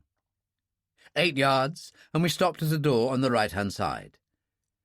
"The pantry," she whispered. "The kitchen is beyond that." I stooped and looked through the keyhole. Beyond was darkness. We passed through the doorway, then into an archway giving onto the kitchen. I flashed the tiny beam around the room. Empty. There were 3 guards, Susan had said. The outside man for whom I had accounted. The lad who patrolled the battlements. No, she didn't know what he did, but it was a good guess that he wasn't studying astronomy or guarding against parachutists. He'd have night glasses to his eyes, and he'd be watching for fishing vessels, naval craft or fishery cruisers that might happen by and interrupt honest men at their work. He wouldn't see much on a night like this. And the 3rd man, she said, guarded the back kitchen premises, the only entrance to the castle apart from the main gate, and the unfortunates in their cellars down below. He wasn't in the kitchen premises, so he would be in the cellars down below. A flight of steps led from the scullery beyond the kitchen down to a stone-flagged floor. To the right of this floor, I could see the loom of light. Susan raised a finger to her lips, and we made our way soundlessly down to the foot of the steps. I slid a cautious eye round the corner of this passageway. It wasn't passageway, it was the damnedest flight of steps I'd ever come across. They were lit by 2 or 3 far-spaced and very weak electric bulbs, the walls coming together towards the foot, like a pair of railway lines disappearing into the distance. Maybe 50 feet or 70 steps down, where the first light was, and another passageway branched off to the right. There was a stool at the corner of the small stone landing there, and sitting on the stool, a man. Across his knees lay a rifle. They certainly went in for the heavy artillery. I drew back. I murmured to Susan, "Where in hell's name do those steps lead to?" "The boathouse, of course." A surprised whisper. "Where else?" Where else, indeed. Brilliant work, Calvert. Brilliant work. You'd skirted the south side of the Dove Scare in the helicopter. You'd seen the castle. You'd seen the boathouse. You'd seen nary a handhold on the sheer cliff separating them. And you never raised an eyebrow at the glaring obviousness of the fact that ne'er the twain did meet. "Those are the cellars, in that passage going off to the right." She nodded. "Why so far down? It's a long walk to collect the bubbly." "They're not really wine cellars. They used to be used as water reservoirs." "No other way of getting down there?" "No, only this way." "And if we take 5 steps down this way, he shoots us full of holes with his Lee-Enfield." "Know who it is?" "Harry. I don't know his other name. He's an Armenian, Daddy says. People can't pronounce his real name. He's young and smooth and greasy and detestable." "He had the effrontery to make a pass at the chieftain's daughter." "Yes. It was horrible." She touched her lips with the back of her hand. "He stank of garlic." "I don't blame him. I'd do it myself if I didn't feel my pension creeping up on me. Call him up and make amends." "What?" "Tell him you're sorry. Tell him you misjudged his noble character. Tell him your father is away and this is the first chance you've had of speaking to him. Tell him anything." "No." "So?" "He'll never believe me," she said wildly. "When he gets within 2 feet of you, he'll forget all about the reasoning why. He's a man, isn't he?" "You're a man, and you're only 6 inches away." The eternal female illogic. "I've told you how it is. It's my pension coming between us. Quickly!" She nodded reluctantly, and I disappeared into the shadows of the nearest cellar, reversed gun in hand. She called, and he came a-running, his rifle at the ready. When he saw who it was, he forgot all about his rifle. Susan started to speak her lines, but she might have saved her breath. Harry, if nothing else, was an impetuous young man. That wild Armenian blood. I stepped forwards, arm swinging, and lowered him to the ground. I tied him up, and, as I'd run out of handkerchiefs, ripped away part of his shirt front and used it as a gag. Susan giggled, a giggle with a note of hysteria. "What's up?" I asked. "Harry, he's what they call a snappy dresser. That's a silk shirt. You're no respecter of persons, Mr. Calvert." "Not persons like Harry. Congratulations. Wasn't so bad, was it?" "It was still horrible." Again the hand to the mouth. "He's reeking of whiskey." "Youngsters have odd tastes," I said kindly. "You'll grow out of it. At least it must have been an improvement on the garlic."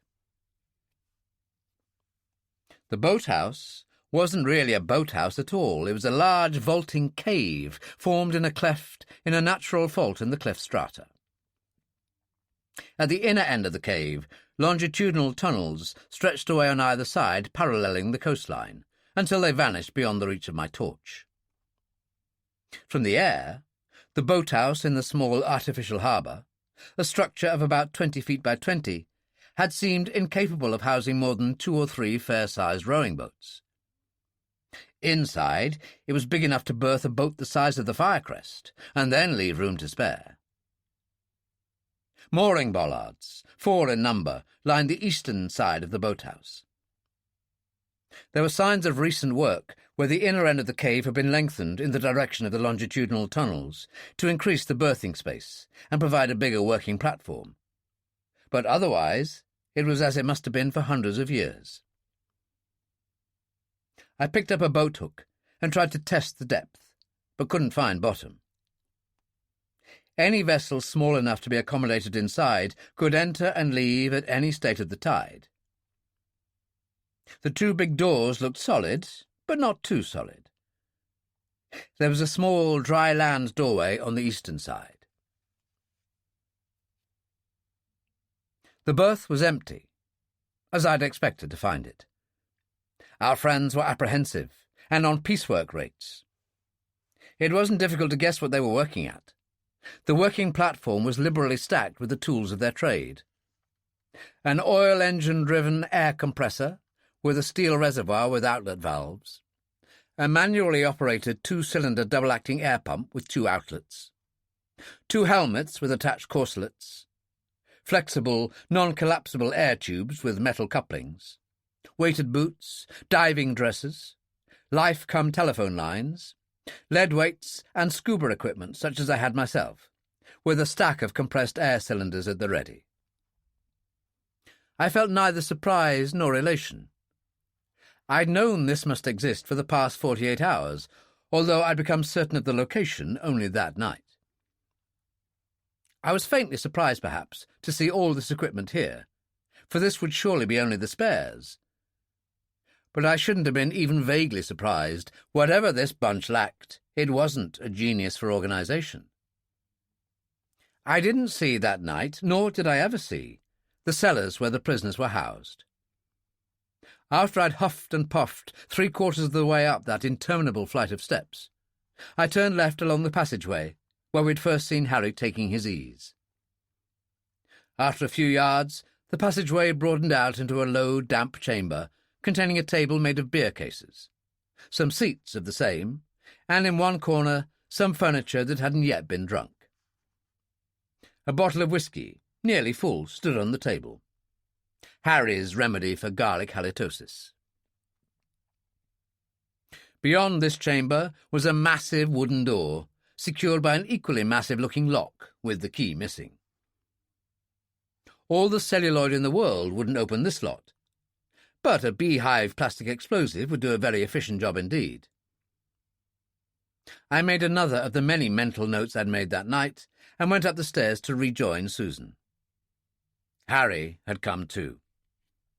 He was saying something in his throat, which fortunately couldn't get past his silk-shirted gag to the delicate ears of the chieftain's young daughter. His eyes, to mint a phrase, spoke volumes, and he was trying as best he could to do a Houdini with the ropes round his legs and arms. Susan Kirkside was pointing a rifle in his general direction, and looking very apprehensive. She needn't have bothered. Harry was trussed like a turkey.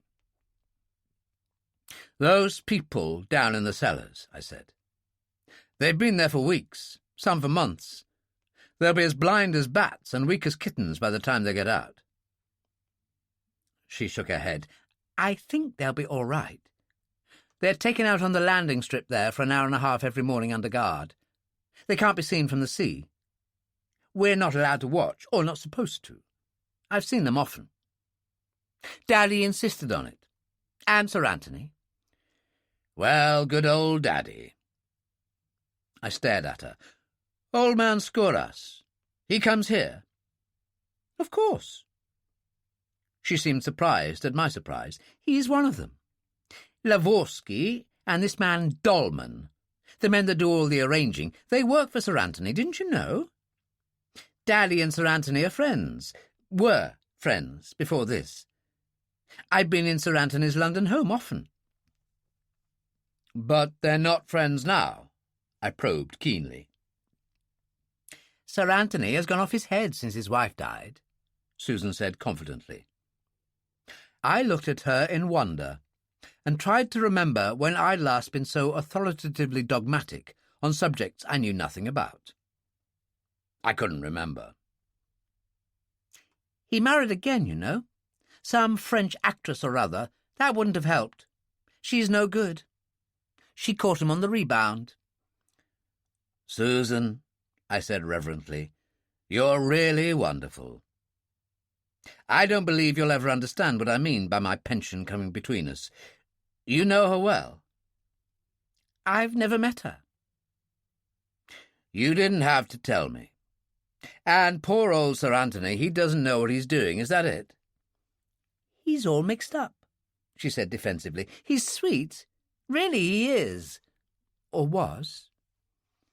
All mixed up with the deaths of 4 men, not to mention 3 of his own, I said. Sergeant MacDonald thought him a good man. Susan thought him sweet. I wondered what she would say if she saw Charlotte Scoras's back. How do the prisoners do for food? We have 2 cooks. They do it all. The food is brought down to them. What other staff? No other staff. Daddy was meant to sack them all 4 months ago. That accounted for the state of the watchman's bathroom. I said, my arrival in the helicopter here yesterday afternoon was duly reported by radio to the Shangri-La. A man with a badly scarred face. Where's the radio transmitter? You know everything, don't you? Know all, Calvert. Where is it? Off the hall. In the room behind the stairs. It's locked. I have keys that'll open the Bank of England. Wait a minute. I went down to the guard's room outside the prisoner's cellar, brought the whiskey bottle back up to where Susan was standing, and handed it to her. Hang on to this. She looked at me unsteadily. Do you really need this? Oh, my God, sweet youth, I said nastily. Sure I need it. I'm an alcoholic. I untied the rope round Harry's ankles and helped him to his feet. He repaid this Samaritan gesture by swinging at me with his right foot. But 15 minutes on the floor hadn't helped his circulation or reactions any, and I forestalled him with the same manoeuvre. When I helped him up the second time, there was no fight left in him. Did you really have to do that? The revulsion was back in her eyes. Did you see what he tried to do to me? I demanded. You men are all the same, she said. Oh, shut up, I snarled. I was old and sick and tired, and I'd run right out of the last of my witty ripostes. The transceiver was a beauty, a big, gleaming metallic RCA, the latest model as used in the naval vessels of a dozen nationalities. I didn't waste any time wondering where they had obtained it. That lot were fit for anything. I sat down and started tuning the set, then looked up at Susan. Go and fetch me one of your father's razor blades. You don't want me to hear, is that it? Think what you like, just get it. If she'd been wearing a skirt, she'd have flounced out of the room. With what she was wearing, flouncing was out of the question. The set covered every transmission frequency from the bottom of the long wave to the top of the VHF. It took only 2 minutes to raise SPFX.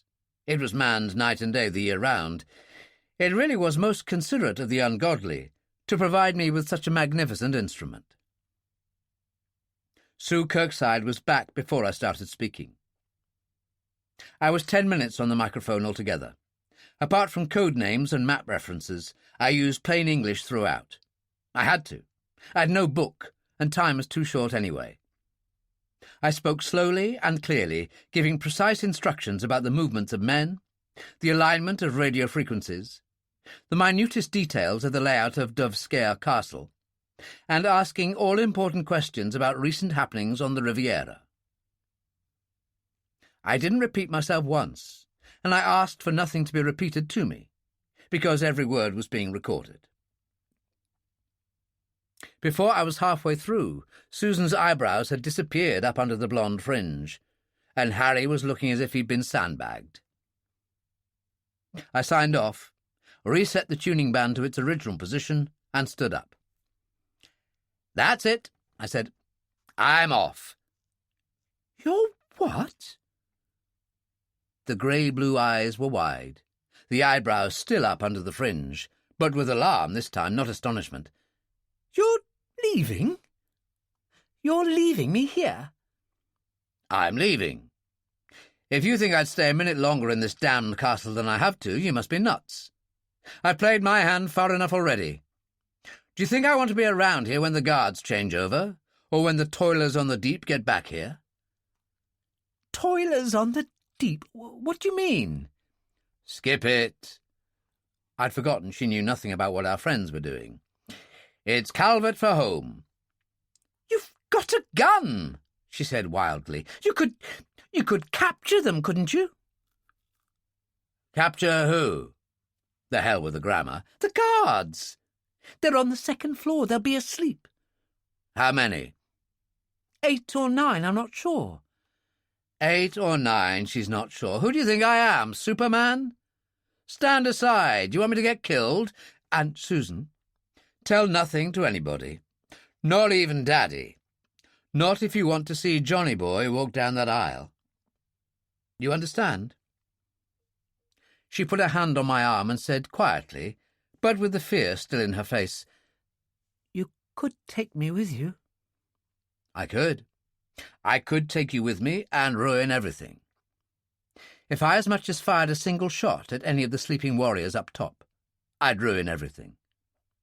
Everything depends on their never knowing that anybody was here tonight. If they suspected that, just had a hint of a suspicion of that, they'd pack their bags and take off into the night. Tonight. And I can't possibly do anything until tomorrow night. You understand, of course, that they wouldn't leave until after they'd killed everyone in the cellar. And your father, of course. And they'd stop off at Torbay and make sure that Sergeant MacDonald would never give evidence against them. Do you want that, Susan? God knows I'd love to take you out of here. I'm not made of Portland cement. But if I take you, the alarm bells will ring, and then they'll pull the plug. Can't you see that? If they come back and find you gone, they'll have one thought, and one thought only in their minds. Our little Sue has left the island. With, of course, one thought in mind. You must not be missing. All right. She was calm now.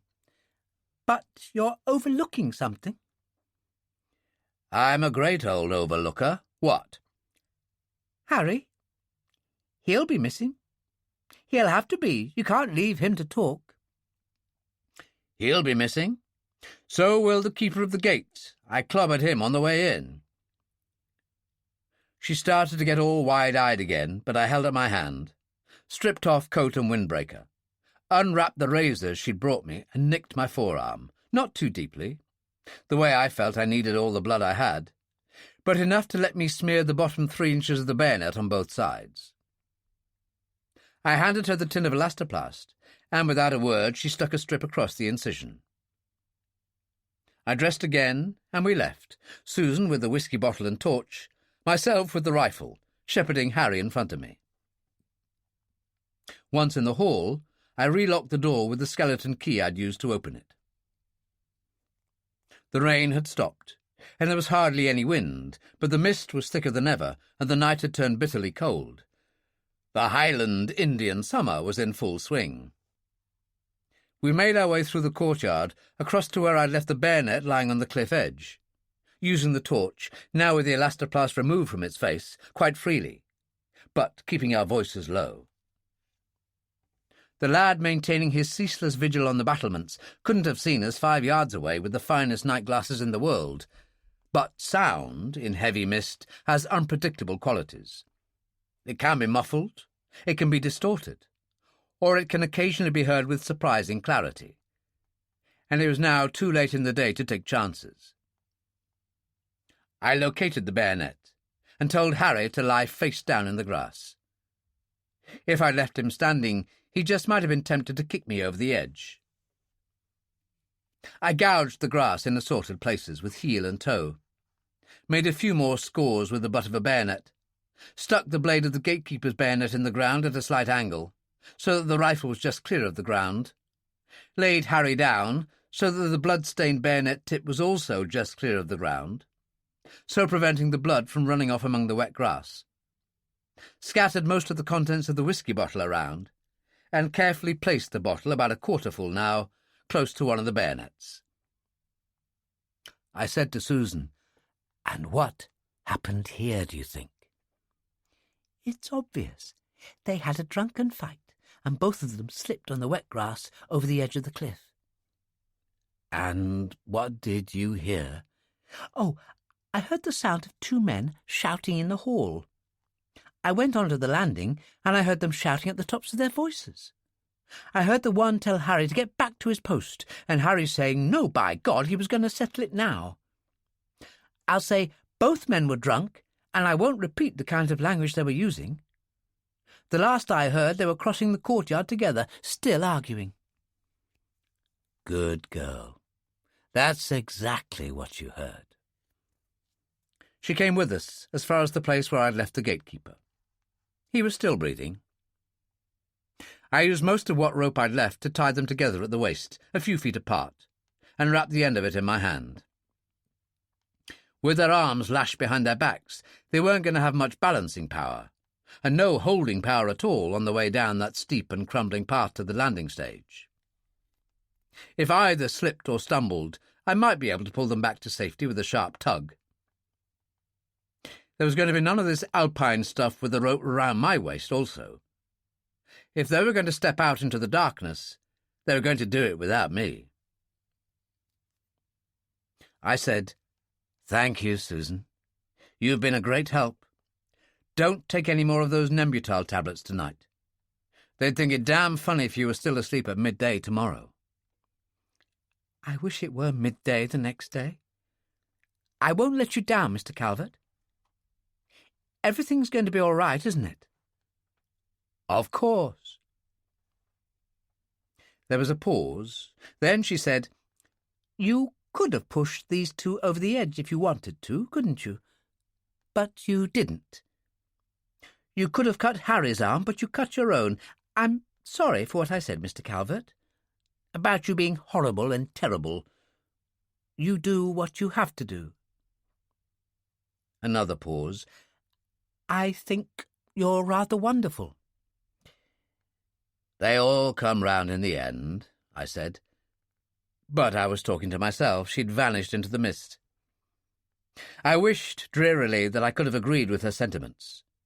I didn't feel wonderful at all. I just felt dead tired and worried stiff.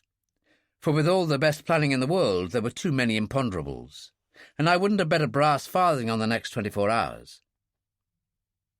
I got some of the worry and frustration out of my system by kicking the two prisoners to their feet. We went slowly down that crumbling, treacherous path in single file. Myself last, torch in my left hand, rope tightly, but not too tightly, in my right hand.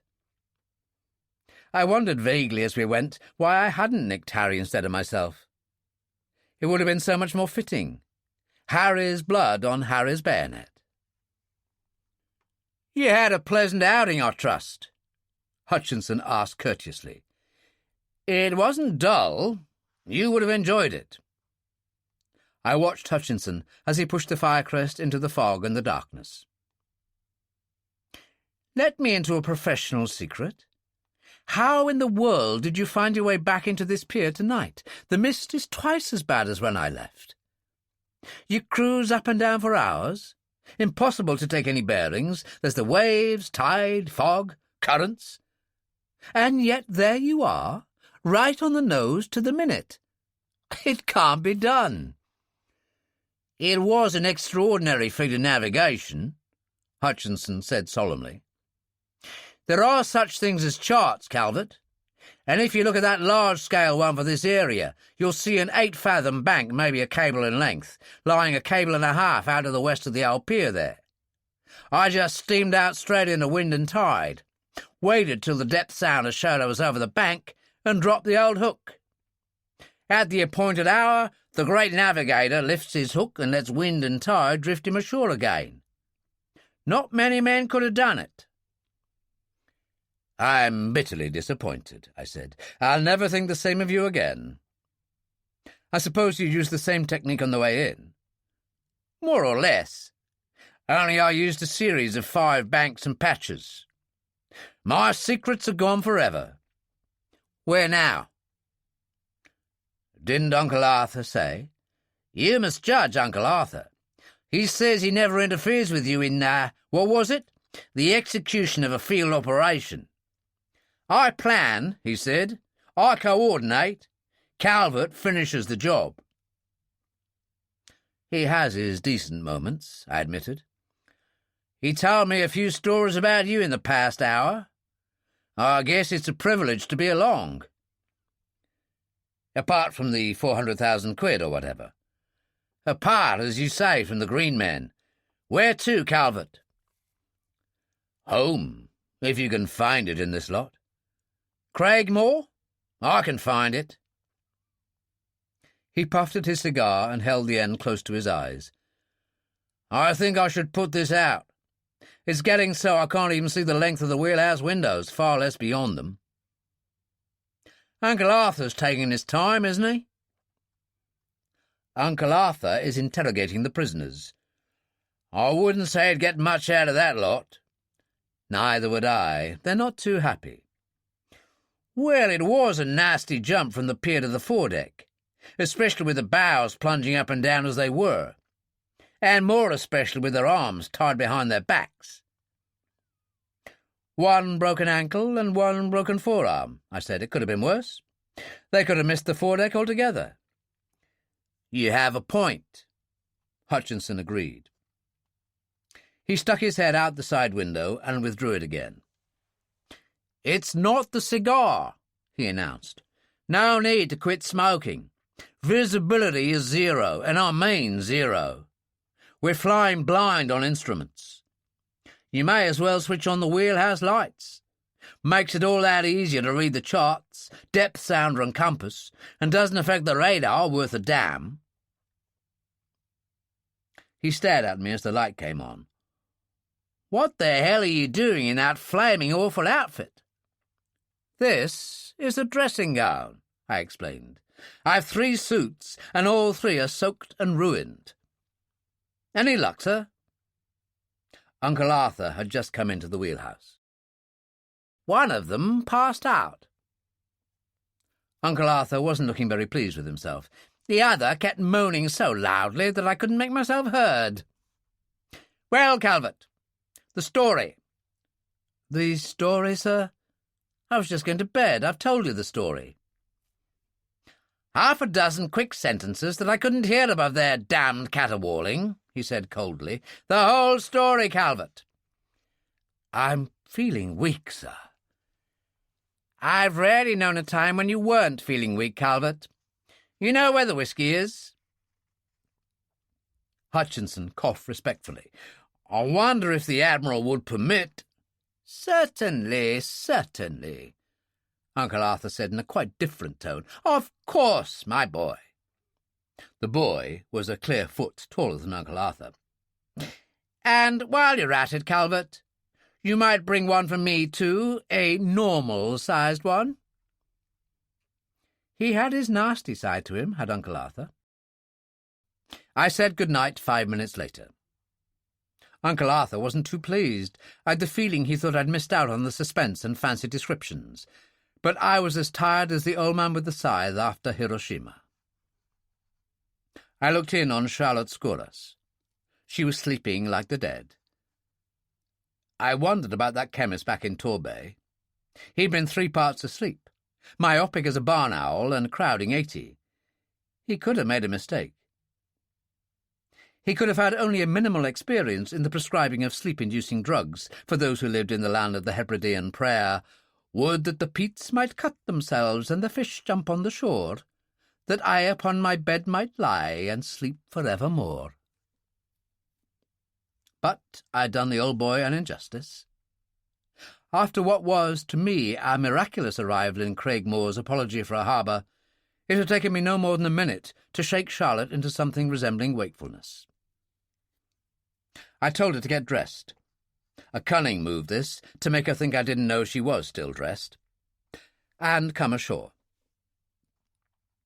15 minutes after that, we were all inside Hutchinson's house, and 15 minutes still later, when Uncle Arthur and I had roughly splintered the prisoner's fractures and locked them in a room illuminated only by a skylight, that would have taken Houdini all his time to wriggle through. I was in bed in another tiny box room that was obviously the sleeping quarters of the chairman of the Craigmore's Art Gallery Selection Committee, for he'd kept all the best exhibits to himself. I was just dropping off to sleep, thinking that if the universities ever got around to awarding PhDs to house agents, the first degree would surely go to the first man who sold a Hebridean hut within sniffing distance of a flensing shed, when the door opened and the lights came on. I blinked open exhausted eyes and saw Charlotte Scoras softly closing the door behind her. "Go away," I said. "I'm sleeping." "May I come in?" she asked. She gazed around the art gallery, and her lips moved in what could have been the beginnings of a smile. "I would have thought that you would have gone to sleep with the lights on tonight." "You should see the ones behind the wardrobe doors," I boasted. I slowly opened my eyes as far as I could without mechanical aid. "Sorry, I'm tired. What can I do? I'm not at my best, receiving lady callers in the middle of the night." "Uncle Arthur's next door. You can always scream for help if you want to." She looked at a moth-eaten armchair. "May I sit down?" She sat down. She still wore that uncrushable white dress, and her hair was neatly combed, but that was about all you could say for her. Attempts at humour there might have been in her voice, but there was none in her face, and none in her eyes. Those brown, wise, knowing eyes that knew all about living and loving and laughter, the eyes that had once made her the most sought-after actress of her time, now held only sadness and despair. And fear. Now that she had escaped from her husband and his accomplices, there should have been no need for fear. But it was there, half buried in the tired brown eyes, but there. Fear was an expression I knew. The lines round the eyes and mouth had looked so right, so inevitable when she smiled or laughed, in the days when she had smiled and laughed, looked as if they'd been etched by time and suffering and sorrow and despair, into a face that had never known laughter and love. Charlotte Scoras's face, without the Charlotte Minor of old behind it, no longer looked as if it belonged to her. A worn, a weary, and an alien face. She must have been about 35, I guessed, but she looked a deal older. And yet, when she sat in that chair, almost huddled in that chair, the Craigmore Art Gallery no longer existed. She said flatly, "You don't trust me, Philippe." "What on earth makes you say that? Why shouldn't I? You tell me. You are evasive. You will not answer questions. No, that is wrong. You will and you do answer questions, but I know enough of men to know that the answers you give me are the ones you want to give me, and not the ones I should hear. Why should this be, Philippe? What have I done that you should not trust me?" "So the truth is not in me? Well, I suppose I do stretch it a bit at times. I may even occasionally tell a lie, strictly in the line of business, of course. I wouldn't lie to a person like you." I meant it, and intended not to, unless I had to do it for her sake, which was different. "Why should you not lie to a person like me?" I don't know how to say it. I could say I don't usually lie to lovely and attractive women for whom I have a high regard, and then you'd cynically say I was stretching the truth till it snapped, and you'd be wrong because it is the truth, if truth lies in the eye of the beholder. I don't know if that sounds like an insult. It's never meant to be. I could say it's because I hate to see you sitting there all washed up and with no place to go, and no one to turn to at the one time in your life you need some place to go and someone to turn to. But I suppose again that might sound like an insult. I could say I don't lie to my friends, but that again would be an insult. The Charlotte Scorases of this world don't make friends with government hirelings who kill for their wages. It's no good. I don't know what to say, Charlotte, except that it doesn't matter whether you believe me or not, as long as you believe that no harm will come to you from me, and as long as I'm near you, no harm will come to you from anyone else either. Maybe you don't believe that either. Maybe your feminine intuition has stopped working. It is working, what you say, overtime. Very hard indeed. The brown eyes were still, and the face without expression. I do think I could place my life in your hands. You might not get it back again. It's not worth all that much. I might not want it back. She looked at me for a long moment when there was no fear in her eyes, then stared down at her folded hands. She gazed at them so long that I finally looked in the same direction myself, but there was nothing wrong with her hands that I could see. Finally, she looked up with an almost timid half-smile that didn't belong to her at all. "You are wondering why I came?" she asked. "No, you've told me. You want me to tell you a story, especially the beginning and end of the story." She nodded. "When I began as a stage actress, I played very small parts, but I knew what the play was all about. In this real-life play, I'm still playing a very small part, only I no longer know what the play is all about. I come on for 3 minutes in Act 2, but I have no idea what has gone before. I'm back for another minute in Act 4, but I've no idea in the world what's happened between Acts 2 and 4. And I cannot begin to imagine how it will all end." She half lifted her arms, turning the palms upwards. "You cannot imagine how frustrating this can be for a woman." "You really know nothing of what has gone before this?" "I ask you to believe me." I believed her. I believed her because I knew it to be true. "Go to the front room and bring me, as they say in these parts, a refreshment," I said. "I grow weaker by the hour." So she rose obediently and went to the front room and brought me the refreshment, which gave me just enough strength to tell her what she wanted to know. "They were a triumvirate," I said, which, if not strictly accurate, was close enough to the truth for my explanation. Sir Anthony Lavorsky, who I gather was not only his public and private accountant, but his overall financial director as well, and John Dolman, the managing director of the shipping companies. They were split up for tax reasons, associated with your husband's oil companies. I thought that MacCallum, the Scots lawyer, and Jules Bicart, the lad with the beard who owns one of the biggest merchant banks in Paris, was in with them too, but they weren't. At least not Bicart. I think he was invited aboard ostensibly to discuss business, but actually to provide our triumvirate with information that would have given them the basis for the next coup. But he didn't like the way the wind was blowing and shied off. I know nothing about MacCallum. "I know nothing about Bicart," Charlotte said. "Neither he nor Mr. MacCallum stayed aboard the Shangri-La. They were at the Colombo Hotel for a few days and were invited out twice for dinner. They haven't been aboard since the night you were there. Among other things, they didn't care for your husband's treatment of you." "I didn't care for it myself." "I know what Mr. MacCallum was doing aboard. My husband was planning to build a refinery in the Clyde estuary this coming winter, and MacCallum was negotiating the lease for him. My husband said that by the end of the year he expected to have a large account of uncommitted capital for investment." "I'll bet he did. That's as neat a phrase for the proceeds of grand larceny as ever I've come across.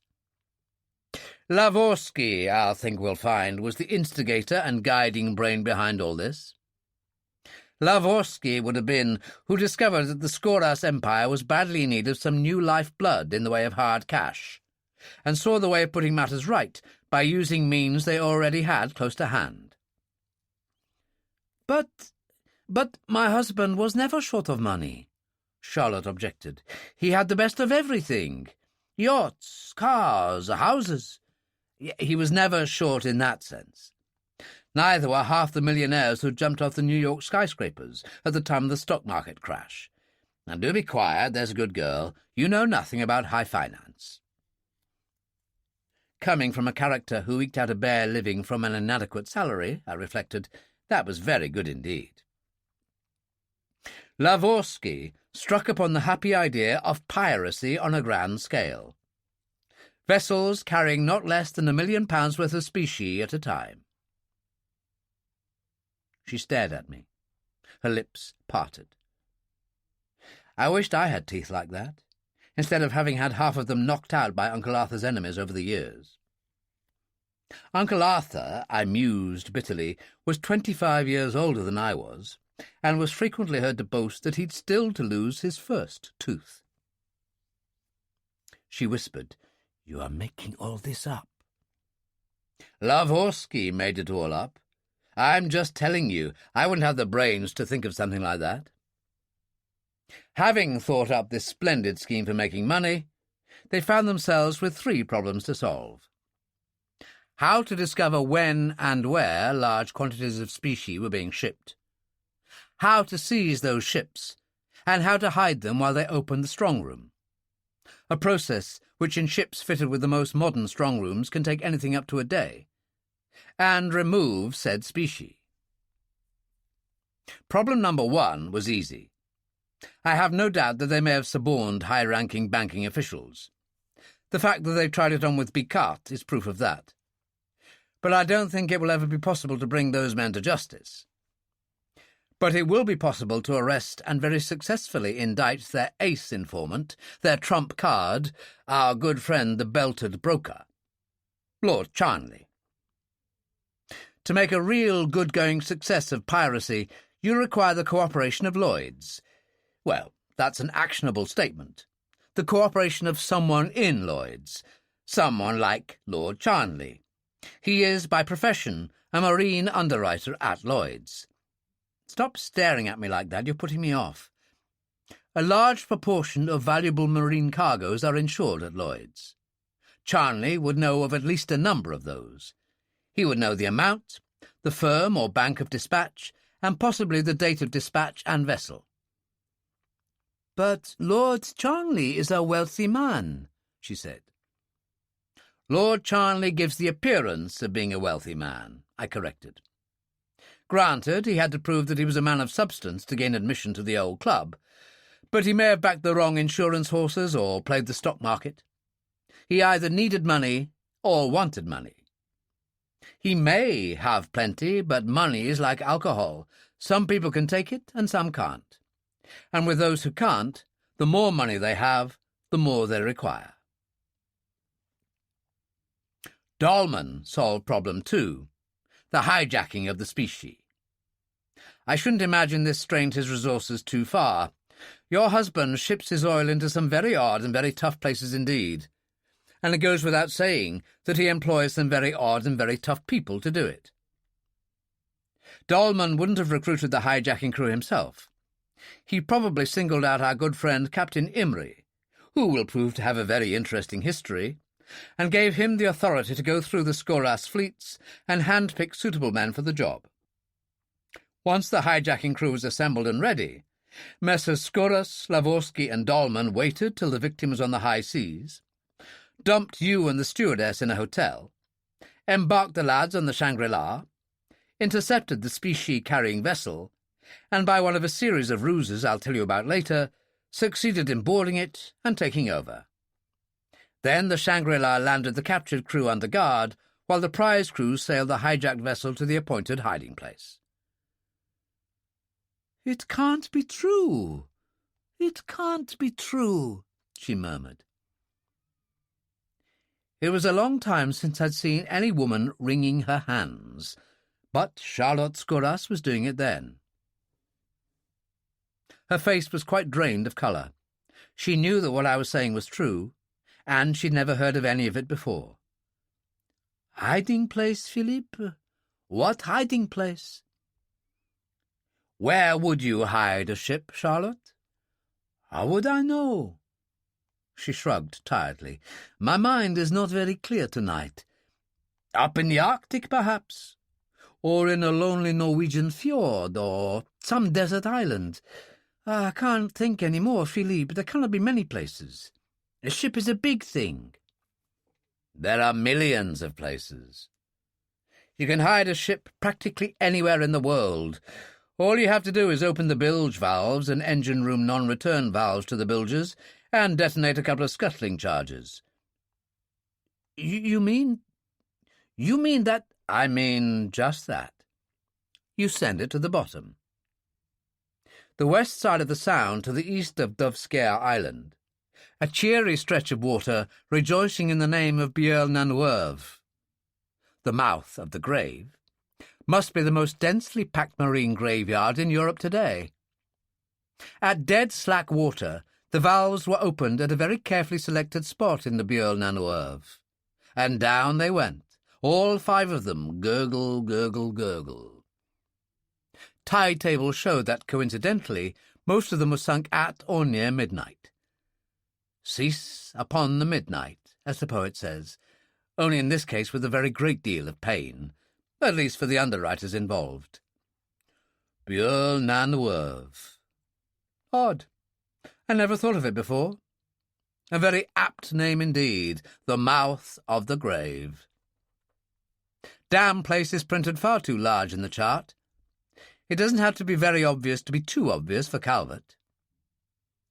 She hadn't been listening to my meanderings. She said, "Doveskär. But that's the home of Lord Kirkcaldy." "It's not but, it's because. The hiding place was picked either by your husband, or if someone else, then the arrangement was made through your husband. I never knew until recently that your husband was an old drinking pal of Lord Kirkcaldy. I saw him yesterday, but he wouldn't talk, nor would his charming daughter." "You do move around. I've never met the daughter." "Oh, you should. She thinks you're an old gold-digging hag. A nice kid, really, but terrified. Terrified for her life, and those of others." "Why on earth should she be?" "How do you think our triumvirate got Lord Kirkcaldy to agree to their goings-on? Money? Bribery?" I shook my head. "Lord Kirkcaldy is a Highlander and a gentleman. It's a pretty fierce combination. Old Scuras could never lay hands on enough money to bribe Lord Kirkcaldy to pass the uncollected fares box on a bus if he hadn't paid. A poor illustration. Lord Kirkcaldy wouldn't recognise a bus even if it ran over him. But what I mean is, the old boy is incorruptive. So, your charming friends kidnapped old Kirkcady's elder son. The younger lives in Australia. And just to make sure that Susan Kirkcaldy wouldn't be tempted to do anything silly, they kidnapped her fiancé. A guess, but a damn good one. They're supposed to be dead." No, she whispered. Her hand was to her mouth, and her voice was shaking. "My God, no!" "My God, yes. It's logical and tremendously effective. They also kidnapped Sergeant MacDonald's sons and Donald McKeegan's wife for the same reason, to buy silence and cooperation." But people just can't disappear like that." "We're not dealing with street corner boys. We're dealing with criminal masterminds. Disappearances are rigged to look like accidental death. A few other people have disappeared also. People who had the misfortune to be hanging around in small private boats while our friends were waiting for the tide to be exactly right before opening the seacocks on the hijacked ships." "Didn't it arouse police suspicion? Having so many small boats disappear in the same place?" "They sailed or towed 2 of those boats 50 or more miles away and ran them on the rocks. Another could have disappeared anywhere. The 4th did set sail from Torbay and disappeared, but the disappearance of 1 boat is not enough to arouse suspicion." "It must be true. I know it must be true." She shook her head as if she didn't believe it was true at all. "It all fits so well. It explains so many things, and explains them perfectly. But But what's the good of knowing all this now? They're on to you. They know you know that something is far wrong, and that something is in Loch Huron. They'll leave. How do they know we suspect Loch Huron? Uncle Arthur told me in the wheelhouse last night. Surprise in her voice. Don't you remember? I hadn't remembered. I did now. I was half dead from lack of sleep. A stupid remark.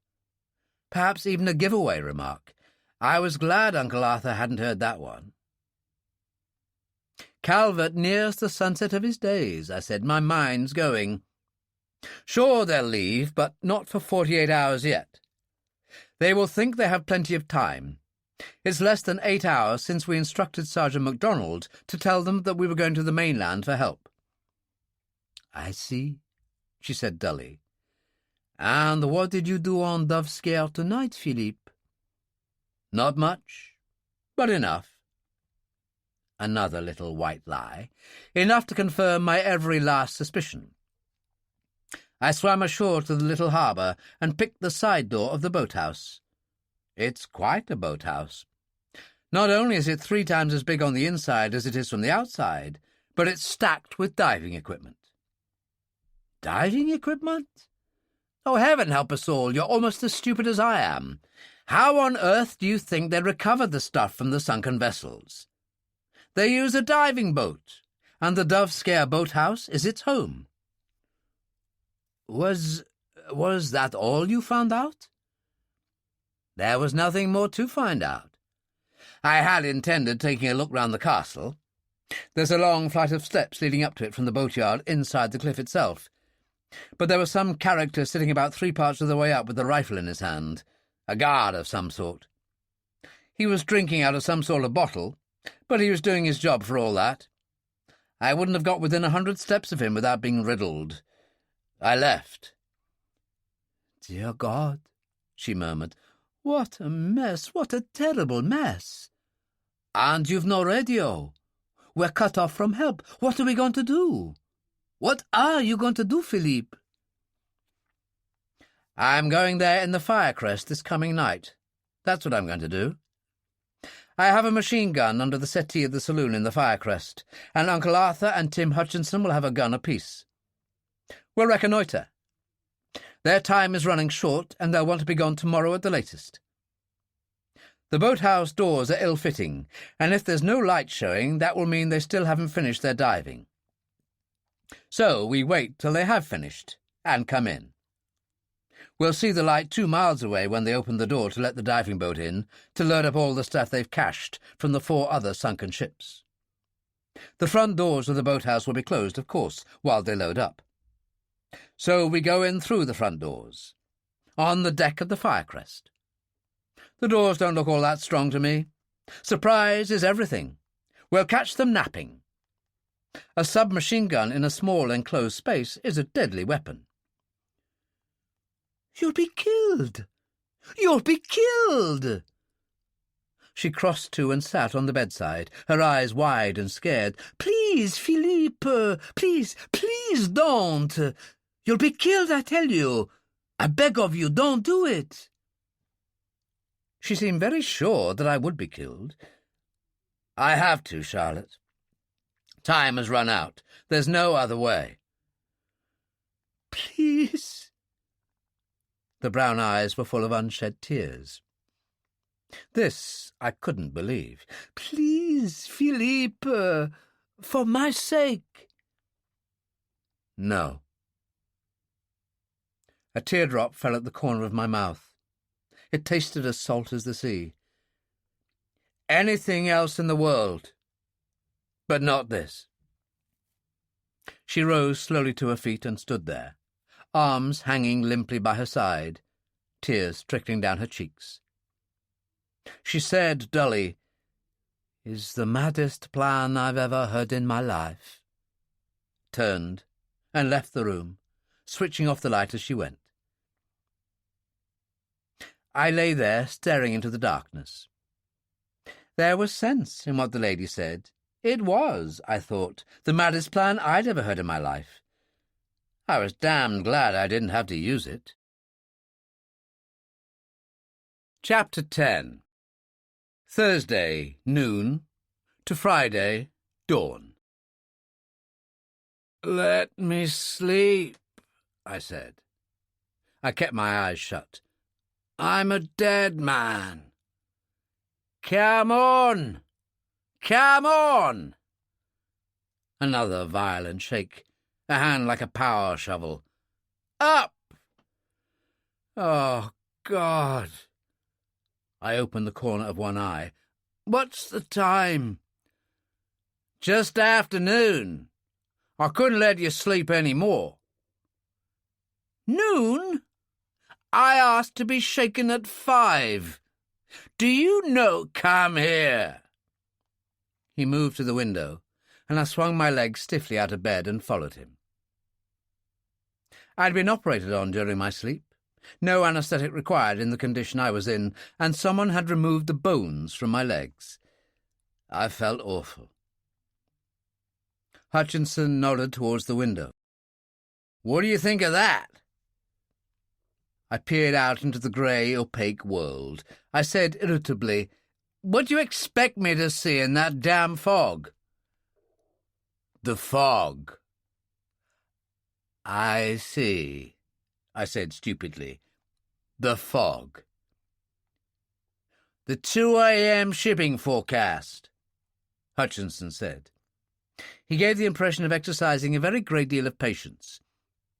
"It said the fog would clear away in the early morning. Well, the goddamn fog hasn't cleared away in the early morning." The fog cleared away from my befuddled brain. I swore and jumped for my least sodden suit of clothing. It was damp and clammy and cold, but I hardly noticed these things, except subconsciously. My conscious mind was frantically busy with something else. On Monday night, they'd sunk the Nantville at slack water, but there wasn't a chance in 1,000 that they would have been able to get something done that night, or the Tuesday night. The weather had been bad enough in sheltered Torbay Harbour. God alone knew what it would have been like in Bueil-Naneuve. But they could have started last night. They had started last night, for there'd been no diving boat in the Dove Scare boathouse, and reports from the Nantville's owners had indicated that the strong room was a fairly antiquated one, not of hardened steel, that could be cut open in a couple of hours with the proper equipment. Lavorsky and Company would have the proper equipment.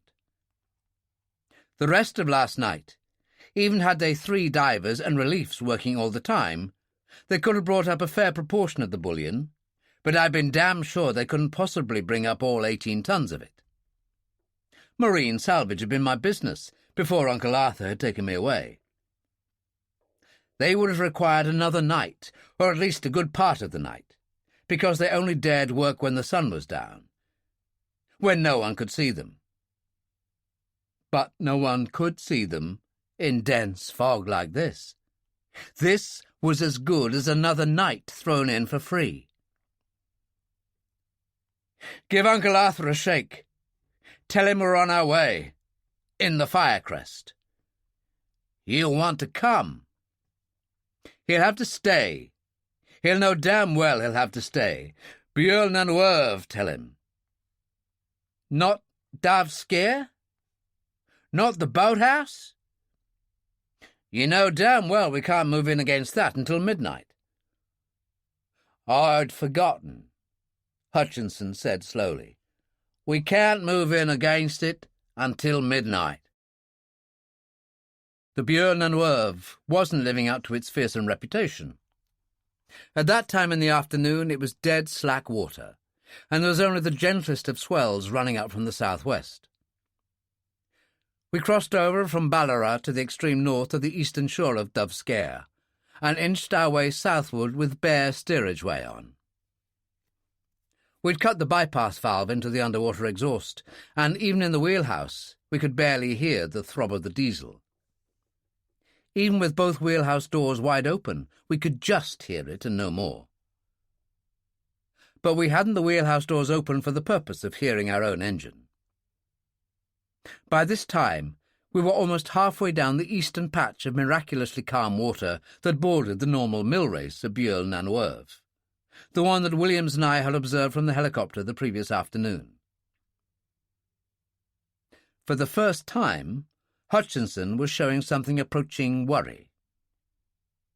He never spared a glance through the wheelhouse windows, and only a very occasional one for the compass. He was navigating almost entirely by chart and depth sounder. "Are you sure it'll be this 14-fathom ledge, Calvert?" "It has to be. It damn well has to be. Out to the 7-fathom mark there, the sea bottom is pretty flat, but there's not enough depth to hide superstructure and masts at low tide. From there to 14, it's practically a cliff. And beyond the 14-fathom ledge, it goes down to 35-fathom. Steep enough to roll a ship down there. You can't operate at those depths without very special equipment indeed." "It's a damn narrow ledge," he grumbled. "Less than a cable. How could they be sure the scuttle ship would fetch up where they wanted it to?" "They could be sure. In dead slack water you can always be sure." Hutchinson put the engine in neutral and went outside. We drifted on quietly through the greyly opaque world. Visibility didn't extend beyond our bows. The muffled beat of the diesel served only to enhance the quality of ghostly silence. Hutchinson came back into the wheelhouse, his vast bulk moving as unhurriedly as always. "I'm afraid you're right. I hear an engine." I listened. Then I could hear it too, the unmistakable thudding of an air compressor. I said, "What do you mean, afraid?" "You know damn well." He touched the throttle, gave the wheel a quarter turn to port, and we began to move out gently into deeper water. "You're going to go down." "Do you think I'm a nutcase? Do you think I want to go down? I bloody well don't want to go down, and you bloody well know that I have to go down. And you know why. You want them to finish up here? Load up in Dove Scare and the whole lot to be hell and gone before midnight?" "Half, Calvert. Take half of our share. God, man, we do nothing." "I'll settle for a pint in the Columbo Hotel in Torbay. You just concentrate on putting this tub exactly where she ought to be. I don't want to spend the rest of my life swimming about the Atlantic when I come back up from the Nantesville." He looked at me, the expression in his eyes saying if, not when, but kept quiet. He circled round to the south of the diving boat. We could faintly hear the compressor all the way, then slightly to the west. He turned the firecrest towards the source of the sound, manoeuvring with delicacy and precision. He said, "About a cable length." "About that. Hard to judge in fog." "North 22 east true. Let go of the anchor." I let go of the anchor. Not the normal heavy Admiralty type on the chain, but a smaller CQR on the end of 40 fathoms of rope. It disappeared silently over the side, and the Terraline as silently slid down after it. I let out all 40 fathoms and made fast. I went back to the wheelhouse and strapped the cylinders on my back. "You won't forget now," Hutchinson said. "When you come up, just let yourself drift. The ebb's just setting in from the nor'-nor'east and will carry you back here. I'll keep the diesel ticking. You'll be able to hear the underwater exhaust 20 yards away. I hope to hell the mist doesn't clear. You'll just have to swim for Dove Scare." "That will be ducky. What happens to you if it clears?" "I'll cut the anchor rope and take off." "And if they come after you?" "Come after me? Just like that? And leave 2 or 3 dead divers down inside the Nantesville?" "I wish to God," I said irritably, "that you wouldn't talk about dead divers inside the Nantesville." There were 3 divers aboard the Nantville, not dead, but all working furiously, or as furiously as one can work in the pressurized, slow-motion world of the undersea. Getting down there had been no trouble. I'd swum on the surface towards the diving boat, the compressor giving me a clear bearing all the time, and dived when only 3 yards away. My hands touched cables, lifelines, and finally an unmistakable wire hawser.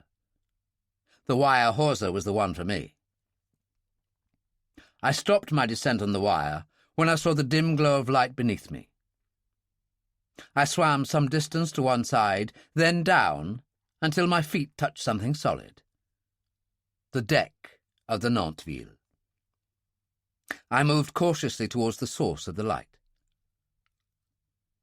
There were 2 of them, standing in their weighted boots at the edge of an open hatchway. As I'd expected, they were wearing not my self-contained apparatus, but regular helmet and corselet diving gear with air lines and lifelines, the lifelines almost certainly with telephone wires embedded inside them. Self-contained diving equipment wouldn't have been much use down here. It was too deep for oxygen, and compressed air stores too limited. With those suits, they could stay down an hour and a half at least, although they'd have to spend 30 to 40 minutes on decompression stops on the way up. I wanted to be gone in less than that. I wanted to be gone that very moment. My heart was banging away against my chest wall like a demented pop drummer with the ague. But it was only the pressure of the water, I told myself. It couldn't be fear. I was far too brave for that. The wire rope I'd used to guide me down to the Nantville terminated in a metal ring, from which splayed out 4 chains to the corners of a rectangular steel mesh basket. The 2 divers were loading this basket with wire and wood-handled steel boxes that they were hauling up from the hold at the rate of, I guessed, about 1 every minute. The steel boxes were small, but obviously heavy. Each held 4 28-pound ingots of gold. Each box held a fortune. There were 360 such fortunes aboard the Nantville. I tried to calculate the overall rate of unloading. The steel basket held 16 boxes. 16 minutes to load. Another 10 minutes to winch up to the diving boat, unload, and lower again. Say 40 an hour. In a 90-minute stretch, about 60. But after 90 minutes, they would have to change divers. 40 minutes, including 2 decompression stops of, say, 12 and 24 minutes to get to the surface. Then 20 minutes to change over and get other divers down. An hour at least. So, in effect, they were clearing 60 boxes every 2.5 hours, or 24 an hour. The only remaining question was, how many boxes were left in the Nantville strongroom? I had to find out, and I had to find out at once. I'd had only the 2 compressed air cylinders aboard the Firecrest, and already their 200 atmospheres were seriously depleted. The wire hawser jerked, and the full basket started to rise, the divers guiding it clear of the superstructure with the trailing guide rope. I moved forward from the corner of the partially opened hatch, remote from where they were standing, and cautiously wriggled over and down. With excessive caution, I supposed. Their lamp cast only a small pool of light, and they couldn't possibly have seen me from where I was standing. I felt my hands, already puffed and numbed by the icy water, touch a lifeline and airline, and quickly withdrew them. Below and to my right, I could see another faint pool of light. A few cautious strokes, and I could see the source of the light. The light was moving. It was moving because it was attached to the helmet of a diver, angled so as to point down at an angle of 45 degrees. The diver was inside the strongroom. They hadn't opened that strongroom with any Yale key. They'd opened it with underwater torches, cutting out a roughly rectangular section in the strongroom side, maybe 6 feet by 4. I moved up to this opening and pushed my head round the side. Beyond the now stooping diver was another light suspended from the deckhead. The bullion boxes were neatly stacked in racks round the side, and it was a 5-second job to estimate their number. Of the 360 bullion boxes, there were about 120 left. Something brushed my arm, pulled past my arm. I glanced down and saw that it was a rope, a nylon line, that the diver was pulling in to attach to the handle of one of the boxes. I moved my arm quickly out of the way. His back was towards me. He was having difficulty in fastening the rope, but finally secured it with 2 half-hitches, straightened, and pulled a knife from his waist sheath. I wondered what the knife was for. I found out what the knife was for. The knife was for me. Stooped over as he had been, he could just possibly have caught a glimpse of me from the corner of his eye, or he might have felt the sudden pressure, then release of pressure on the nylon rope. Or his 6th sense was in better working condition than mine. I won't say he whirled round, for in a heavy diving suit at that depth, the tempo of movement becomes slowed down to that of a slow-motion film. But he moved too quickly for me. It wasn't my body that was slowing down as much as my mind. He was completely round and facing me, not 4 feet away, and I was still where I'd been when he'd first moved, still displaying all the lightning reactions and coordinated activity of a bag of cement. The 6-inch bladed knife was held in his lowered hand with thumb and forefinger towards me, which is the way that only nasty people with lethal matters on their minds hold knives. And I could see his face clearly. God knows what he wanted the knife for. It must have been a reflex action. He didn't require a knife to deal with me. He wouldn't have required a knife to deal with 2 of me. It was Quinn. I watched his face with a strangely paralyzed intentness. I watched his face to see if the head would jerk down to press the telephone call-up buzzer with his chin. But his head didn't move. Quinn had never required any help in his life, and he didn't require any now. Instead, his lips parted in a smile of almost beatific joy. My mask made it almost impossible for my face to be recognized, but he knew whom he had. He knew whom he had without any doubt in the world. He had the face of a man in the moment of supreme religious ecstasy. He fell slowly forwards, his knees bending, till he was at an angle of almost 45 degrees, and launched himself forward, his right arm already swinging far behind his back. The moment of thrall ended. I thrust off backwards from the strong room's outer wall with my left foot, saw the air hose come looping down towards me as Quinn came through the jagged hole, caught it, and jerked down with all my strength to pull him off balance. A sharp, stinging pain burned its way upwards from my lower ribs to my right shoulders.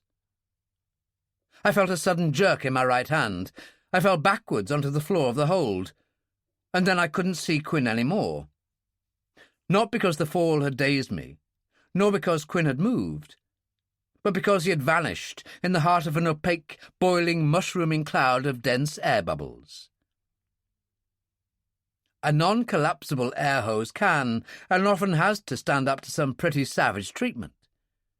But it can't stand up to the wickedly slicing power of a razor-sharp knife in the hands of the strongest man I'd ever known. Quinn had cut his own air hose, had slashed it cleanly in 2. No power on earth could save Quinn now. With a pressure of 40 pounds to the square inch on that severed airline, he would be drowning already, his suit filling up with water and weighting him down so that he could never rise again. Almost without realizing what I was doing, I advanced, with the nylon rope still in my hands, and coiled it any old way around the madly threshing legs, taking great care indeed to keep clear of those flailing arms, for Quinn could still have taken me with him, could have snapped my neck like a rotten stick. At the back of my mind, I had the vague hope that when his comrades investigated, as they were bound to do immediately, those great clouds of bubbles must have already passed out through the hold on their way to the surface. They would think he'd become entangled and tried to cut himself free. I did not think it a callous action then, nor do I now. I had no qualms about doing this to a dying man, and no compunction. He was doomed anyway. He was a psychopathic monster who killed for the love of it. And, most of all, I had to think of the living who might die, the prisoners in the cellars of the Dovskaya castle. I left him threshing there, dying there, and swam up and hid under the deckhead of the hold. The 2 men who had been on deck were already on their way down, being slowly lowered on their lifelines.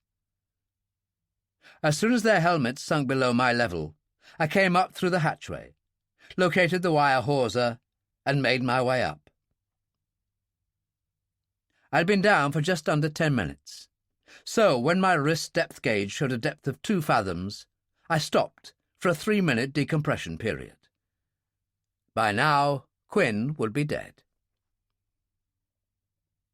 I did as Hutchinson had told me, drifted my way back to the Firecrest. There was no hurry now, and located it without difficulty. Hutchinson was there to help me out of the water, and I was glad of his help. "Am I glad to see you, brother," he said. "Never thought the day would come when Tim Hutchinson would die 1,000 deaths. But die 1,000 deaths he did. How'd it go?" "All right. We've time. 5 or 6 hours yet. I'll get the hook up."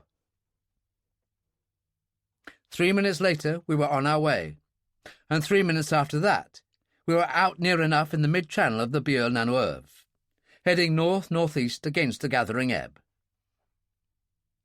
I could hear the helm going on autopilot, and then Hutchinson came through the door into the lit saloon, curtains tightly, if in that fog, unnecessarily drawn, where I was rendering some first aid to myself, just beginning to tape up a patch of gauze over the ugly gash that stretched all the way from lowest rib to shoulder.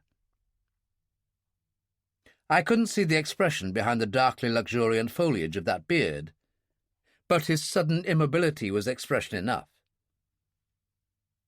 He said quietly, "What happened, Calvert?" "Quinn. I met him in the strong room of the Nanterville." He moved forward, and in silence helped me to tape up the gauze. When it was finished, and not until then, he said, "Quinn is dead." It wasn't a question. Quinn is dead. He cut his own air hose. I told him what had happened, and he said nothing.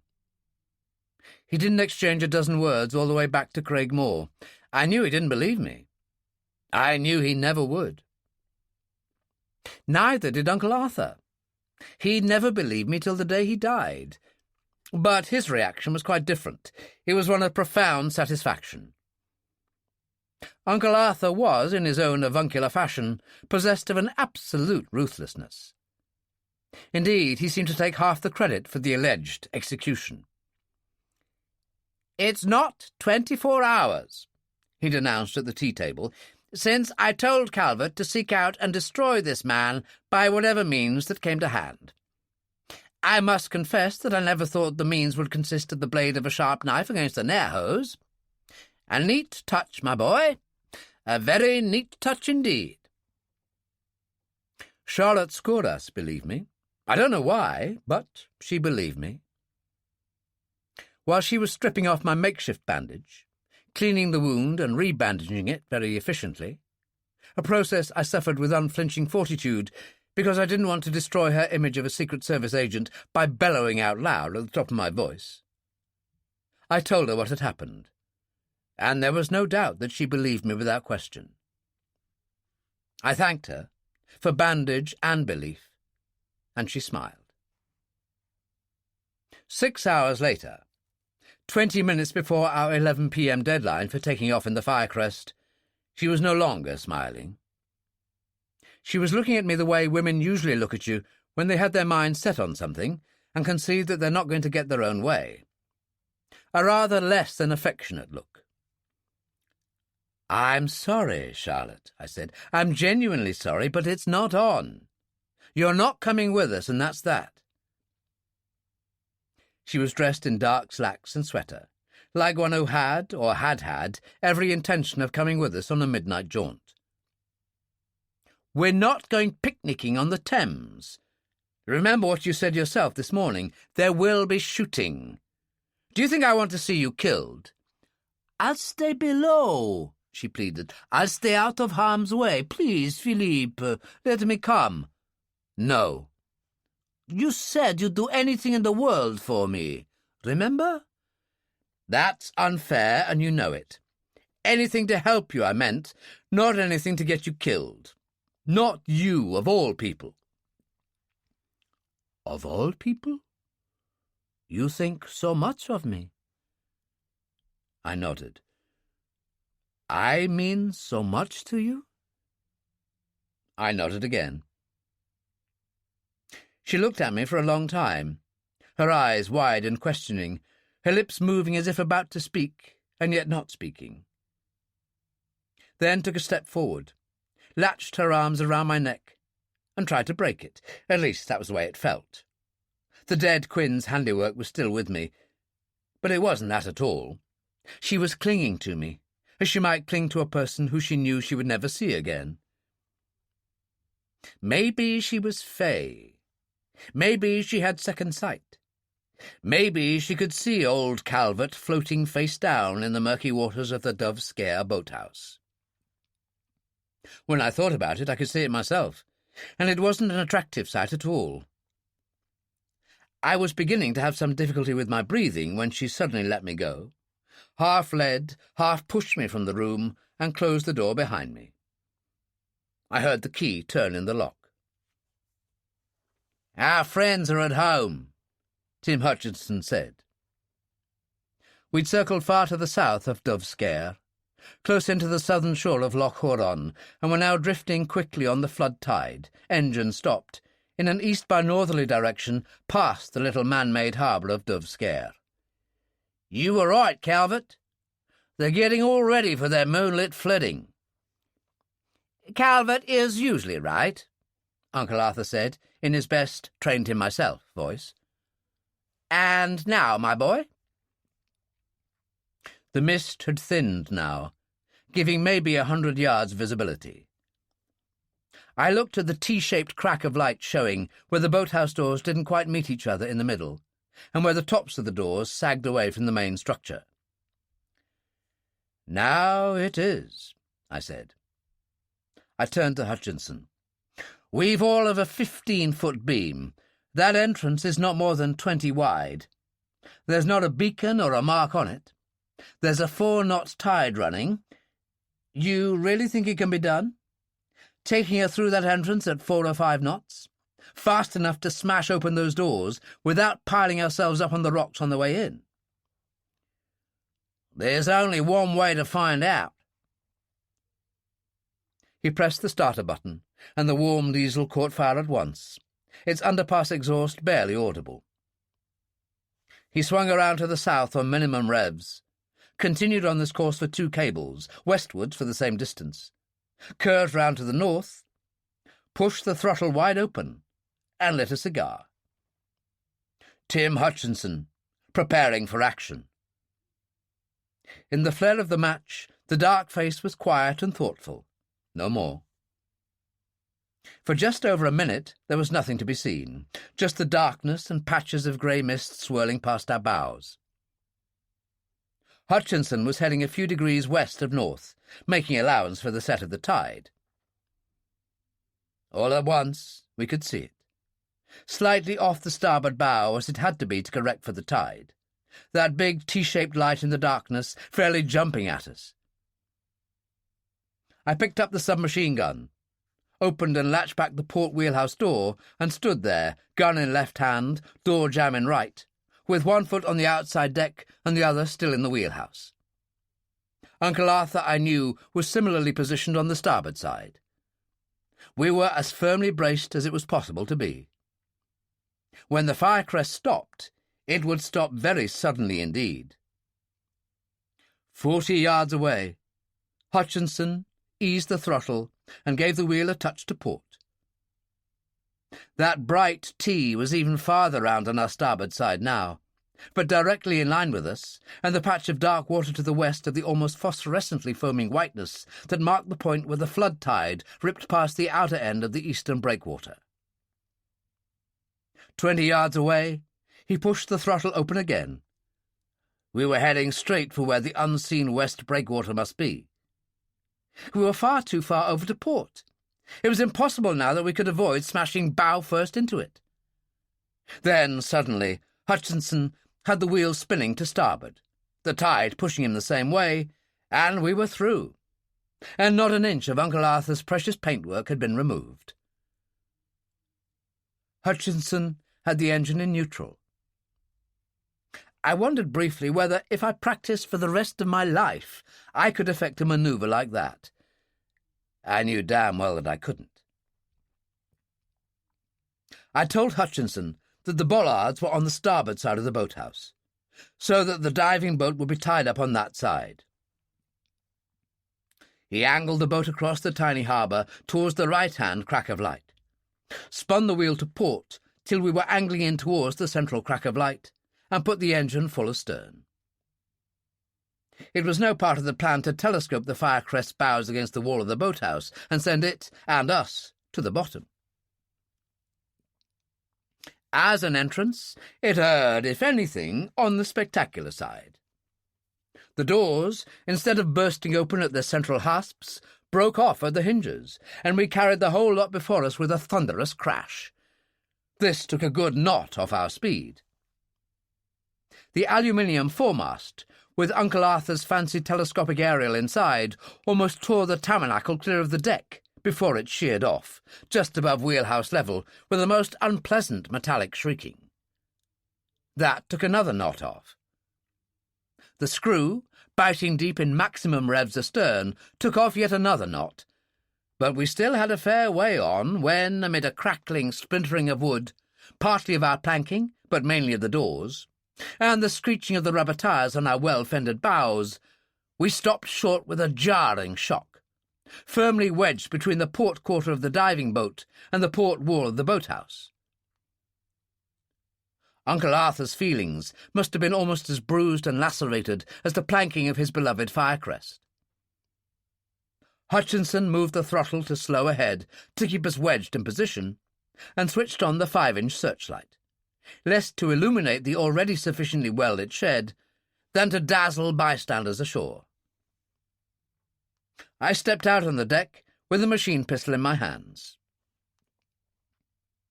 We were confronted, as the travel books put it, with a scene of bustling activity. Or, more precisely, what had been a scene of bustling activity before our entrance had apparently paralysed them all, in whatever positions they'd been at the time. On the extreme right, 3 faces stared at us over the edge of the hold of the diving boat. A typical 45-foot MFV, about the same size as the Charmaine. 2 men on deck were frozen in the act of lifting a box across to the hold.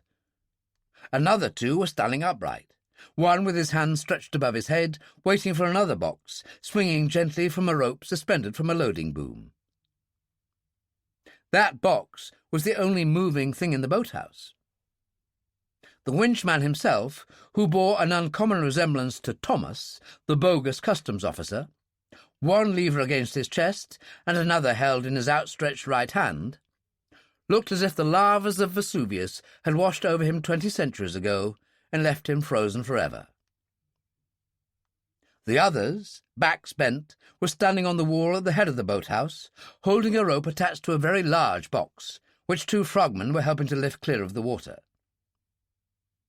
When it came to hiding specie, they had one-track minds. On the extreme left stood Captain Imrie, presumably there to supervise operations, and beside him his patrons, Lavorsky and Dolman.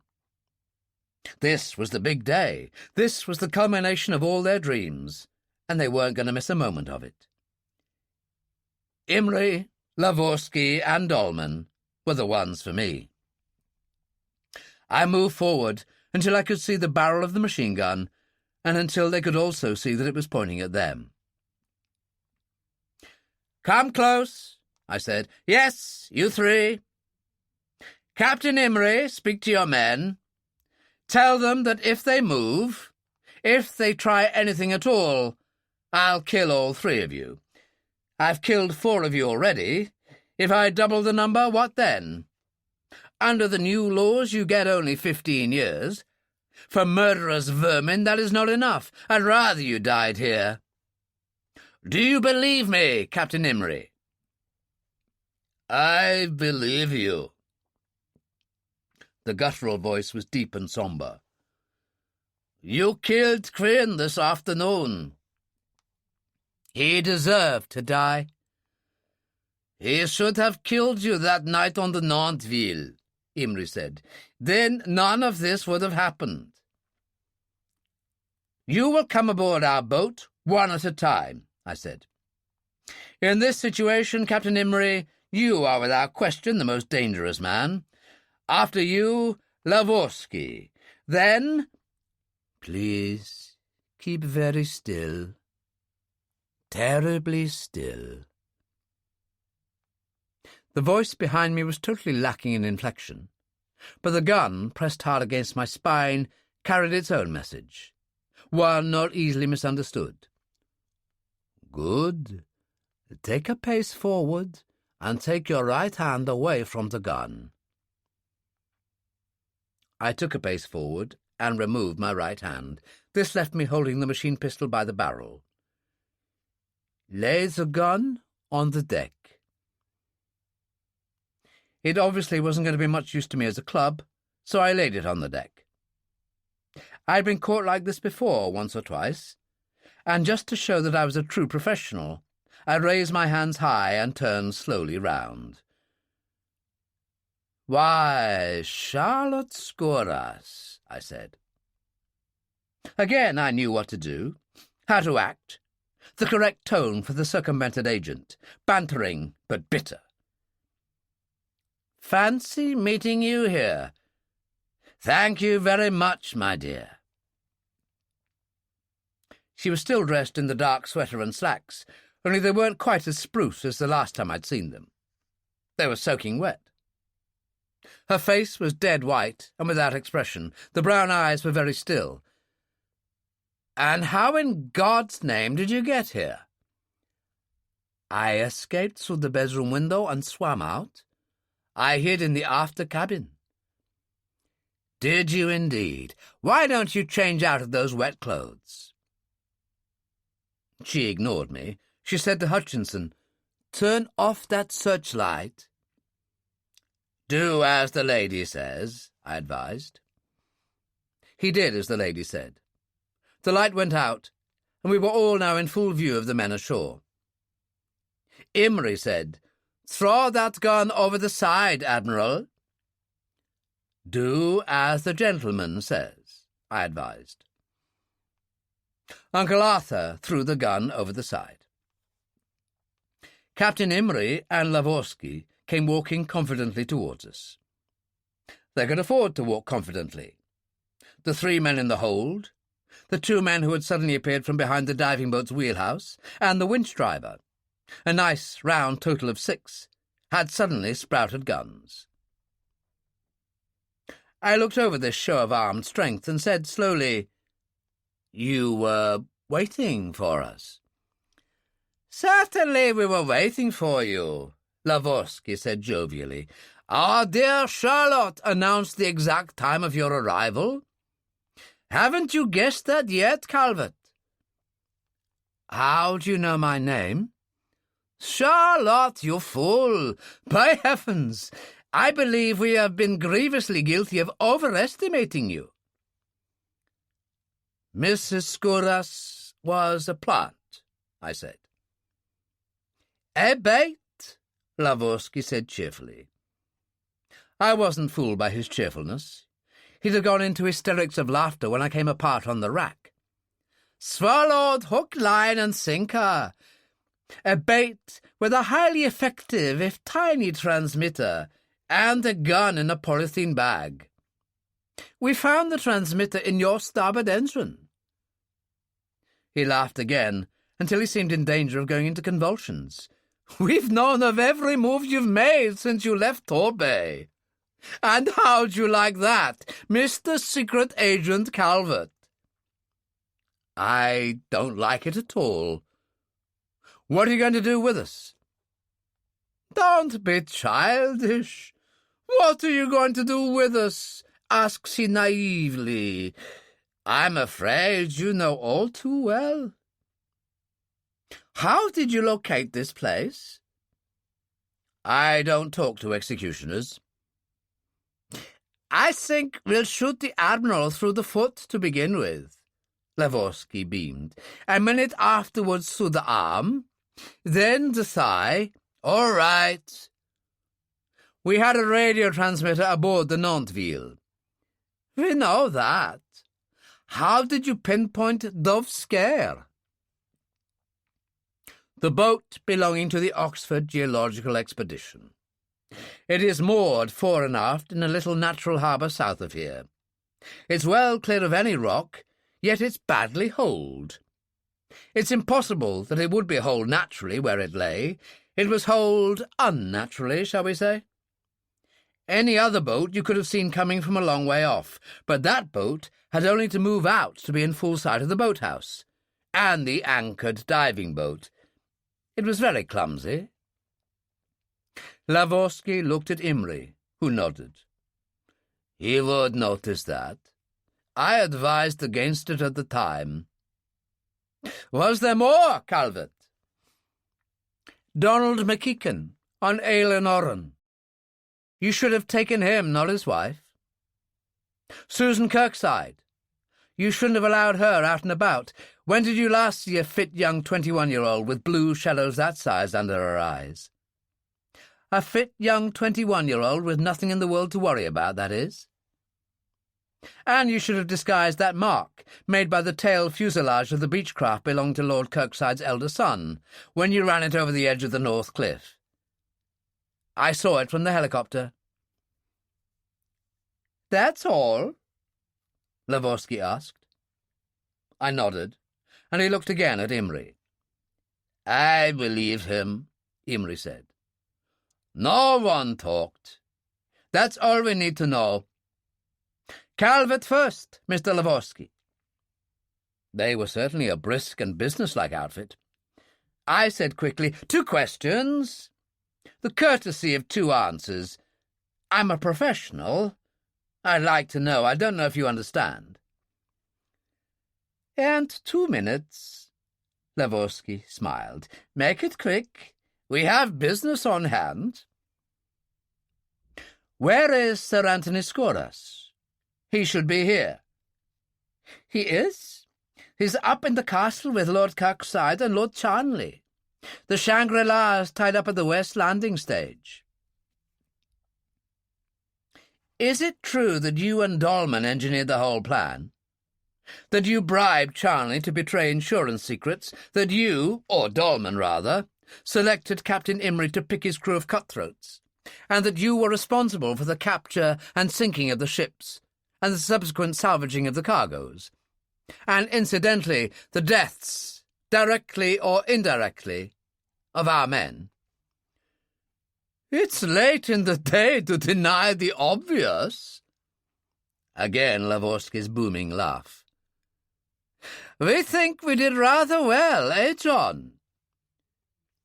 "Very well indeed," Dolman said coldly. "We're wasting time." I turned to Charlotte Scoras. The gun was still pointing at me. I said, "I have to be killed, it seems. As you will be responsible for my death, you might as well finish the job." I reached down, caught the hand with the gun in it, and placed it against my chest, letting my own hand fall away. "Please, do it quickly." There was no sound to be heard other than the soft throb of the Firecrest's diesel. Every pair of eyes in that boat shed was on us. My back was to them all, but I knew it beyond any question. I wanted every pair of eyes in that boat shed on us. Uncle Arthur took a step inside the starboard door and said urgently, "Are you mad, Calvert? She'll kill you. She's one of them." The brown eyes were stricken. There was no other expression for it. The eyes of one who knows her world is coming to an end. The finger came off the trigger. The hand opened slowly, and the gun fell to the deck with a clatter that seemed to echo through the boat shed and the tunnels leading off on either side. I took her left arm and said, "It seems Mrs. Scoras doesn't feel quite up to it. I'm afraid you'll have to find someone else to—" Charlotte Scoras cried out in sharp pain as her legs caught the wheelhouse sill, and maybe I did shove her through that doorway with unnecessary force, but it was too late in the day to take chances now. Hutchinson had been waiting and caught her as she fell, dropping to his knees at the same time. I went through that door after her, like an international rugby three-quarter diving for the line, with a dozen hands reaching out for him. But even so, Uncle Arthur beat me to it. Uncle Arthur had a lively sense of self-preservation. Even as I fell, my hand reached out for the loud hailer that had been placed in position on the wheelhouse deck. "Don't fire!" The amplified voice boomed cavernously against the rock faces and the wooden walls of the boat shed. "If you shoot, you die.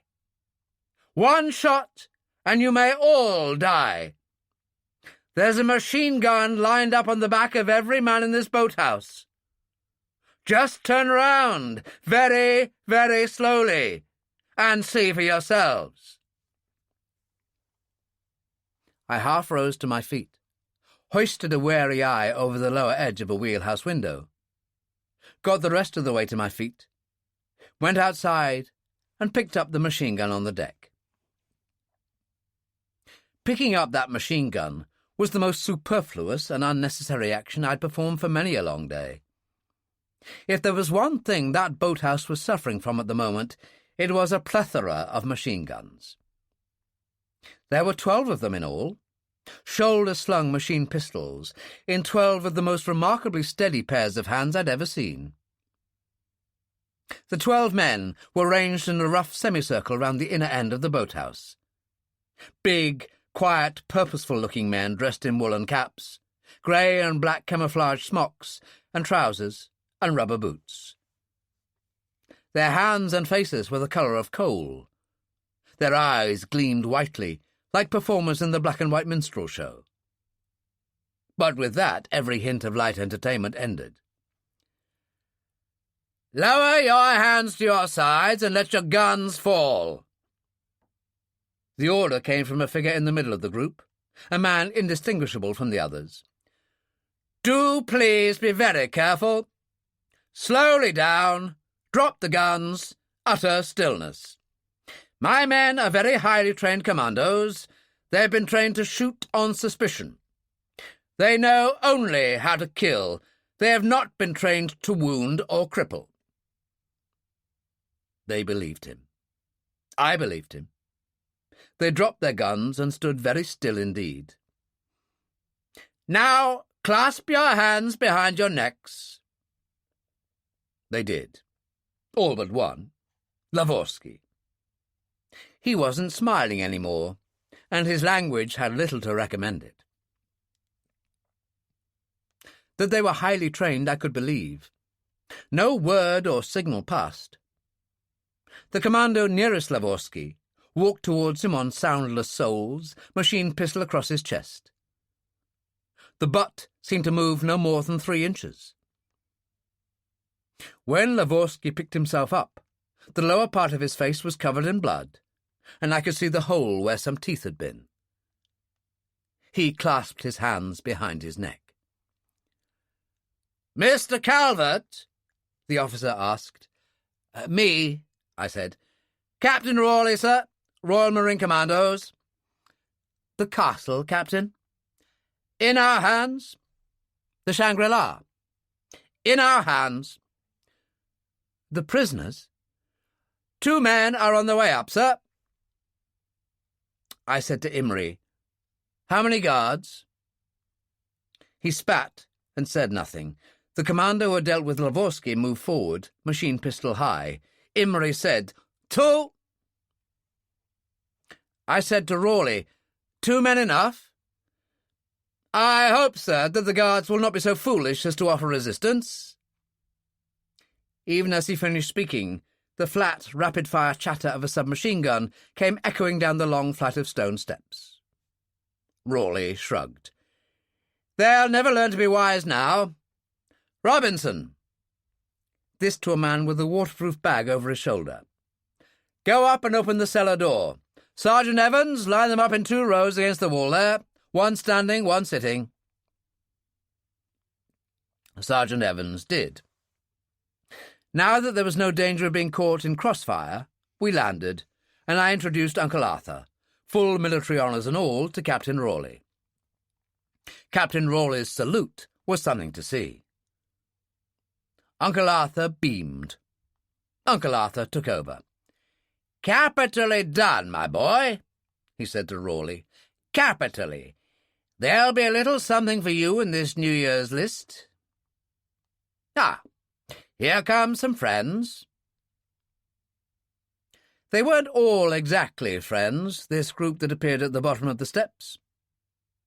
There were 4 tough but dispirited-looking characters whom I'd never seen before, but unquestionably Imry's men, closely followed by Sir Anthony Scorus and Lord Charnley. They, in their turn, were closely followed by 4 commandos with the very steady hands that were a hallmark of Rawley's men. Behind them came Lord Kirkside and his daughter. It was impossible to tell what the black-faced commandos were thinking, but the other 8 had the same expression on their faces, dazed and utter bewilderment. "My dear Kirkside, my dear fellow." Uncle Arthur hurried forward and shook him by the hand. I'd quite forgotten that they knew one another. "Delighted to see you safe and sound, my dear chap. Absolutely delighted. It's all over now."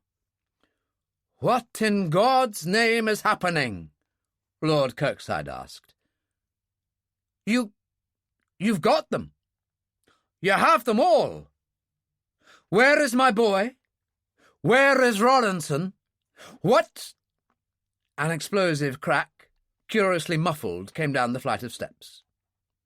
Uncle Arthur looked at Rawley, who nodded. "Plastic explosive, sir." "Excellent, excellent." Uncle Arthur beamed. "You'll see them any minute, Kirkside." He crossed over to where old Scorus was lined up against the wall, hands clasped behind his neck, reached up both his own, pulled Scorus's arms down, and shook his right hand as if he were attempting to tear it off. "You're lined up with the wrong team, Tony, my boy." This was one of the great moments of Uncle Arthur's life. He led him across to where Lord Kirkside was standing. "It's been a frightful nightmare, my boy. A frightful nightmare. But it's all over now." "Why did you do it?" Scorus said dully. "Why did you do it, God? Oh, God, you don't know what you've done." "Mrs. Scorus? The real Mrs. Scorus?" There is the ham actor in all of us, but more than most in Uncle Arthur. He pushed back his sleeve and studied his watch carefully. "She arrived in London by air from Nice just over 3 hours ago. She is in the London clinic." "What in God's name do you mean? You don't know what you're saying. My wife—" "Your wife is in London. Charlotte here is Charlotte Minor and always was." I looked at Charlotte. A total incomprehension and the tentative beginnings of a dazed hope. "Earlier this year, blazing the trail for many kidnappings that were to follow, your friends Lavorsky and Dolman had your wife seized and hidden away to force you to act with them, to put your resources at their disposal. I think they felt aggrieved, Tony, that you should be a millionaire while they were executives. They had it all worked out, even to having the effrontery of intending to invest the proceeds in your empire. However, your wife managed to escape. So they seized her cousin and best friend, Charlotte, a friend upon whom, shall we say, your wife was emotionally very dependent, and threatened to kill her unless they got Mrs. Skoras back again. Mrs. Skoras surrendered immediately. This gave them the bright idea of having two swords of Damocles hanging over your head. So, being men of honor, they decided to keep Charlotte as well as your imprisoned wife. Then they knew you would do exactly as they wanted, when and as they wanted.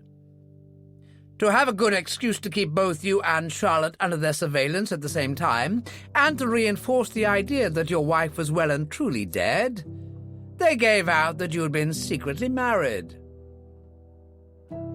Uncle Arthur was a kind man. No mention of the fact that it was common knowledge that, at the time of her alleged death, brain injuries sustained by Mrs. Skoras in a car crash 2 years previously had become steadily worse, and it was known that she would never leave hospital again. "How on earth did you guess that?"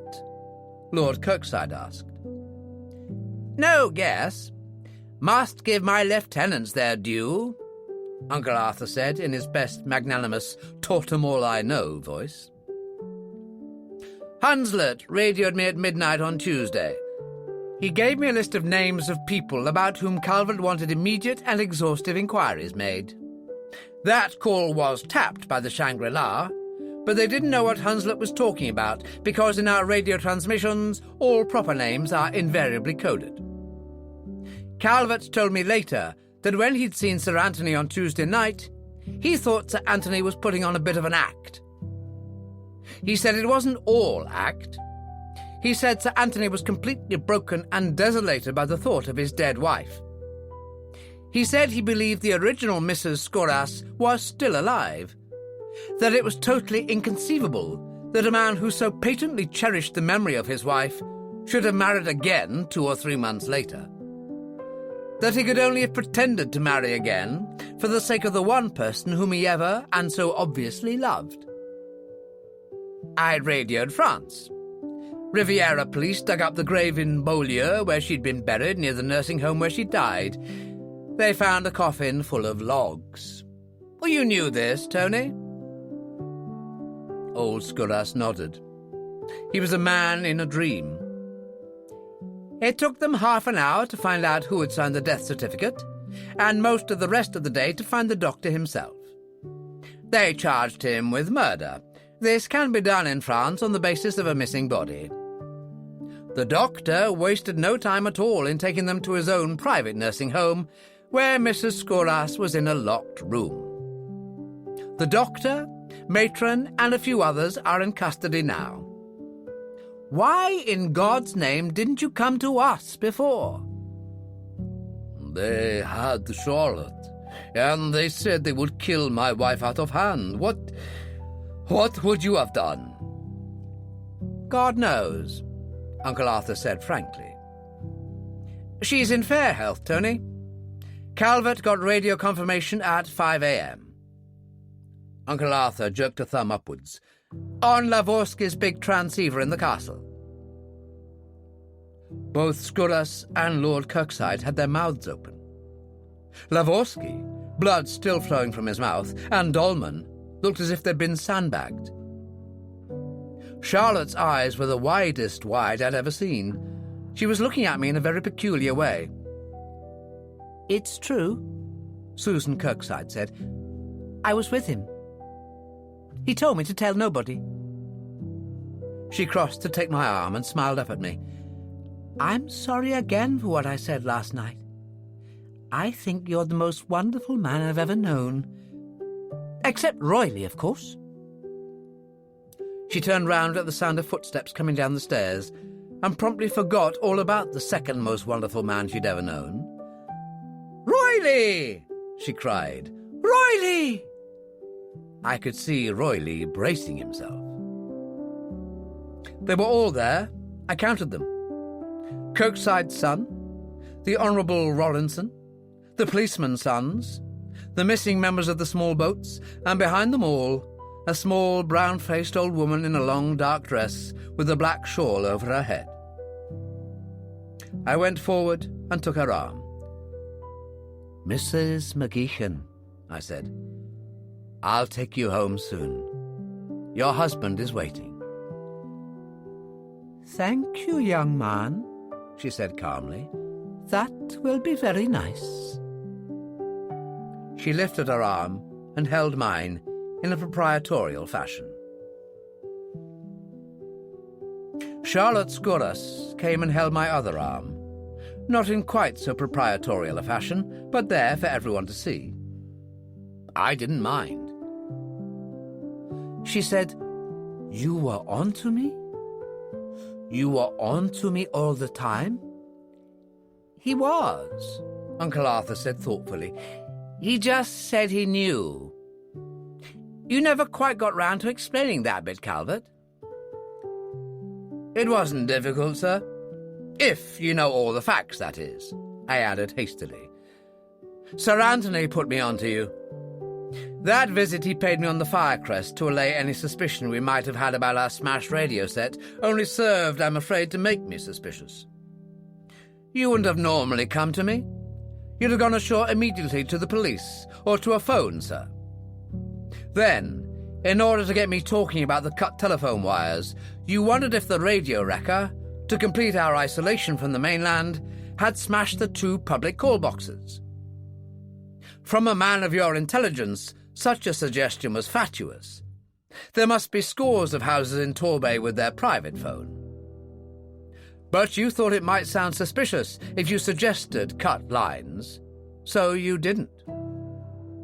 Then Sergeant MacDonald gave me a glowing report about you, said you were the most respected man in Torbay, and your public reputation contrasted so sharply with your private behaviour in the Shangri-La on Tuesday night. Well, I just couldn't buy it. That 19th century late Victorian melodrama act that you and Charlotte put on in the saloon that night had me fooled for all of 5 seconds. It was inconceivable that any man so devoted to his wife could be vicious towards another obviously nice woman. "Thank you kindly, sir," Charlotte murmured.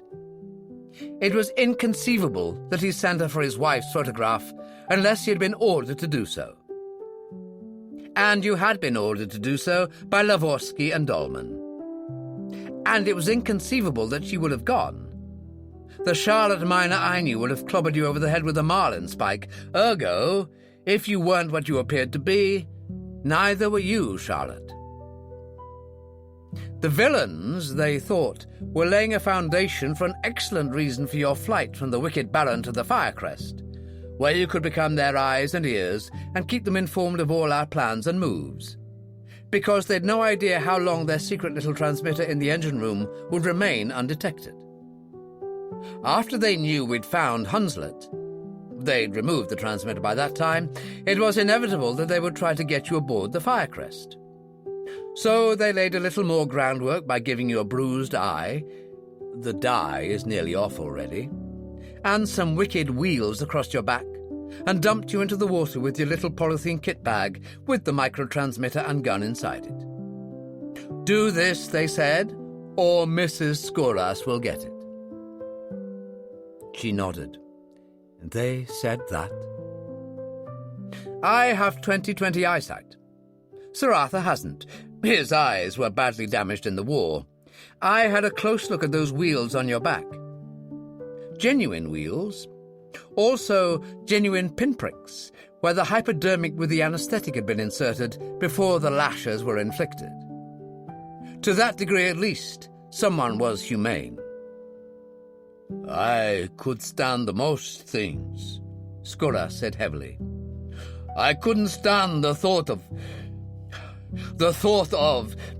I guessed you had insisted on the anaesthetic, sir. Well, no, I knew.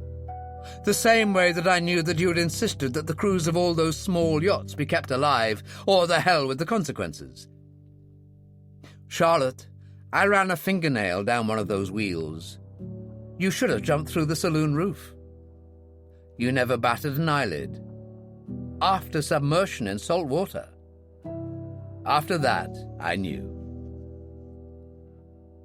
I have devious reasons for the things I do.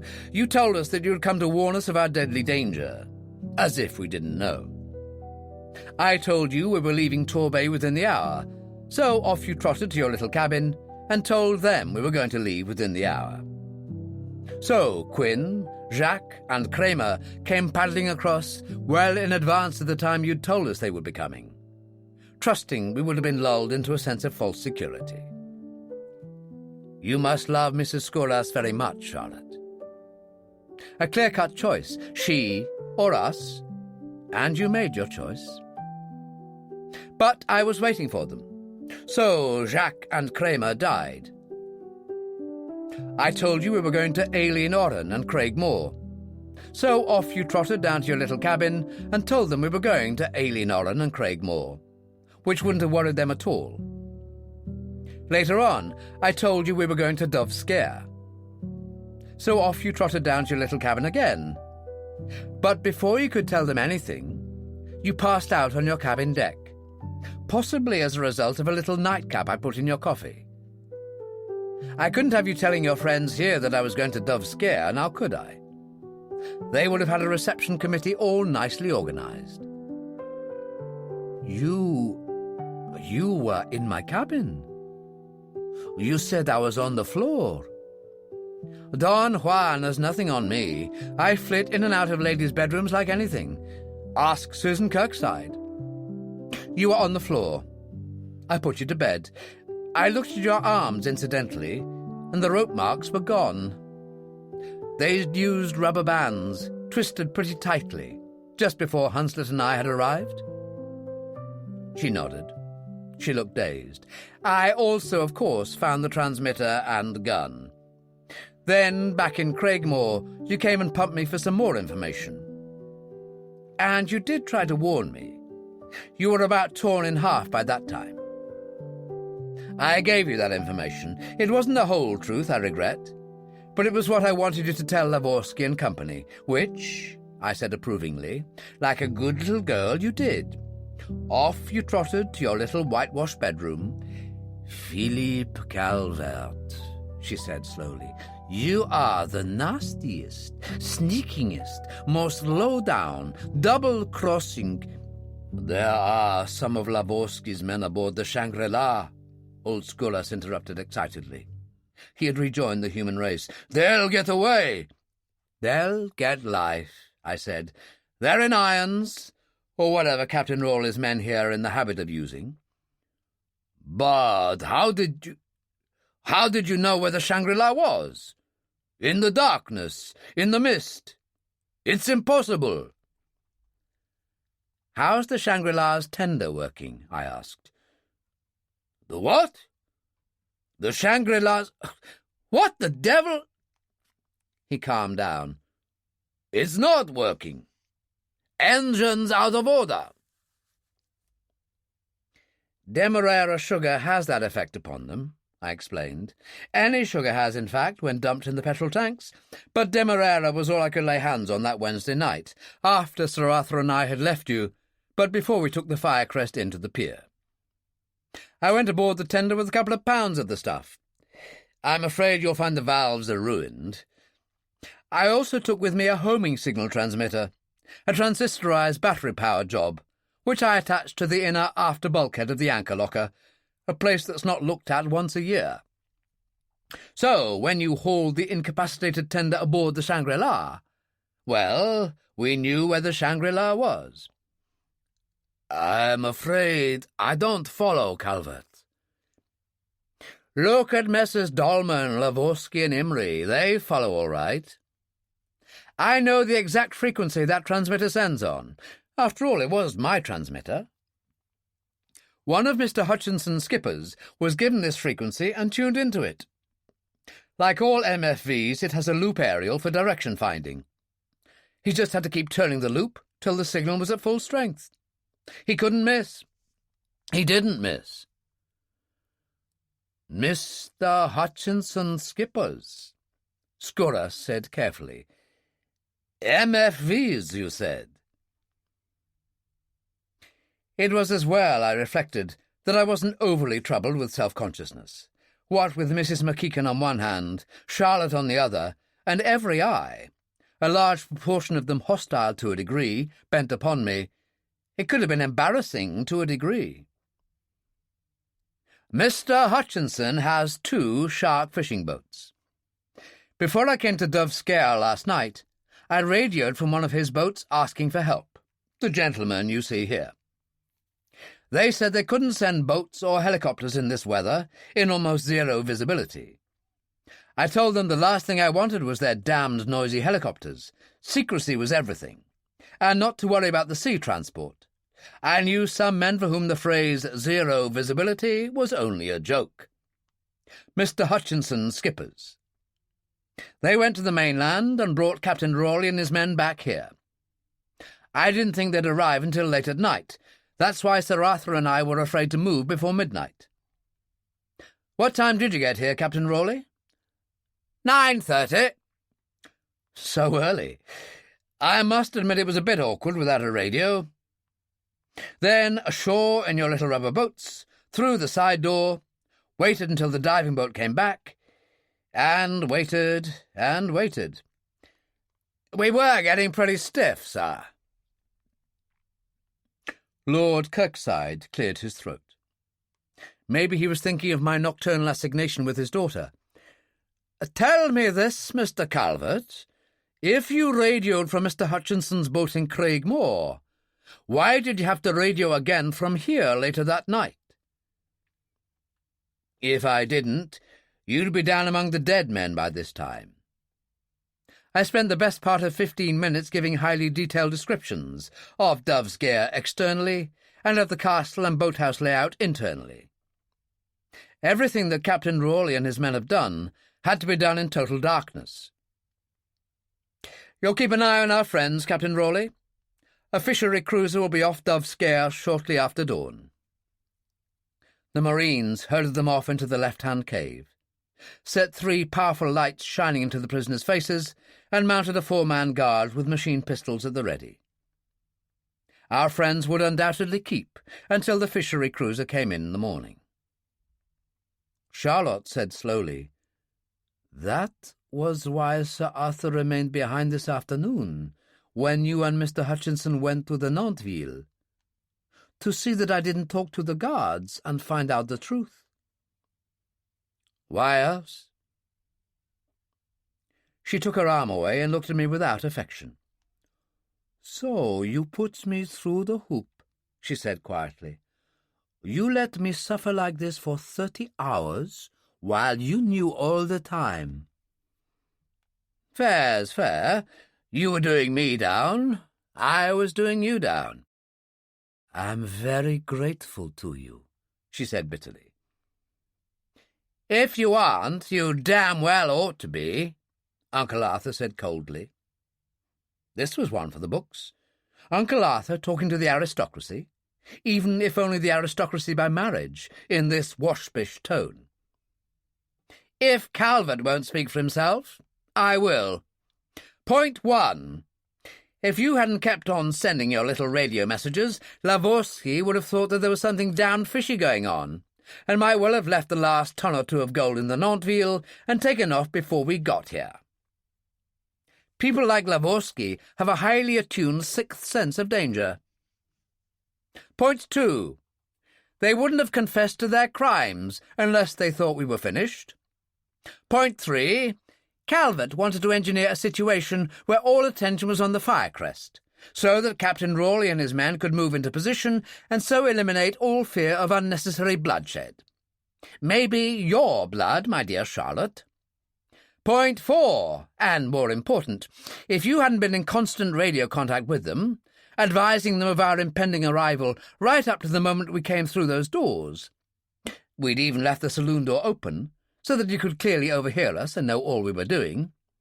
There would have been a pitched battle, guns firing as soon as those doors were breached, and who knows how many lives would have been lost. But they knew they were in control. They knew the trap was set. They knew you were aboard with that gun to spring the trap. Point 5, and most important of all, Captain Rawley here was hidden almost 100 yards away along the cross tunnel, and the detachment up above were concealed in a storeroom in the castle. How do you think they knew when to move in, and move in simultaneously? Because, like all commandos, they had portable radio sets, and were listening into every word of your running commentary. Don't forget, your transmitter was stolen from the Firecrest. It was Calvert's transmitter, my dear. He knew the transmitting frequency to the mainland last night. That was after he had, given you a little something to drink, and checked your transmitter before using the one up in the castle last night. Charlotte said to me, "I think you are the most devious and detestable and untrustworthy man I've ever met." Her eyes were shining, whether from tears or whatever I didn't know. I felt acutely embarrassed and uncomfortable. She put her hand on my arm and said in a low voice, "You fool, oh, you fool. That gun might have gone off. I might have killed you, Philippe." I patted her hand and said, "You don't even begin to believe that yourself." In the circumstances, I thought it better not to say, if that gun had gone off, I'd never have trusted a three-cornered file again. The grey mist was slowly clearing away, and the dawn coming up on the quiet dark sea, when Tim Hutchinson eased the Firecrest in towards Alien Oran. There were only 4 of us on the boat: Hutchinson, myself, Mrs. McKeekan, and Charlotte.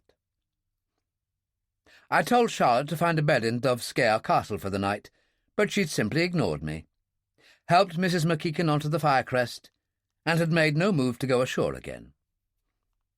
Very self-willed she was, and I could see that this was going to cause a lot of trouble in the years to come. Uncle Arthur wasn't with us. A team of wild horses couldn't have dragged Uncle Arthur aboard the Firecrest that night. Uncle Arthur was having his foretaste of paradise, sitting in front of a log fire in the Dovescare Castle drawing-room, knocking back old Kirkside's superlative whisky, and retailing his exploits to a breathless and spellbound aristocracy. If I were lucky, maybe he'd mention my name a couple of times in the course of his recounting of the epic. On the other hand, maybe he wouldn't. Mrs. McKeekan wasn't having her foretaste of paradise. She was there already. A calm, dark old lady with a wrinkled brown face, who smiled and smiled and smiled all the way to her home on Alien Oran. I hope to God old Donald McKeekan had remembered to change his shirt. That was When 8 Bells Toll, by Alistair MacLean. Read by Jonathan Oliver. This program was produced by ID Audio. A HarperCollins audiobook. Text copyright Deveron Trustees Limited, 1966. Production copyright 2017 by HarperCollins Publishers. All rights reserved. Alistair MacLean asserts the moral right to be identified as the author of this work. Thank you for listening.